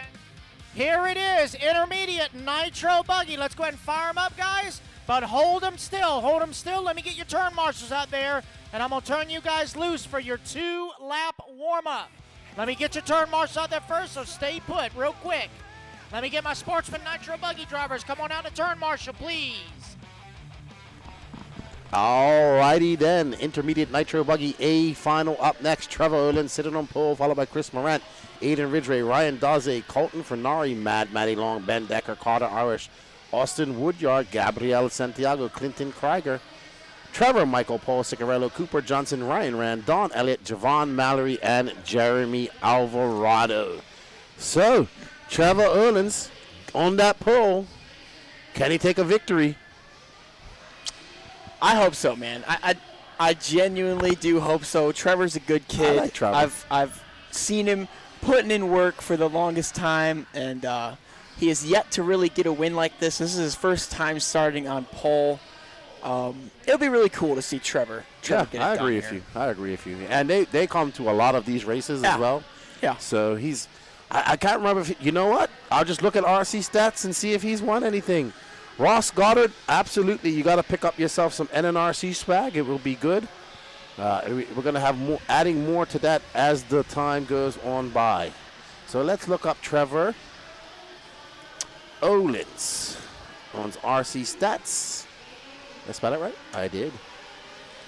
And, oh, I spelled it wrong. That's why. Why didn't you tell me there's no H in Olins there, Alias? It's right in front of your face on this screen. Well, I'm looking at the wrong screen. It's on 2 screens that are right in front of you.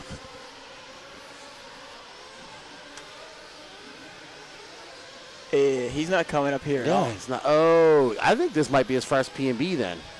Must be. Yeah, he's been to Wicked Weekend and AMS. He does all the DNCs. So this is his first P&B. Okay, got it. Got it. He's been to Wicked and AMS. Yeah, he does the Nationals every year, Silver State, DNC. He's definitely struggled with some racecraft, so I'm hoping he gets off to a clean start here. I know he's nervous right now. Yeah. Come on, Trevor. Let's go. Yeah. So, yeah, you guys can pick up some NNRC swag. We launched it this week, actually, in collaboration with RC Racing TV. You can go over there. It takes about 7 business days to get an order from start to finish, and everybody that I've talked to who's gotten it, they've been very happy with the gear that they have gotten. So make sure when you do get it to tag us in some pictures, and I appreciate the support. Man, the chat is really popping off right now for this intermediate Nitro Buggy because this A-main. is I've been to all of these races, and this is probably one of the best races always. This is like basically the pro level chat. It's just very high competition, right? And that's what makes it awesome. Here we go. The chat knows they're in for a good one. I guess I'm the one that's misinformed here. Here we go. Come on, Trevor. Do it for the chat. All right. People are just cheering for the... People are just cheering for anyone's paint job that has orange in it at this point. The chat is just... Oh my, I broke the chat. I have broke the chat. I absolutely love think it. you've broken me. Yeah, that's what's happening. You have broke me, for sure. Bulldoze their way to the front. Just give me my $5 now. Here we go. Let's go anyone with orange in their paint job. Here we go. That's just because you have orange in yours. All right, what can Trevor do? Hopefully, it's a good run for Trevor. It's been a good weekend for Associated. It's been a good weekend for X-Ray this weekend. Here we go. Down and quiet. And they're off. Olin gets off to a great start. Look at Aiden. He is trying to get that position from Morant right away. Great start. Absolutely beautiful. Oh, we got one upside down here in front of the camera. That is not going to bode well for him whatsoever. 18 seconds in, and he is ready in last. Beautiful start for Mr. Olins. Love to see it. If I was him, I would take Joker as soon as possible and not even deal with it. So it's going to be Trevor Olins followed by Ryan Daze. That's Aiden Ridgway. And I couldn't see. There's Fenari. So some fast intermediate racers are, oh my goodness. We got some commotion. Sounds like the announcer's freaking out. Ridgway, I believe, has made his way. Oh, what has happened to Trevor Olins? He is in 10th. Trevor. What has happened to our leader, Trevor Olins' buddy? All right, so. Yeah. Gabriel Santiago is now in second, right behind Aiden Ridgway. Ridgway going for his joker lap, and Morant going for his joker lap. Gabriel going to hold off a little bit. Alrighty. So here is Ridgway and Morant right now. Ryan Rand up to third. Gabriel, Donald Elliott, Javon Mallory, Carter Irish, Colton Fernari. Lots of people using their joker laps. Trevor not using it. Down to the 9. I hear a death rev. Someone's not having a good lap right now, but right now, Aiden Ridgway, he's having himself a very nice lap, and you know what? He's got orange on the paint scheme. Let's go, Ridgway.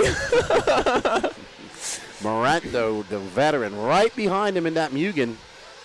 Morant, he knows how. He's been in this position quite a few times. He's going to use his veteran racecraft to chase down Aiden Ridgway and apply pressure until he makes a mistake. Ryan Rand now into third. Trevor Olins using that joker lane now back up to fourth.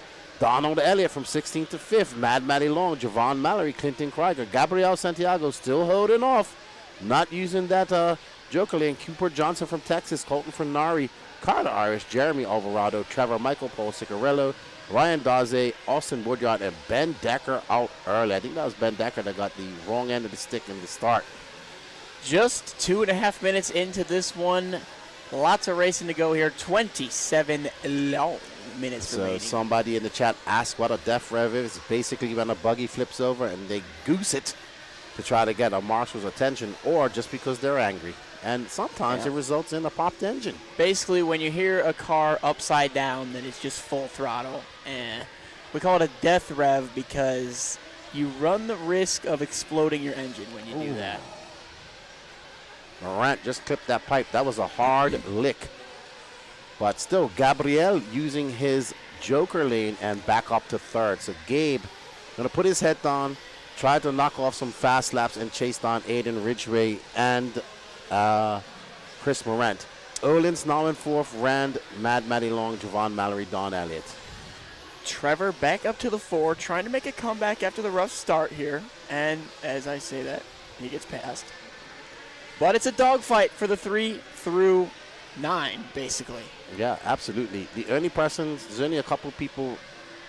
Mallory, he's in 8th, hasn't used his joker lane, but Morant now trying to chase down Ridgway. Ridgway has not been able to stretch that lead out. It's about 3 seconds. It's going to be a lot closer this time when they come across the loop. So if Mallory hit his joker lane, I think he would pop out in about 3rd. So I think it would be a smart move for him. Yeah. 4 minutes on, 26 left to go. The lead is 2 seconds. Morant takes a half second out of the deficit this time by.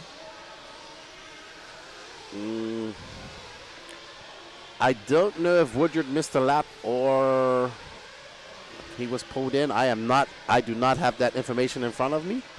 That would be the RD. We are not the RDs. We are commentators. I know the chat is going to like this one. The fastest car on the track last time by was Car 6, Maddie Long in the 3 spot. So she's pushing, making a push to try to get the W here. Yeah, she and Morant had a coming together last year on the last lap that some deemed was dirty, but the RD ruled it was clean, a racing incident. And I think Morant took the victory from her, snatched it from her. But you got to learn those type of things, you know, as a young racer. You got to use that racecraft. There's Ryan Rand and Gabrielle Santi. No, that's not Gabrielle. That's Trevor Olins. Sorry, I do apologize. Ryan Rand and Trevor Olins are battling it out right now for that 3rd spot. So right as we say, Maddie Long is making a push for the lead. She drops to the bottom of the board and looks to be out of the race. Really, I blame you for that, Aiden. Commentator's curse at its finest. She's still driving, Danny says Paz Danny. I think she missed a lap. Potentially missed a lap from Maddie Long here, 118. I'm guaranteed that she missed a lap. So she still is in that top 5. What is 118.3 divided by 2? Let's make sure it makes sense here. That's about right. I'll pull up my calculator. Maybe I'm wrong. You know, I'm I'm being proactive. So 113. Oh, she's been added a lap. Back in the 3rd. There we go. Okay, so that could be possibly a missed lap for Woodyard too, but that's a little bit too long. Still 90 making seconds. a push. Sorry. Still making a push here. Ridgway and Morant, separated by 4/10. 4/10 of a second. Battle for the lead here. Let's locate this. I think over the triple. I think over another triple. Oh, your leader is upside down. Side by side. Potentially going 3 wide here. 1, 2, and 3 all together across the back section. Ridgway flies off the track. He's going to go from 1 to the 3. Morant takes it over, followed by Maddie Long now into the 2. This is what we came to see. Finally, a good battle here. And Maddie getting that lap back. She is right behind Morant. She remembers what Morant did to her last year. And she learned her lesson. I don't think she's going to allow that to happen once again. Ridgway now down. Ridgway in 3rd. Morant out front. Danny Paz in the headset rooting for Maddie Long here. Coming into the back section. She has a little bit of a pace advantage on him from what I can tell. To the inside. And she makes the pass. Absolutely zero contact. Beautiful move. Clean pass from Maddie. Let's see what Chris Morant can do about that. Morant, that was a great pass by Maddie Long. Let's see if she can pull away from Morant and put some distance between him. And there you can see Aiden Ridgway. Maddie is into the pits as well as Morant. Ooh. Not a very good pit, and she is going to lose the lead. It's going to be a 6.8 second pit, and Morant had a 6.8 second pit as well. Ridgway with a 5.5, so Ridgway's pit doing the work. Javon Mallory in. Javon had a rough pit. Yeah, rough pit. But Ridgway, I think, has possibly taken over that lead. He was quite a distance back. Yeah, I think looks. Oh, there's Ridgway. He's in 2nd, so he got by Morant. 8 minutes down, 22 left to go. Let's see where we are at the end of this lap here. It's going to be Maddie Long inheriting the lead. The chat is going to like that one. Chris Morant is going to drop down.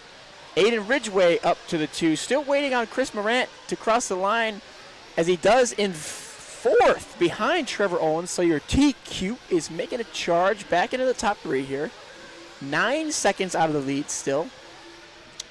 He's got some work to do. Maddie Long, 3.7 over Ridgway. A little bit of a gap. 21 minutes remaining on the clock. All right, right now we are following our leader, Madison Long. And she is in the driver's seat. She does have quite a lot of time left to go. And right now, this has been one of our more exciting races, but she has stretched that lead out to Aiden Ridgway now by 4.7 seconds. Trevor Olins now back up into that 3rd spot.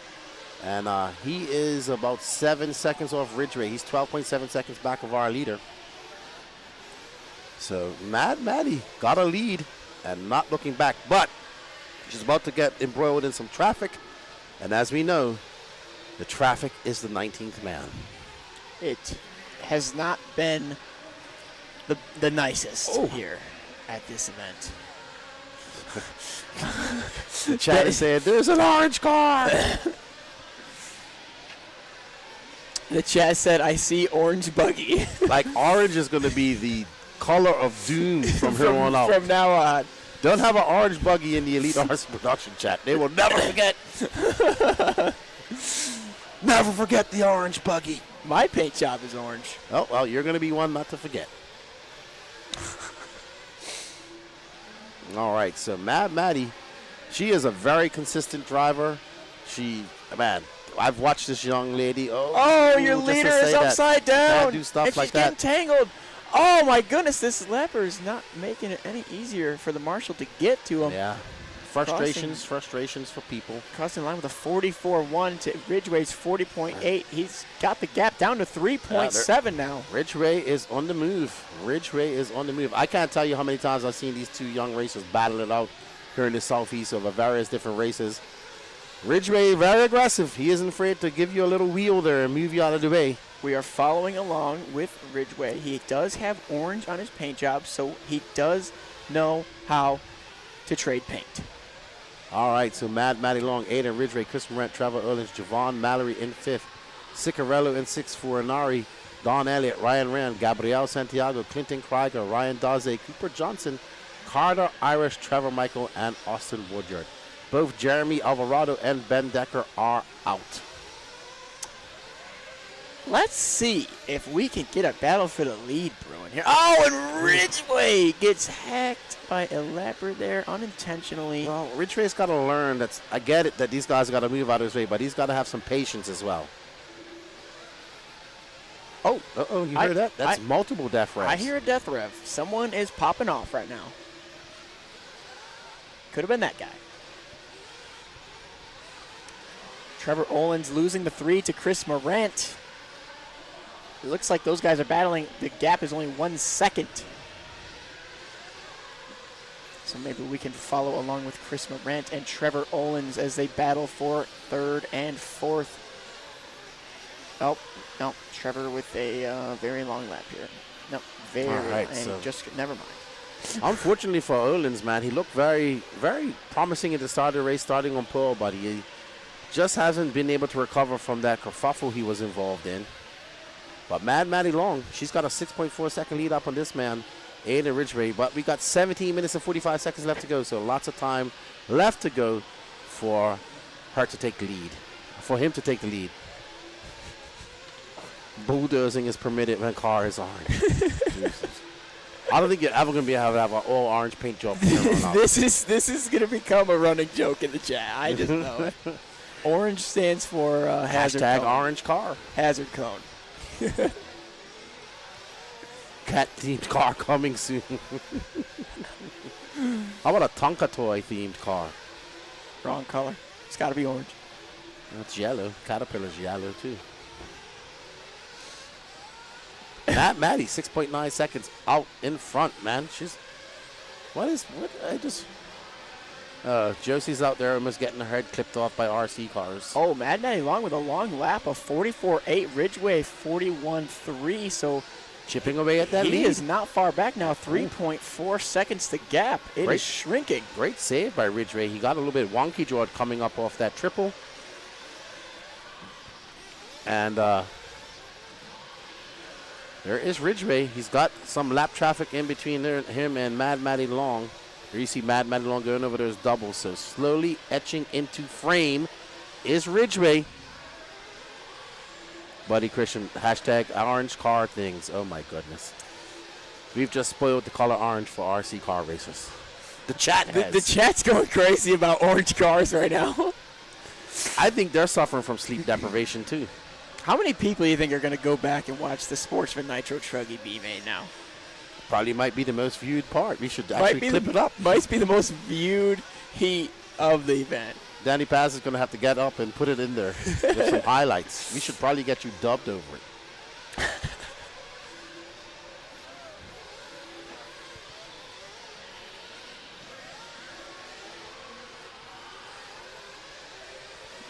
So the race is about halfway over with.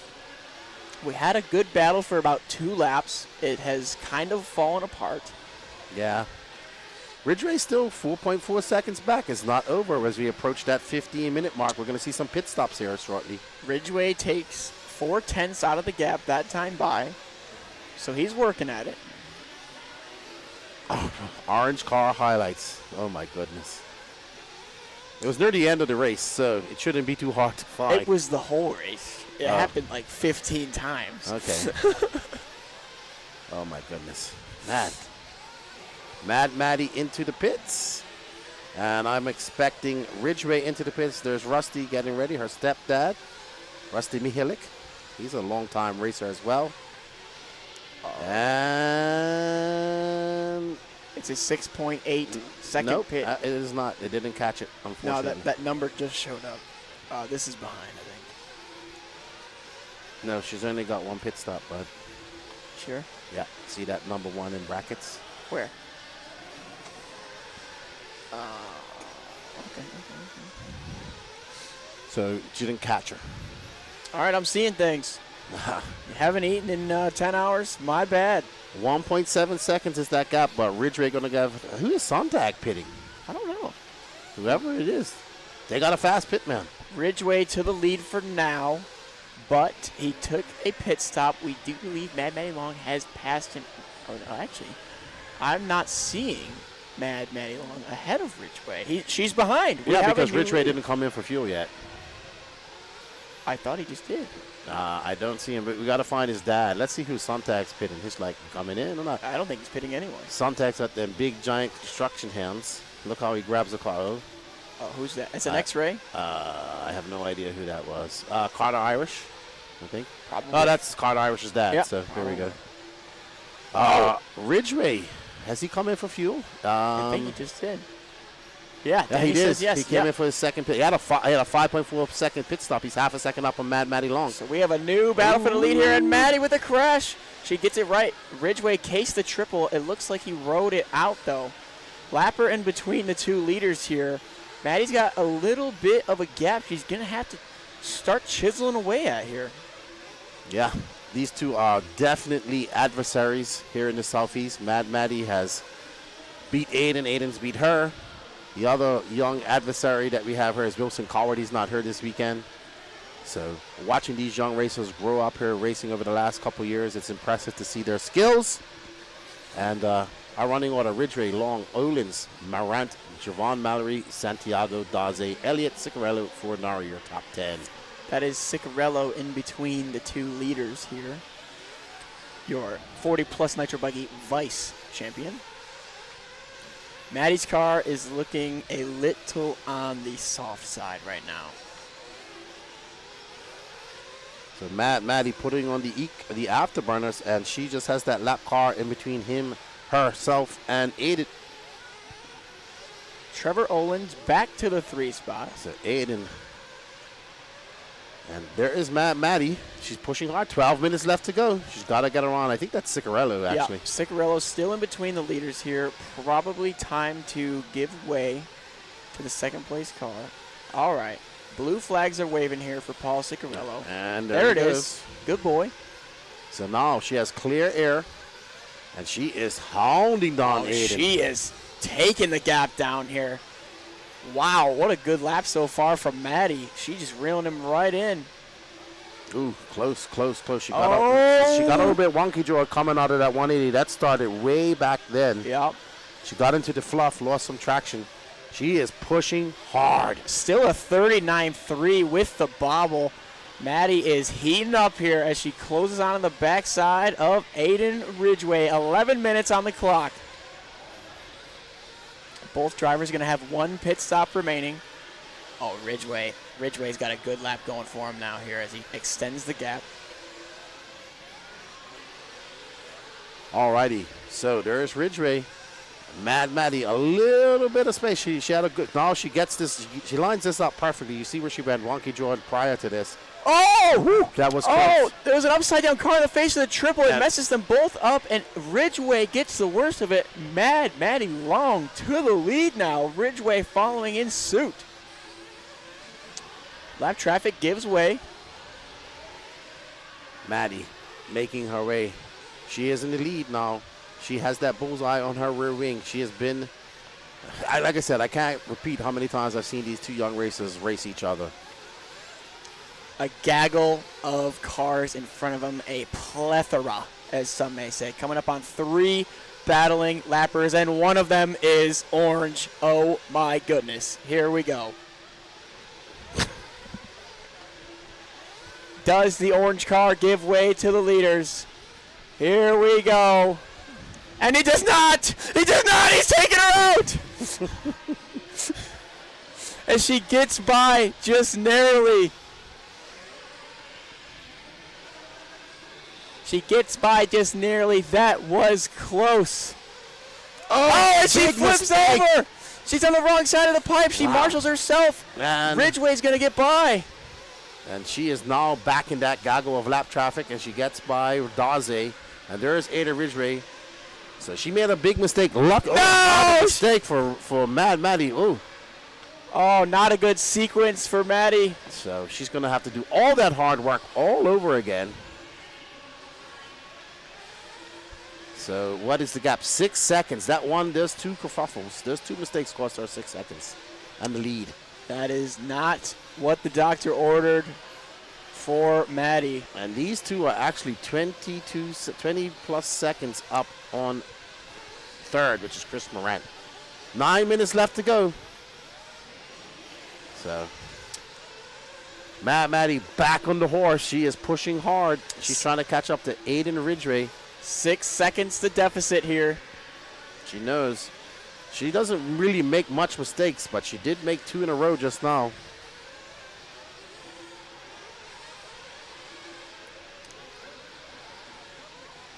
Here we go. All right. I believe Maddie has missed yet another lap in timing and scoring. She's not counting, but she's still running just fine, so surely Mr. Rossiter will fix that, no problem. As for now, she's coming through some lap traffic. And then she has to get by Daze in the orange car right in front of her. We will see how it goes. She goes big for the triple, coming up on the orange car, and the orange car not giving way just yet. Let's see if she can get by now. Daze, she gets by. Look at that. Now, because she sets her sights on Aiden's car. Aiden is right there, actually. Wow, she is caught up to Ridgway. There's one lapper in between, but the gap is nearly nothing. Yeah, Aiden having a little problems with lap traffic himself. Ridgway! Please. Come on, no more orange car shenanigans. Here we go, come on. Let the leaders race it out. We got a lapper in between the two, yet still down the straightaway they go. It's Ridgway and Long. Oh my gosh. Maddie choosing to pit. Yeah, got her out of that mix, and that will be her last pit of the day. A 5.9. That was a good pit stop. Not bad. Not bad at all. All right, so she's good to go for fuel. Ridgway still going to come in one more time. He's probably coming in her shortly. Let's get the camera on Ridgway and see how the pit stop goes. Maddie with a 5.9. Anything over 6, and he's losing valuable time. Let's see there. I think it's going to come in the next heat. Is Dad there? I don't see him ready to go. Oh, maybe he is. Oh, he's coming in. Here we go. He faked this out. Ooh, that's going to be a 5.7. And he pulls her. Wow. Pulls her in the pit. But and there is Maddie Long. She's and this right is there. It. This is the battle to the end. These two have a 20-second lead up on third. And, Ridgway makes a big mistake, and there goes Maddie Long for the lead once again. It's going to give it back to Maddie. She's got another great opportunity here to try to build a lead. Let's see if she's able to do just that. 6 minutes remaining on the clock. So nobody running in the top 7 has a joker lap. The only person that has a joker lap right now is Ryan Daze running in 8th. There's Maddie Long. There's Ada Ridgway talking into his headpiece. And Maddie Long also is the open mic fly catching position that she likes. She sits there and she just... That's the Chase Lemieux way. Chase Lemieux way. Ridgway with a long crash that time by a 56-0. He loses 11 seconds to Maddie. You know in what? that last lap. Let me see if Mad Maddie Long has won a race here at. Oh, Maddie narrowly missing the pipe. Uh-oh. We have word Ridgeway has broken out of this one. Okay, something has locked up in the rear of Aiden Ridgway's car. So right now, Mad Maddie Long, I'm just looking at our history here through RC Stats, and she does not have a win. Her best finishing position looks to be second in Intermediate Nitro Buggy in Sorry, no, I do apologize. Looks to be sixth Intermediate Nitro Buggy or Intermediate Nitro Truggy last year. She finished fifth. So right now, Mad Maddie Long, Ada Ridgeway is out of this. She has a 20-second lead up on Morant. And it's looking pretty positive that she will take the dub.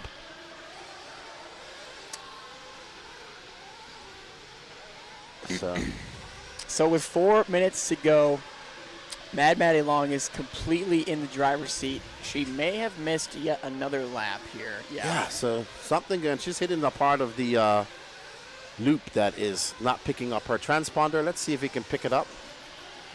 She's talking now. She's talking now. I'm sure her mom Stacy's home watching. Hello, Mrs. Stacy. Hope you're doing well. I know her dad is here and her stepdad he's here. They all work together to make sure that she is out there racing. She has her own track there in Virginia, and she says she practices an hour a day. And she is in front. She's just she's running over a spot. We've seen a few missed laps here in the later echelons of this race.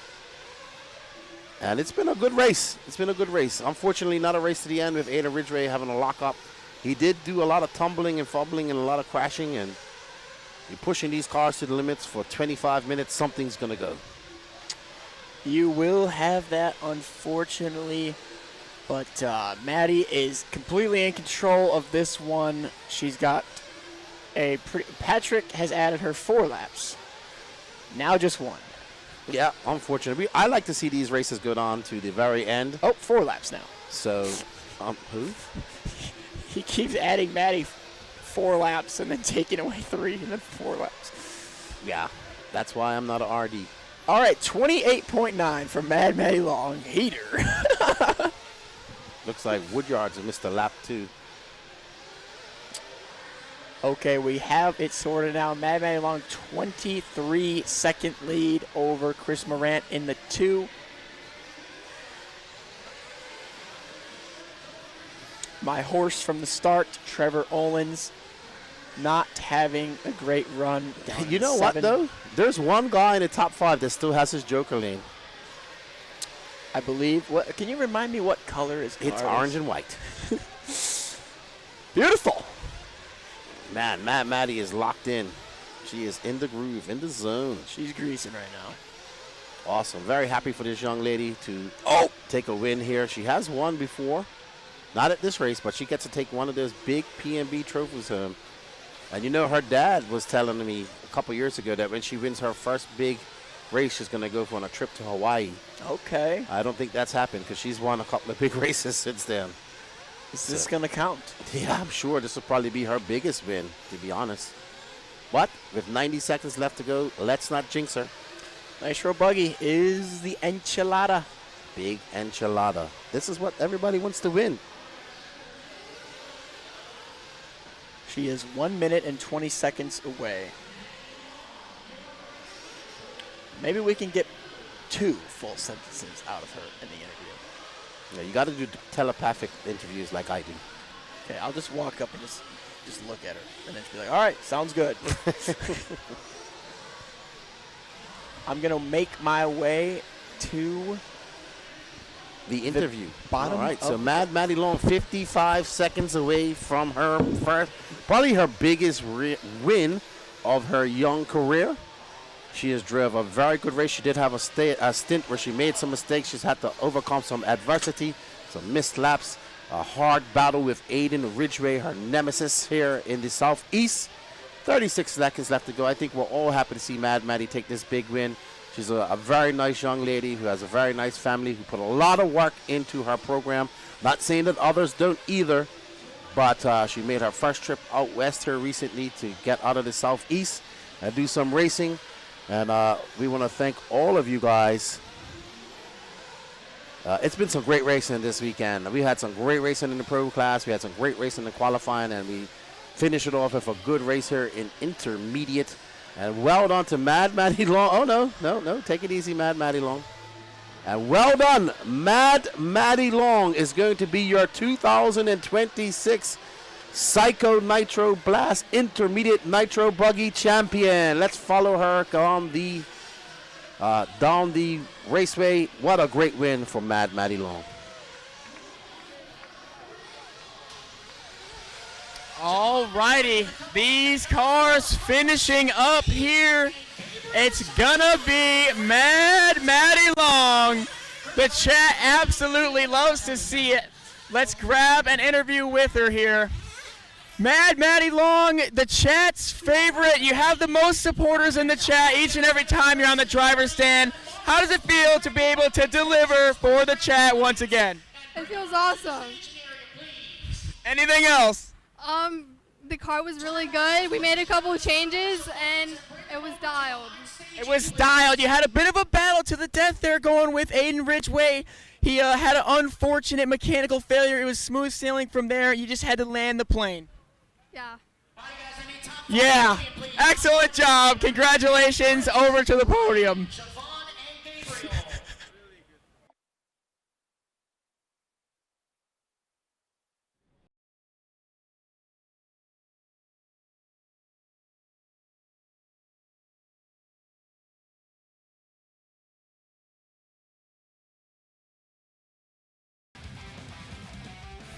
All right, everybody. Well done to Mad Maddie Long. Something to note, Ryan Daze saving that Joker lap pretty much for the last lap and pumped his way up to third. So well done to Daze. It's going to be Mad Maddie Long, Chris Morant, Ryan Daze, Javon Mallory, Gabriel Santiago, your top five. Great race. Aiden, it's been a great weekend calling the race with you. I've had a good time. You have. I think the chat has thoroughly enjoyed it. I've had fun. The banter is real. Well, you can PayPal me my $5 tomorrow. Oh, no. It's not over till it's over, Mr. Lefty. Oh, well, yeah. All right. Yeah, it's been a good weekend at PNB. Yeah, I never really thought that I'd be doing something like this, but I'm glad I did. It was a lot of fun. It was a new experience for me, and it was a good time. Yeah, we want to thank you guys all out there in the chat who's been joining us all weekend. It's been fun. Thank you guys for all the support with the e-ticket competitions. A big shout out to RaceTime Entertainment for having us here. We're going to let them announce the podium, and we'll be right back.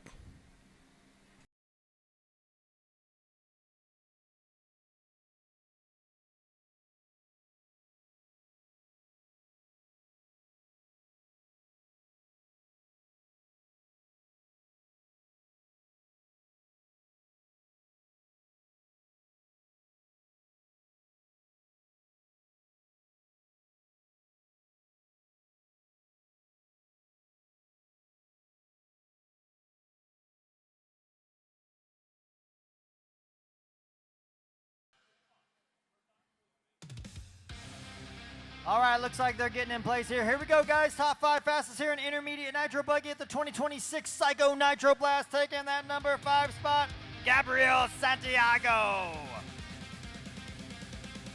In the number 4 spot, Javon Mallory. In the 3rd spot, Ryan Daze. In that number 2 spot, Chris Morant. And your 2026 Psycho Nitro Blast Intermediate Nitro Buggy Champion, Mad Maddie Long! Congratulations, guys. Well done. 3 days non-stop action. Another one in the books. PNB 19 is all over with.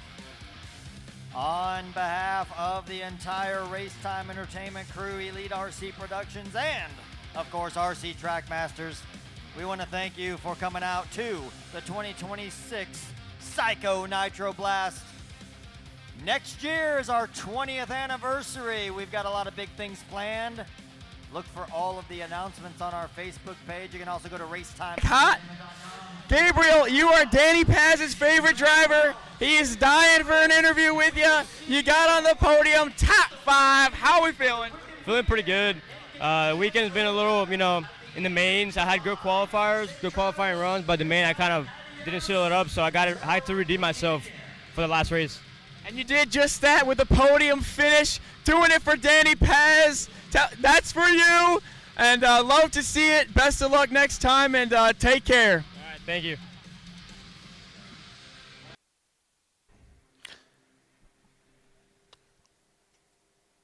All right, everybody. Want to thank you guys for all the support over the weekend. We hope you did enjoy the coverage of the Psycho Nitro Bass. A big shout out to these sponsors that make this possible: Absolute Hobbies, J Concepts, Techno RC, A-Main Hobbies, ProTech RC, VP Racing Fuels, Coyote Electronics, TNR Fuels, Dialed RC, Exalt Electronics, On Point RC Graphics, Nitro Pro, S-Works, BeachRC.com, and of course the Elite RC Productions.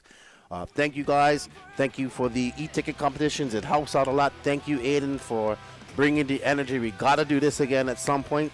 It was fun. You didn't have to snatch the mic from me. That's always a good day, But I'm sure when I see you here in a few weeks' time at RC1, there will be some mic snatching. Hopefully it's a dramatic mic snatching. Hopefully. If I'm getting an interview at RC1, that means I'm doing good. Well, now you're like kind of part of the crew. You can just interview yourself. Yeah, maybe I'll just get 7th, walk up and take the mic and just kind of do my own thing. Yeah, I'm sure. You probably do something like that. But no, it's been fun. Thank you guys all. We're tired. We're going to pack up and get on the road. Next up is Wicked Weekend for RaceTime. If you've never been to a RaceTime event, Wicked Weekend is a great one to attend. We'll be there. Can't wait. Thank you guys for all the support of Elite RC Productions. We can't do it without you. From Lefty and the crew here, and Aiden, ta-ta for now. Nitro's a glory. Peace out. E-Buggy pays the bills. And Aiden Horn is insane. We're out. Let's go.